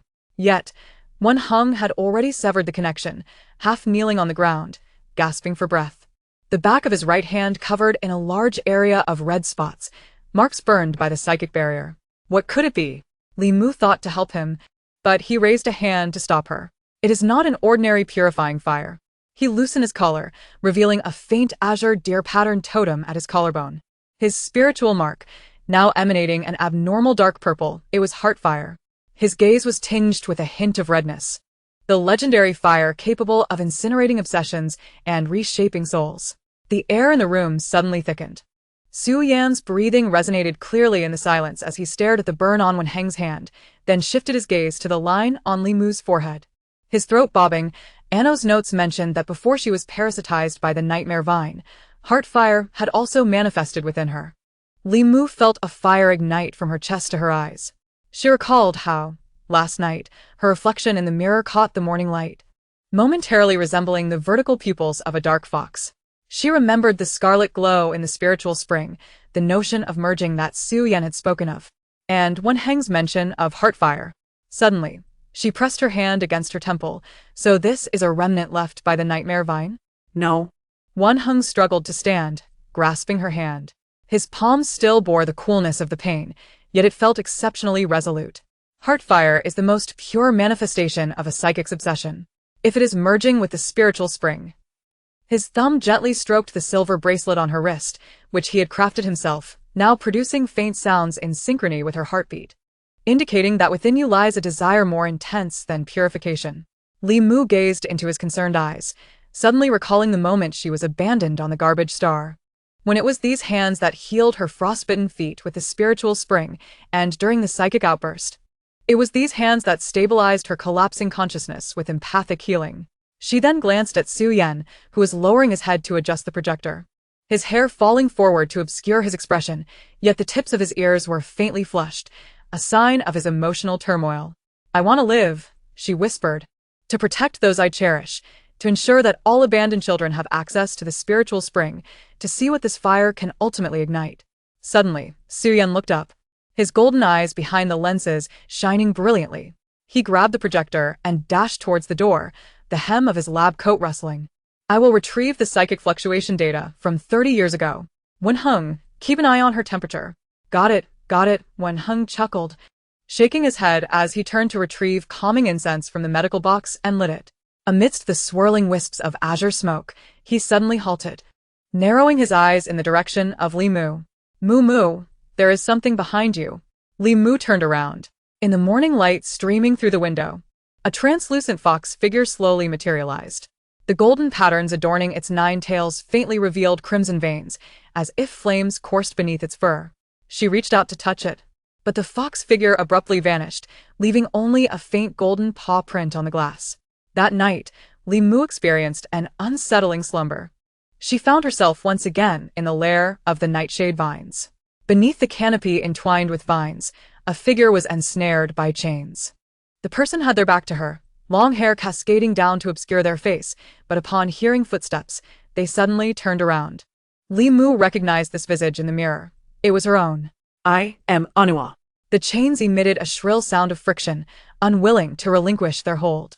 That voice overlapped with her own, yet it was laced with a heavy rasp. However, the heart fire would remember each instance of its burning. The scene suddenly shattered. Li Mu beheld flames erupting from the ground, incinerating the vines, melting the chains, and causing her imprisoned self to erupt into joyful laughter. She wished to flee, yet was propelled forward by the waves of fire until she plunged into the scalding spiritual spring. Ah! Li Mu awoke with a scream. Cold sweat drenched her nightgown, and the crimson markings on her forehead glowed with blinding intensity. She threw off the covers and stepped out of bed, only to feel a cluster of faint golden flames springing forth from her palm upon contact with the ground. The flames bore no heat, yet seemed to possess a life of their own, climbing up her arm and tracing the outline of the mysterious fox in the air. The spiritual spring trembled violently within her consciousness, and the petals of the calming lotus unfurled one by one, each petal pulsating with the same golden flame. The suppressed remnants of the nightshade vines let out a sharp screech, yet upon contact with the flames, they turned to ashes. It was not destruction. Li Mu gasped, allowing the flames to spread throughout the entire space. It was a rebirth. She felt the heart fire gnawing away at the impurities within her spiritual sea, the forsaken fears, the plundered anger, the confusion about the future. The clarity of the spiritual spring surged in through her wounds, intertwining the healing coolness with the heat of the flames, coalescing into a scarlet orb deep within her consciousness. As the flames extinguished, dawn had broken. Li Mu gazed into the mirror, her pupils shimmering with a golden flame-like halo, reminiscent of the vertical pupils of the mystic fox during a hunt. She opened her palm to reveal a thumb-sized red orb, its surface shimmering with the blue light of the spiritual spring. I, too, can incinerate the darkness, she murmured softly, gently touching the red orb with her fingertips. Footsteps echoed outside the window, accompanied by the scent of disinfectant wafting from the laboratory. Li Mu quickly concealed the red orb within the spiritual spring space and turned, colliding with a bowl of medicine held by Wen Heng. Awake? Wen Heng asked with a smile as he offered her the medicine, his gaze falling upon her luminous pupils, a flicker of curiosity crossing his eyes. The spiritual spring seems clearer today. As Li Mu drank the medicine, she gazed at the morning mist rising outside the window. She knew that the calming lotus within the spiritual spring was sprouting anew, with its gold and crimson patterns clearer than ever before. Unbeknownst to her, the red orb lay submerged at the bottom of the spiritual spring, gently swaying with the currents, as if awaiting a momentous occasion. Chapter 48. The heart fire ignites new life in the spiritual plants. Li Mu stood by the spiritual spring, the lingering warmth of the flames still tingling at her fingertips. Morning light filtered through the thin mist of her consciousness, illuminating the once crouched calming lotus, which had now fully unfurled. The edges of its silver-white petals were adorned with golden threads, resembling snow soaked in molten gold, while golden flames flickered in the center, pulsating in harmony with the heart fire in her palm. Nirvana Lotus, she whispered, and as she spoke the name, the petals trembled lightly, a refreshing energy surging through her fingertips into her consciousness, washing away the remnants of fatigue from the previous night. Gazing at her reflection in the water, the golden halo in her pupils dimmed slightly, yet flowed like a living entity. It became clear to her that rebirth was not about destruction but about fortifying that which ought to remain. A gentle knocking sound echoed at the edge of her consciousness, and as Li Mu regained awareness, the familiar scent of disinfectant enveloped her. Su Yan's white lab coat brushed against the edge of the bed as he adjusted his golden-rimmed glasses, the terminal screen lighting up at his fingertips. The fluctuations in the spiritual spring space have persisted for 8 hours and 17 minutes, he reported with the enthusiasm characteristic of a researcher. He gestured toward the terminal. where the projection erupted into countless particles of light, forming a 3D model of the spiritual spring. Look here. The original diameter of the spiritual spring was 10 meters, and now it has expanded to 30 meters. New sprouts of spiritual plants are emerging in the peripheral areas. Following his finger, Li Mu indeed saw specks of green light at the model's edges, resembling luminescent grass seeds scattered by the wind. This is the nascent form of the source of life. Su Yan's Adam's apple bobbed as he unconsciously tapped the terminal. According to federal documents, the spiritual springs of ancient beast gods can nurture all things. Your space is evolving in that direction. Suddenly leaning in closer, his fox-like eyes sparkled with intensity behind the lenses. What was the flame last night? I observed an unprecedented energy spectrum on the mental power monitoring device. Heartfire, Li Mu replied, touching the suddenly heated red orb at her neck. It was the product of the flame merging with the spiritual spring, capable of incinerating negative energies and reshaping the spiritual veins. Heartfire, Suyan repeated. His fingers rapidly tapping on the terminal, instantly transforming the energy spectrum in the projection into a complex geometric model. Is it resonating with the bloodline of the nine-tailed mystic fox? Or is it an additional ability awakened by the spiritual entity? Before he could finish, the laboratory door swung open, and Wenheng entered, cradling a green porcelain bowl of medicine, the silver deer-patterned ornament in his hair jingling softly with his movements. Drink the medicine now that you're awake, he urged, handing the bowl to Li Mu, his gaze lingering on the golden flames in her pupils. Your mental energy fluctuations have just stabilized. Do not overexert yourself. His fingers brushed against Li Mu's wrist, where faint blue light patterns spread across her skin, signaling the activation of the spiritual vein resonance technique. Li Mu could sense Wenheng's mental energy enveloping her like gentle tendrils, probing into her consciousness along her spiritual veins. As that thread of mental energy touched the spiritual spring, Wenheng's brow furrowed suddenly, the light patterns on her wrist erupting into tiny golden specks. There is a neural network at the bottom of the spiritual spring? His voice trembled with barely contained excitement. Every water molecule is transmitting information, as if the entire space is breathing. Li Mu was taken aback by his reaction, the bowl of medicine wobbling in her palm. What does this mean? Ordinary spiritual springs are mere vessels, but yours is alive, Wenheng explained, retracting his hand, his fingertip still retaining the coolness of the spiritual spring. It autonomously repairs damage and can even evolve based on your needs. He suddenly smiled, the beauty mark at the corner of his eye lifting with the expression. Previously, I always said that cultivating spiritual plants relies on experience. Now it seems you are the best cultivator. The morning mist outside had dissipated unbeknownst to her, and a corner of the laboratory's white curtains fluttered in the wind, revealing the surging gray clouds in the sky. Li Mu gazed at the clouds, suddenly feeling a warmth at the nape of her neck as the red orb began to heat up. She closed her eyes in meditation, and within her consciousness, the nirvana lotus burst forth with blinding golden light, the golden flames spreading along the spiritual spring, weaving a net of fire at the edges of the space. The remnants of the nightshade vines stirred, and Li Mu's eyes snapped open, the golden flames in her pupils flaring intensely. They had not been extinguished. Rather, they were drawn to the essence of the nirvana lotus. She recalled her imprisoned self from the dream of the previous night and Anua's hoarse warning. They were gathering, and they could return once more. Suddenly, Su Yan's terminal emitted a piercing alarm, and the projection's model of the spiritual spring revealed countless blacks converging from all directions. The mental power monitoring device captured abnormal fluctuations, the coordinates halting at his fingertip, the derelict starship cluster in the 7th Star District, once the stronghold of an interstellar criminal organization.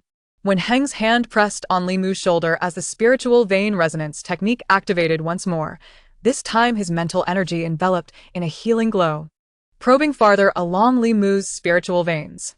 Those remnants harbor malicious intent, he said, his voice deepening. They're not ordinary aberrant creatures. They seem to have been manipulated by external forces. Li Mu clenched the red jewel in her palm as the nirvana lotus in the spirit spring space suddenly surged upwards, golden flames erupting from its core and forming a transparent firewall at the edge of the space. She could feel her heart's fire surging through the spiritual veins, constructing a barrier around her sea of consciousness. This time, I shall not be on the defensive. Gazing at the swirling gray clouds outside the window, her voice was soft yet resolute. I will make them aware that anyone daring to approach will be turned to ash. As night deepened, Li Mu sat alone before the floor-to-ceiling window of the laboratory. The Nirvana lotus glimmered with a silvery sheen under the moonlight, the firewall rising and falling with her breath.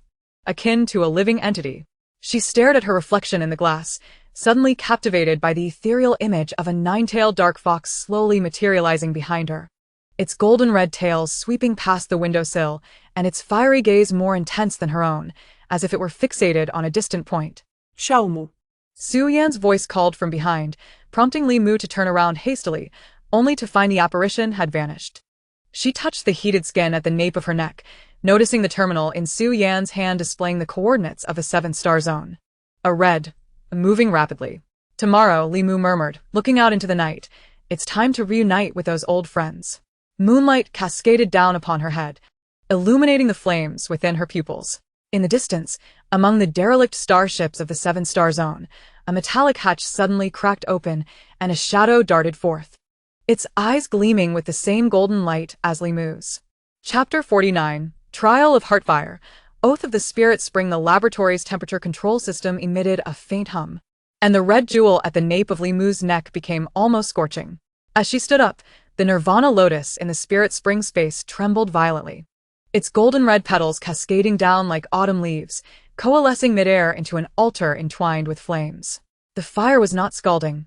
Rather, it bore a familiar warmth, reminiscent of the soothing currents she felt whenever she calmed a rampaging beast with her mental energy. As she extended her hand, her fingertips barely grazed the altar's edge when an invisible force tugged at her, propelling her forward unsteadily. Ripples danced across the surface of the Spirit Spring, reflecting the swirling golden light in her pupils. Was this the trial of the Spirit Spring? Outside the laboratory, Su Yan furrowed his brow at the terminal. Upon connecting the mental link to the red jewel at Li Mu's nape, a blinding light erupted in her sea of consciousness. What is happening? He pressed his temple, his knuckles whitening from the strain. The structure of the Spirit Spring on the projection screen, previously stable, suddenly twisted into a whirlpool, and at its center, an altar of golden light particles rose. When Wen Heng entered with the medical box, he spotted beads of sweat forming on Su Yan's forehead. The usually composed chief of the research institute was now visibly flustered, his lab coat wrinkled, his fingers racing over the terminal. Her mental fluctuations are abnormal, as if being drawn by some unseen rule. Step aside. Wen Heng set the medical box on the lab table, revealing softly glowing herbal potions within. His palm rested on the nape of Li Mu's neck, the pale blue light patterns of the spirit vein resonance technique immediately spreading over both their skins. This was a unique mental link technique of the Deer clan, allowing direct perception of the target's vital signs. Li Mu's heartbeat echoed louder in Wen Heng's sea of consciousness. At first, the rhythm was rapid like a drum, but gradually steadied, adopting an unusual cadence reminiscent of the flowing water in the Spirit Spring. Her spiritual entity was alive. Wen Heng closed his eyes, the light patterns in his palm brightened. The Spirit Spring was guiding her. Was this the ultimate contract ceremony? Su Yan suddenly looked up. Are you suggesting the Spirit Spring seeks a master? Not merely a master. Wen Heng's fingertips trembled slightly. I sensed fragments of the purification laws within her spiritual veins. Only one who truly comprehends the essence of life and purification can become the master of the Spirit Spring. He released his hold. The red jewel at Li Mu's nape had cooled, and now it was solely up to her. Within the Spirit Spring space, Li Mu stood at the altar's center. The flames surrounding her suddenly took form, becoming a translucent barrier that isolated her from the outside world. She looked down at the flowing golden flames beneath her feet when she suddenly heard a tender sob, the sound piercing her deepest memories like a fine needle. The illusion unfolded without warning. The stench of the starry junkyard assaulted her senses as a 10-year-old Li Mu curled up behind the rusty remains of a starship, clutching a moldy energy biscuit. Several patrol soldiers in Federation uniforms stood 5 steps away, one of them kicking the ragged cloth beside her. Another abandoned SSS? Parents these days have truly lost their minds, even discarding the heirloom containers. I heard her spiritual entity awakening failed. Another scoffed, such a waste of resources. All that potential wasted on a child who can't even solidify her spiritual entity. Little Li Mu's shoulders trembled more violently. She bit her lip fiercely, suppressing her cries. Yet tears streamed down, splattering onto the energy biscuit. In the distance, the rumble of a garbage truck echoed. Do you truly deserve this power? The chilling voice thundered above her. Li Mu looked up to see her illusion standing atop the altar, her pupils devoid of golden flames. Filled instead with a hollow gray. You couldn't even protect yourself as a child. What right do you have to purify the stars? Why should the strong pause for you? Silence. Li Mu staggered back, colliding into the embrace of little Li Mu. The curled-up girl looked up suddenly, tears still on her face. Yet her eyes shone with astonishing brilliance. Sister, are you leaving? I will not leave. Li Mu knelt, pulling little Li Mu into her arms. She could distinctly feel the fragile spine of the girl and the tenacious heartbeat within her small body. I'm not going anywhere. The illusion of herself let out a sharp laugh. Do you think hugging her can change the past? Do you think your current strength can compensate for your past impotence? I do not need compensation. Li Mu raised her head, golden flames surging from her eyes. The me of that time lacked power, but the me now possesses it. I will protect all the abandoned children like her and make those who casually cast away lives regret it. This is the meaning of my strength. The altar trembled violently. The barrier of golden flame shattered, and the waters of the spirit spring cascaded down like golden rain. Li Mu felt something crack open deep within her soul as the ethereal image of the nine-tailed dark fox penetrated her body. Its 9 fluffy tails sweeping across the water surface, sending droplets sparkling with fragmented golden light. I vow to protect the spirit spring with my life and purify all beings with my heart. Her voice mingled with the roar of the spirit spring, resonating throughout the space. From this moment forth, the spirit spring and I are bound to live and die together. In the laboratory, Wen Heng suddenly withdrew his hand. The red jewel at Li Mu's nape erupted with blinding golden light, illuminating the entire floor-to-ceiling window. Su Yan's terminal emitted an alarm, and the spirit spring model on the projection screen reconstructed itself, the whirlpool's center now featuring a 3-dimensional totem of the 9-tailed dark fox, each hair flowing with golden flames mirroring Li Mu's pupils. Success. Wen Heng gazed at Li Mu as she slowly opened her eyes, his voice soft. Within her pupils no longer flickered mere golden flames, but reflected the shimmering waves of the entire spirit spring. The oath of the spirit spring was complete. Li Mu rose, the ethereal 9 tails behind her swaying gently. She approached the window, gazing at the pale dawn on the horizon. A faint smile gracing her lips. Now it is our turn to take the initiative. Before her words could fully settle, the laboratory's security system suddenly buzzed. Su Yan glanced at a new message that popped up on his terminal. His expression shifting dramatically. The shadow in the 7-star zone has doubled its speed and has already entered the Federation's borders. Wen Heng sealed the medical box, his fingertips brushing over the deer patterns on the lid. Do you need me to prepare an emergency medical pod? No need. Li Mu turned, the ethereal 9 tails unfurling behind her. This time, we shall no longer be on the defensive. Her gaze swept across the star map on the laboratory wall, finally resting on the coordinates of the 7-star zone. Inform Pei Yi and Gu Yi to prepare for battle. The morning light pierced through the clouds, illuminating her crown. The red jewel at the nape of her neck radiated warmth, as if in resonance with the surging power of the spiritual spring within her. Meanwhile, in a shadowy communications room somewhere in the Federation, a male voice crackled with static, mocking the terminal. An SSS-level telepath? Perfect, we just need one more specimen. The terminal screen flashed, marking Li Mu's photograph with a crimson capture tag. Chapter 50, Under the Bounty. Turbulent currents emerge as the dawn light spilled across the laboratory's glass dome. Li Mu caressed the warm red jewel at the back of her neck with her fingertips. The spiritual spring churned within her mind, the ethereal fur of a 9-tailed apparition brushing against the depths of her consciousness, bringing with it a refreshing scent of flora.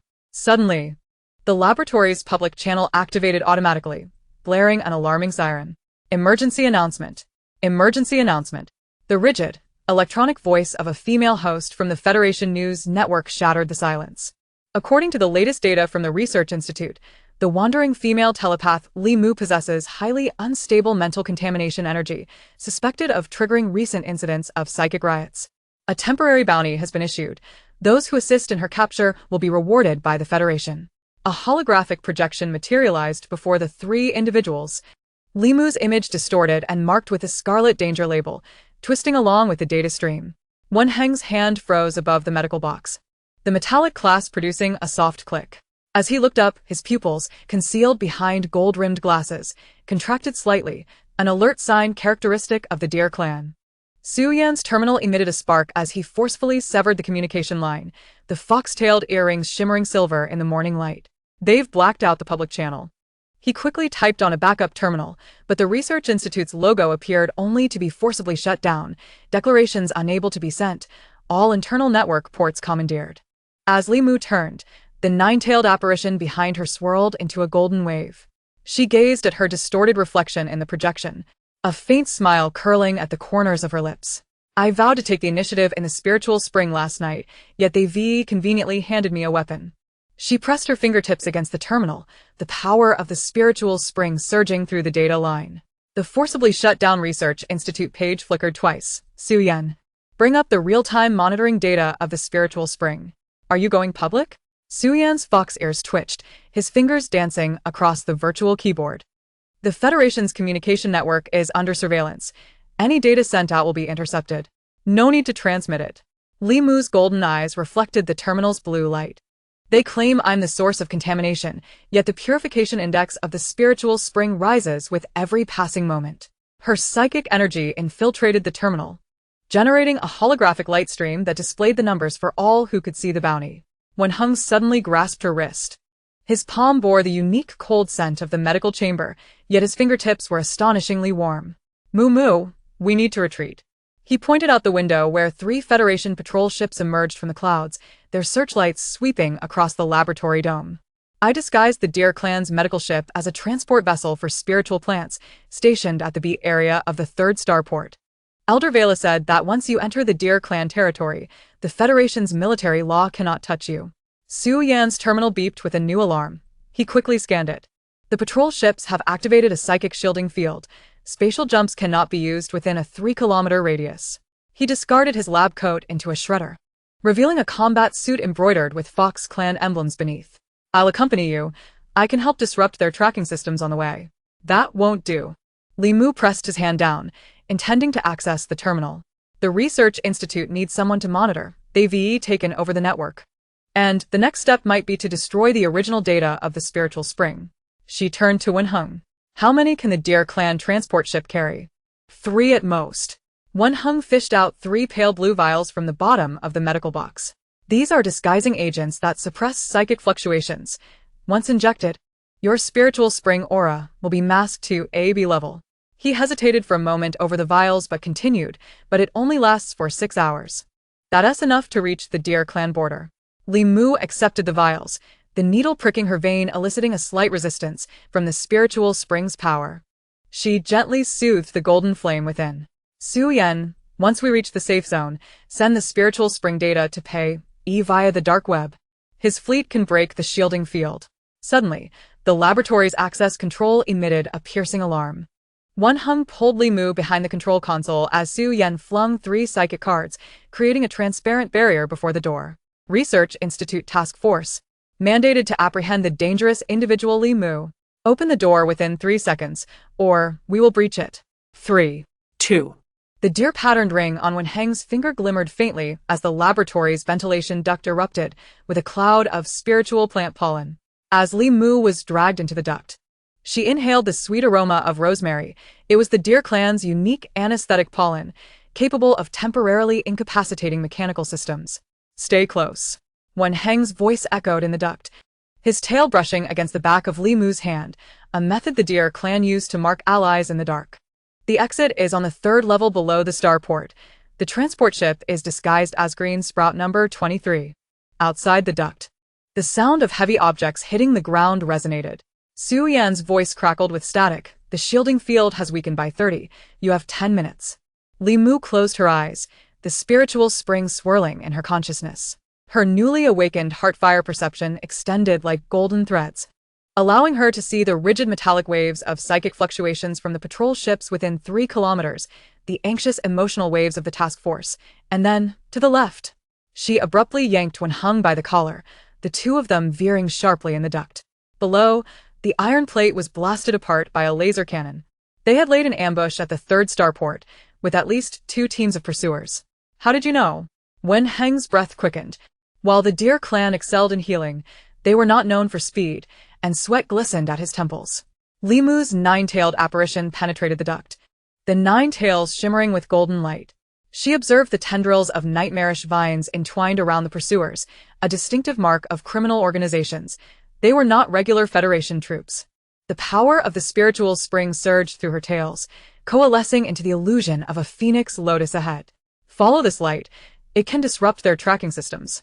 The lights of the transport ship finally appeared in view. Just as Wen Heng was about to rush forward, Li Mu suddenly gripped his shoulder. In her golden eyes, a darker shadow loomed amidst the night.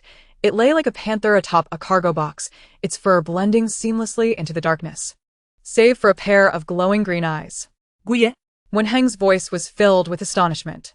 The commander of the Dark Guards leaped down from the cargo box, his black cloak sweeping the ground without disturbing even a fallen leaf.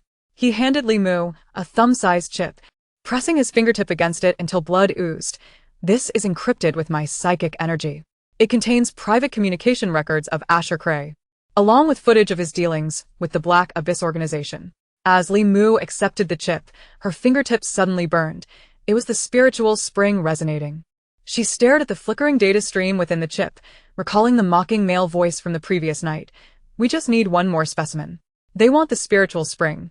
She murmured, not me, but the spiritual spring. Guya's pupils constricted into slits, a reaction confirming the prey for the leopard clan.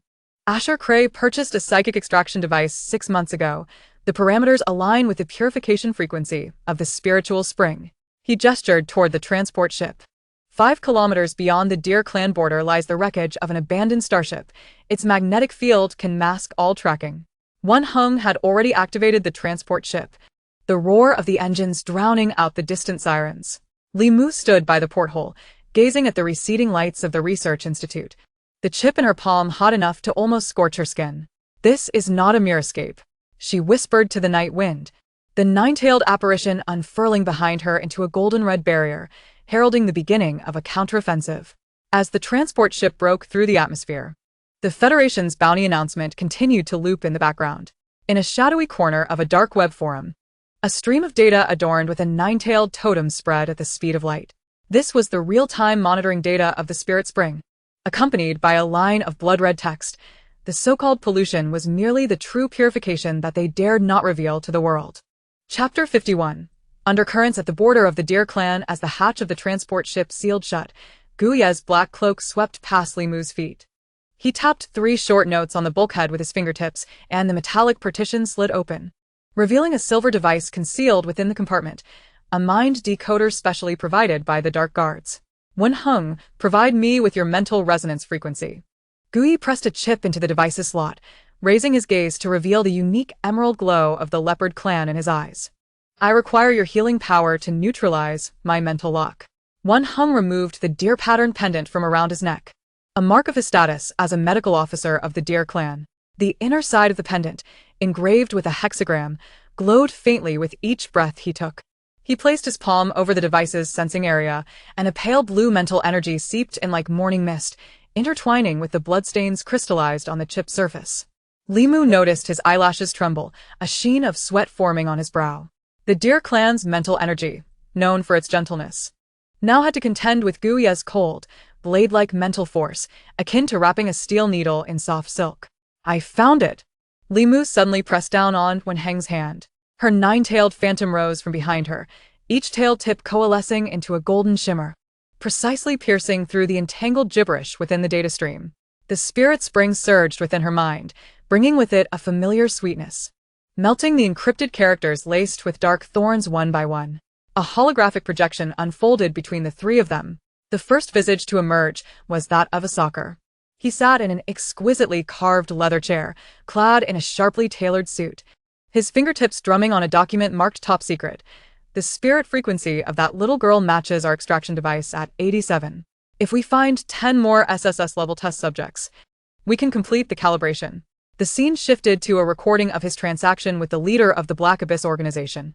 Stacks of interstellar currency rolling across the virtual screen, finally halting on a draft of the Female Mental Power Control Act.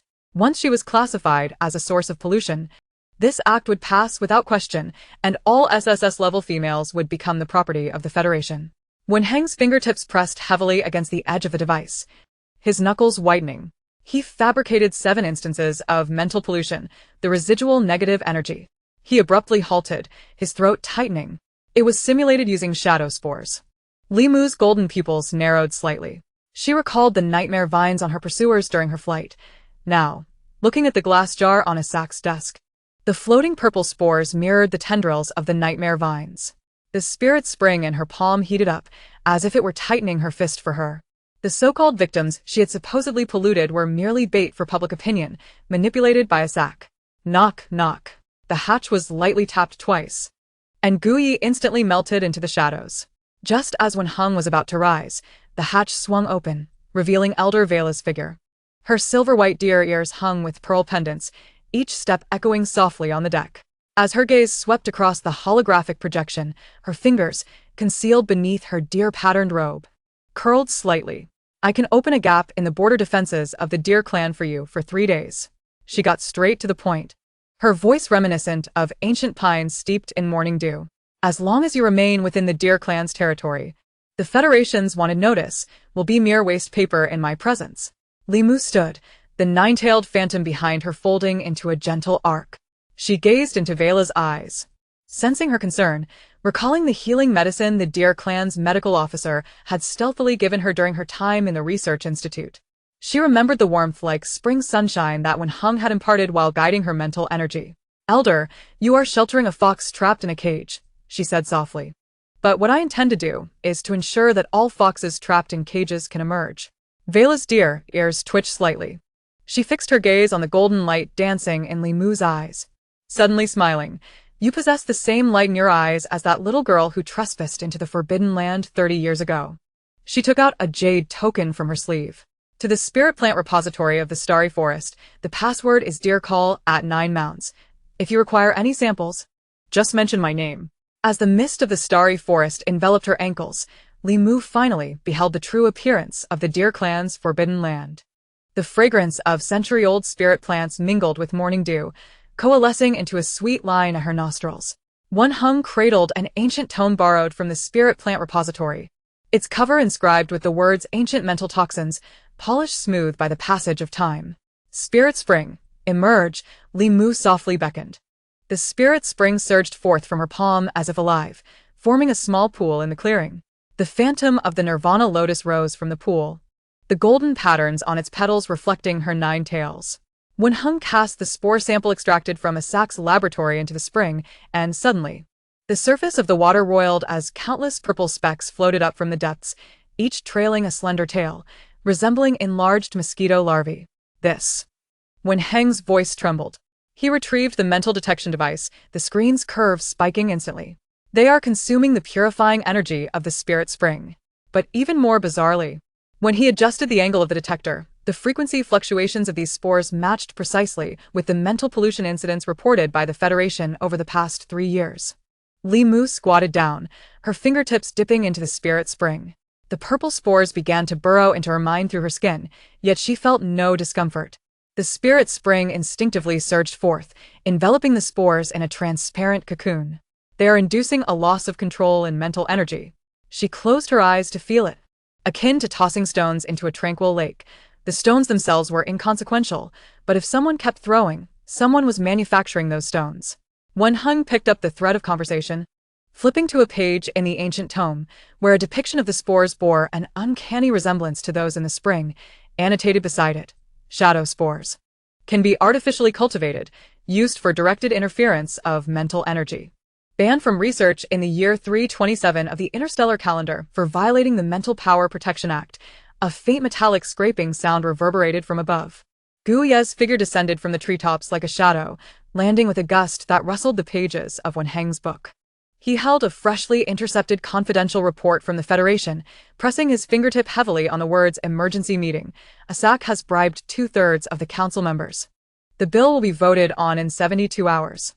His gaze locked onto Li Mu, dark currents swirling in his emerald pupils. Your appearance in the assembly hall now is akin to offering your neck to the guillotine. Li Mu rose, the spirit spring flowing back into her palm.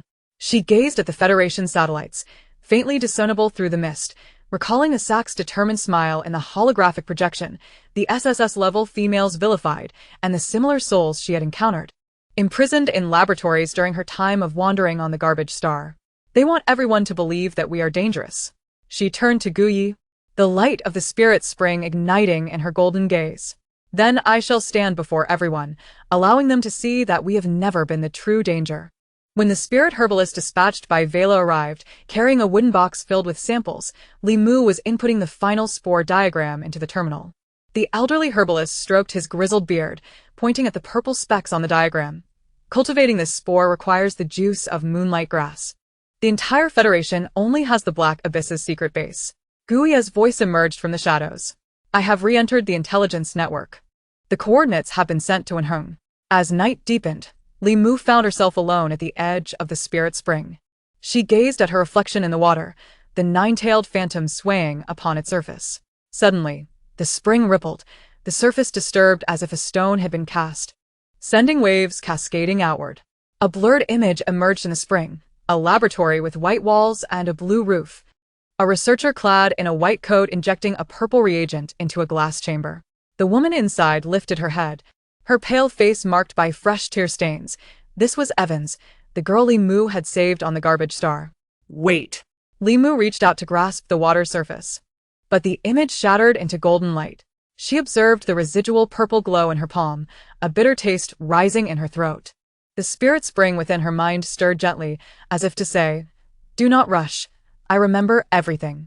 The wind swept through the starry forest, carrying with it the distant echoes of the Federation Assembly Hall. Li Mu gathered the spiritual spring in the palm of her hand, while the nine tails unfurled behind her, forming a golden barrier. In 72 hours, she would stand there, revealing to all the true essence of the so-called pollution, and more importantly, who the genuine remedy was. Chapter 52. Whispering truths in the dark room. The mist lingering by the spiritual spring had yet to dissipate when the golden glow at Li Mu's fingertips was drawn into her palm, and the sound of Wenhang's footsteps echoed along the cobblestone path. He cradled a potted plant entwined with silvery purple vines, glistening with morning dew, each leaf tip adorned with translucent beads. These were the fabled nightmarish vines, said to have the power to reverse memories. The images displayed by the spiritual spring the previous night were mere remnants left by the erosion of memories caused by the shadow blight spores. Wenhang placed the potted plant on the stone table by the spring, his gloved fingers gently caressing the vines. The nightmarish vines could weave together the fragmented memories left behind by the remnants of mental energy. When he looked up, the amber eyes characteristic of the deer clan held a misty concern. It could be painful. Are you certain you wish to proceed? Kneeling by the spring, Li Mu's skirt brushed against the damp moss. She gazed at the flickering pale purple glow of the vines, recalling the pale face of the girl from the garbage star laboratory, the very moment she had rushed out of the flames. The girl bore the telltale purple bruises of the shadow blight spores on her neck. Let us try. She pressed her palm against the vines, and the spiritual spring surged into her hand, intertwining with the glow of the vines, creating a band of golden and purple light. A sharp pain radiated from her temples, as if countless fine needles were dancing within her skull. Li Mu bit her lip, and the scenes before her began to warp. The laboratory with white walls and blue ceilings, researchers clad in white coats, and the tear-streaked girl in the glass chamber, ultimately freezing on the metallic plaque in the corner. Evans Medical Research Station, 3rd Research Star. Wenhang's voice drifted from a distant place, fixated on the cold sweat beading at Li Mu's brow, his fingers deftly tapping on the terminal. This place was designated as a mental rehabilitation center by the Federation a decade ago, yet 3 years ago, all medical records vanished without a trace. And even the star map navigation marked it as a military exclusion zone. An exclusion zone? Gui's voice resonated from the treetops above them. He had leaped onto a branch, the black cloak billowing slightly in the wind, revealing a miniature energy blade at his waist. The chief of the shadows landed almost silently, the heel of his boot crunching over a fallen leaf. I just hacked into the Federation starport system. There are 12 patrol ships surrounding the 3rd Research Star, and the underground laboratory's protective net can shield against mental energy below grade S. He turned the terminal towards Li Mu, where a dense array of red alert markers filled the holographic projection. The submersible can only take you 3 kilometers from the starport. The remaining distance you must traverse on your own. Li Mu stared at the red markers in the projection, recalling Gui's words from the previous night regarding the 72-hour deadline. Now only 58 hours remained until the Bill's vote. She reached out to touch the laboratory icon on the projection, the spiritual spring in her palm growing warm. 3 kilometers is sufficient. Guia's emerald eyes suddenly narrowed. He understood Li Mu's reckless determination to charge forward, despite the imminent danger. Just as she had 3 months prior, when she insisted on entering the radiation zone of the garbage star to save someone. Only to return with a claw wound from a mutated beast. Do you know what might be inside? I know there are others like me within, Li Mu interrupted. Her golden eyes reflecting Gu Yi's tense jawline, those trapped in glass chambers, stripped of their mental energy, labeled as sources of pollution. She rose to her feet, the light from the spiritual spring escaping her sleeve, casting the shadow of her 9 tails upon the ground. If I take a step back now, tomorrow 10 more Li Mus will be forced into the laboratory. Gu Yi observed her shadow for 3 seconds before suddenly letting out a low laugh. He draped his cloak over her shoulders, still warm from his body. 2 a.m. The reef area. See you there. Before finishing his sentence, he vanished into the shadows of the trees, leaving behind a startled white butterfly. When Hang carefully placed the nightmarish vines into a temperature-controlled box, and when he looked up, he found Li Mu adjusting the ties of the cloak. The Deer Clan doctor's fingers absent-mindedly traced the lock of the medical box. When you simulate a controlled pollution state, the purifying power of the spiritual spring will be suppressed by 30%. He retrieved a vial of pale blue liquid from the box. This is a mental energy retardant, which will cause the detection instruments to mistakenly believe your mental sea is collapsing, but it will only last for 2 hours. As Li Mu took the vial, her fingertips brushed against the calluses on Wen Hang's palm, evidence of years spent formulating spiritual plant remedies. Is 2 hours sufficient? Not enough. Wen Hang suddenly reached out, smoothing her wind-tossed hair, his voice soft as snow landing on petals. But it will be enough for us to find the cultivation chamber of the shadow blight spores. If danger arises, I will protect you with the spiritual spring. Li Mu completed his sentence, downing the retardant in one gulp. The bitterness spread in her throat, and in an instant, she felt the spiritual spring in her mental sea turn murky, the ethereal image of the 9 tails becoming indistinct, indicating her state of controlled pollution. The reef area at 2 a.m. was shrouded in a violet mist. As the submersible's hatch opened, the scent of disinfectant hit them like a wave. Wen Hang adjusted the name tag on his lab coat. The golden lettering of a Federation psychiatrist glimmered coldly under the dim blue lights. Li Mu kept her head down, her hair obscuring half her face, her fingertips unconsciously digging into her sleeve. This was a typical stress response for those suffering from severe mental pollution. Transfer authorization. The guard's mechanical voice emerged from behind the detection door. Wen Hang handed over the terminal, where a holographic projection displayed a document stamped with the seal of the Federation Medical Agency. As the guard's electronic eyes scanned Li Mu, the detection instrument suddenly emitted a shrill alarm, the simulation of a mental energy eruption. Li Mu's nails nearly dug into her palm. She could feel the detection waves penetrating her skin, stirring ripples in her mental sea, only to be quietly dissolved by the spiritual spring. Pollution level, SS. The guard's voice dripped with disdain. Stay close to the doctor, and do not touch anything. The heavy metallic doors of the underground level 3 echoed with a thunderous sound. The sharp clicks of Wen Hang's shoes on the floor felt like hammers striking Li Mu's nerves. As they turned the final corner, she caught a whiff of the scent of rusted blood. This was not fresh blood, but a mixture of decayed flesh and old medicines. Look to the left. Wen Hang's voice fell like a whisper. Li Mu raised her head, and the sight before her rendered her breathless. 2 rows of glass chambers extended along the corridor, each containing a curled-up woman. Their wrists and ankles were shackled with metal cuffs, their necks marked with purple bruises. Some had their eyes closed, while others stared blankly at the ceiling, murmuring incomprehensible words. Rimwes throat tightened. She reached out her hand, touching the nearest chamber through the glass.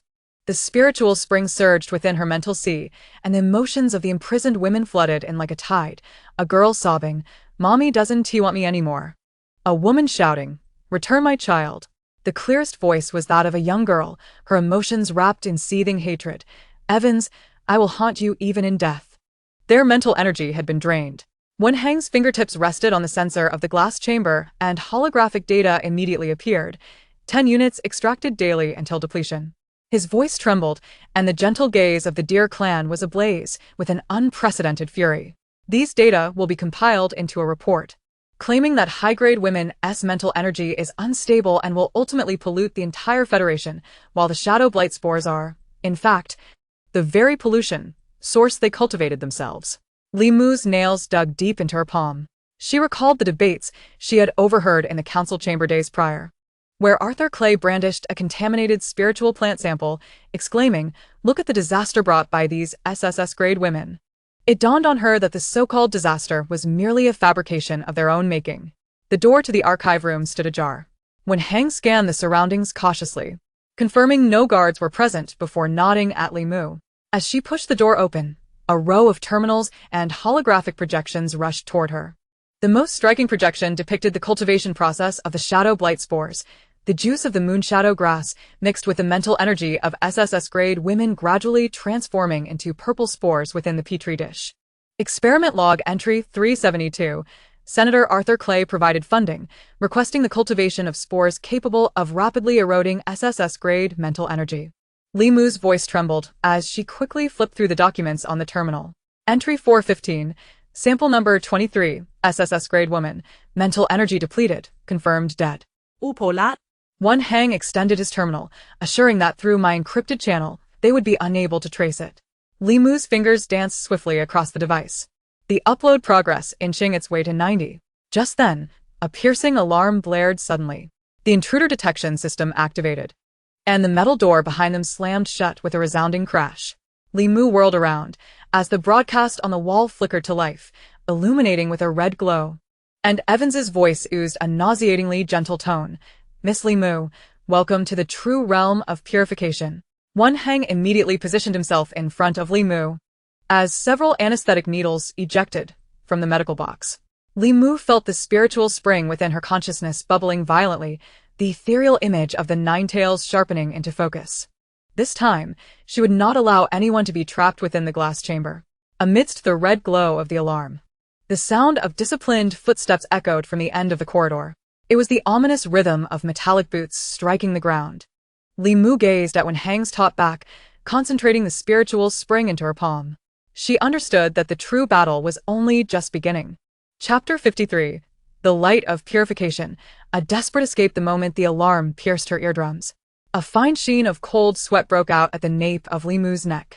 The warmth of Wen Hang's body seeped through his back, a gentle heat characteristic of the Deer clan, yet it could not quell the roiling spiritual spring within her consciousness, which now bubbled like a cauldron heated by a blazing flame. Even the tails of the nine tails phantom shimmered with a golden red sheen. They had severed all exits. Wen Hang's voice dropped 3 degrees lower than usual, his fingertips tapping rapidly on a concealed compartment of the medical box, and 3 anesthetic needles, glowing with a ghostly blue light, shot forth, hovering beside him.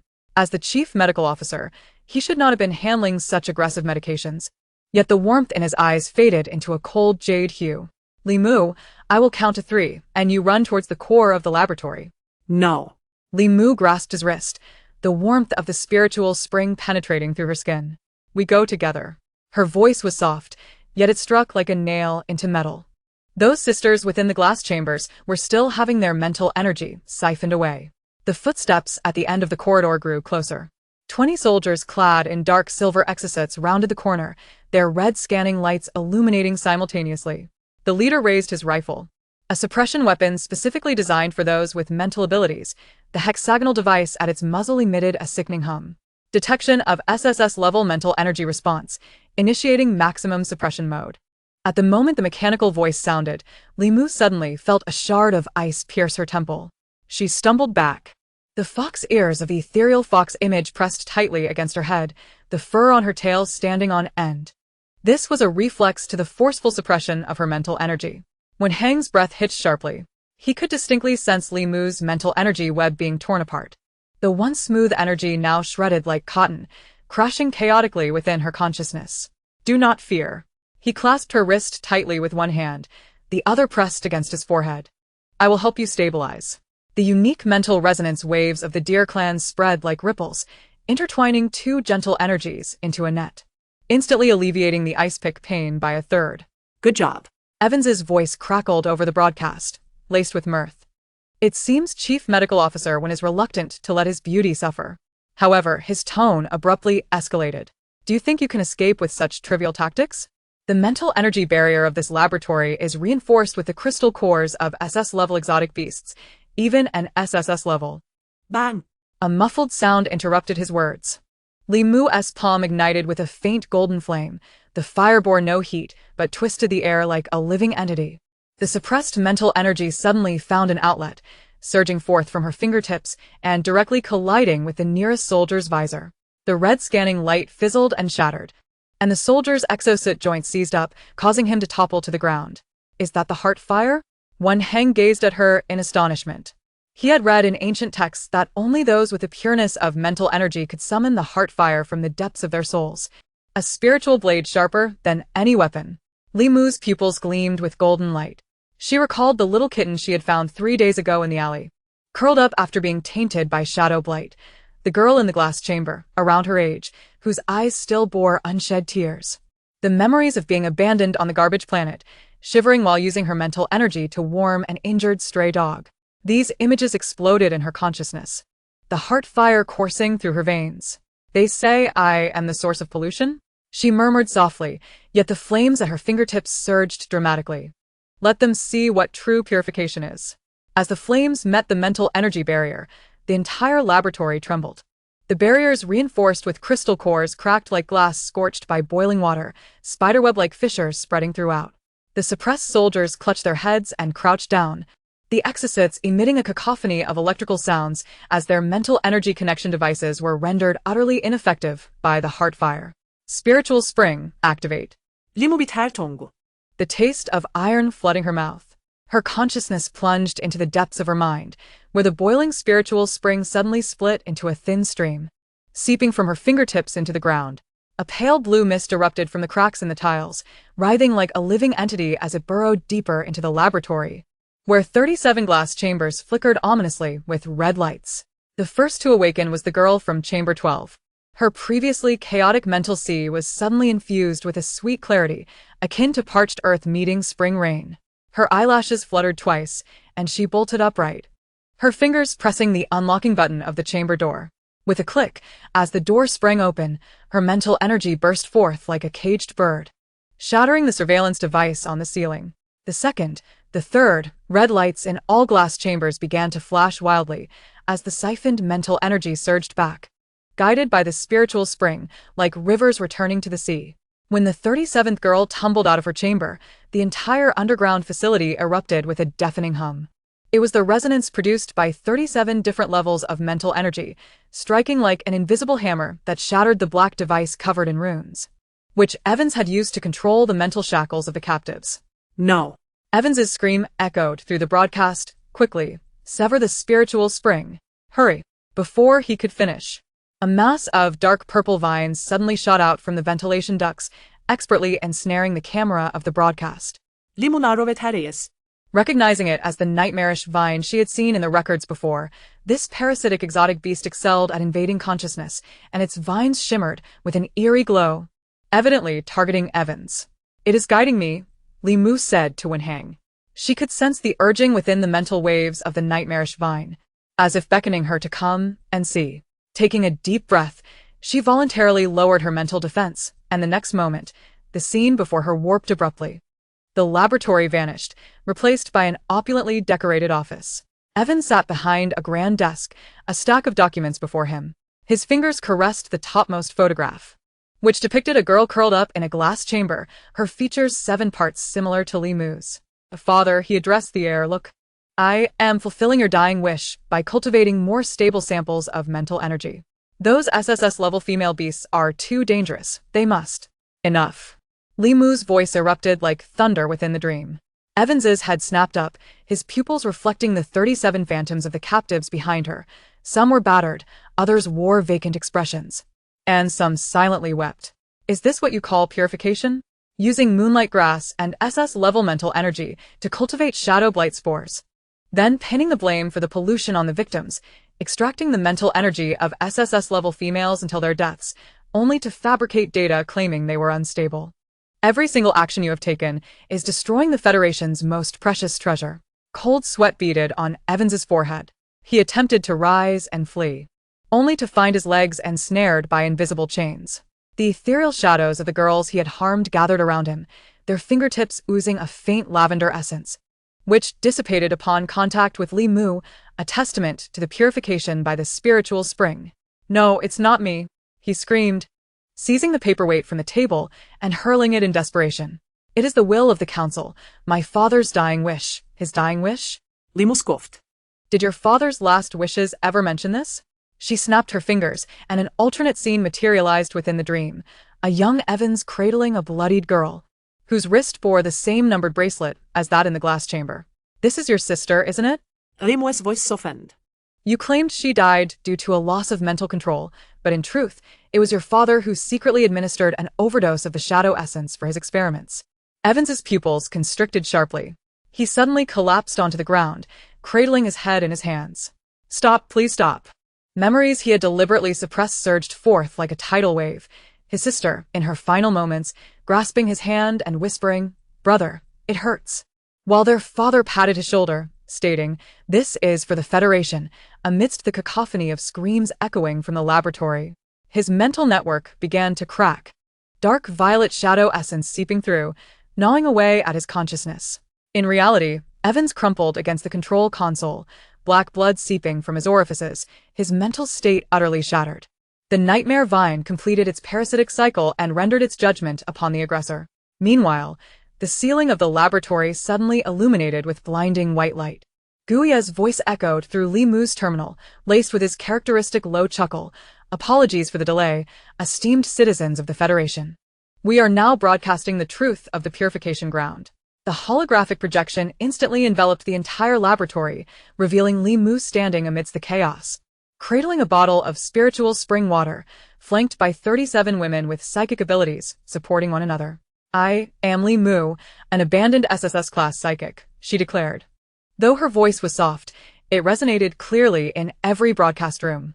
"They label me a source of contamination, yet the true pollution emanates from these shadowy laboratories." She raised the bottle of spiritual spring water, the pale azure mist swirling within. "This is my spiritual spring, capable of purifying shadow essence, restoring mental faculties, and allowing drained lives to blossom anew. I am not a mere vessel, I am a purifier, as are all female psychics." In the Federation's Congressional Hall, the legislators deliberating the SSS-class female control bill abruptly looked up. On the holographic screen, Evans's anguished face starkly contrasted with that of the rescued girls. Elder Vela slammed her hand on the table, her gentle voice resonating like thunder. "Suspend all warrants. Any persecution under the guise of purification is a betrayal to the beast god." Outside the laboratory, morning light streamed through shattered windows. Li Mu gazed at the ruins beneath her feet, listening to the chorus of "We believe in you" echoing from the terminal, and suddenly smiled.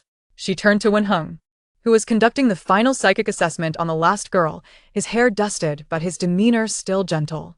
"Do not fear, your mental powers are recovering." "This is merely the beginning," Li Mu whispered. She looked towards the dawn sky, suddenly sensing a faint, elusive gaze. Raising her head, she spotted an unmarked aircraft soaring above the clouds. The cockpit's glass reflected a pair of golden eyes, reminiscent of the beast god's pupils described in ancient texts. Wenheng gathered the medical kit and approached her side. "It is time to return to the medical star. Your mental powers require nurturing." His voice carried an undeniable tenderness. "I have prepared the purest spiritual flora in the temple to aid your recovery." Li Mu nodded. She was unaware of the aircraft's owner or the challenges that lay ahead, but she understood that when sunlight penetrated the darkest corners, all concealed truths would be reborn in the light. Chapter 54. The temple's whisper resonance awakens as the morning light pierced through the clouds. Li Mu's hovercraft glided into the mists of the Deer clan's sacred mountain. Wenheng placed the medical kit on his lap, his gaze fixed on her pale knuckles. Since leaving the laboratory, her psychic fluctuations resembled a light web soaked by torrential rain, flickering in and out of his perception. "We have arrived," Wenheng softly announced, his fingertips brushing against her icy hand. The hovercraft gradually came to a halt, and as the fog outside was suddenly swept away by the wind, half of a magnificent azure-tiled palace hidden among the towering pines was revealed. Li Mu looked up to see the 4 ancient characters of Qingming's sacred temple glowing faintly on the vermilion doorframe, while the copper bells at the eaves chimed lightly in the breeze, as if awakening some dormant breath. "This is the oldest psychic field of the Deer clan," Wenheng said, opening the car door and extending a hand to help her out. The sacred flora in the temple has absorbed the blessings of the beast god for millennia and can help you untangle your chaotic mental sea. The tips of his deer-like ears flushed a delicate pink, subtly concealed within his hair. Since the incident in the laboratory 3 days prior, he had been exceptionally cautious in her absence. As they approached, the temple doors swung open, revealing Elder Lu Ming clad in a moon-white robe, his silver hair cascading to the ground, and the deer patterns at the corners of his eyes shimmering with a faint golden hue. "Young friend, you have arrived," he spoke, his voice like jade steeped in a spiritual spring. "Follow me to the Purification Pavilion." The Purification Pavilion was modest, centered around a stone circular platform embedded with a piece of dark green jade, which continually emanated a pale azure mist. Li Mu removed her shoes and stepped onto the soft mat, while Wen Heng hung her coat on a sandalwood rack. Turning around, he caught sight of Malcolm standing in the corridor, clutching a stack of parchment, his fingers unconsciously rubbing the edges of the scroll, his habitual action when anxious. "The ritual requires you to relax your mind." Elder Lu Ming ignited 3 incense sticks, curling tendrils of smoke merging with a jade mist. "Imagine yourself as a leaf, drifting along the stream." Before he could finish, Li Mu suddenly trembled. Deep within her mental sea, the phantom of a 9-tailed dark fox unfurled its fluffy tails, the tips brushing against a dormant barrier. Her fingertips involuntarily rose, reaching toward the edge of the circular platform where a dark brown stone lay. The surface of the stone was riddled with cracks, resembling a piece of lightning-struck deadwood. "Do not touch," Wen Heng exclaimed sharply, but it was too late. The moment her fingertip made contact with the stone surface, the entire temple was plunged into an eerie silence. The jade mist froze in midair, the ash from the incense suspended, and even Malcolm's motion of unrolling the scroll came to a halt. The ancient beast resonant stone. Elder Lu Ming's pupils dilated, his voice trembling. "For 300 years, finally someone has awakened you."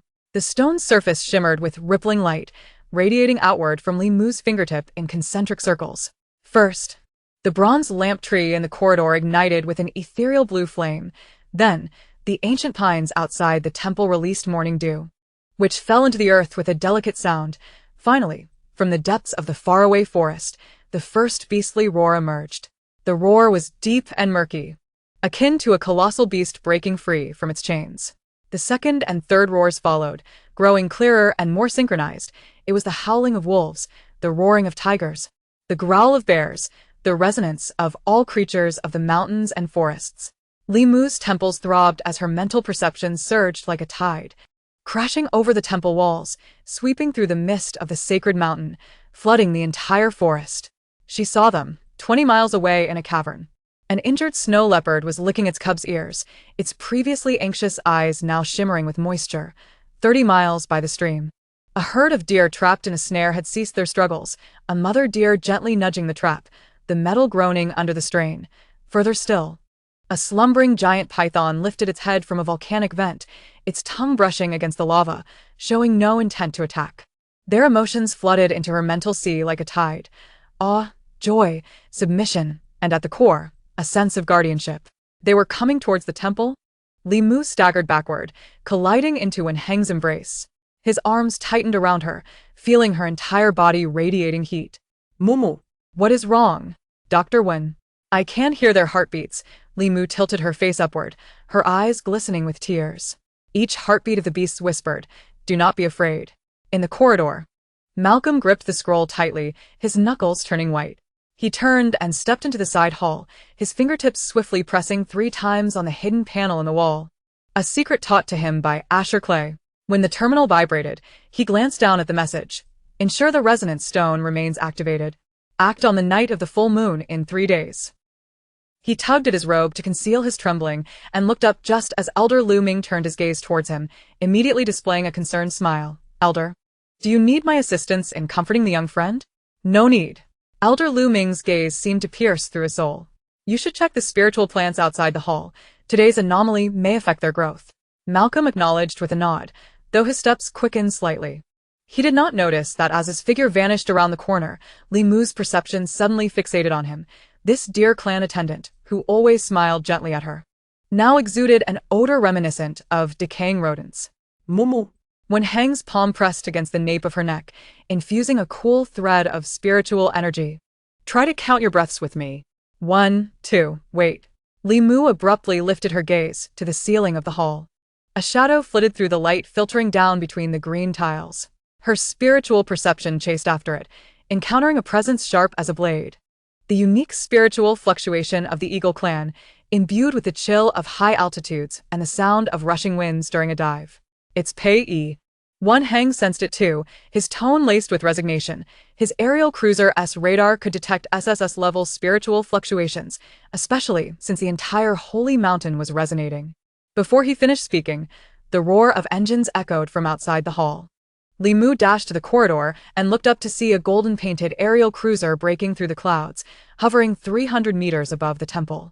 The cockpit's glass slowly descended, revealing Pei in a black combat uniform, his hawk-like eyes locking onto her with precision. "Miss Li, do you require escort from the Eagle clan?"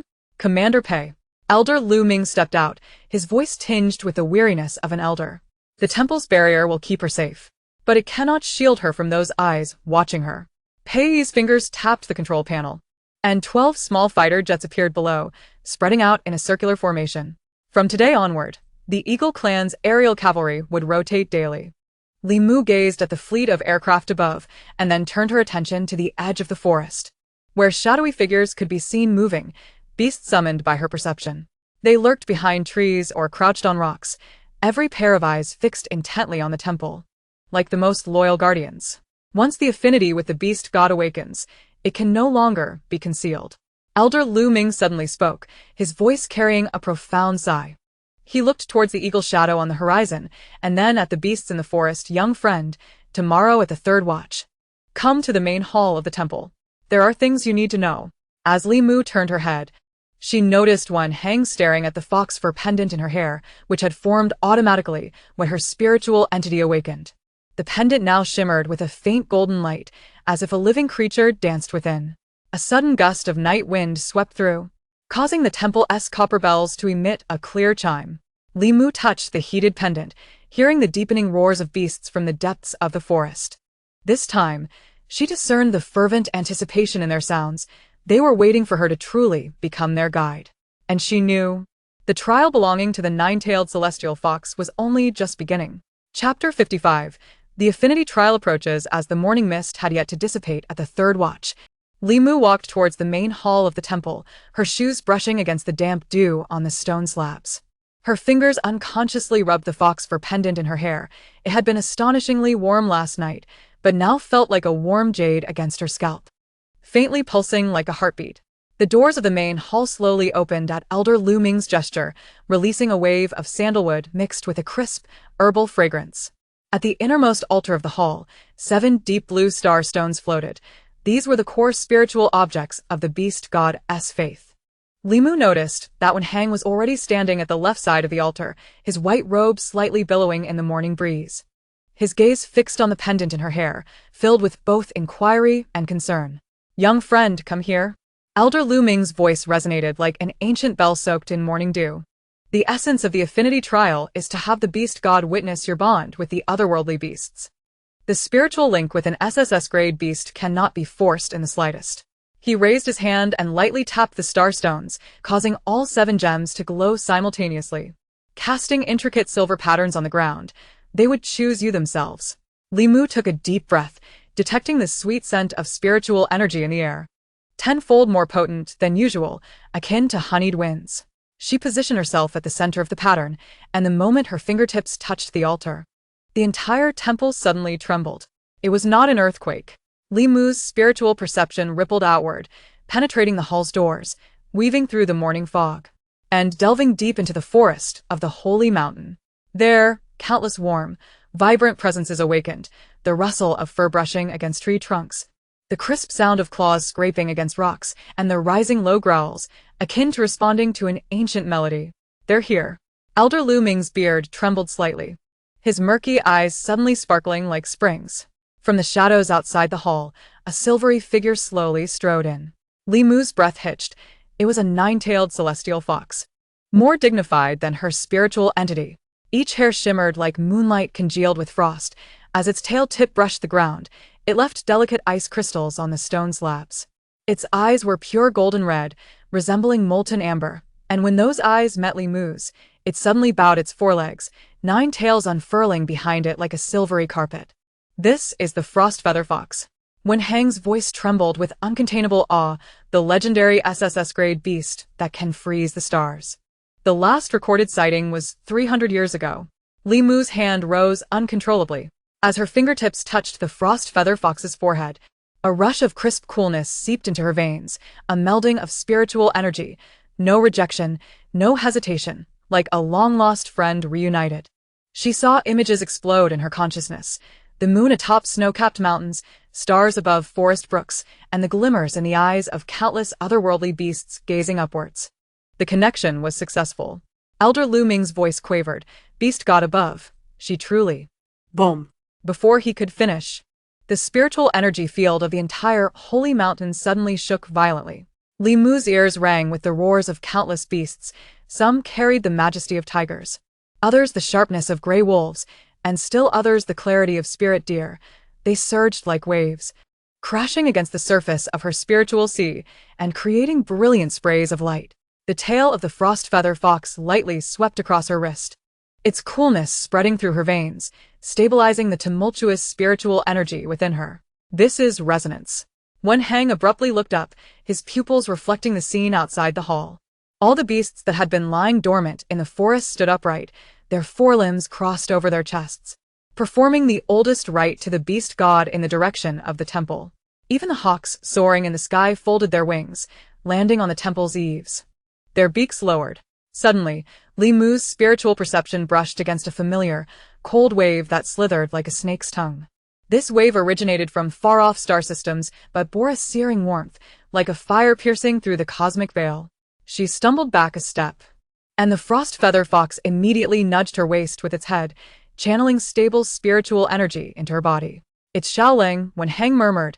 His spiritual energy has penetrated the star network and quickly intercepted an urgent navigation order. The entire First Fleet is turning towards the deer-clanned Holy Mountain. On what grounds? The sharp inquiry sliced through the air like a blade. Pei Ling's aerial cruiser crashed through the temple's protective barrier, its silver armor reflecting cold light in the morning mist. Her hawk-winged battlesuit fully unfurled, 12 feathers as sharp as swords. Just a wandering orphan. What gives her the right to command an SSS-grade beast? You wouldn't have resorted to some unspeakable means, would you? Miss Pei, Elder Lu Ming's voice turned grave. The costs for the damage to the temple's barrier will be billed to the Eagle clan military. Pei Ling feigned ignorance, her spiritual energy piercing towards Li Mu like steel needles. Li Mu felt a throbbing pain in her temples. The image of the frost feather fox before her began to blur, and the roars of beasts transformed into a piercing cacophony. She bit her lip, resisting the urge to kneel, yet the metallic taste of rust pervaded her mouth, a harbinger of the backlash of her mental energy. Momo. When Hang's hand pressed against the nape of her neck, his soothing mental energy flowing into her like a gentle stream. His fingertips swiftly formed seals, beads of sweat appearing on his forehead as he initiated the resonance technique. Suddenly, Li Mu's mental sea settled, the piercing sensation of needles enveloped by Wen Hang's mental force, akin to snow melting into a hot spring. Pei Ling's pupils constricted. She could distinctly sense that her mental suppression was being dissolved by a gentler, yet more resilient force. Just as she was about to move again, her communicator vibrated, revealing the image of her brother Pei Yi. Stand down. The voice of the Eagle clan leader resonated with undeniable authority. A decree from the beast god that could not be questioned. Pei Ling shot Li Mu a fierce glare, her battle attire snapping close around her. As she turned, her silver boots clicked crisply against the stone tiles. Consider yourself fortunate. Before the words had left her lips, the aerial battleship burst through the morning mist, leaving only a blinding white trail behind. Li Mu steadied herself against the altar, the tail of the frost feather fox brushing softly against her hand, as if to offer comfort. When she looked up, she spotted Gu Yi emerging from the shadows of a side corridor, the chief of the Dark Guards. Clad in a black trench coat dampened by the morning dew, his eyes glinting with cold light, pressed a translucent film, as delicate as a cicada's wing, into Wen Hang's palm. Malcolm has contacted Arthur. They plan to implant a source of mental pollution during tonight's resonance ceremony, framing you for it. Wen Hang's fingers trembled slightly. As the film unfurled, Li Mu glimpsed the red markings of the polluted crystal, fragments of the dark beast core. Uncontrollably, Her mental perception surged towards the memory of Malcolm's silhouette, the stench reminiscent of decaying rats more potent now, like a shadowy cloud lurking in a corner of the temple. Mumu. One Hang crushed the film into stardust. We need to prolong the trial period. Li Mu interrupted, her gaze fixed on the frost feather fox, which was nudging her palm with its moist nose, simulating a stronger mental wave to attract more exotic beasts. If they intend to frame me, they must first introduce the pollution. A faint smile tugged at the corners of her mouth, and I happen to want them to witness the true power of purification. When Hang paused, then smiled in relief. He reached out to smooth the disheveled strands of Li Mu's hair, feeling the pulse of her fox hair pendant quicken beneath his fingertips. You always manage to turn crises into opportunities. Outside the hall, the roars of beasts suddenly intensified. Li Mu stepped onto the corridor, gazing into the shadows at the forest's edge where a mass, darker than the night, was moving. The leading figure wore a researcher's white coat, but her mental perception sensed the cold, hard metal beneath the stench. That was Evans, Arthur's most adept assassin in disguise. "They're coming," Li Mu whispered, her fingers unconsciously brushing against the ears of the frost feather fox. The creature tilted its head and emitted a low growl.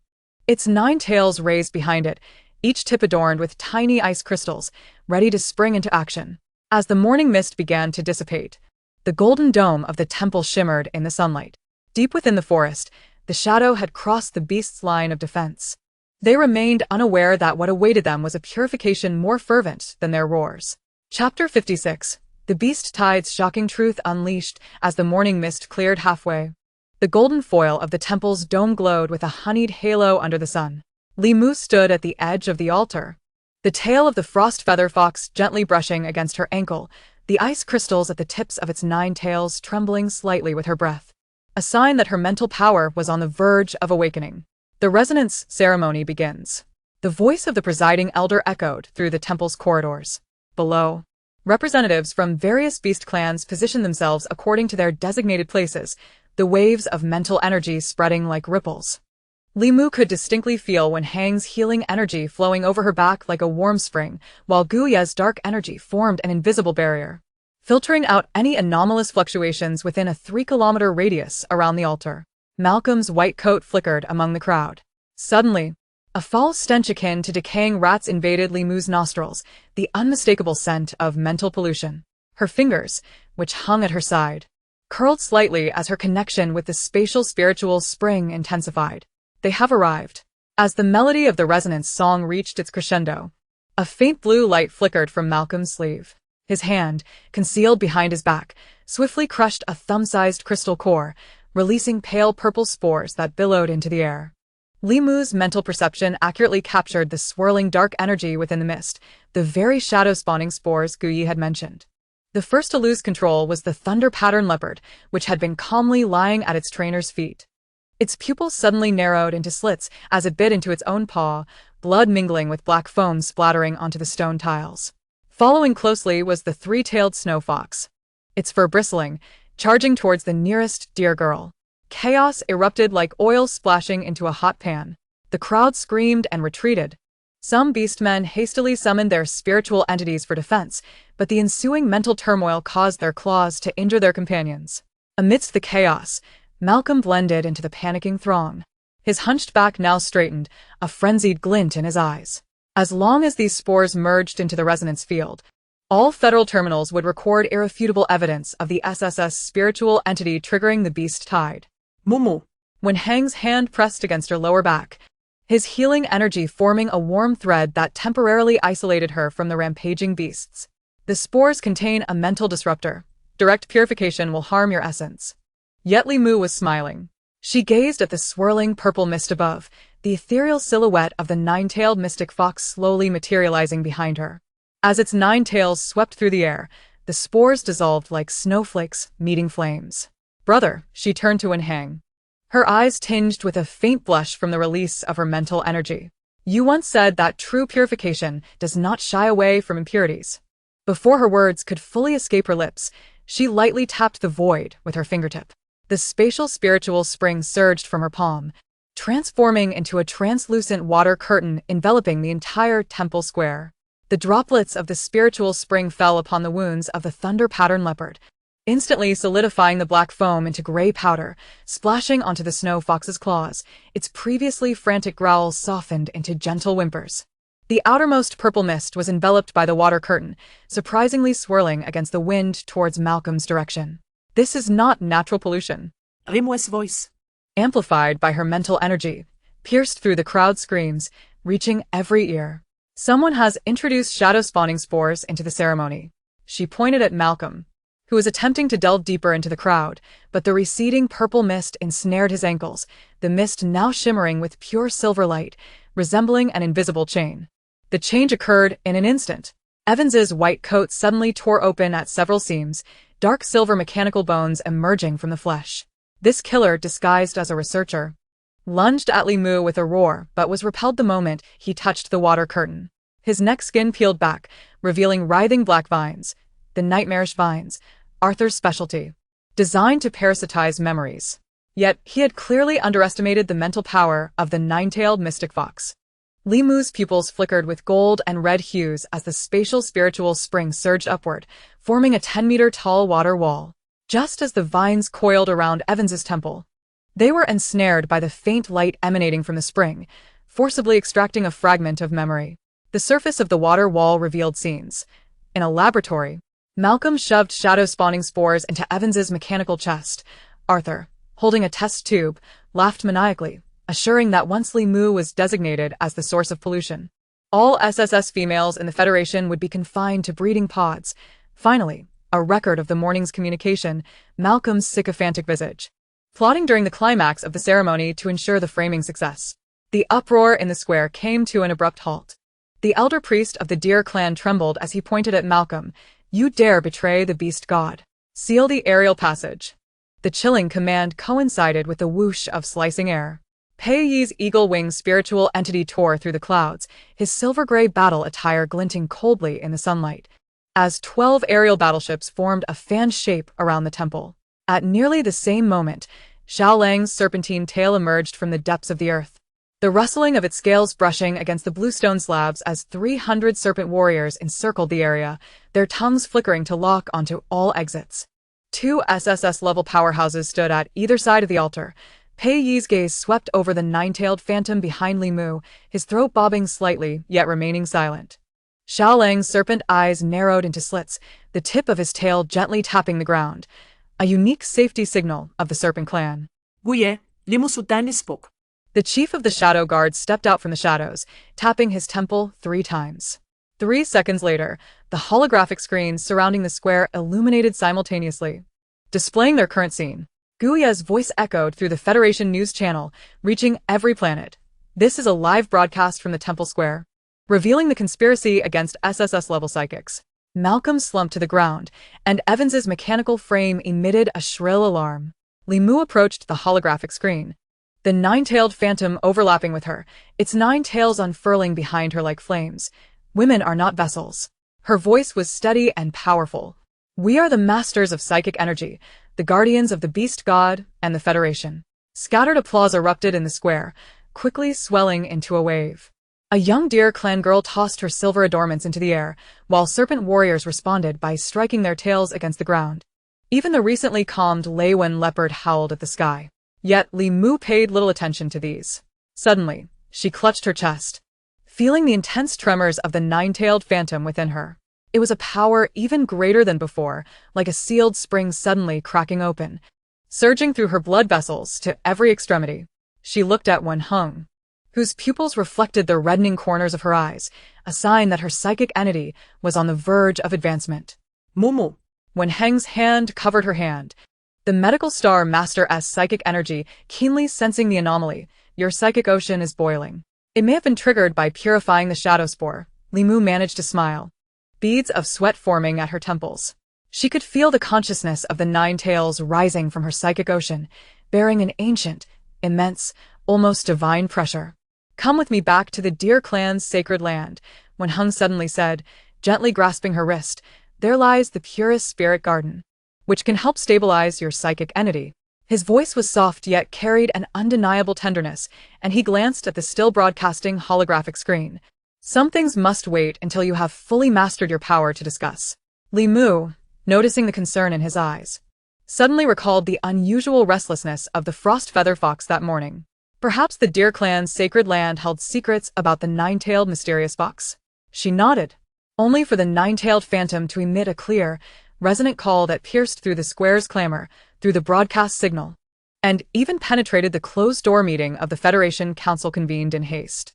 Meanwhile, in a distant star region, in Arthur Clay's laboratory, all instruments monitoring Li Mu's psychic energy exploded simultaneously. Amidst the scattering fragments, he stared at the last red light on the screen, muttering, "How could this be? She is merely an abandoned orphan." The wind outside the temple suddenly changed direction, carrying the sweet essence of the spiritual spring, mingling with the lingering cheers from the square. Heading towards the Deer Clan's sacred land. Chapter 57. The Resonance Awakens. All beasts come to pay homage. Li Mu's fingertips rested against the icy window of the hovering vehicle, feeling the pulsations of her own heartbeat distinctly. Wen Heng's psychic energy enveloped her like a warm mist, yet it could not suppress the surging heat within her. The power of the nine-tailed mysterious fox gnawing at her nerves, as if living flames burned within her marrow, craving broader release with every passing moment. "We have arrived." Wen Heng's voice was softer than usual, his fingers gliding across the control panel as the door of the hovering vehicle slowly opened. The winds of the azure forest and sea swept in, carrying the scent of pine resin. Li Mu looked up, seeing the towering ancient trees weave a verdant canopy above her, dappled sunlight filtering through the branches and landing on her hair. Yet it was hot enough to make her pupils constrict. She stumbled forward, only to have her ankle caught by Wen Heng, his palm pressed against her pulse. The warmth seeping through her protective suit. The psychic ocean disruption level is 37, 5 points higher than in the temple. As he turned, the sound of deer-patterned silver ornaments tinkled. "We must go to the spirit garden first." Gu Yi. Li Mu suddenly halted, gazing towards the rear of the hovering vehicle. A man clad in dark armor emerged from the shadows, the leopard-patterned emblem behind his ear gleaming coldly. He rested his knuckles against the communicator, his eyes reflecting his usual meticulousness. "Malcolm has set up 7 layers of psychic interference in the temple, using prohibited materials from Arthur Clay's laboratory. He projected a holographic image between them, where intricate patterns flickered beneath the temple's tiles. He intends to sever the psychic link at the moment you attempt the resonance ritual, creating spatial rifts." Wen Heng's pupils suddenly constricted, the deer-patterned silver ring leaving red marks on his palm. How could he know the timing of the resonance ceremony? "I intercepted his communication with Arthur this morning," Gu Yi replied, his thumb rubbing against his knuckles. "That old fool said the best time would be when the little fox is exhausted from the resonance stone." He raised his gaze to Li Mu, the sharpness unique to the leopard clan penetrating through the gentle wind. "I have already had the first 3 layers dismantled, but I need to cooperate for the last 4. Li Mu pressed down on her throbbing temple, the 9-tailed phantom flickering behind her. As its 9 tails brushed against the ground, grass and flowers instantly sprang to life. "The resonance ritual must be performed, or my psychic entity will explode." Wen Heng tightened his grip on her hand, a thin sheen of sweat forming in his palm. "I will have Elder Lu Ming use the beast god's jade marrow to stabilize the situation." He pulled Li Mu deeper into the forest, the sound of silver bells tinkling in her hair. "Even if Malcolm dares to act, I will be there." Guya's voice was like an ice-tempered blade, fading into the shadows of the trees with a low laugh. "The leopard's prey cannot escape." The mist in the spirit garden was thicker than she had imagined. Li Mu stood before a stone platform etched with ancient beast totems. Elder Lu Ming's white beard reaching his waist, his withered hand pressing against her forehead. "Relax, follow my breath." The resonance stone lay embedded in the center of the platform, its surface covered in spiderweb-like cracks, resembling an ancient jade gnawed by time. As soon as Li Mu's fingertips touched the stone surface, a jolt of electric tremor surged up her arm, cascading through her crown. Her psychic ocean surged violently, the 9-tailed phantom bursting forth from the depths of her consciousness, its 9 tails shattering all defenses, entwining directly around the resonance stone. Boom. Golden light erupted from the crevices of the stone, blinding Li Mu momentarily. She could hear her bones cracking, as if countless silver needles pierced through flesh. Yet the consciousness of the 9 tails was frantically shouting, "Awaken! Awaken! This is impossible." Elder Lu Ming staggered back, the jade marrow of the beast god in his hand shattering into 2 pieces. "The resonance stone has remained dormant for 300 years. His words were abruptly cut off by a clear, resonant fox cry. Li Mu's nine-tailed phantom penetrated the stone wall, and as its 9 tails swept through the forest, the roars of all beasts ceased instantly. The first to kneel were the snow-horned deer at the forest's edge, bowing their proud heads, their antlers touching the ground with a muffled thud. Next were the golden-eyed eagles at the treetops, flapping their wings as they plummeted into the underbrush. Even the fiercest rift leopards lay down, whimpering like pups. The chosen of the beast god, Elder Lu Ming, knelt on the ground, tears streaming down his face. It is the chosen of the beast god. The tremors spread from the resonant stone, the golden light radiating across the entire star domain. Pei Yi stood in the command cabin of the Eagle Clan flagship, the star map before him flashing wildly. As he grabbed the communicator, his deputy's voice trembled. "Commander, the beast monitoring network of the Deer Clan's sacred land has exploded. All SSS-level beasts are converging towards the azure forest and sea. Prepare the battle machines." Pei Yi's eagle feather cloak swept across the control panel, a fierce light igniting in his golden eyes. "I want to see it for myself." In an even more distant star region, Xiaolang's serpent ship abruptly changed course, the serpent tail-shaped vessel slicing through the starry trajectory. He fixed his gaze on the psychic energy monitor on his wrist, the red, visibly rising. "Accelerate." The tremors in the azure forest and sea continued to intensify. Li Mu's 9-tailed phantom had fully materialized, each fox tail entwined with golden light. She could hear whispers in the wind, the heartbeat of the spirits beneath the soil, and even the cries of young beasts from miles away. "Make your move." Malcolm's roar pierced through the ecstatic clamor. Suddenly, Li Mu's mental realm faltered. As if a bucket of ice water had been thrown over her, disrupting the array's activation. The golden light of the resonant stone was torn open by a dark fissure, and a foul stench surged into the space, attempting to pull her into the rift. In an instant, a shadow leapt from the treetops. Guia's leopard-like paw sliced through the air, gripping Malcolm's nape. With his other hand, he projected a hologram, revealing the distorted face of Asher Clay. "Wait until her mental energy is depleted, then bring her back through the spatial rift. I want her reproductive glands and spiritual essence, traitor." The spear of the deer tribe guard pressed against Malcolm's throat, and the crowd erupted in gasps. Yet, Li Mu could hear nothing clearly. Her mental realm was collapsing. The power of the 9 tails entwined with the chaotic flow of the disruption array, causing her immense pain as she curled on the ground, her nails digging deep into her palms. "Mumu." When Heng rushed over, the unique healing energy of the deer tribe flooding into her body like a tide. "Resonate with me. Breathe in, breathe out." His forehead pressed against hers, the silver bells swaying between them as the cocoon of resonance enveloped them. In her blurred vision, Li Mu noticed the redness at the corners of Wen Heng's eyes, a sign of mental strain, but he continued to chant, "Steady yourself, I am here." Suddenly, a metallic sound shattered the cocoon. Pei Yi's battle boots thudded against the stone platform, his eagle feather cloak rustling in the wind. He looked down at Li Mu from his elevated position, his golden eyes swirling with emotions she could not comprehend. "You are far more important than they realize." Wen Heng's mental energy began to fracture, and Li Mu's 9 tails shadow surged violently, shattering the cocoon. Her fox tails swept across Pei Yi's battle boots, causing him to take a step back, a flicker of surprise in his eyes. "General Pei." Wen Heng wiped the blood from the corner of his mouth, shielding Li Mu behind him. "This is the sacred ground of the deer tribe." Pei Yi fixed his gaze on the redness in Li Mu's eyes and suddenly smiled. "I know." He turned and leapt onto his aircraft, the roar of the engine shaking the snow from the branches, but some words would have to wait until you fully grasp your powers. The aircraft vanished into the clouds, and Li Mu's consciousness finally plunged into darkness. In her dreams, she found herself in a blood-red wasteland, where a deep voice echoed in her ears, reminiscent of ancient bells. "Little fox, do you believe it is the 9 tails that awaken?" The true power of the beast god has only just begun to stir.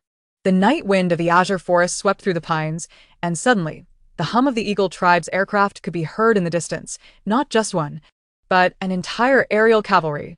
They pierced the night sky like arrows, forming a steel net around the deer forest. Chapter 58. Eagle Shadows Circling. Wind rising in the deer forest, Li Mu was jolted awake by the acrid scent of disinfectant. Her eyelashes fluttered, and as her fingertips grazed the sheets, they recoiled as if shocked. It was the unique silk quilt of the deer tribe, smooth yet prickly, reminding her that she was currently lying in Wen Heng's private medical pod. Deep within her mental realm, A lingering, dull pain remained. While the shadow of the nine-tails curled in her consciousness, the tips of its tails gently brushing against her mind, as if to soothe her. Awake? When Hang's voice, imbued with the scent of pine, drifted over. Limu turned her head to see him half kneeling at the edge of the bed, his fingers still stained with the faint golden glow of mental energy, a remnant of his healing arts. The redness at the corners of his eyes was deeper than the previous day, dark shadows beneath them, yet he smiled gently. Want to sleep a little longer? I had the kitchen prepare spiritual rice porridge for you to drink when you're ready. The sound of engines outside interrupted her. Limu's voice was hoarse as she interjected. She could hear the piercing shriek of metal slicing through the air from beyond the soundproof glass of the medical pod, each sound crashing against her eardrums. When Hang's smile faltered, he tucked the quilt around her more snugly, gently pressing his fingertip against her pulse to confirm her mental energy was stabilizing before he glanced out the window. The Eagle Tribe's aerial cavalry has surrounded the deer forest. General Pei's aircraft is stationed in the clearing outside the sacred grove, claiming to protect vital spiritual resources of the Federation. Limu's nails dug into her palms. She recalled Pei Yi's condescending gaze before her unconsciousness, remembering the tone in which he had said she was more important than they imagined. As if stating an established fact or unveiling a truth, she was reluctant to confront. Mumu. When Hang grasped her hand, his voice solemn. Elder Lu Ming is convening an emergency meeting in the temple. Some elders are arguing for you to be sent to the Federation's Mental Energy Management Bureau for oversight. They claim an SSS mental essence is too dangerous, especially now that you have awakened your purification ability. Because I am a living vessel of inheritance, Limu interjected softly, her voice barely a whisper. She remembered Malcolm being subdued by Gu Yi, the holographic projection of Asher clay twisted in her mind. Those people desired her reproductive glands, coveted her spiritual essence, and now even the Federation's top combat forces were eager to stake their claim. Suddenly, a more violent roar erupted outside. Limu propped herself up, gazing through the glass to see 9 Eagle Tribe aircraft flying in AV formation, the federal emblem glinting coldly in the sunlight beneath their wings. The leading aircraft bore the golden eagle totem on its tail, Pei Yi's vehicle. He was demonstrating his power. When Hang's fingers turned white from gripping tightly, using the threat of the aerial cavalry to convey to the deer tribe, either hand her over, or face the risk of war. The shadow of her 9 tails appeared behind her, its 9 tails sweeping across the wall, leaving faint scratches on the alloy panel. She could feel the spiritual spring within her mental realm stirring, the sound of water bubbling mingling with the distant low growls of beasts. As if conveying a certain message, the snow deer in the deer forest were restless, the night owl in the pine trees was vigilant, and the rock lizard beneath the ground was in fear. I can hear their emotions. Limu was stunned. She suddenly realized that when the 9-tailed shadow appeared, the previously vague animal vibrations became clear. The snow deer mother in the eastern woods was protecting her fawn. The rock lizard in the western ravine was burrowing deeper into its cave, and even the ancient cypress deep within the sacred grove, where a white-headed woodpecker usually pecked at resin, was now flapping its wings, signaling danger. When Hang's eyes lit up, this is the beast god's affinity. You were only able to soothe the rampaging beasts before, but now you can actively perceive their emotions? He pressed his hand against the spiritual mark on the back of Limu's neck, gentle healing energy penetrating, revitalizing the spring's activity. Just now, when I treated you, the concentration of purifying factors in the spring water was 30 higher than yesterday. Limu reached for the glass of water at the head of the bed. The moment her fingertip touched the cup's wall, the spiritual spring surged in her consciousness. A faint golden halo surfaced on the clear water, and the once ordinary warm water had transformed into something sweet. As she drank, the dull pain in her mental realm dissipated by more than half. Mumu. You are growing, when Hang's voice brimmed with delight. Perhaps a knock sounded. The door swung open, and Gu Ye's figure squeezed in. His black combat uniform was speckled with grass clippings, and a faint scratch marred his left cheek, clearly just returned from the outside. Seeing Limu awake. He tugged at the corners of his mouth. It's good to see you're awake. I've obtained the Eagle Tribe's secret orders. He tossed a miniature holographic computer onto the table, and several dialogues sprang forth in the projection. General Pei, the deer tribe refuses to hand her over. Then we shall deploy 3 more squads to encircle the deer forest until not a drop can pass. But the Federal Council, tell them the purification plan requires a stable output from the SSS mental essence. Once we acquire her mental energy model, those old fools will only praise my foresight. Li Mue's pupils contracted. The purification plan? She remembered when Hang mentioning that the Federation had long been researching how to purify planets contaminated by the insect race, but had never succeeded. Was it possible that I also let it slip that the Eagle tribe intends to abduct you through a spatial rift under the cover of night? Gui tapped on the holographic computer. Now the Deer tribe guards look at the Eagle tribe as if they were thieves. And several elders who were originally wavering have fallen silent. He glanced at Wen Hang. How is the meeting in the temple going? Waiting on you. Wen Hang assisted Li Mu out of bed. Elder Lu Ming said that representatives from all three parties must meet face to face. The temple's dome was high, sunlight streaming through the stained glass, casting patterns of the Deer tribe's totem on the stone floor. Li Mu followed Wen Hang and Gui inside, where Elder Lu Ming sat at the head of the table, flanked on the left by several grim-faced elders of the Deer tribe, and on the right stood Pei Yi. Having shed his battle boots, his eagle feather cloak draped over his arm, a cold light flickering in his golden eyes.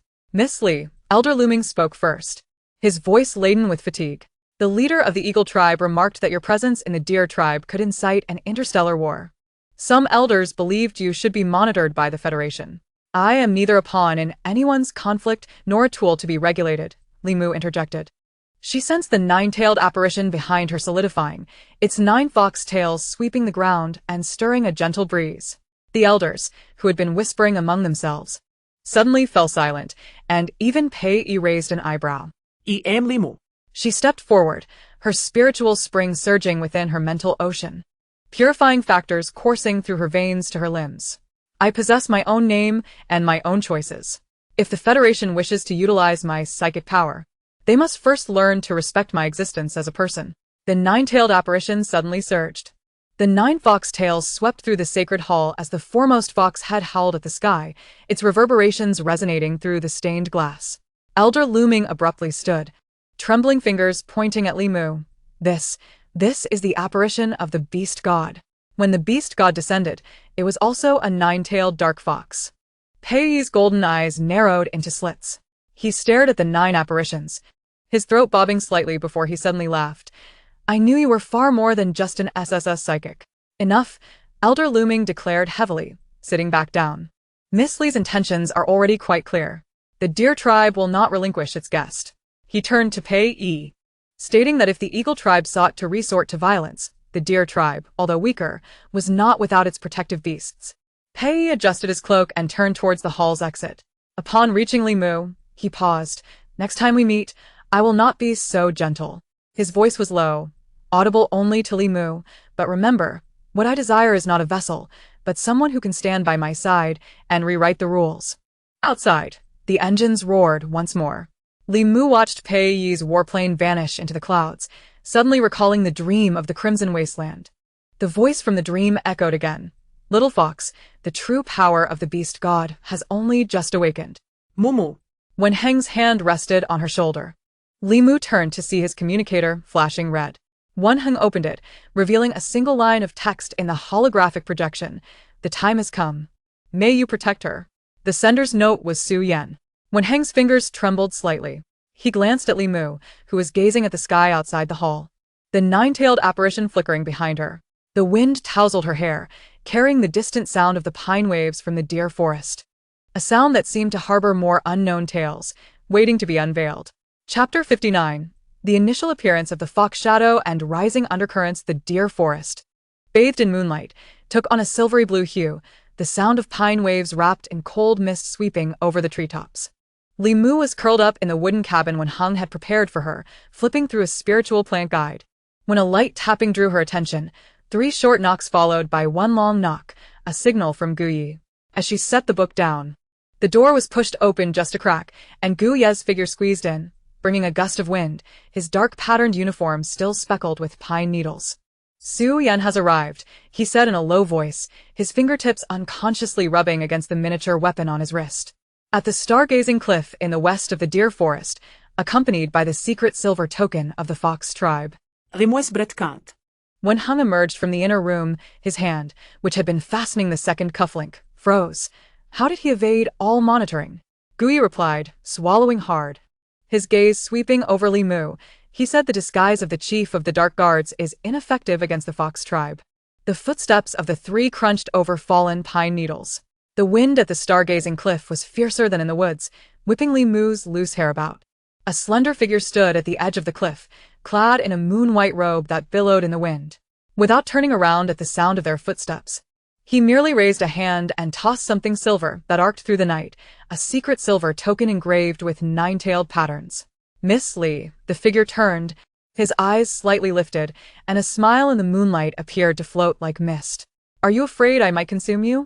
Guya's fingers were already poised over the weapon's launch key, but he witnessed Su Yan flick his fingers, and a faint golden ripple of psychic energy suddenly swept over the three of them.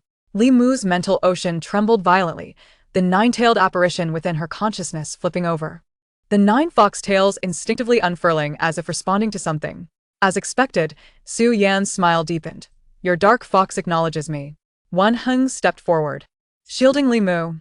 Su Director's late-night visit cannot be merely for displaying psychic power. Naturally, it is for the truth. Su Yan lifted his hand, revealing a palm-sized metal plate. Its surface engraved with intricate ancient beast scripts. What you have awakened is not an ordinary psychic entity. It is the key to the beast god seal. She could feel the patterns on the metal plate heating up with the fluctuations of psychic energy, like a fine needle pricking at her memory. Sal. She blurted out. I keep dreaming of a crimson wasteland and a voice calling me little fox. That is a fragment of the beast god's consciousness. Su Yan gently set the metal plate on the stone table at the cliff's edge. 100,000 years ago, cosmic pollution swept across the stars, and the beast god divided his primordial power into 7 seals, each residing within the psychic entities of 7 SSS women. The 9-tailed dark fox is the core, capable of purifying the pollution, and thus became the target of many. The metal plate suddenly emitted a low hum, as Su Yan's fingertips traced its surface. A blue light shot skyward, coalescing into an image in midair. Beneath a blood-red sky, a 9-tailed dark fox wrestled with black mist, each sweep of its fox tail diminishing the darkness. Ultimately, the dark fox howled at the heavens, 7 streams of light erupting from its body and entering the brows of 7 women. Those women, Li Mu covered her mouth. Are their psychic entities the same as mine?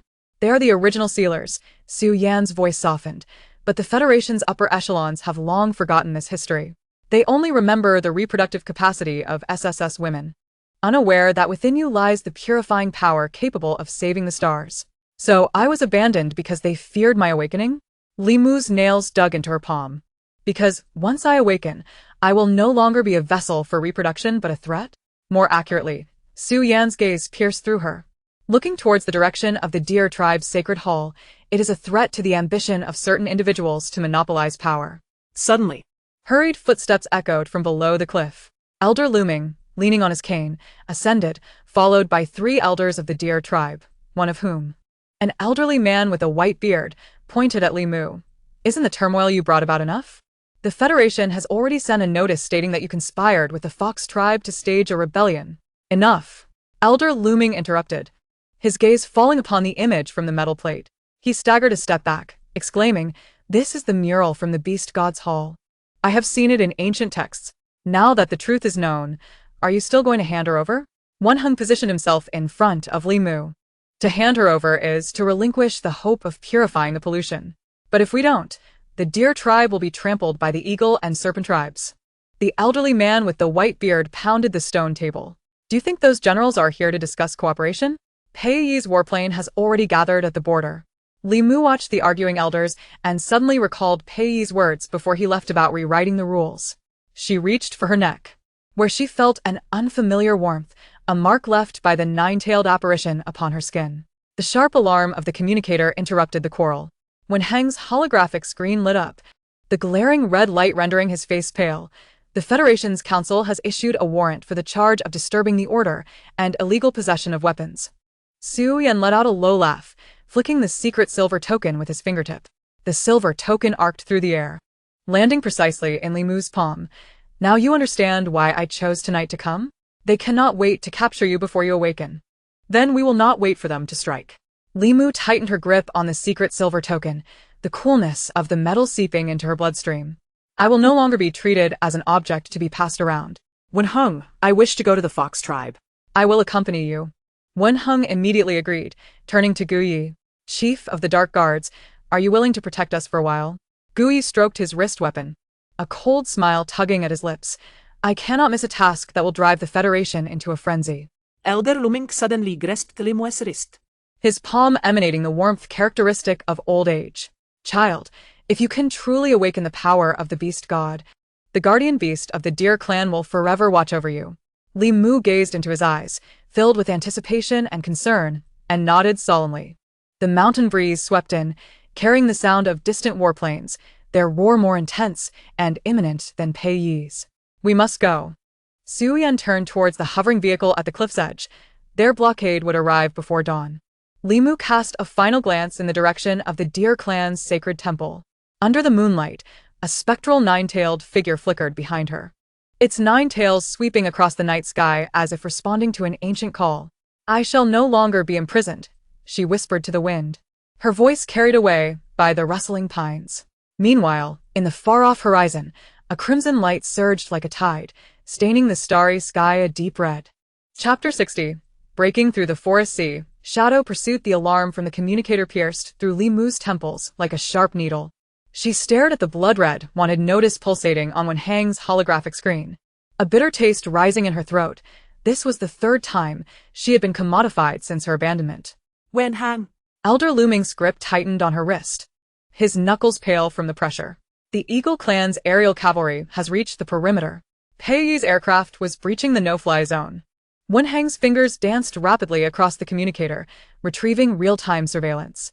Suddenly, the roar of engines shattered the sound of the pines outside the vehicle.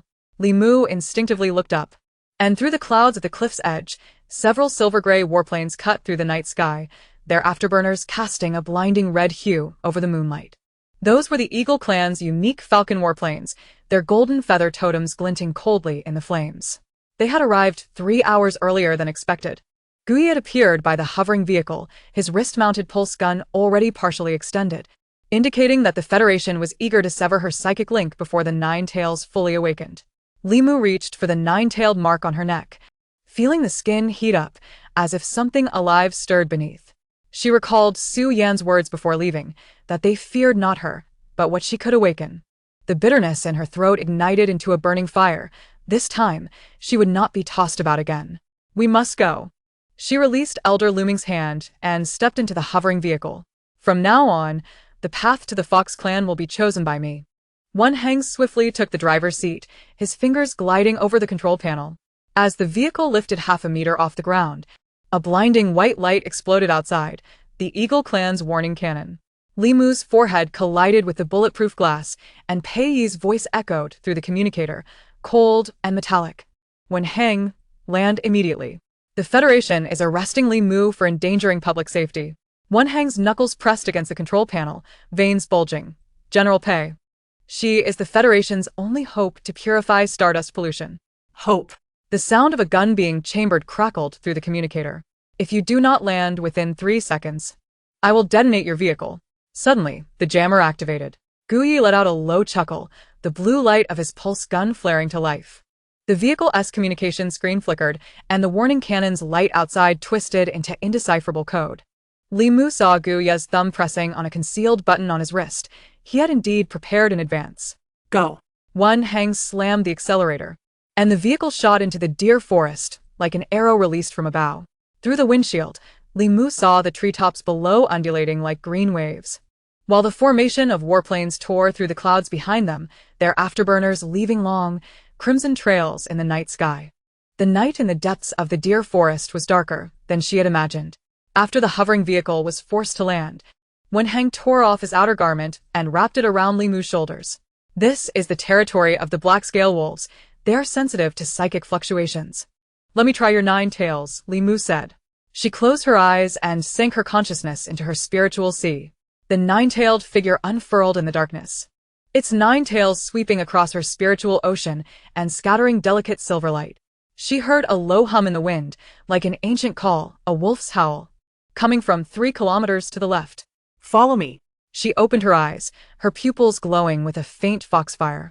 The black scale wolves would help divert our pursuers. Guyi drew his tactical knife, slicing through the vines, the blade glinting in the moonlight as he lifted a tuft of black fur. Indeed, this is the hair of an SS-grade black scale wolf. They typically do not approach humans. He paused, his gaze sweeping over Li Mu's radiant eyes, and suddenly laughed. It seems our little savior has even tamed the beast horde. When Hang's palm rested on the back of Li Mu's neck, a gentle current of psychic energy flowing into her. Do not push yourself too hard. Your spiritual sea is still adapting to the nine tails. Li Mu then realized cold sweat had begun to bead at her temples, the power of the dark fox surging within her like a volcano. Each step feeling as though she were treading on burning coals. There is a stream ahead. Gu Yi raised his hand. Moonlight filtered through the treetops, casting a silvery sheen on the water's surface, the unique refreshing aura of the spiritual spring warming her heart. Her spatial spiritual spring was resonating. She crouched down. Just as her fingertips grazed the water surface, a greenish vine suddenly shot up from beneath, wrapping around her wrist. Nikt mare vine. When Hang's expression changed dramatically, it only grew in polluted zones. The thorns on the vine pierced Li Mu's skin, the rancid odor invading her nostrils. She suddenly caught sight of the abnormality beneath the water. Countless pale purple spores were spreading with the current, causing the aquatic plants to wither rapidly in their wake. Those were shadow erosion spores, a deadly toxin capable of corroding psychic energy. Malcolm. Guya's tactical knife flew through the air, accurately piercing the bush behind them. A man, struck in the shoulder, stumbled out of the shadows. It was the pharmacist from the Deer clan's medical hall. Li Mu recalled his trembling hands when he handed medicine to Wen Hang yesterday. It was not anxiety, but a panic to conceal poison. Did you think the spiritual spring could purify everything? Malcolm cackled, clutching his bleeding shoulder. Once the spores infiltrate your spiritual space, not even the nine tails can save you. Li Mu's fingertips glimmered with a silvery light. She pressed her palm against the water's surface. The power of the dark fox surged forth like a storm, and the shadow erosion spores turned to ashes upon contact with the light. The vine fell limply, and the water surface began to ripple with clarity once more. What did the Federation give you? When Hang's voice was as cold as ice. A bounty? Or the protection of the Snake Clan? Malcolm's laughter froze on his face. Gu Yi ripped his collar, revealing a blood-stained order that slipped out from beneath the Eagle Clan's emblem. The signature of Asher Clay burned the eyes. Take him away. Gu Yi tucked the order into his pocket, intending to interrogate him once they left the deer forest. Suddenly, a deafening roar echoed from afar. Li Mu looked up. Over 20 Falcon warplanes were descending in a fan shape, the one at the forefront bearing the golden feather totem more glaring than ever. Pei Yi had come in person. Hand over Li Mu. Pei Yi's voice boomed through the loudspeaker. Otherwise, I will reduce this entire forest to ashes. Wen Hang shielded Li Mu behind him, a blue psychic barrier shimmering around them. Gu Yi aimed his pulse gun at the sky, but just before pulling the trigger, Li Mu pressed down on his wrist. It's futile. They have energy shields. Her fingertips brushed over the nine-tailed mark on her neck, and the dark fox's spectral form suddenly emerged from her skin, its 9 silver-white tails unfurling in the night sky, each entwined with tiny starlights. From below, the underbrush erupted with a cacophony of beastly roars. Black scale wolves, ferocious bears, and even the normally reclusive snow-eyed deers surged from the shadows, their eyes aglow as they charged towards the Eagle Clan forces. Pei Yi's warplane shuddered violently in midair, the psychic energy monitor on the dashboard spiking erratically. He gazed at the ground troops engulfed by the beast horde, his pupils narrowing. All units ascend. Evades psychic interference. Remoes legs bakelad. The power of the dark fox nearly draining her strength. Wen Hang caught her just in time, his psychic energy nurturing her parched spiritual sea like gentle rain.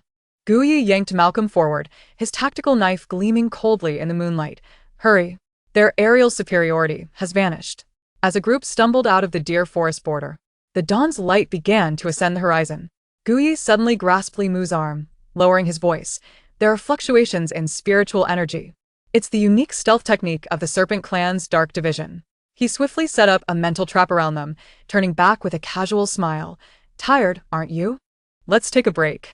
Li Mu leaned against a tree trunk, her gaze never leaving Gu Yi's hand, where his thumb gently tapped on the pulse gun at his wrist. A habitual gesture he made before launching a surprise attack. After 3 breaths, a faint rustling sound came from the bushes on the left.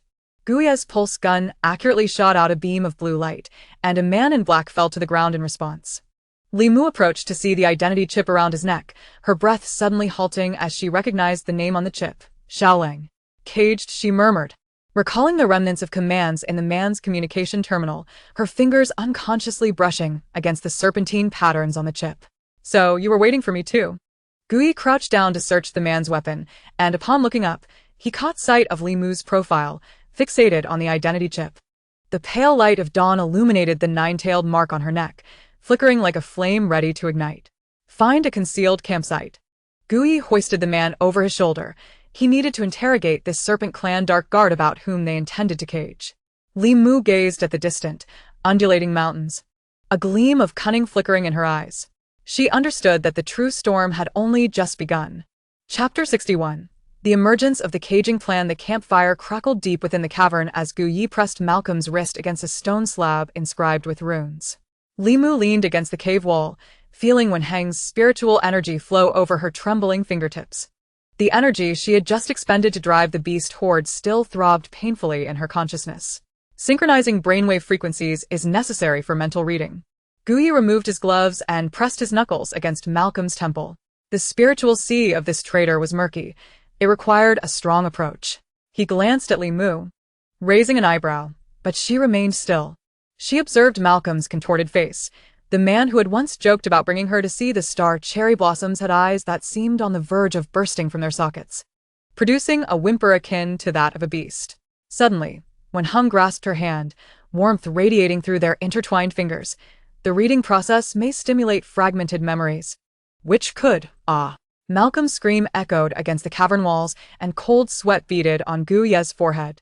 Li Mu noticed the veins on his wrist bulging, clearly battling against Malcolm's spiritual backlash. Then, the man's pupils constricted sharply as he pressed down hard on the gland at the back of Malcolm's neck. Caging plan. Speak. Malcolm's voice, like rusted gears, revealed. Activate the beast god's seal SSS female container. He convulsed violently, spitting black blood onto Gui's shoulder, but Li Mu commanded, enough. Wenheng's fingertips glowed with a soft golden halo, covering Malcolm's brow. The man's body instantly relaxed, slipping into unconsciousness. Gui wiped the blood from his face, pulling out a cloth from his tactical boots to clean his hands, yet his gaze remained firmly fixed on Li Mu. Did you hear that? They plan to use you as the key to unlock the beast god seal. Li Mu dug her nails into her palm. She recalled the Eagle clan soldiers overwhelmed by the beast horde last night and realized that the serpentine pattern on Xiao Lang's identity chip had turned her into a pawn on the chessboard from the day she was found on the garbage star. The token given to her by Su Yan suddenly came to mind. She reached for her neck, where a fox-shaped jade pendant dangled on a silver chain. Glowing faintly in the firelight, perhaps it could reveal more. Wenheng's gaze fell upon the pendant, a flicker of understanding in his eyes. The Fox clan's resonance stone requires dual spiritual energies to activate. He tapped the jade pendant with a finger. I'll assist you. The air inside the cavern suddenly thickened. Li Mu felt the two streams of spiritual energy converge within her consciousness, Wenheng's like a spring stream, while Su Yan's bore the cunning unique to foxes. The jade pendant emitted a buzzing sound as a beam of blue light shot towards the cave ceiling, projecting a series of ancient runes. Nine-tailed mysterious fox beast god consciousness, split core container. Li Mu's voice trembled. Reset the spiritual energy system? She gazed at the suspended light and shadow, suddenly recalling the first time she awakened when the mysterious fox whispered about returning to their rightful place. It wasn't guidance. It was prophecy. Outside the cave, a clear bird's song resonated. Gui's pulse gun was instantly drawn to his waist. But he saw a girl adorned with a deer-patterned waist badge push aside the curtain. Miss Li Mu, Elder Lu Ming requests your presence. Her gaze swept over the unconscious Malcolm and quickly lowered again. Lord Wenheng, the elder requests your presence as well. Van Henk Gidiet Limwes her. Which had been disheveled by the campfire. The temple's barrier can block spiritual energy detection. They chose this moment to summon you. He didn't finish, but he grasped Li Mu's hand. I will be by your side. The temple's dome towered high, sunlight streaming through stained glass, casting mottled deer shadows onto the ground. Elder Lu Ming sat upon a stone seat, his snow-white hair cascading to his feet. He gazed at the nine-tailed mark on Li Mu's neck, his eyes akin to those observing a fragile antique. I've heard that last night's beast tide injured many of the Eagle clan younglings. Your abilities have indeed bolstered the Deer clan's confidence. You summoned me here not to praise me, Li Mu replied, meeting his gaze unwaveringly. She could feel the elder's spiritual energy probing her defenses like tendrils of vines. The inheritance ceremony. Elder Lu Ming's fingertips brushed over the beast god totem on the stone seat. Completed. And all of the Deer Clan South spiritual gardens and medical bays will be at your disposal. He smiled. Yet the wrinkles at the corners of his eyes lacked warmth. You wouldn't want to be regarded as a weapon by the Federation, would you? Staying with the Deer Clan. At least. Li Mu interrupted. At least I am still a container. She recalled the image from the jade pendant, the crucial words from Malcolm, and suddenly felt a metallic sweetness rise in her throat. Perhaps my mother abandoned me because she feared I would become such a container. Wen Heng gently pressed her shoulder from behind. The smile on Elder Lu Ming's face froze for a moment before he beckoned. Show them out. As Li Mu exited the temple, the hem of her skirt brushed against the purple wisteria vines in the corner. They were the nightmarish vines from her spatial spring, inexplicably entwined around her ankle. The vines suddenly trembled violently, their roots digging deep into the blue stone slab below, as if something was calling them. Mumu. Wen Heng sensed her hesitation. I want to take a look. Li Mu touched the vines, sensing they had found something. The hidden chamber beneath the stone slab had been sealed for a century, the musty smell mingling with rust wafting towards her. Li Mu raised her light brain, the beam sweeping over the wall, revealing etchings of experimental records concerning SSS females dating back 50 years, with the oldest reading 127 years. Experiment subject number 09. Nine-tailed spiritual entity awakening failure, brain death. So, I am not the first. Li Mu's fingertips brushed over the last page, where a yellowed photograph was affixed. The girl depicted bore a striking resemblance to her. Wen Heng's spiritual energy enveloped her trembling shoulders. They failed because you are stronger than they ever were. Suddenly, a metallic scraping sound echoed from outside the cave. As Li Mu turned, she saw a man emerge from the shadows, his serpentine-patterned battle boots crunching over the gravel, silver-scaled armor glinting coldly in the twilight. Xiaolang's gaze swept over her face like a serpent's tongue, finally fixing on the nine-tailed mark at her neck. You do not belong here. Come with me. Behind him, dozens of Serpent Clan warriors emerged from the darkness, their formation tight, resembling a net. Otherwise, the next wave of attack would not be so gentle. Li Mu noted the serpent-shaped sword at his waist, identical to the weapon of the Dark Guard from the night before. She recalled the identity chip inscribed with Xiaolang's name from the cavern and Guye's words about the Serpent Clan's adeptness at stealth techniques. Her throat tightening. Are you here to rescue me, or to capture me? Xiaolang's pupils narrowed slightly. He reached out, his fingertips nearly brushing her face, only to withdraw at the last moment. You are more important than you realize. As twilight enveloped the eaves of the temple, the shadows of the two figures elongated. Li Mu heard Wen Heng softly call her name from behind and caught sight of Guye's pulse gun emerging from around the corner. Meanwhile, Xiaolang's gaze remained fixed upon her, akin to a poised serpent, awaiting her next move. Chapter 62. The serpent's shadow entwined with the heart's choice. The musty air of the hidden chamber mingled with the scent of rust, causing Li Mu's nails to dig into her palms. She fixated on the yellowing photograph on the wall, recognizing the tear mole at the corner of the girl's eye, a striking resemblance to her own. It dawned on her that 50 years prior, there existed an experimental subject, number 09, just like her.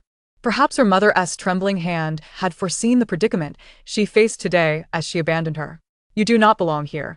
The sound of metal scraping startled her, prompting her to look up. Xiaolang's serpent-patterned combat boots crunched over the gravel, his silver-scaled armor gleaming with a cold light in the twilight. His gaze, akin to a venomous snake's flickering tongue, swept across the newly formed nine-tailed mark on her neck, a pattern that emerged only after her spiritual entity awakened. Come with me. Suddenly, dozens of serpent warriors surged behind him, their dark cloaks billowing in the wind, forming a tight formation that not even a ray of light could penetrate. Rimue's throat tightened. The serpent-shaped sword that had hung from the waist of the Dark Guard's corpse in the cave last night now dangled at Xiaolang's side, its scabbard scale patterns overlapping with the vertical lines in his pupils. The Serpent Clan stealth techniques had thoroughly discerned her movements. Are you here to rescue me or to capture me? She took a half-step back, her lower back pressing against the stone wall etched with experimental records. Wen Heng's mental energy enveloped her like a warm cloud, while Guye's pulse gun protruded half an inch from the corner, its metallic barrel glistening coldly. Xiaolang's pupils constricted slightly, his fingertips almost brushing her face before retracting at the last moment into his sleeve. What I seek is collaboration. He retrieved a ghostly blue crystal chip from his chest armor. The Serpent Clan can offer the most secure sanctuary in the entire Federation and assist you in uncovering the secrets of the Beast God Seal. Provided that you want me as your experimental subject? Li Mu interrupted, feeling the spiritual spring surge within her, sensing the essence flow through her veins to her fingertips. When the vines trembled earlier, she had discreetly drawn a drop of spiritual spring into her palm. Xiao Lang's brow twitched. It is a spirit fusion experiment. His voice softened, as if soothing a frightened creature. Your nine-tailed spiritual entity resonates with the Serpent Clan's heritage. Only through this experiment can we activate the fragmented memories related to the seal. Absolutely not. Wen Heng suddenly stepped forward, the hem of his lab coat lifting slightly in the wind. Spirit fusion requires sharing the sea of consciousness. Any misstep could result in a backlash against your mental energy. He turned and grasped Li Mu's hand, the warmth of his palm penetrating through her thin calluses. The Deer Clan possesses the most secretive sanctuary. I can take you there until the storm passes. Dr. 1. Xiao Lang's tone slithered like a serpent's tongue, a chill suddenly pervading the chamber. A unique mental suppression characteristic of the Serpent Clan. Li Mu's temples throbbed as flashes of the assailants' faces from last night invaded her thoughts, greed reflected in their eyes, mirroring the expressions of the experimenters in the photograph. She tightened her grip on the drop of spiritual spring in her palm, the coolness spreading between them, forming a transparent barrier. Xiao Lang's mental energy collided against it, akin to a fist striking cotton, his pupils dilating. Spatial spiritual spring? I am not an experimental subject. Li Mu met his gaze directly, the spiritual spring roiling behind the barrier into a small vortex. Nor am I anyone's vessel. Xiao Lang suddenly laughed. Stepping back half a pace, the mental suppression dissipating in an instant. I understand. He raised his hand, the ghostly blue chip floating between them. Thus, this is a request, not a command. Guya's pulse gun clicked as it was loaded, but Li Mu raised her hand to stop him. She focused on the swirling light within the chip, recalling the last image of her mother within the jade tablet, the woman kneeling before the altar, her bloodied hand pressed against the seal stone. Her lips clearly forming the words, "Go seek the Serpent Clan. Show me your sincerity." She reached out to touch the chip, and Xiao Lang's mental energy surged forward like a tidal wave. Li Mu's consciousness was abruptly pulled into darkness. The cold light of the crystal chamber stung her eyes as dozens of bodies resembling her floated in a pale blue liquid, each adorned with a vague nine-tailed mark around their necks. The foremost crystal chamber bore the label, Ultimate Key of the Container Project. They were all SSS-level mentalists. Xiao Lang's voice echoed within her consciousness, the legacy container fiercely contested by various factions. Yet no one knows that the true key requires the awakening of the nine-tailed spiritual entity to unseal it. The scene shifted to a laboratory from 20 years ago. A man in a white lab coat approached one of the bodies, holding a syringe. As the camera zoomed in, Li Mu recognized the name tag, Malcolm, the leader of the assailants from last night. So, you must stop him. Li Mu withdrew from the mental space, a thin sheen of sweat forming on her forehead. And I am the only key. Xiao Lang nodded. The Serpent Clan has guarded the seal for 300 years. I need you. Wen Heng tightened his grip on her wrist. Mu, this is too dangerous. His breath brushed against her ear, infused with a unique scent of grass from the Deer Clan. You do not have to face this alone. But I must go. Li Mu turned to see the red veins beneath Wen Heng's eyes. He had stayed up all night to help her manage the chaos of her awakened mental energy. She gently brushed her fingers across the dark circles under his eyes. If I hide now, the next to be captured could be another SSS girl. Just like number 09 in the photograph. Wen Heng's throat moved, and suddenly he grasped her hand and pressed it against his heart. Then I will go with you. No. Xiao Lang's voice pierced through like an icicle. The Serpent Clan's sanctuary only accepts you. He glanced at Guyi. The head of the Dark Guard may stay. But the Deer Clan's medical officer, I understand. Wen Heng released her hand, his fingertips gently pinching Li Mu's wrist, a signal of caution he had taught her through mental energy. He removed a deer-shaped jade pendant from around his neck. This is the key to the Deer Clan's sacred ground. If you encounter danger, I will keep it. Li Mu interrupted, drawing forth a root of nightmarish vines from the space. The vines entwined around Wen Heng's wrist, their tendrils gently burrowing into his skin. It can sense my location and convey the spiritual spring. Wen Heng looked down at the vines, a smile that was more sorrowful than joyful tugging at his lips. Then you must water it regularly. Xiaolang's warship hovered in the open space outside the temple, its silver-gray hull reflecting the twilight like a dormant giant serpent. As Li Mu ascended the gangway, she glanced back to see Wen Heng standing on the steps, his lab coat billowing in the wind. Gu Yi leaned against a column, his pulse gun holstered, yet his gaze remained venomous. The return to the cage project is officially initiated. Xiaolang's voice suddenly resonated within the ship. Li Mu turned to see him at the control panel, the red text on the screen glaringly vivid. Sensing her gaze, his fingertips hesitated above the keys. "This is to ensure your safety, General Xiao." Li Mu approached him, the spiritual spring swirling into a vortex within the space. "If returning to the cage means confining me within the Serpent Clan, I intend to trap those who wish to seize you." Xiaolang turned, his serpent-patterned boots colliding with her soft-soled shoes. "Until the day we uncover the truth behind the seal, I will personally unlock all your shackles." The warship's engines roared to life, the deer forest outside rapidly shrinking. Li Mu touched the nine-tailed mark on her neck, recalling the eyes of the girl in the photograph. Number 09, now gazing at her through memory. Meanwhile, in the hidden chamber of the Deer Clan's temple, Wen Heng felt the tremor of the nightmarish vines around his wrist. The vines suddenly quivered, sensing a refreshing essence of spiritual spring, Li Mu's signal of safety.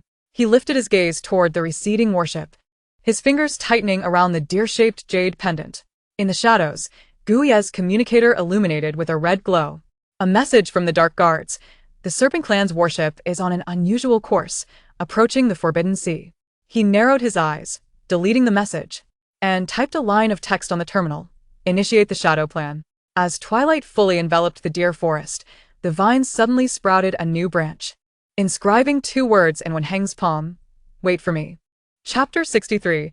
The Awakening of the Mystic Fox and the Shadow of the Eagle. As the morning mist of the azure canopy forest sea lingered, Wen Heng had already guided Li Mu through the threefold barrier.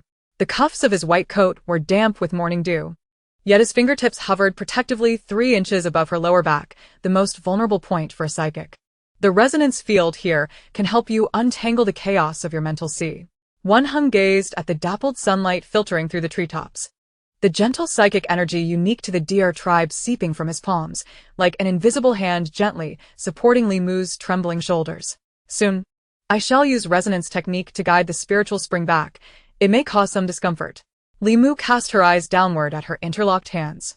Since she had repeatedly utilized the spiritual spring to purify injured starship soldiers, her spiritual form had taken the shape of a 9-tailed phantom in the dead of night. Where her fox tails swept, even the metallic walls of the interstellar calendar would crack. "I can endure it." Her voice was as soft as a feather drifting in the mist. Dr. Wen always said that pain is the body's way of affirming, "I am still alive." Wen Heng's throat tightened. He recalled the psychic assessment he had conducted 3 days prior, where the light bands on the scanning screen had nearly overwhelmed the instrument, an ominous sign of an SSS-level psychic losing control. At that moment, he retrieved 7 emerald resonance stones from his medical kit, arranging them in the shape of the Big Dipper at their feet. "No matter what you see, do not let go of my hand." Before he could finish, the nightmarish vines coiling around Li Mu's wrist suddenly sprouted sharp thorns. That was the mark of Gu Ye's shadow guards. Just as she was about to look down, Gu Ye's voice came through her earpiece. Low and edged like a blade, Malcolm has laid a disruption array in the temple's ley lines. Once the ritual begins, it will cause mental chaos. He intends to take you away through a spatial rift while your psychic energy is exposed. Wen Heng's fingertips instantly tightened. He observed the sudden constriction of Li Mu's pupils and recalled that 3 days prior, Malcolm had mistakenly delivered the wrong suppressant for her psychic energy. At the time, he had dismissed it as mere carelessness, but now he realized that the potion laced with hallucinogenic herb juice was clearly intended to weaken Li Mu's defenses. Continue the ritual. Li Mu gripped Wen Heng's wrist with determination, the spiritual spring swirling violently in the air. "I wish to see if he dares to act in front of Elder Lu Ming." Elder Lu Ming's figure materialized from the mist at that moment. The deer-headed jade pendant at his waist glimmered with an ethereal light, each step resonating with the heartbeat of the forest. "Young friend, it is time to commence the affinity trial." The ancient beast resonance stone lay in the depths of the forest. It was smaller than Li Mu had imagined, its surface riddled with web-like cracks, resembling an old jade gnawed away by time. Elder Lu Ming's withered fingers caressed the stone, his voice imbued with a pilgrim's reverence. This is the first resonance stone left by the beast god. Over the millennia, only 3 SSS-level psychics have awakened it. Just as Li Mu's fingertips were about to touch the stone's surface, Wen Heng suddenly ensnared her wrist with his psychic energy. His voice echoed in her consciousness. "If it hurts, bite me." The moment her skin made contact with the stone, Li Mu heard a heartbeat, not that of a human, but a primal pulse that spanned the stars, ancient enough to shatter constellations. Her 9-tailed spiritual form surged awake within her consciousness. The 9 fox tails sweeping across the mental sea, gathering the errant shards of light into the vortex at their tips. The resonance stone radiated golden ripples. As the first ripple spread, the nearby silver moon wolf beast suddenly dropped to its forepaws, emitting a whimper. The second ripple coursed over the treetops, causing the thunder-striped leopard, caught mid-hunt, to freeze in midair, its fangs grazing the ears of a wild rabbit. By the time the third ripple enveloped the entire forest, all the extraordinary beasts knelt upon the ground, their heads pressed to the damp earth. Even the most ferocious fire-scaled eagle retracted its sharp beak, feathers cascading at Li Mu's feet. The choice of the beast god. Elder Lu Ming's hands trembled violently, the jade pendant clattering against the stone surface. After a millennium, the news spread like a starship with wings. The first to arrive was Pei Yi's Eagle-class warship. The silver-gray hull sliced through the clouds, the roar of the engines shaking the ancient trees, causing leaves to flutter down. As Li Mu looked up, she saw that familiar silhouette of an eagle leap from the ship's cabin, clad in dark golden combat attire. The golden eagle insignia on his shoulder gleamed coldly in the sunlight, and the gust of wind he created ruffled her hair. Halt! Pei's voice was as sharp as an ice-forged blade, yet his gaze fixated on Li Mu's wrist, glowing with golden light. "You are more important than they realize." It was at this moment that the ground rumbled ominously. Malcolm burst forth from the shadows of the altar, his eyes tinged with an eerie violet hue. A sign of being corrupted by the mental disruptor. "Seize her. Lord Arthur demands her alive."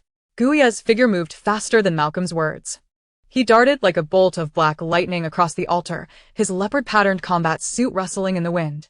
Before Malcolm could activate the spatial cutter he had just raised, Guy kicked it away. The leader of the Shadow Guards pressed his knuckles against the nape of Malcolm's neck, while his other hand tossed a terminal at Elder Lu Ming's feet, projecting a holographic display that illuminated the transaction records between Malcolm and Arthur Clay in glaring red. "Someone wishes to confine you as a god within a cage." Guy tore at Malcolm's collar, revealing the serpent tattoo on his collarbone, "including those who now claim to protect you." Suddenly, Li Mu's psychic energy began to spiral out of control. The 9-tailed phantom surged through her back, and wherever the fox tails swept, golden liquid seeped from the cracks in the resonant stone. Wen Heng immediately stepped forward, pressing his hands against her temples, the healing psychic energy unique to the deer tribe flowing into her consciousness like a warm spring. "Do not fear, I am here." Pei Yi took a half-step back, his gaze sweeping across the 9-tailed phantom behind her, then landing on Wen Heng's pale knuckles. His throat moved, and he ultimately removed the golden eagle medal from his waist, placing it by Li Mu's feet. "Come find me at the eagle's nest once you can control this power." Before the words faded, he had already leaped into the air, wings resembling an eagle unfolding from his back, disappearing into the clouds in an instant. In the deep night, Li Mu curled up in the wooden cabin prepared by Wen Heng for her. The nightmarish vines coiled around her wrist, drawing soothing patterns on her palm with their newly sprouted tendrils.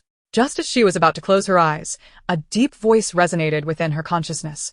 Reminiscent of a starship traversing a wormhole, the true power of the beast god has only just awakened. Outside the window, the red light of Guya's Shadow Guard communicator flickered. He lowered his head to check, his pupils contracting sharply. The trajectory of the Serpent Fleet was turning towards the azure canopy forest sea at an eerie angle. Meanwhile, in a more distant star system, Arthur Clay crushed the crystal cup in his hand. Blood dripped through his fingers, spreading across the holographic star map, staining the coordinates of the azure canopy forest sea. Chapter 64. Resonance out of control and the awakening of the 3 systems as the alarm shattered the dawn of the azure canopy forest sea. Li Mu crouched before the wooden cabin, watering the nightmarish vines. Spiritual spring dripped through her fingers, yet the vine curled unnaturally into a ball. The edges of its leaves tinged with an abnormal gray, a sign of violent psychic fluctuations. "Miss Li," a communication from Director Su, Wen Heng's medical assistant, Xiao Kuei, rushed over with a terminal, Du still clinging to her hair. She said the Federal Research Institute is urgently convening a psychic resonance test, starting in half an hour. Li Mu's fingers froze in the spiritual spring. The mysterious voice from her consciousness the previous night echoed once more, now accompanied by a sharper pain.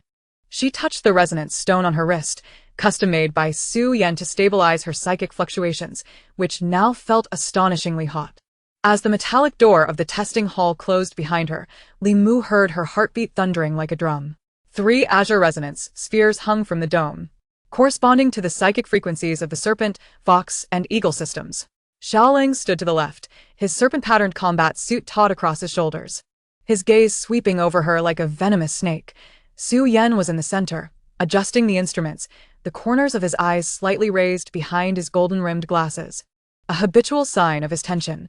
To the right, Pei Yi donned dark golden flight gear, the golden eagle insignia on his shoulder gleaming coldly under the lights, rhythmically tapping his fingers against the flying device at his waist, once, twice. Let us begin. The voice of Su Yan resonated through the loudspeaker, imbued with the laboratory's characteristic tranquility. Li Mu, first, established a connection with Xiaoling's mental energy. She closed her eyes. Synchronizing with an SSS-level psychic was originally a confidential project of the Federation. She had only attempted a single type before. When her consciousness brushed against Xiaoling's mental ocean, she shuddered. It was a dark green swamp, with serpentine shadows gliding beneath the murky surface, each strand of mental energy enveloped in a bone-chilling cold. Relax. Xiaoling's voice suddenly echoed in her mind, low and hoarse, typical of the snake clan. Your 9 tails are trembling. The ethereal image of the 9 tails emerged from her back, their silver-white fur sweeping across the swamp, causing the dark green sludge to roil. She could distinctly sense Xiaoling's mental energy resisting, as the innate wariness of serpents towards outsiders surged, especially when this outsider possessed greater power than he. The second phase involved connecting with Su Yan. Su Yan's mental ocean resembled a flowing star map, composed of countless luminescent particles forming intricate patterns, each particle moving along a specific trajectory. As Li Mu's 9 tails probed into it, the star map suddenly fell into chaos, the particles rushing towards her fox tail, as if drawn by a magnet. She heard Su Yan gasp sharply, his fingertips striking the control panel forcefully. Adjust the parameters. The third phase was the connection with Pei Yi. Pei Yi's mental ocean was a cliff amidst a raging storm, the cries of eagles tearing through the clouds, and the sharp winds lacerated her 9 tails, causing pain. Suddenly, Li Mu's consciousness was tugged in 3 different directions simultaneously, the cold from Xiaoling, the chaos from Su Yan, and the sharpness from Pei Yi, like 3 blades slicing through her mental realm. Something was amiss. Su Yan's voice cracked. The resonance frequency of my mental energy is overlapping. The lights in the entire research institute abruptly extinguished. Li Mu's 9 tails surged to a height of 10 meters, the golden-red fur bristling, and as the tips of her tails swept across the resonance sphere, a blue brilliance shattered into fragments. She heard screams erupting. Researchers in the left laboratory were rolling on the ground, clutching their heads and shouting, "The snake is biting me." On the right, medical personnel were swinging their fists at the air, shouting, "The eagle's claw pierced my chest." Even Xiaoling stumbled back, cold sweat seeping from the collar of his snake-patterned combat uniform. Initiate the mental isolation protocol. Su Yan's voice emerged from the red glow of the emergency lights. As he removed his golden-rimmed glasses, bloodshot eyes revealing his distress, all unrelated personnel evacuate, seal the core chamber. As Li Mu was pushed into the fully metallic isolation chamber, she heard Lu Qing's cold laughter amidst the chaos.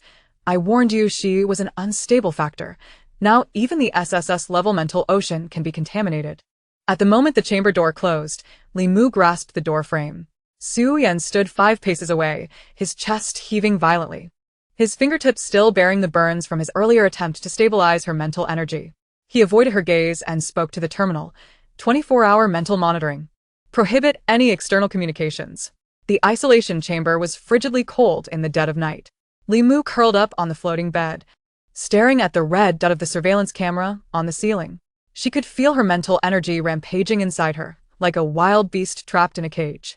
Suddenly, the red light of the surveillance flickered in an odd pattern, 3 long and 2 short. This was Guya's covert communication code. In the next moment, a faint scraping sound echoed from the metal chamber wall. As Li Mu rolled to the ground, Guye's figure emerged from the ventilation duct, clad in all-black stealth gear. His face wrapped in sound-dampening bandages, only his wolf-like eyes were visible. Lu Qing altered the transmission parameters. She intends to overload the triad resonance. He tossed a memory crystal to her, which bore his warmth as it landed in her palm.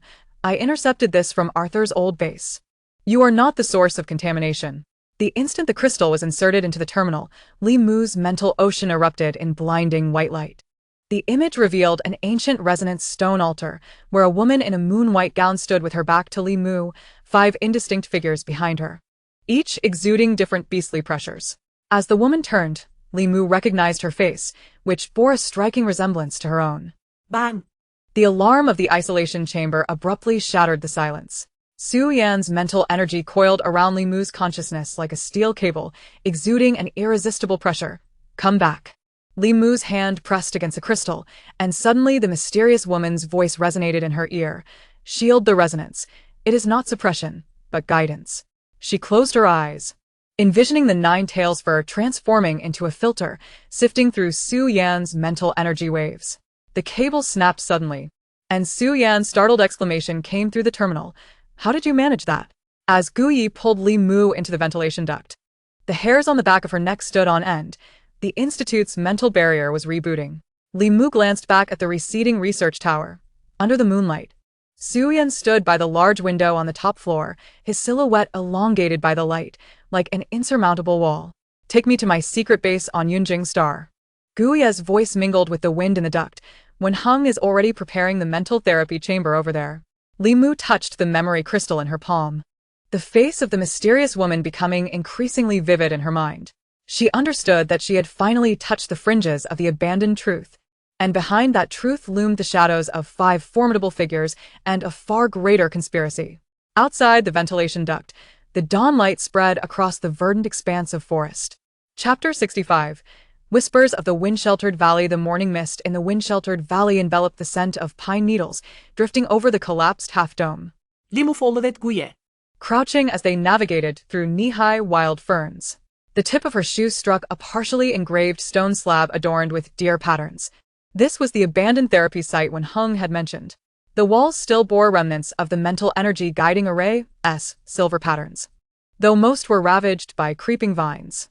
Wen Heng is in the innermost chamber. Guyi peeled off the sound-dampening bandage from his face, revealing a jaw marked by red imprints from the stealth suit. He pressed his knuckles against a raised stone brick, and amidst the mechanical whirring of gears, half a wall slowly slid open, revealing a coldly glowing metallic door. Inside, the faint chime of instruments mingled with a subtle fragrance of herbs. As Li Mu stepped inside, warmth suddenly enveloped the back of her neck.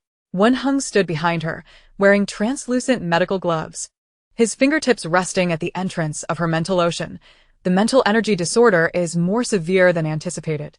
His voice was as soothing as jade immersed in a hot spring. Lie down in the therapy chamber. I need to synchronize your brainwave frequency. Guyi retreated to the doorframe, rapping his knuckles against it. I'll set up perimeter defenses. His shadow elongated in the chamber's blue light, and just before Li Mu could discern the tension in his eyes, the door closed. As the gel of the therapy chamber enveloped her shoulders, Li Mu suddenly grasped Wen Heng's wrist. The woman in that memory crystal. I've seen her imagery.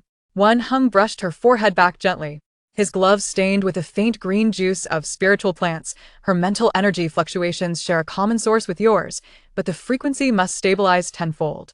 This indicates that your ability is not a mutation, but rather a sealed inheritance. The moment the chamber lid closed, Li Mu's mental ocean erupted in buzzing. She saw her mental energy manifest as countless silver serpents, biting and crashing against the barriers of consciousness. This was the nightmare she had recurrently experienced recently, but today was different. Wen Heng's mental energy flowed in like a brook, cooling and refreshing. Try to envision the tails of the 9 tails.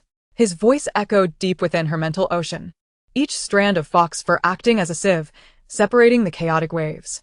Li Mu bit her lip, cold sweat beating at her temples.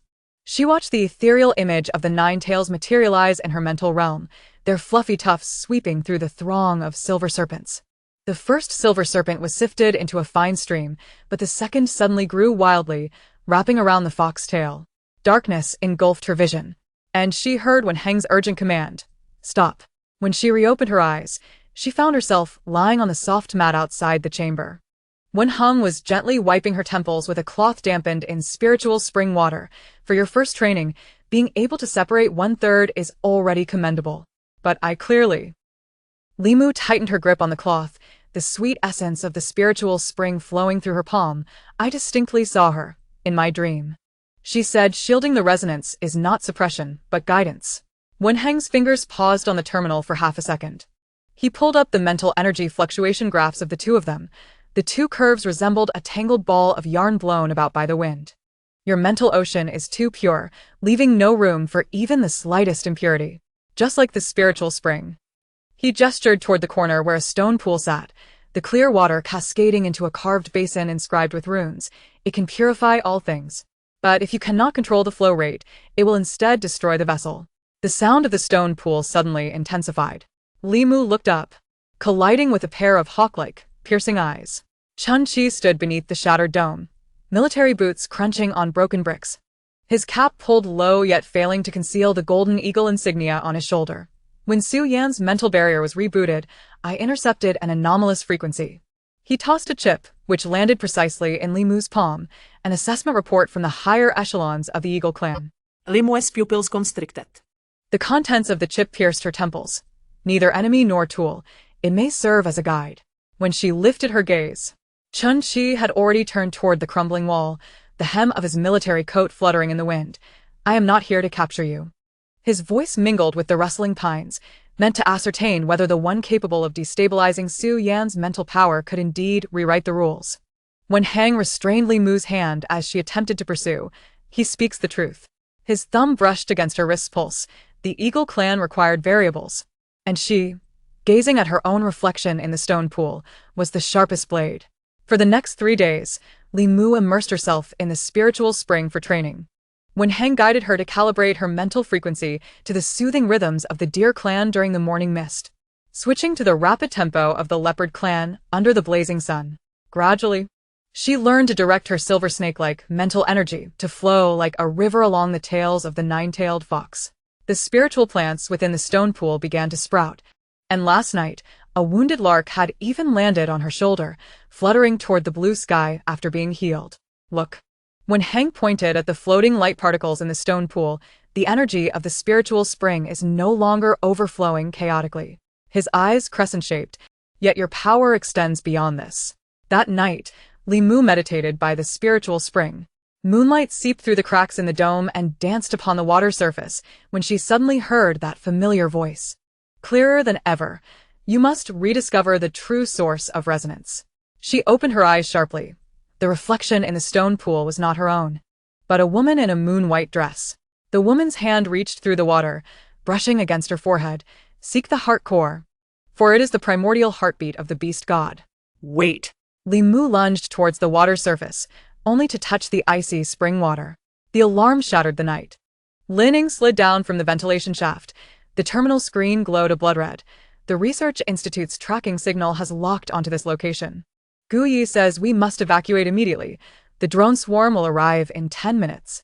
Grabbing the memory crystal she carried, Limu turned to see a note by the stone pool, the ink still wet. Do not believe what they say about pollution. You are the key to purification. Suite enveloped her shoulders, Limu trembled. The moment they dashed into the secret passage, the hum of drones buzzed overhead. Guya's palm pressed against the positioning chip at her nape, warmth coursing through her skin as he burned the chip with his mental energy. Hold on to me. His voice echoed in the passage. The last thing Limu saw before closing her eyes was the shattered moon in the stone pool and the blue chip that had mysteriously appeared in her palm. Its back engraved with a series of unfamiliar coordinates, glowing faintly in the darkness. Chapter 66. Heart Core Coordinates. Otherworld Rift. As the moss at the exit of the secret passage crumbled under Gu Ye's military boots, Limu realized the blue chip in her palm was radiating heat. She clenched her fist, her knuckles pressing against the coolness of her palm. That series of coordinates felt alive, burrowing into her veins like stars. We're here. Guya's stealth suit brushed against her hand, halting before a rusted metal door. He gripped the doorknob, his mental energy slicing through the lock mechanism. And as the foul air rushed in, Linning was already crouched in the corner with the terminal. His fingers flying across the holographic screen, The coordinates in the chip are hexadecimally encrypted. Li Mu staggered against the damp stone wall. 3 days prior, she had been practicing mental resonance in the spiritual spring, never imagining she would be huddled in the Federation's most concealed underground passage, harboring a secret that could overturn the entire galaxy. She gazed at the data stream dancing on Lin Ying's screen, her throat tightening. Can you decipher it? It can be decrypted, Lin Ying replied, droplets of passage water clinging to his hair tips, emanating a chill in the terminal's blue glow. But you'd best prepare yourself mentally first. Suddenly, the holographic screen exploded into a star map, countless reds converging at the fringes of the Milky Way, finally coalescing into a blinking blue. This is the Otherworld Rift. Guia's breath momentarily caught. He removed his tactical goggles. The bloodstains on the lenses still uncleaned. According to Article 137 of the Federation's Interstellar Code, any aircraft approaching the rift without proper authorization is considered treason. A research team entered last year, and when they emerged, only half a skeleton remained, devoured by mental contamination. He turned to Li Mu, his pupils narrowing into slits in the darkness. Are you certain you wish to proceed? Li Mu touched the pendant of the spiritual spring around her neck.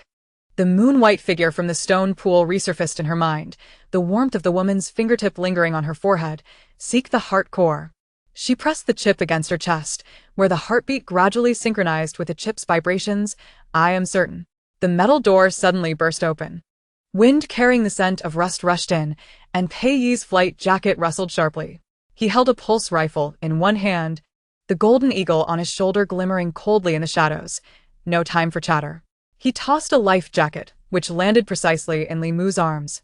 My private aircraft is at an abandoned landing pad 3 kilometers away. In 5 minutes, an ion cloud will cover our signal. Guia's fingers hovered over the electromagnetic dagger at his waist. How did you find this place? If even the Grand Commander of the Eagle Clan's aerial cavalry could not track the person he was meant to protect, the Federation should have appointed a new leader long ago. Pei Yi removed his tactical gloves, revealing a pendant around his wrist identical to Li Mu's, a remnant from when she healed his mental sea fracture 3 days ago. I know where you wish to go. His voice pierced the air like an icicle, but without aerial support, you won't even get past the perimeter buoys of the rift. Li Mu tightened her grip on the life jacket. The pendant on Pei Yi's wrist swayed with his movement, reflecting the same eerie blue as the stone pool in her memory. Suddenly, she recalled Wen Hang's words, the Eagle Clan needs variables. And at this moment, this man who always treated strategic maps as wallpaper was proving through action that he intended to be the one to introduce variables into the rift. Let us go. Gui was the first to step out of the passage. Lin Ying shoved the terminal into his tactical backpack and instinctively grasped Li Mu's sleeve. The dark guard who preferred to linger in shadows now had sweaty palms. As the roar of the aircraft's engine erupted overhead, Li Mu found herself pressed into the safety seat of the cockpit by Pei Yi. His fingers danced over the control panel, the reds in the holographic star map scattering like embers in the wind. Buckle up. When he turned his head, the eagle feather on his earring brushed against her cheek. In the next half hour, we must pass through 7 surveillance stations, evade 12 patrolling drones, and charge into the rift before the ion cloud dissipates. What do you need me to do? Li Mu reached for the mental stabilizer beside her. 3 days of training in the spiritual spring had left her mental energy flowing like a well-combed foxtail, surging up her spine. Use your mental body to shield the entire aircraft. Pei Yi pressed the thruster, the aircraft shooting skyward like an arrow. The scanning waves of the surveillance stations would penetrate metal, but could not breach an SSS-level mental barrier. He glanced at her, a faint smile ghosting his lips. Wen Hang didn't teach you how to adjust your mental frequency for nothing. Li Mu closed her eyes. The ethereal form of the nine-tailed fox unfurled in her sea of consciousness, silver-white fur brushing against every inch of the cockpit. She could acutely sense the changes in the environment. The scanning wave of the first drone pierced through, only to be shredded by the foxtail. The searchlight of the second surveillance station swept across, diffusing soft light on the mental barrier, as the third ion cloud enveloped the aircraft. Pei Yi's voice mingled with the electric crackle in her ears. We've reached the rift. The sensation of weightlessness suddenly descended upon her. Li Mu's stomach lurched, as if thrown to her throat. She opened her eyes to see the starry sky outside the cockpit warping. The light of the stars stretched into threads, the constellations melting like wax, even the timer racing from 2300 to 0500 in mere seconds. Spatial turbulence. Pei Yi's knuckles whitened. Hold on tight. The aircraft was suddenly flung to the right. Linning emitted a brief gasp from the backseat as Guya's stealth suit tore open, revealing a bleeding wound beneath. He had shielded Lin Ying's terminal with his own body. Li Mu's mental barrier began to crack, and the tips of the nine tails started to turn gray, a sign of excessive exhaustion. There's something ahead. Lin Ying suddenly shrieked. Li Mu looked up. A colossal beast hovered in the distorted space, its fur resembling a crumpled mirror, with each hair reflecting a different starry sky. Its eyes were two swirling black holes. Yet upon seeing Li Mu, its pupils constricted into vertical slits, reminiscent of the ancient beasts in her memory. Mirror shadow. Guya's voice tensed, recognizing it as an SSS-grade aberration, noted in the Federation's archives for its ability to devour mental energy. Limo umbuklet her seat belt. She sensed that the beast's mental fluctuations bore no hostility. Rather, it emanated a familiar tremor, akin to the voice of a moonlit woman in a stone pool. Like the heartbeat of a core in her palm. She extended her hand, and the ethereal form of nine tails emerged from behind, wrapping the entire aircraft in silvery fur. A whimper escaped from Mirror Shadow. Its mirrored coat rippled, reflecting not the starry sky but Li Mu's dreams. A woman in a moon-white dress stood before a crumbling temple, cradling a blue crystal. As the woman turned, her face overlapped with Li Mu's current reflection. "It's you," Li Mu whispered. She could hear her heartbeat synchronizing with that of Mirror Shadow. "You've been waiting for me." Mirror Shadow took 2 steps back, its body resembling mercury scattered by the wind, revealing the floating blue crystal behind it, the core of the heart. Every pattern flowing with light that resonated with Li Mu's mental energy. Just as Li Mu's feet touched the fissured ground, the heart core began to vibrate. She reached out, her fingertips brushing the crystal, and a flood of images surged into her mind. The beast god collapsed under a blood-red sky. Mental pollution spreading like black fog. The moon-white dressed version of herself stood before the beast god, erecting a barrier with the power of 9 tails. Finally, a black sword pierced her chest, her blood dripping onto the crystal, staining it the same blue as the chip in her palm. "You were once the guardian." The voice of the heart core echoed in her soul. "Now, the path of purification has only just begun." Momo. Pei Yi's roar shattered the illusion. Li Mu abruptly turned, witnessing the heart core erupting with blinding blue light, the fissured space twisting more violently, and cracks appearing in Mirror Shadow's mirror-like fur, as if it would be torn apart by some force. "Hurry!" Guyi grasped her arm, while Lin Ying's terminal screamed, "Spatial stability has dropped below 20. This place is about to collapse." Pei Yi's aircraft had already adjusted its heading, the flames from the thrusters illuminating the pale faces of those present. Li Mu cast one last glance at the heart core. Within its blue light, a black fog seemed to surge from the depths, like some awakened existence. "Buckle your seatbelt." Pei Yi's voice held an unprecedented urgency. "We must rush out before the fissure collapses." In the instant the aircraft surged into the chaotic spatial turbulence, Li Mu heard the heart core's voice resonate once more, clearer than ever. The seal is about to loosen. Chapter 67. Fissure resonance of the heart core. The sound of the distorted space in the fissure was as jarring as metal scraping against metal. Li Mu's fingertips still retained the warmth of the heart core, yet that blue light suddenly surged into a tangible blade of light, shattering the surrounding star dust. Gravity anchor activated. Pei Yi's voice came from the cockpit, his knuckles whitening from the strain. The red alarm lights on the aircraft's dashboard cast a crimson hue across his face. As the commander of the Eagle clan, renowned for his prowess in spatial warfare, he had never encountered such a treacherous fissure. The chaotic spatial turbulence, which should have been disorderly, was now being drawn toward the heart core by some unseen force. Guya's hand remained clasped around Li Mu's arm, the heat of his palm seeping through her protective suit with an almost burning sensation. He stared at the suddenly bristled fur of Mirror Shadow, which no longer reflected the starry sky, but was instead riddled with cracks, obstructing their path. A low growl rolled from Mirror Shadow's throat, and its once black hole-like eyes now glimmered with a ghostly blue, articulating a clear beastly language. "Incomplete inheritance cannot depart." Rimwes tempel strobet. She could hear the heart core screaming, a sound penetrating her eardrums and reaching her soul, reminiscent of the whimpers she often heard in her dreams. "It is frightened." She spoke suddenly, breaking free from Guya's grip and stepping forward. The cracks in Mirror Shadow instantly ceased their spread. Its tail tipped gently brushing against her hand, a chill seeping through her protective suit and into her skin. Momo. Pei Yi's low growl mingled with the roar of the aircraft's engine. Spatial stability is down to 15. If we don't leave now, we will be crushed. Li Mu halted in her tracks. She gazed at the swirling black fog enveloping the heart core, the once pure blue light now tainted, resembling water muddied by ink from within. The memory of the black sword piercing her chest suddenly resurfaced. It was not a dream, but a reminder from her soul. Grab me. Wen Heng had somehow squeezed to her side, the gentle mental energy characteristic of the Deer clan wrapping around her waist like a warm current.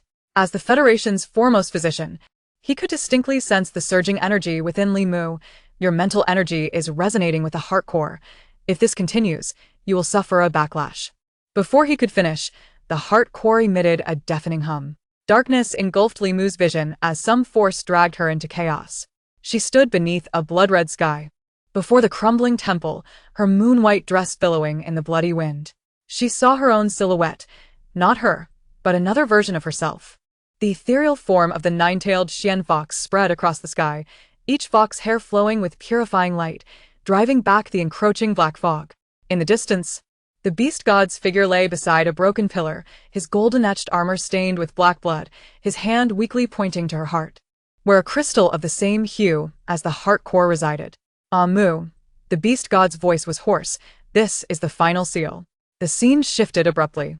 When the black sword pierced her chest, she felt no pain, only glimpsed 5 indistinct figures rushing toward her from different directions, their mental energies sharp as a serpent's coldness, agile as a fox's spirit, keen as an eagle's sharpness, gentle as a deer's warmth, and swift as a leopard's ferocity, weaving together a net to catch her falling body. 5 veins returned to one, her blood dripped onto the crystal, staining it with a familiar blue. Await my rebirth, and this fate shall continue. Li Mu. Wen Heng's call pierced through the illusion like a silver needle. Li Mu jolted awake, finding herself suspended in midair, the ethereal form of Ninetails completely materialized. The silvery fox fur swept over the cracks in mirror shadow, healing them somewhat. More alarmingly, she could hear 3 distinctly different mental frequencies resonating. The hiss of a serpent, icy with venom, the soft murmur of a fox, wrapped in cunning warmth, the sharp cry of an eagle, piercing through the clouds. Wen Heng's forehead glistened with cold sweat, his hands forming intricate seals, a faint golden mental energy web attempting to envelop Li Mu's surging energy. Your mental body is resonating with the foundational frequencies of Xiaolang, Su Yan, and Pei Yi. Guye's pupils narrowed into the distinctive slits of a leopard. He should have anticipated that the resonance of an SSS-grade mentalist could not be confined to a single attribute, especially considering that Li Mu's mental body was the legendary nine-tailed Xian fox. He swiftly accessed his terminal, his fingers flying across the holographic screen in the database of the Federation's Dark Guard chief, where warnings about multi-attribute resonance potentially triggering a mental storm were recorded. Wen Heng, how long can you hold on? Guye's voice was as cold as ice. At most 3 minutes, Wen Heng's throat bobbed as he spoke, the light web already showing cracks. Her mental energy is expanding. No need. Guye suddenly bit his fingertip, drawing a golden symbol in the void. As a member of the Leopard clan's Dark Guard, the leopard shadow sealing symbol he carried was originally intended to seal high-grade aberrations, but now it glimmered with a dangerous light. If we don't leave, the entire spatial pollution of the fissure will be awakened by her energy. The moment the symbol touched Li Mu, her nine-tailed ethereal form emitted a mournful cry. That connection between her and the heart core snapped, and Li Mu's consciousness plunged into a chilling abyss as her surroundings began to blur. The last sight that lingered in her mind was Wen Heng's fervid eyes and Guye's taut jawline. This man, who habitually concealed his emotions in shadows, now revealed an anxiety she had never witnessed before. Seize her. Pei Yi's thunderous shout echoed in her ears. By the time Li Mu regained her vision, she found herself seated in the cockpit of a fighter jet. Wen Heng was scanning her temple with a medical terminal, while Guye leaned against the cabin wall, his shirt collar unfastened, exposing the fading markings on his collarbone. The silhouette of the mirror beast outside the window gradually blurred, its mirrored fur reflecting the starlit sky. Yet before the rift closed, it traced a luminous line with its tail, pointing toward a dark corner deep within the heart core. This is not the end. Li Mu's voice was hoarse. This is the beginning. Pei Yi's grip on the control stick faltered momentarily. He gazed at the shrinking rift on the holographic screen, his eagle-like eyes reflecting a complex light. We will return. As the fighter jet broke through the turbulent space, Li Mu felt a warmth in her palm. She opened her hand, revealing a pale blue fragment nestled within her lifelines, its ancient inscriptions shimmering faintly, reminiscent of a covenant. 5 veins unite. Only then can the world be purified. Suddenly, Wenhang's medical terminal emitted a soft beep. When he looked up, he caught sight of Li Mu's gaze fixed upon the fragment, as if she were contemplating a promise transcending millennia. Meanwhile, Gu Ye's finger hovered over the communication key. The intuition of the chief dark guard compelled him to transmit the information of this fragment to the other 4 male leads without delay. The final vestige of light from the rift vanished into the starry veil, as if it had never existed.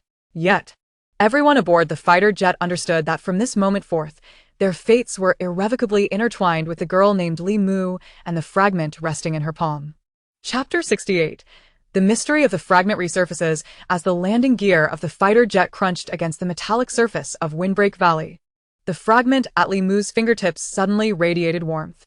Just as Wenhang unfastened her seatbelt, she stood up clutching the fragment, the phantom of 9 tails flickering behind her.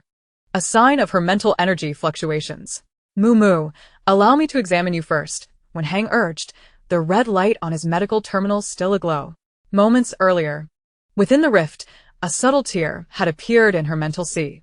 He reached out to steady her, but she was transfixed by the cabin door, her eyelashes fluttering. With a swift motion, the door slid open, and Lining, the dark guard member whom Gu Yi valued most, stepped inside, a portable light brain cradled in his arms. Stardust still clinging to his hair. The commander ordered me to analyze the fragment immediately. His gaze swept over the blue light in Li Mu's palm, his throat tightening. Your cooperation is required. As Li Mu followed Lining into the analysis room of the temporary base, Gu Yi leaned against the doorframe. The markings on his shirt collar had not yet fully faded, resembling a dark red scar. Noticing her gaze, he nodded. Lining is the youngest psychic decoder in the Federation. He says your mental resonance is essential to activate the fragment. On the analysis table, Lining secured the fragment in the energy slot. The data stream on the holographic screen abruptly twisted into ancient runes as his fingers danced rapidly across the control panel. Then he gasped, "This is not mere energy residue. It's an encrypted command." Li Mu leaned closer, and the blue light surged explosively. The moment her fingertip brushed against the fragment, a piercing pain shot through her temple, and countless images exploded in her mind. Coalescing into a flowing line of text, "Seek the 5 veins. Awaken the slumbering land." Lining! Wenhang's voice echoed from the doorway. He rushed in with a medical box, the terminal scanning Li Mu's forehead, emitting a blinding red light. Her mental fluctuations are abnormal. We must halt this. Wait, Li Mu pressed her hand against Wenhang's. Her eyes still reflecting the recent text, "I am fine." She turned to Lining, "Can you see more?" Lin Ying's forehead glistened with sweat. The alarm from the light brain blared sharply. The data stream is self-destructing.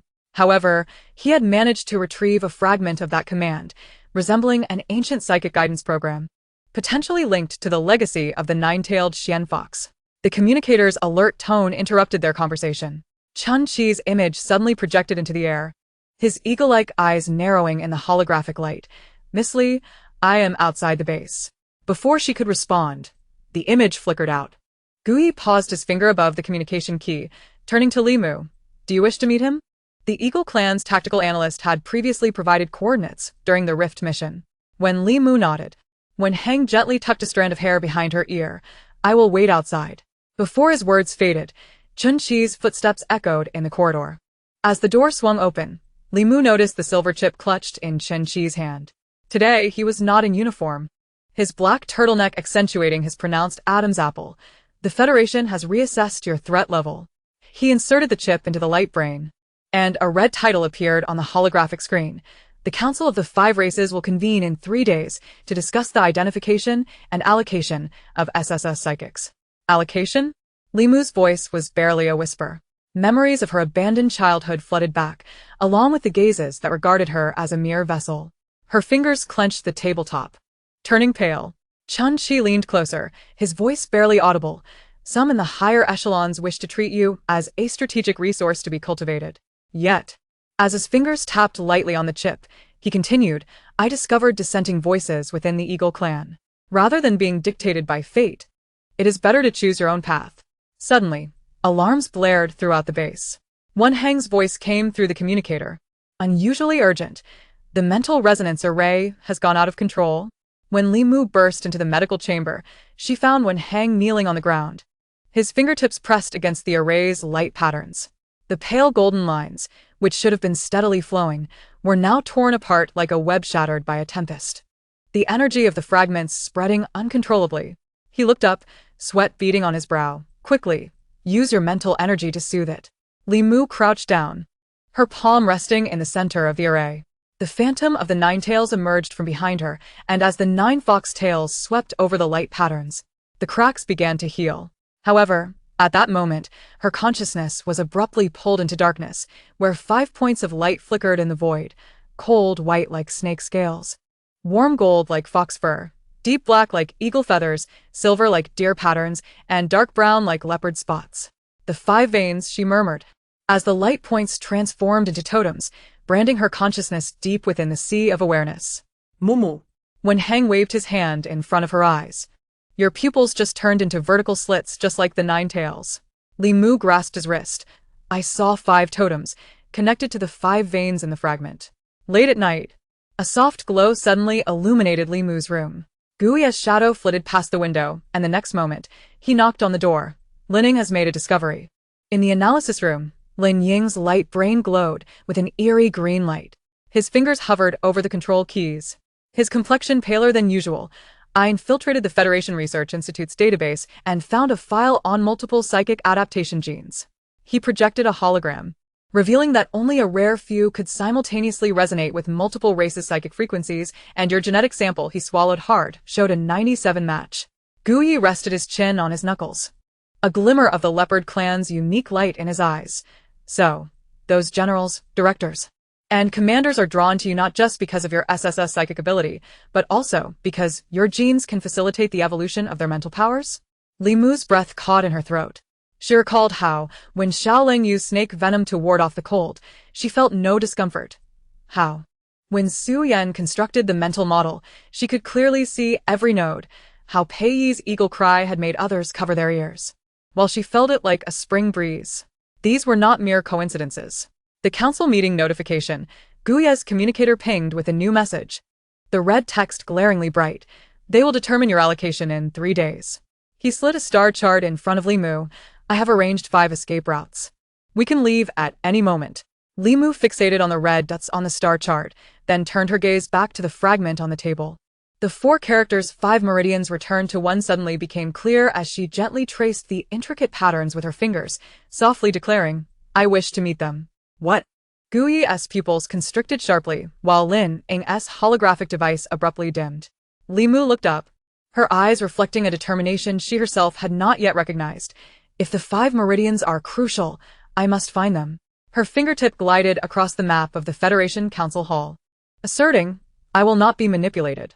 Outside the window, the star trails flowed slowly, unnoticed by anyone, as the shards in Li Mu's palm began to emit a faint blue light, coursing through her veins toward the 5 totems in her heart, gradually intertwining in the ocean of her consciousness. In 3 days, the Federation Council Hall would host an unprecedented game of strategy. At this moment, Li Mu grasped the key to alter her fate, quietly tightening her fist in the darkness. Chapter 69, Joint Storm. The awakening of the 5 meridians. The dome of the Federation Council Hall was adorned with light beams resembling star trails, casting a cold glow upon the deep purple metallic walls. Li Mu stood at the center of the circular conference table, her fingers clutching the shard of the heart core, feeling its surface heat gently pulsing in rhythm with her heartbeat. The atmosphere was solemn. The presiding chairperson, a leader of the Tiger clan, tapped the holographic device, and the emblems of the 5 clans, snake, fox, eagle, deer, and leopard, illuminated in succession. Today's agenda: the guardianship rights of SSS-level psychic Li Mu. A rustling sound emanated from the snake clan representative's seat. Xiaoling, clad in a general's uniform with the snake scale insignia gleaming a ghostly blue, rested his chin on one hand, his serpent-like pupils narrowing in the shadows. The military can provide a level 3 protective pod to ensure she suffers no psychic harm. His voice, laced with a serpentine hiss, resonated clearly in the tranquil hall. Military protection? The Fox clan representative, Su Yan, twirled a fountain pen, the silvery fox tail cascading from behind his chair, its tips quivering with movement. The research institute requires at least 3 months of data collection to evaluate her purification ability's therapeutic value for psychic deterioration. He adjusted his gold-rimmed glasses, his amber eyes glinting with cunning. After all, the resonance experiment of an SSS-level psychic was unprecedented in a century. The Eagle Clan representative, Pei, tapped his military boots on the ground, creating a crisp rhythm as he stood by the floor-to-ceiling window. The eagle feather patterns on his shoulder armor shining under the starlight. Military supervision is more reasonable. As he turned, his cloak billowed, revealing a laser dagger at his waist. The recent three-beast disturbances occurred within her activity radius. The Federation must ensure her abilities are not misused. Li Mu's nails dug into her palm. She could hear her heartbeat thundering. The evacuation route Gu Yi provided 3 days ago still burned in her memory. Yet, as the gazes of the 5 clans swept over her like searchlights, she recalled the trembling little beast in the alley and the words of Wen Heng as he bandaged her. "You are meant to stand in the light. I oppose this." Wen Heng's voice broke through the tension like a spring stream thawing ice, imbued with the unique clarity of the Deer clan. As he stood, the hem of his white coat billowed, and the medical star emblem at his neck shimmered under the light beams. Her psychic level should not be a reason for confinement. He approached Li Mu, gently placing his fingertips over her hand that clutched the shard, affirming, "She has the right to choose her own path." The conference table erupted into a cacophony of discussions. The Leopard clan representative, Gu Yi, remained silent, his knuckles pressed against his chin, the spots behind his ears flushing slightly with emotion. He had already discovered through the intelligence network that the so-called guardianship was merely a facade. The real game was played beneath the surface. The Snake clan sought her psychic suppression abilities, the Fox clan desired her purification data, and the Eagle clan coveted her affinity for beasts. Silence. The chairperson's holographic device suddenly emitted a piercing alarm. The shard on Li Mu's wrist glowed intensely. The faint blue light surged through her veins, forming flowing totems beneath her skin. She heard a fragmented rumble in the ocean of her consciousness as the 5 originally disparate totems began to spin. The scales of the serpent, the tip of the fox's tail, the claws of the eagle, the antlers of the deer, and the spots of the leopard intertwined in the void, creating a luminous web. Her psychic fluctuations are abnormal. Su Yan sprang to his feet, slamming his pen on the table. Within his psychic perception network, Li Mu's psychic entity was no longer merely a 9-tailed dark fox. Instead, it was enveloped in a colorful cocoon of light. Quickly sever the psychic connection. Before he could finish, the lights in the entire hall suddenly extinguished. In the dim glow of the backup energy, Li Mu observed the pupils of the 5 male protagonists simultaneously flickering with an otherworldly glow. Xiao Lang's serpent eyes turned ghostly blue. Su Yan's fox eyes shimmered gold and red. Pei Yi's eagle eyes danced with lightning, when Heng's deer eyes glowed with silver mist. And Guya's leopard eyes solidified into amber. Their psychic powers, tethered by invisible threads, ascended from their respective seats, converging into a swirling vortex of light at the dome. "Is this a resonance field of the 5 clans?" When Heng's voice trembled, he could distinctly sense that his healing psychic power was harmonizing perfectly with Xiao Lang's poison system, Su Yan's model construction system, Pei Yi's attack system, and Guya's perception system, akin to 5 strings being strummed by the same hand. A throbbing pain erupted at Li Mu's temples. The light flow from the shard surged into her consciousness, entwining the luminous web woven by the 5 psychic powers with her 9-tailed psychic entity. She saw ancient characters materialize in the void. 5 meridians returned to 1. Purification begins. The monitoring system has collapsed. The technician's scream pierced the darkness. The holographic projection flickered erratically before exploding into a screen full of garbled characters. There's a psychic virus. It was infiltrating the mainframe. Su Yan's holographic device buzzed with blue light. He typed frantically, beads of sweat forming at his temples. "It's Lu Qing's doing." She had previously implanted a virus disguised as a protective program under the pretense of assisting with research. He suddenly looked up, his gaze sharp as a blade. The virus's target is not protection, it is to frame her. They want all anomalous data to point to Li Mu. At the end of the conference table, Lu Qing's face turned pale. As the deputy chief of the research institute, she still clutched a half-destroyed experimental log. The words psychic fusion experiment subject 07 glaringly prominent in the red light. "So those reports claiming she is a source of psychic contamination were fabricated by you?" Pei Yi's eagle screech rumbled in his throat, shaking the window panes with a resonating sound. Xiaoling's serpent tongue flickered at his lips. He had already reached for the neurotoxin gun at his waist, yet his gaze remained locked on Li Mu. She was currently gazing up at the vortex of light above, her hair lifted by psychic energy, and the nine-tailed illusion flickered behind her like a flame ready to pierce the darkness. Enough. Gui's voice was as sharp as a knife tempered in ice. His covert communicator suddenly illuminated, revealing an encrypted file from Lining. Lu Qing's experimental records indicated that they had been conducting psychic fusion experiments on ordinary women, with a mortality rate of 83. As he looked up at Li Mu, he stated, "You are the only naturally compatible living sample for all 5 systems." The council chamber fell into a hushed silence. Wen Heng gently wiped the cold sweat from Li Mu's forehead. He could feel the energy of the resonance field gently healing her psychic ocean. A natural gift from the 5 psychic systems to their compatible host. She was not an experimental subject, but rather the key. He turned to the representatives of the 5 clans, declaring, the key to unlocking the legacy of the 5 meridians. Pei Yi was the first to act. He removed his shoulder armor and tossed it onto the table, the metallic clash echoing in the hall. The military retracts the guardianship proposal. He stepped before Li Mu.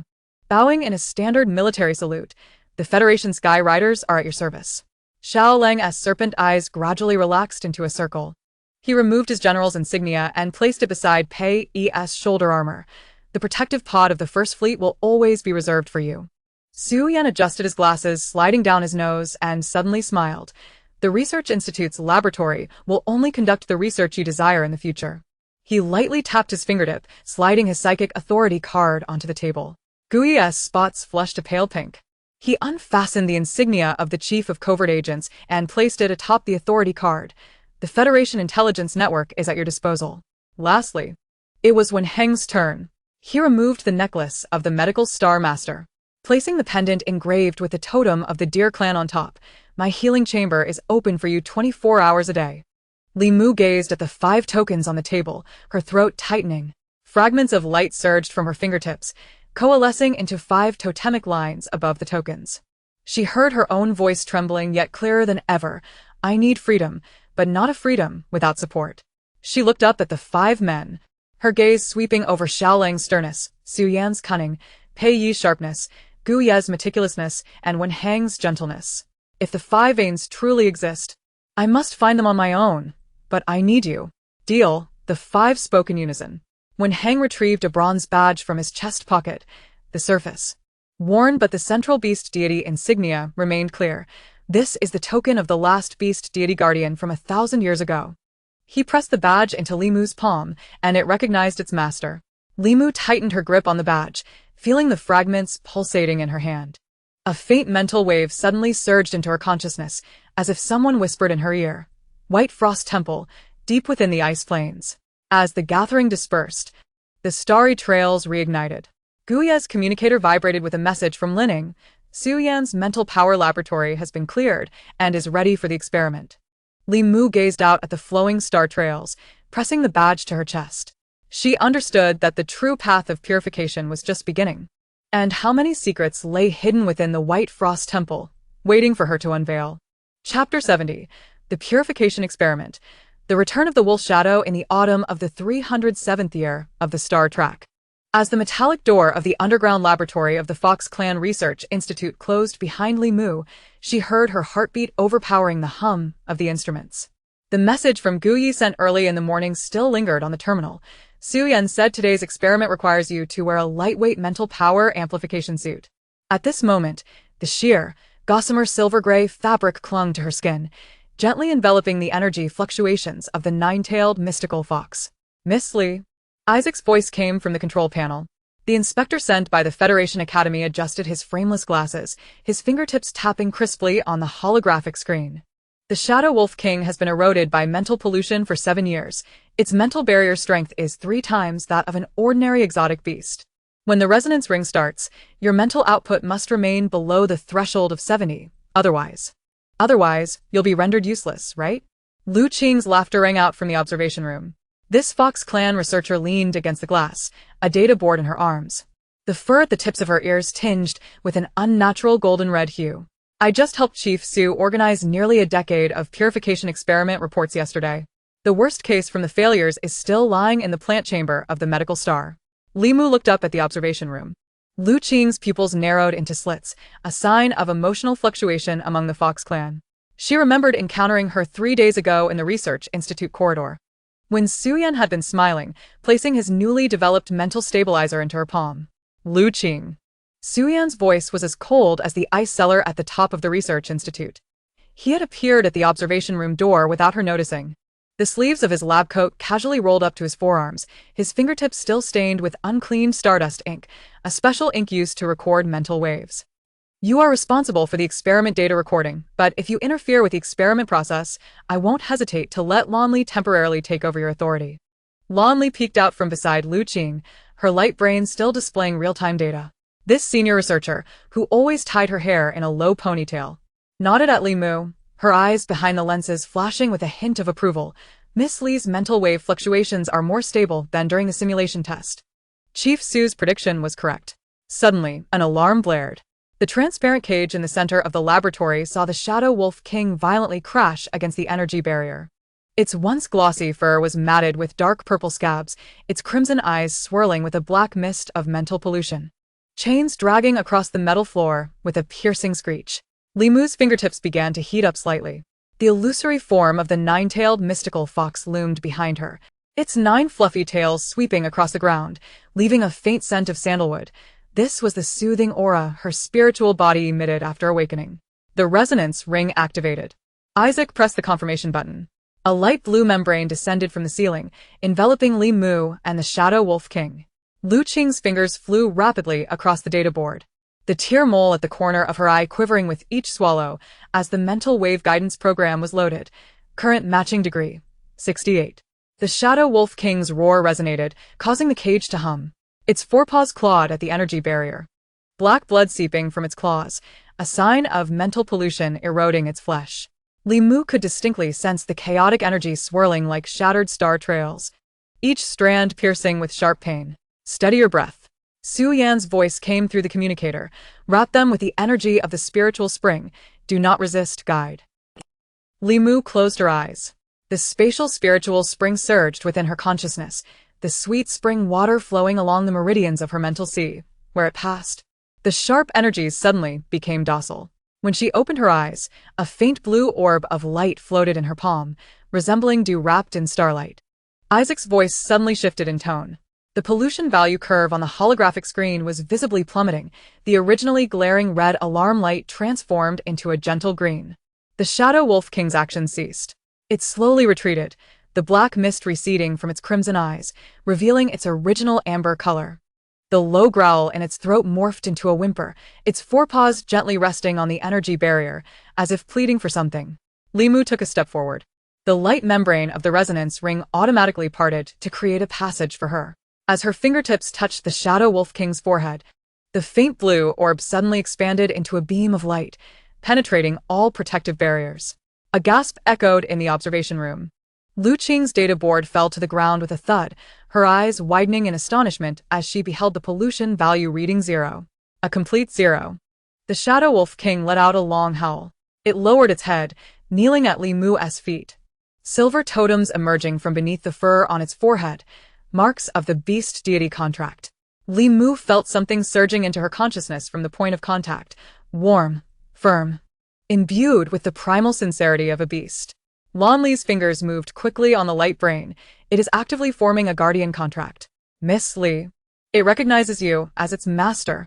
The success notification chimed as Lu Qing was squatting on the ground, picking up her data board. Her fingers danced across the screen, her pupils dilating with urgency until she noticed Su Yan standing behind her. Experiment process record. Su Yan's voice was as icy as the ice cellar atop the Research Institute. You modified the mental wave guidance program. Lu Qing's fingers trembled, nearly dropping the data board again. I just optimized it. Optimized? Lon Li turned her light brain toward everyone. On the screen, 2 mental wave curves were clearly visible. One was the standard guidance program, while the other showed a distorted peak at the 15-minute mark, indicating the signal source of a mental parasite. If Miss Li's mental power had been even slightly weaker, her mental sea would have been devoured into fragments by now. The air in the observation room instantly froze. Isaac's expression darkened as he examined Lon Li's light brain, his knuckles turning white from gripping tightly, Researcher Lu Qing. Do you realize this is a federal-level crime? Lu Qing's ears drained of color. She abruptly raised her head to look at Li Mu, jealousy almost materializing in her gaze. Why? You are merely a wandering orphan. Why do you deserve to be in Chief Su's laboratory? Why do 5 SSS-level experts vie for your attention? I have worked in the Research Institute for 5 years and have had no qualification to even touch the resonance ring.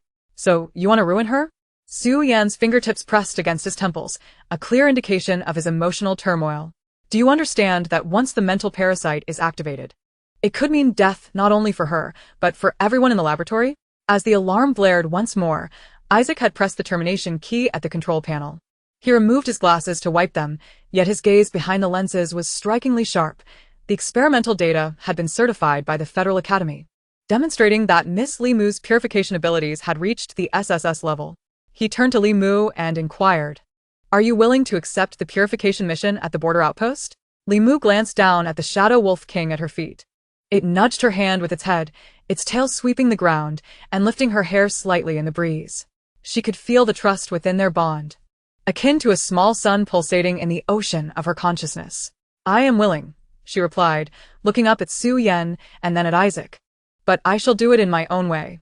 The late-night laboratory was exceptionally quiet. As Li Mu finished organizing the experimental log and prepared to leave, the Shadow Wolf King suddenly perked up its ears. It let out a low howl and pawed at her pant leg, gesturing towards a reagent shelf in the corner. There. A note lay pressed beneath a bottle of Stardust ink. The handwriting was robust and powerful, seemingly inscribed with a special pen. Glowing a faint blue in the darkness, "Do not trust their purification. Some truths you are not yet prepared to face." Just as Li Mu's fingertips brushed the note, it spontaneously ignited into ash. The Shadow Wolf King emitted a cautious growl, while the laboratory surveillance screen displayed everything as normal, except for the beast god emblem on her wrist, which was now burning against her skin, as if to convey a warning. Footsteps echoed in the corridor. Li Mu swept the ashes into the trash bin and turned to find Su Yan approaching with a stack of documents in his arms. The hem of his lab coat stirred the air as he smiled and handed her a cup of hot cocoa, droplets of water condensing on its surface. "One Hung asked me to bring this to you, saying you need to replenish your sugar after the experiment." Li Mu accepted the cup, the sweet aroma mingling with the scent of Stardust ink. She gazed into Su Yan's smiling eyes behind his lenses, suddenly recalling the words on the note. Some things danced on the tip of her tongue, yet she ultimately swallowed them down. Perhaps some truths indeed required personal discovery. As the Shadow Wolf King followed her out of the laboratory, its tail brushed lightly against the corner trash bin. There, the faint blue glow within the ashes flickered one last time before vanishing entirely. Chapter 71. The undercurrent of the border mission morning light filtered through the laboratory's radiation-proof glass, casting a golden halo on Li Mu's experimental log. The sound of Isaac's polished shoes echoed as he approached, and as he gently placed a metallic folder before her. She was still tracing the warmth of the beast god emblem on her wrist, the ashes of last night's note lingering in her memory. "Miss Li." Isaac adjusted his rimless glasses, his gaze behind the lenses as precise as a scanner. "This is the mission briefing for the border outpost, Ashen Watchtower." He opened the folder, and a holographic projection materialized between them, revealing blurry images of ruins that gradually sharpened. 3 months prior, the mental monitoring device at the outpost had suddenly failed, plunging 18 researchers into deep mental comas. "We need you to eliminate the residual negative energy and attempt to awaken them." Li Mu's pupils constricted slightly as she noted the red annotation at the bottom of the briefing: mental contamination level, super S-level alert. This indicated a zone so hazardous that even S-level purifiers would struggle to approach, and now it was marked with her name. "Why me?" Her voice was soft yet tinged with the keen awareness honed from her wandering days. "There were so many S-level purifiers in the Institute. Because of your purification ability." Isaac pointed at the holographic projection, shifting the image to the waveform from last night's experiment. "Your spiritual source can simultaneously affect both physical and mental realms, a capability unmatched by other purifiers." He paused and added, "Of course, the Federal Academy will provide you with full support." As the laboratory door swung open, Su Yan's lab coat swirled in the breeze. His golden-rimmed glasses slipped to the tip of his nose, revealing the lingering shadows beneath his eyes, a testament to his sleepless night. Here, he pressed a silver talisman engraved with the patterns of a nine-tailed fox into Li Mu's palm, the cool metal reminding her of the note from the previous night. This is a mental talisman forged from fallen star iron, capable of blocking 50 of negative energy. His thumb absent-mindedly brushed the edge of the talisman. If you encounter an uncontrollable situation, contact me immediately. Li Mu accepted it readily. Yet she hesitated when meeting the tension in his eyes. Such expressions were rare for Su Yan, as if he were restraining an urgent admonition. She clenched the talisman tightly in her palm, the fox fur patterns pressing into her skin. I will. The shadow wolf king circled at her feet, its tail brushing against Su Yan's pant leg. He crouched down and gently rubbed its ears, his movements softer than usual. Protect her for me. As the hatch of the starship opened, the wind from the Ashen Watchtower swept in, carrying the scent of rust. Li Mu tightened her protective suit and gazed at the ruins before her. The once metal fortress now appeared as though it had been gnawed upon by a colossal beast. The twisted alloy panels were crisscrossed with spiderweb-like fractures, from which dark purple mist seeped, the manifestation of spiritual contamination. The shadow wolf king's fur bristled, a low growl rumbling in its throat. Its claws dug into the ground, and clusters of ice crystals burst forth, a sign of its uncontrolled mental energy. Limonelt. Placing her palm upon its forehead, the phantom of the nine-tailed fox emerging in the ocean of her consciousness, soothing warmth flowing through their bond. The shadow wolf king's ears twitched, gradually calming down, yet it still positioned itself protectively in front of her. Let us proceed. Li Mu stroked its collar, as her spiritual source coalesced into a soft golden orb at her fingertips. As the orb touched the dark purple mist, it hissed in retreat like a snake scorched by fire. Just as she breathed a sigh of relief, a prickling sensation surged from her brow, a touch of mental disturbance. Faint yet distinct, someone was calling for help. The shadow wolf king's tail suddenly stiffened like an arrow. It dashed towards the broken walls deeper within the ruins, its claws sparking against the metal as it carved out a gaping hole. Li Mu followed, the metal plates beneath her feet groaning under their weight. The emergency lights in the underground passage flickered erratically, illuminating blood-stained handprints on the walls, some of which still bore fragments of darkened flesh lodged between the fingers. Down here. The shadow wolf king nudged the ground with its nose, clawing away the debris to reveal a partially concealed secret door. Just as Li Mu reached for the doorknob, a muffled thud echoed from within, as if someone had slammed against it. She took a deep breath, forming a protective shield of spiritual energy around her. And as she pushed the door open, the stench of decay assaulted her senses. 7 bodies, wrapped in a translucent gelatinous substance, floated in the center of the hidden chamber. Their eyes were closed, yet upon hearing the commotion, they all turned their heads in unison, the pallid lids betraying an unnatural shade of blue-purple. The mental cocoon room. Li Mu gasped. She had seen descriptions of it in the documents, a high-level mental interference device that traps victims' consciousness in illusions until their mental energy is exhausted and they perish. She retrieved her vial of spiritual source, letting the pale golden liquid drip onto the gelatinous surface, but the substance recoiled as if alive, repelling the liquid. Woof! The shadow wolf king suddenly lunged, its hind paws propelling it toward the terminal in the corner.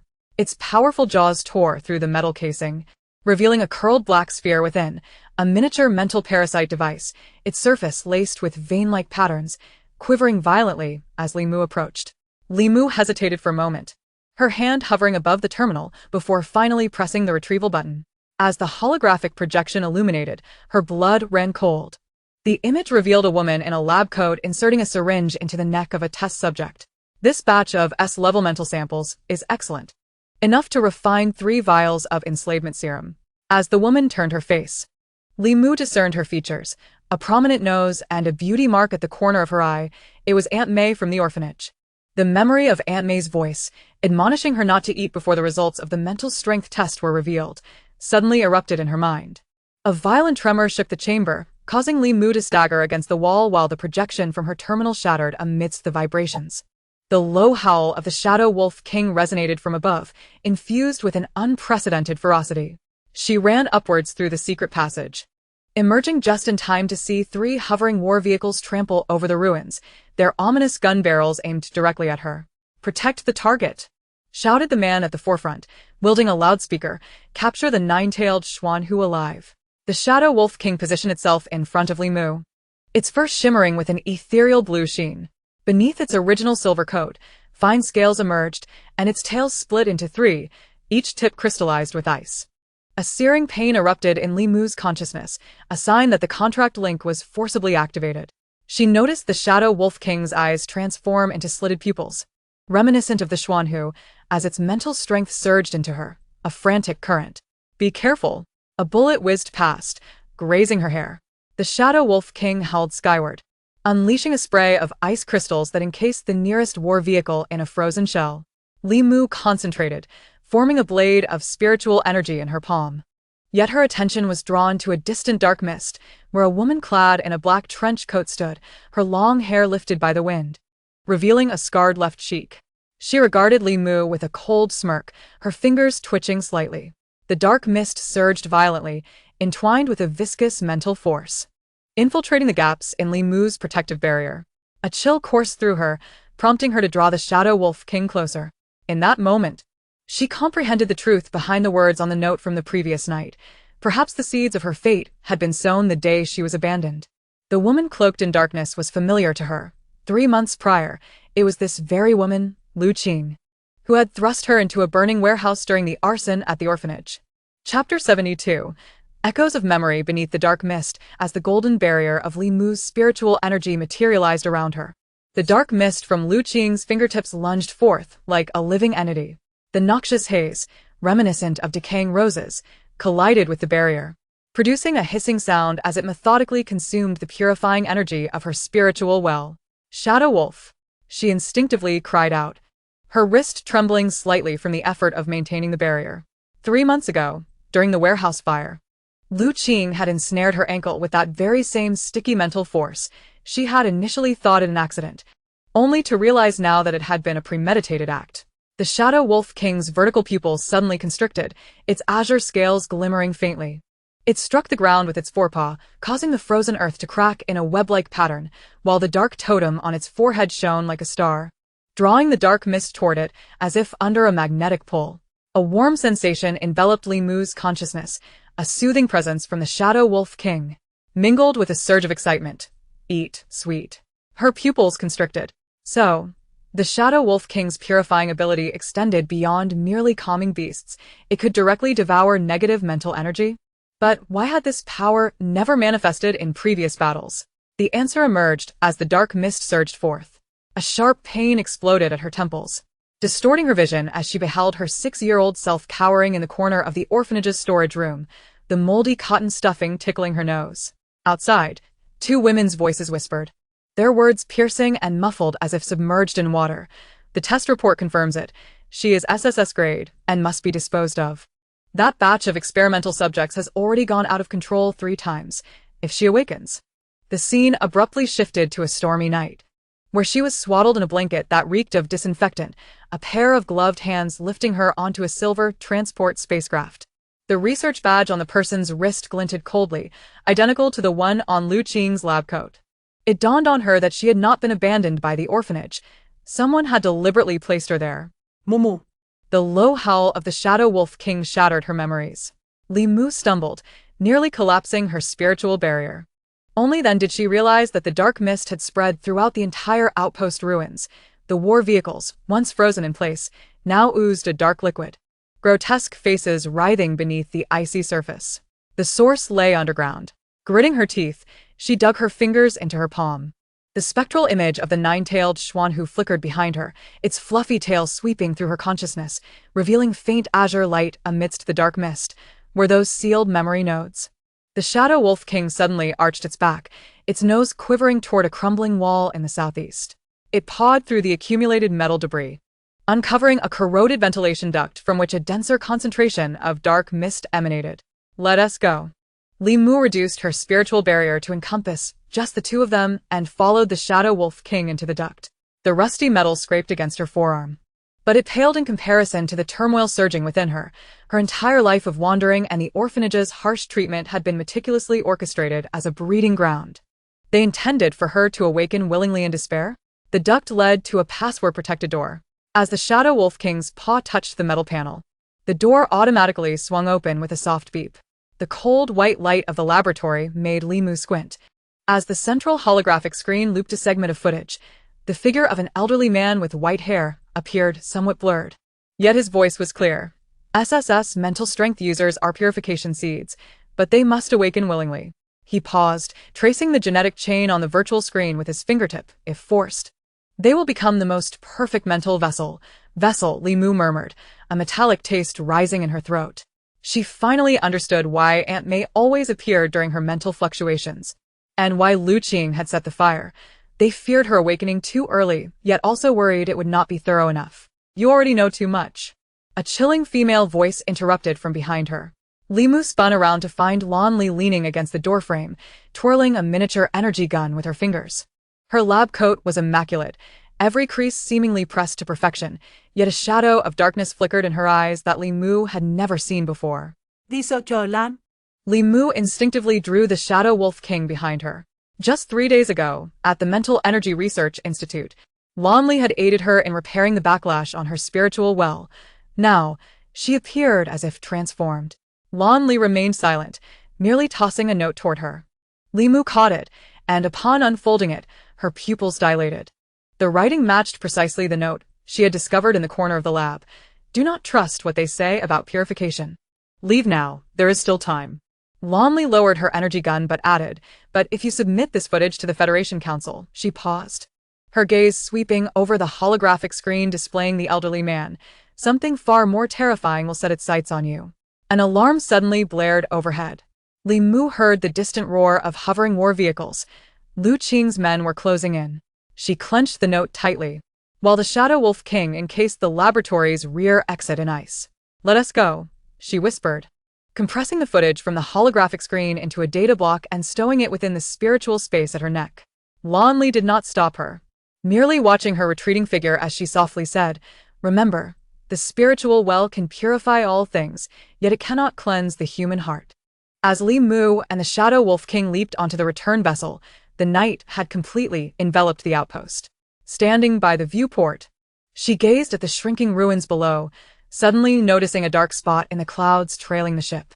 It was a modified stealth fighter, its markings identical to those of Lu Qing's laboratory. Shadow Wolf. She gently stroked the wolf's head. It seems we are being watched. Chapter 73. The return journey and the enigma of trust. The roar of the ship's engines mingled with the howling of the interstellar winds, filling the air with a cacophony.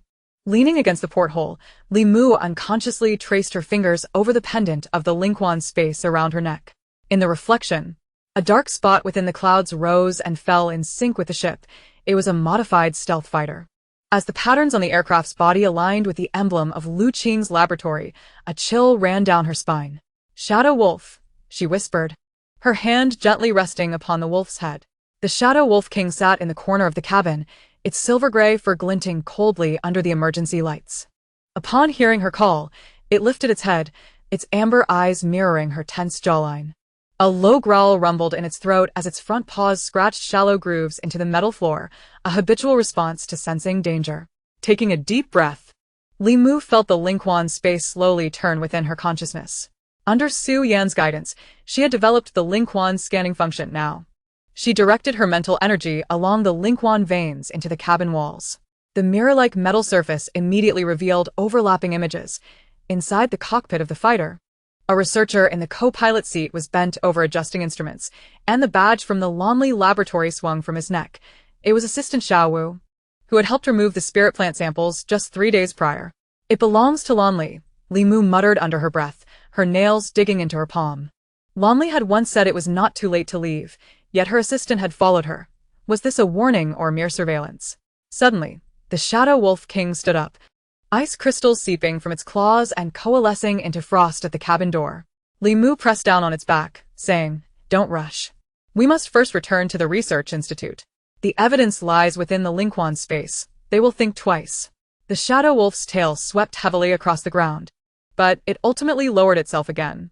Gazing at the dark spot flickering within the clouds, Li Mu felt the familiar taste of blood and sweetness rise in her throat.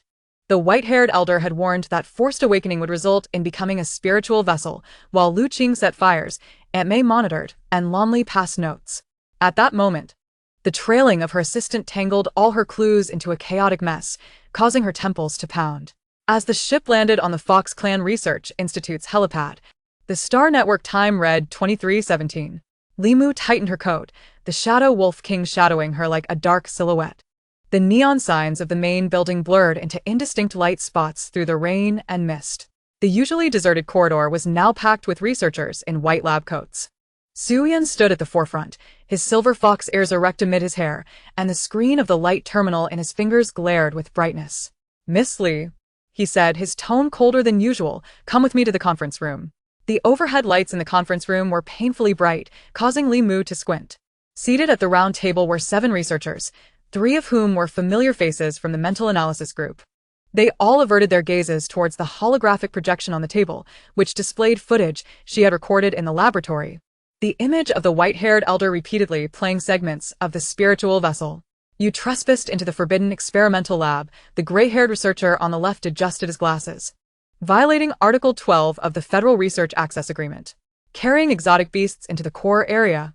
The female researcher on the right tapped her finger against the image of the Shadow Wolf King, violating Chapter 7 of the Interstellar Exotic Beast Management Regulations. Li Mu clenched the Linquan pendant tightly, her knuckles turning white. "I acquired evidence of their experiments on SSS-level spiritualists." "Evidence?" The gray-haired researcher scoffed. "Who can verify the authenticity of this footage?" "Dr. Lu Qing is a federally certified first-level researcher. Do you have any witnesses to your claims of illegal experimentation?" "I am the witness." Li Mu's voice trembled. "I saw the imprisoned SSS-level spiritualists in the laboratory, their spiritual bodies. Enough." Suyanum teraptit suddenly. Standing before the projection screen, half of his face cloaked in shadow, he asked, "Li Mu, what do you intend to do?" The question hit her like a bucket of cold water. She looked at him, recalling how Su Yan would immediately pull up repair models when her mental energy rebelled, and how he had brought entire volumes of ancient texts when she researched Linquan. Now, his fox ears drooped obediently, and a somber depth lingered in his eyes. A sight she had never encountered before. "I will present the evidence to the Federal Council," she heard herself declare. "They cannot continue using SSS women as vessels." The conference room fell into a heavy silence. The gray-haired researcher abruptly pushed back his chair, exclaiming, "Nonsense. Do you know who is behind Lu Qing? It is the Wen family of Medical Star. Enough." Su Yan cut him off, his fox tail flicking irritably behind him. Meeting adjourned. "Li Mu, come with me." The observation deck on the top floor of the research institute was chilled by the night wind. Su Yan leaned against the railing, igniting a virtual cigar with the tip of his finger, a habit born of anxiety. "Did you think I hadn't investigated?" His voice was low. "Half a year ago, I discovered irregularities in the funding streams of the institute. 3 months ago, I found remnants of purified spiritual bodies in Lu Qing's laboratory. A week ago," he paused, "I saw the complete document of the purification plan on Lonley's computer." Li Mu took a step back, her back hitting the cold metal railing. "You knew? Yet you said nothing? What good would it do to speak?" Su Yan turned to face her, the moonlight illuminating the redness at the corners of his eyes. 1/3 of the Federation's spiritual restoration liquid comes from Lu Qing's lab. Medical Star needs her spirit plant technology, and the military requires her spiritual weaponry. Do you believe they would destabilize the entire profit chain for a few SSS women? So you allow them to treat us as vessels? Remoes voice quiveret. Su Yan fell silent for a moment, reaching out to touch the pendant around her neck. "You can become a true purifier, healing all polluted spiritual bodies with Linquan, becoming the saint of the Federation." His fingers tightened, or, he added ominously, become their next target. The wind on the observation deck suddenly intensified. Li Mu gazed at the starry sky behind him, recalling Lonley's words that Linquan could not cleanse the human heart. It dawned on her that the ones in greatest need of purification were these hypocritical hearts. In the deep of night, the research institute resembled a slumbering beast. Swathed in a blanket, Li Mu sat by the window, yet the Shadow Wolf King was absent.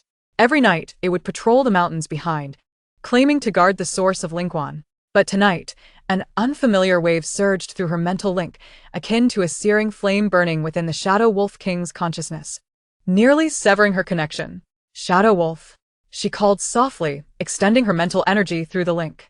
What greeted her was an overwhelming array of ancient totems, with bronze patterns swirling beneath the Shadow Wolf King's fur. Its eyes transformed into vertical slits, and the sounds emanating from its throat shifted from wolf howls to an ancient, more regal beast's roar. Li Mu abruptly stood, the blanket slipping to the floor. Grabbing her light terminal, she dashed out the door, only to collide with Xiaowu, Lonley's assistant, who was cradling a terminal in his arms. His face was pale, and the screen displayed real-time monitoring footage from Lu Qing's laboratory. Miss Li. Xiao Wu grasped her wrist tightly. Researcher Lonley told me to give this to you. She said you would understand upon seeing it. The terminal contained an encrypted log, dated 20 years prior. Li Mu's fingers trembled as she opened it, her blood running cold at the first line. The nine-tailed mystic fox's spiritual body is the only key to unlock the spiritual prison. As she scrolled down, the handwriting grew increasingly frantic. The system requires the key to willingly sacrifice itself to reboot. What they desire is not a purifier, but a sacrifice. The final line stabbed at her heart, causing her eyes to sting. She must willingly sacrifice herself to restart the purification system. The terminal fell with a clatter to the ground. Li Mu knelt to retrieve it, moonlight streaming through the window and illuminating the words willingly sacrifice until they glowed pale. She looked out towards the mountains behind the institute, sensing the Shadow Wolf King's unusual spiritual fluctuations, Lonley's unspoken warnings, and Su Yan's unexpressed helplessness. It turns out, she murmured softly, her voice dissipating in the night wind, I did not come to save this world. I came to destroy it. On the rear mountain, the totem of the Shadow Wolf King radiated an extraordinary brilliance, and a beastly roar, one that did not belong to this era, pierced through the clouds, awakening all the spiritual plants within the research institute. Li Mu gazed at the luminous expanse, as warm ripples suddenly surged within the spiritual spring space, an unfamiliar sensation emanating from the depths of the spring. This night was destined to be sleepless. Chapter 74. The silent chains of truth and choice. The echo of the beast's roar lingered in her ears as Li Mu clenched the terminal tightly, her veins standing out in stark relief. Moonlight filtered through the window, casting dappled shadows of trees upon the floor, reminiscent of the distorted bronze totems described in journals from 20 years past. She knelt upon the carpet, the cold light of the terminal embedding the words voluntary sacrifice into her retina, rendering even the pain of her fingertips pressed against the wooden table hazy. Suddenly, the spiritual fluctuations of the Shadow Wolf King quivered violently, and Li Mu staggered to the window. A ghostly blue light sliced through the night from the direction of the rear mountain, the totem beneath the Shadow Wolf King's fur glowing more vibrantly than the night before. She could distinctly sense that the agitation within the link was not mere anxiety, but rather a sealed power gnawing at its chains. So you're struggling as well? Li Mu murmured softly, her voice tinged with a lump she was unaware of. She looked down at the faintly visible mark of the nine-tailed Xian fox on her wrist, a remnant from the awakening of her spiritual entity, now pulsing with warmth in time with her heartbeat. The spiritual spring space surged suddenly, warm water flooding her consciousness. Yet this time she did not immerse herself as she usually did. Instead, she recalled Blue Li's words that the human heart could not be purified. What if the spring was part of the system?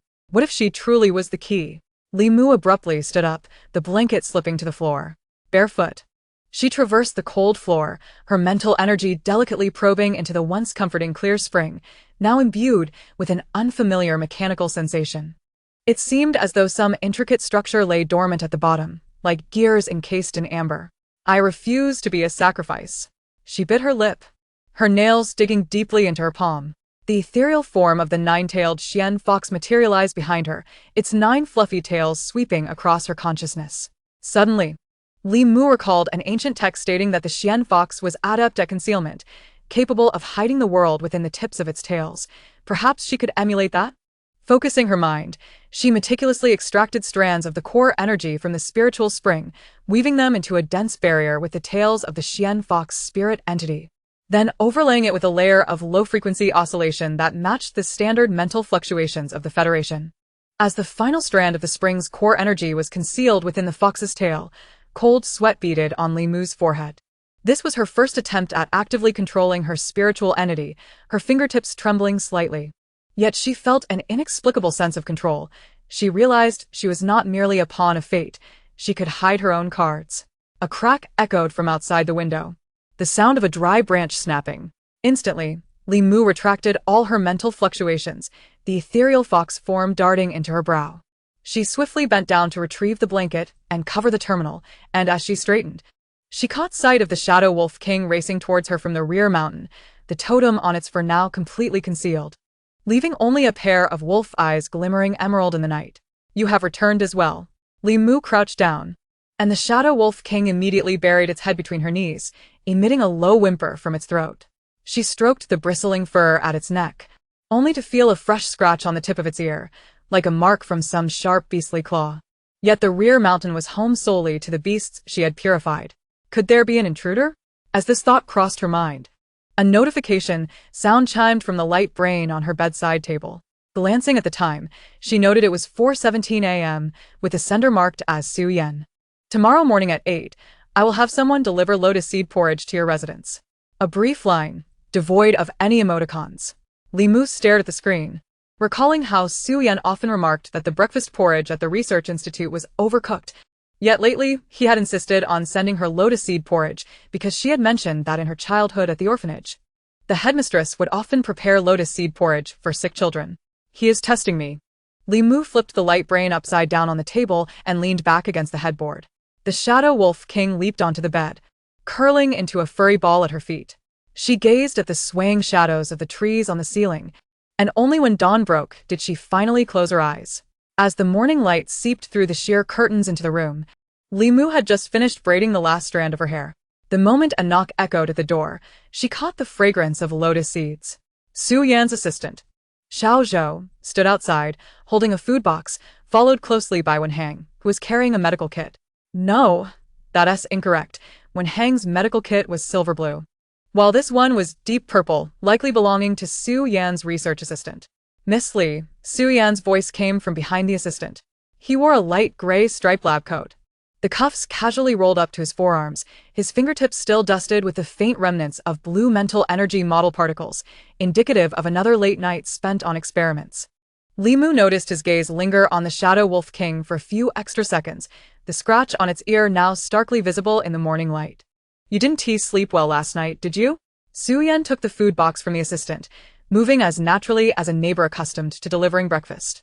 I had the kitchen add more lilies, they're calming. Li Mu scooped a spoonful of porridge, the lotus seeds soft and glutinous, the lilies slightly bitter. There have been many tasks lately. I am indeed a bit fatigued.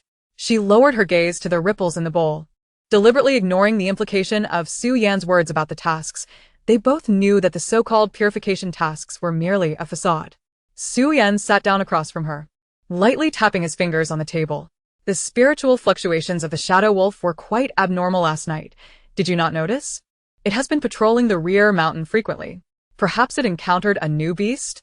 Li Mu picked up a piece of osmanthus cake. The beasts of the rear mountain have already been purified by you. Su Yan's tone remained gentle, yet a glimmer of sharpness flashed in his eyes. Unless there are intruders. Suddenly, the Shadow Wolf King stood up from her feet, emitting a low growl of warning. Li Mu stroked its head, and as she looked up, she caught sight of Su Yan's gaze sweeping over the Xian fox mark on her wrist.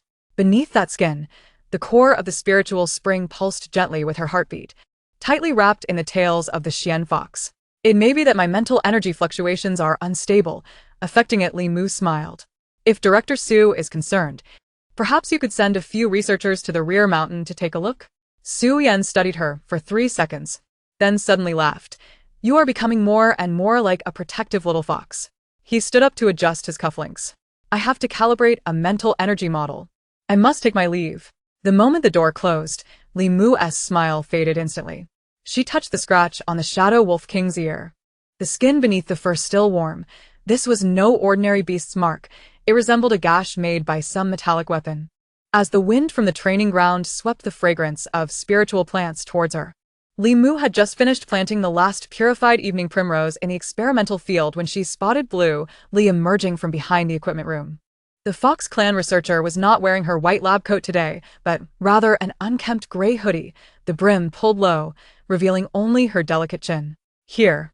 Blue Li handed her a chip the size of a thumb, its surface cold to the touch. Inside is a fragment of your mother's research notes. Encrypted in the Star Trek code she often used. You should be able to decipher it. Mother? Li Mu's fingers trembled on the chip. I do not have a mother. You do. Blue Li's voice carried an unusual emotion. Her name was Linine. 20 years ago. She was the youngest chief at the Federal Institute of Mental Energy Research. She paused. Then she disappeared, along with the core data of that purification system. Li Mu clenched the chip tightly, her nails almost embedding into her flesh. Why are you helping me? Because I have read her experimental logs. Bluely took 2 steps back, her eyes shining with a cold light beneath the hood. She wrote that the Xian Fox spirit entity should not be a key, but a guardian. If you wish to know everything, promise me not to use the core energy of the spiritual spring so readily. They are monitoring. Before her words had fully dissipated, the intercom from the training ground blared. Attention all personnel. A critical directive from the Federal Research Department.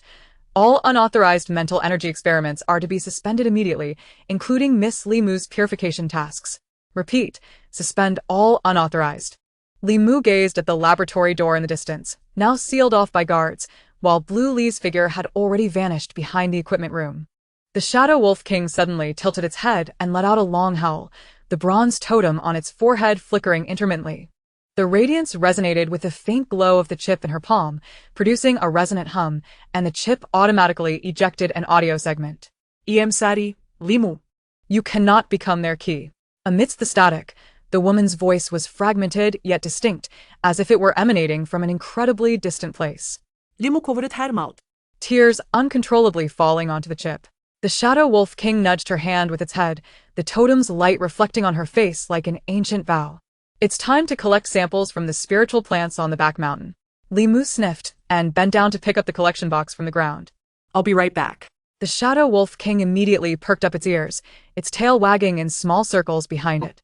Li Mu gazed towards the back mountain, where the morning mist had yet to dissipate, yet a faint ripple of spiritual spring energy penetrated her mental barrier.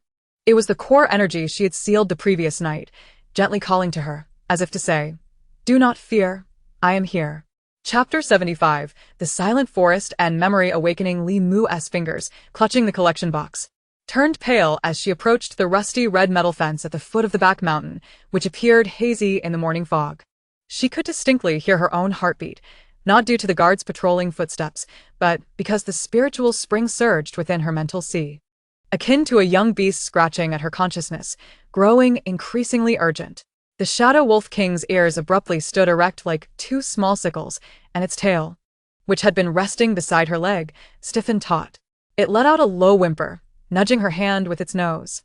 Then looking towards the gap in the fence where the metal mesh had been torn open by some clawed entity, leaving a half-human high hole, with a few dark brown tufts of fur hanging at the edges. "Did you do this?" Li Mu crouched down, her fingertips brushing over the bronze totem on the Shadow Wolf King's neck. The totem radiated a warm light in response to her touch.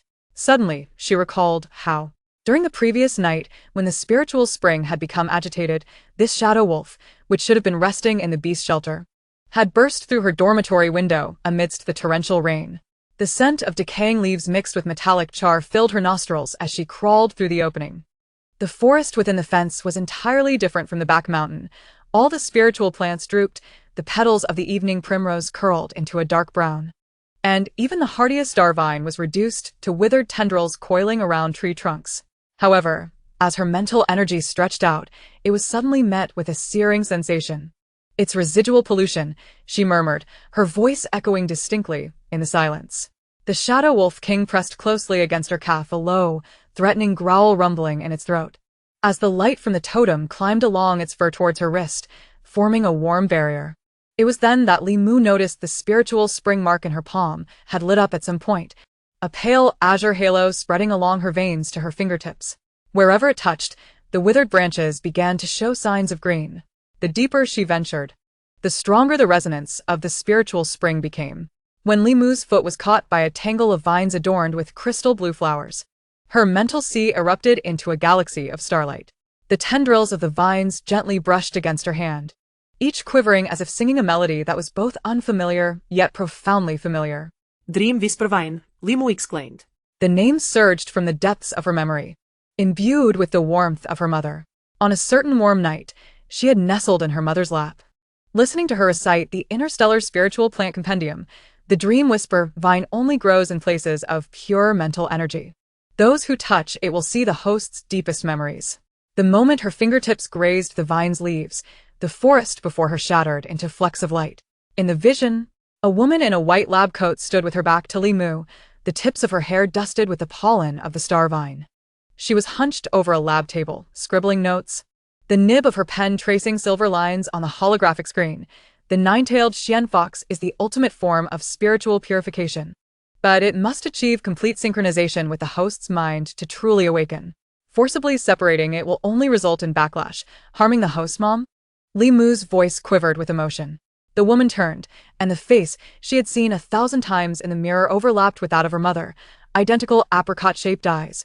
The same small mole at the tip of her nose, yet the fire in her gaze burned so brightly it made Li Mu's heart ache. Moo, do not fear. The woman's hand passed through Li Mu's body, resting upon her heart. The spiritual spring is your heart. The Xian fox is your essence. They cannot take it away. The scene suddenly distorted, and a piercing alarm blared. The woman abruptly shoved something into a hidden compartment of the lab table. And as she turned, her lab coat was torn, revealing fresh blood on her arm. Hurry! She shouted into the void. Get Moo out of here. Li Mu's temples throbbed painfully, the mental image crumpling like a wrinkled paper, tearing into black mist. She stumbled, clutching a tree trunk, the spiritual spring mark in her palm burning, as if it would sear through her skin. The Shadow Wolf King tugged at the corner of her garment, dragging her to the left, its front paws scraping away the decaying leaves to reveal a half-embedded slate etched with beast patterns. Wait. Li Mu crouched down, scraping away the moss on the slate with her collection knife. As the ancient characters of the Purification Project's first phase emerged, her breath caught abruptly. It was nearly identical to the mechanical sounds from the audio in the chip given by Lonli. The Shadow Wolf King tapped the slate with its paw, and the light from the bronze totem suddenly surged. A one-person high metal door began to rise slowly, the musty scent of electronics wafting from behind it. Li Mu pulled out a pocket-sized emergency light, its glow sweeping over the half-destroyed control station within, the holographic projector lying on the ground, and the wall painted with the words, "They're looking for the key." "It's Mother's laboratory," she stammered. The terminal was tilted on the control station. Its screen cracked like a spider's web, yet it flickered stubbornly. Li Mu wiped the dust from the keyboard, inputting the star map coordinates, her birthday, that her mother had mentioned in the audio as the safest password. Ding. The terminal emitted a hoarse startup sound, and garbled text popped up on the holographic screen. Li Mu gently probed her mental energy, soothing the agitated data like a restless young beast. As the first line of text became clear, her blood instantly turned to ice. The original intent of the purification plan, to utilize the purifying characteristics of the Xian Fox as spiritual body to eliminate spiritual pollution in interstellar routes. However, the higher-ups decided to extract the core energy of the Xian Fox for the production of a soul-locking agent that can control SSS-level psychics. Lin Yin opposed. The next line of data appeared, stating that Lin Yin had stored the core data in her daughter's mental sea and requested an emergency evacuation. Lin Yin went missing. The final line of data was a surveillance screenshot, depicting a woman being dragged towards a spaceship by 3 individuals in black uniforms. Her lab coat was torn, revealing a metallic mark on her wrist identical to the claw marks of the Shadow Wolf King. So that's how it is. Li Mu's nails dug into her palm. They said I was an abandoned orphan. It turns out Mother was taken away. You should not be here. A cold voice came from behind.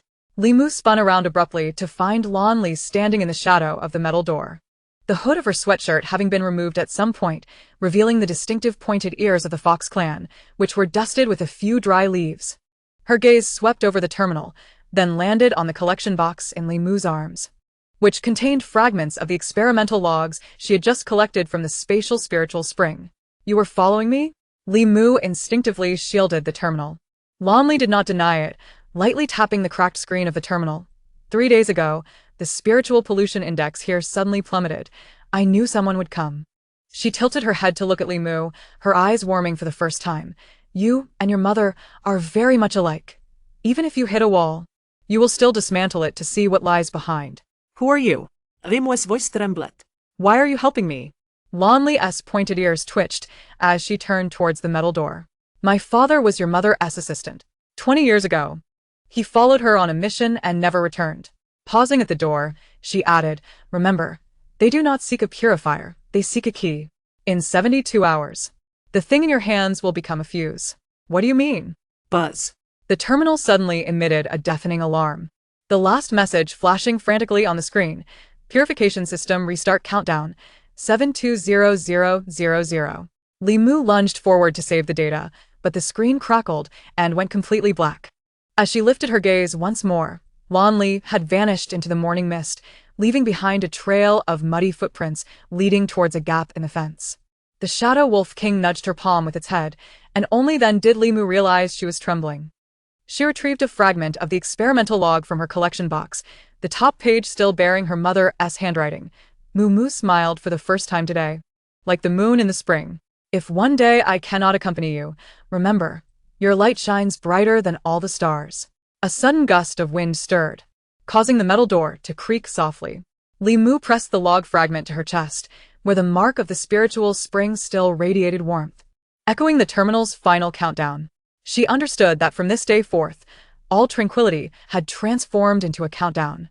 We should return, she said to the Shadow Wolf King, her voice steadier than she had anticipated, yet some matters demanded a reckoning. The metal door slowly closed behind them, and an indistinct mechanical sound drifted through the morning fog, detecting energy location of the Xian Fox. Chapter 76. The storm before the countdown. Li Mu stood before the terminal in the laboratory, her knuckles tapping lightly against the metal casing. On the screen before her, 20 documents labeled with parameters for spiritual plant cultivation were being uploaded. These data were the most inconsequential aspects of the growth cycle, light threshold, pest resistance she had unearthed from the experimental logs 3 days ago. Each item resembled a specimen drained of its essence, and she could hardly recall whether her mother's notes truly contained such details. It's coming, she murmured to the air, her fingertips hovering over the public share button for 3 seconds before pressing down. The terminal emitted a soft hum as the data streamed like silver serpents into the main network. Li Mu stepped back, watching as the screen's edges gradually filled with a green progress bar, her throat tightening. The trigger that Li had mentioned exploded in her mind. She needed a hook. Something to entice those lurking in the shadows. And these seemingly innocuous cultivation parameters were the barbed bait. For who would suspect that an SSS-level psychic would deliberately upload useless data?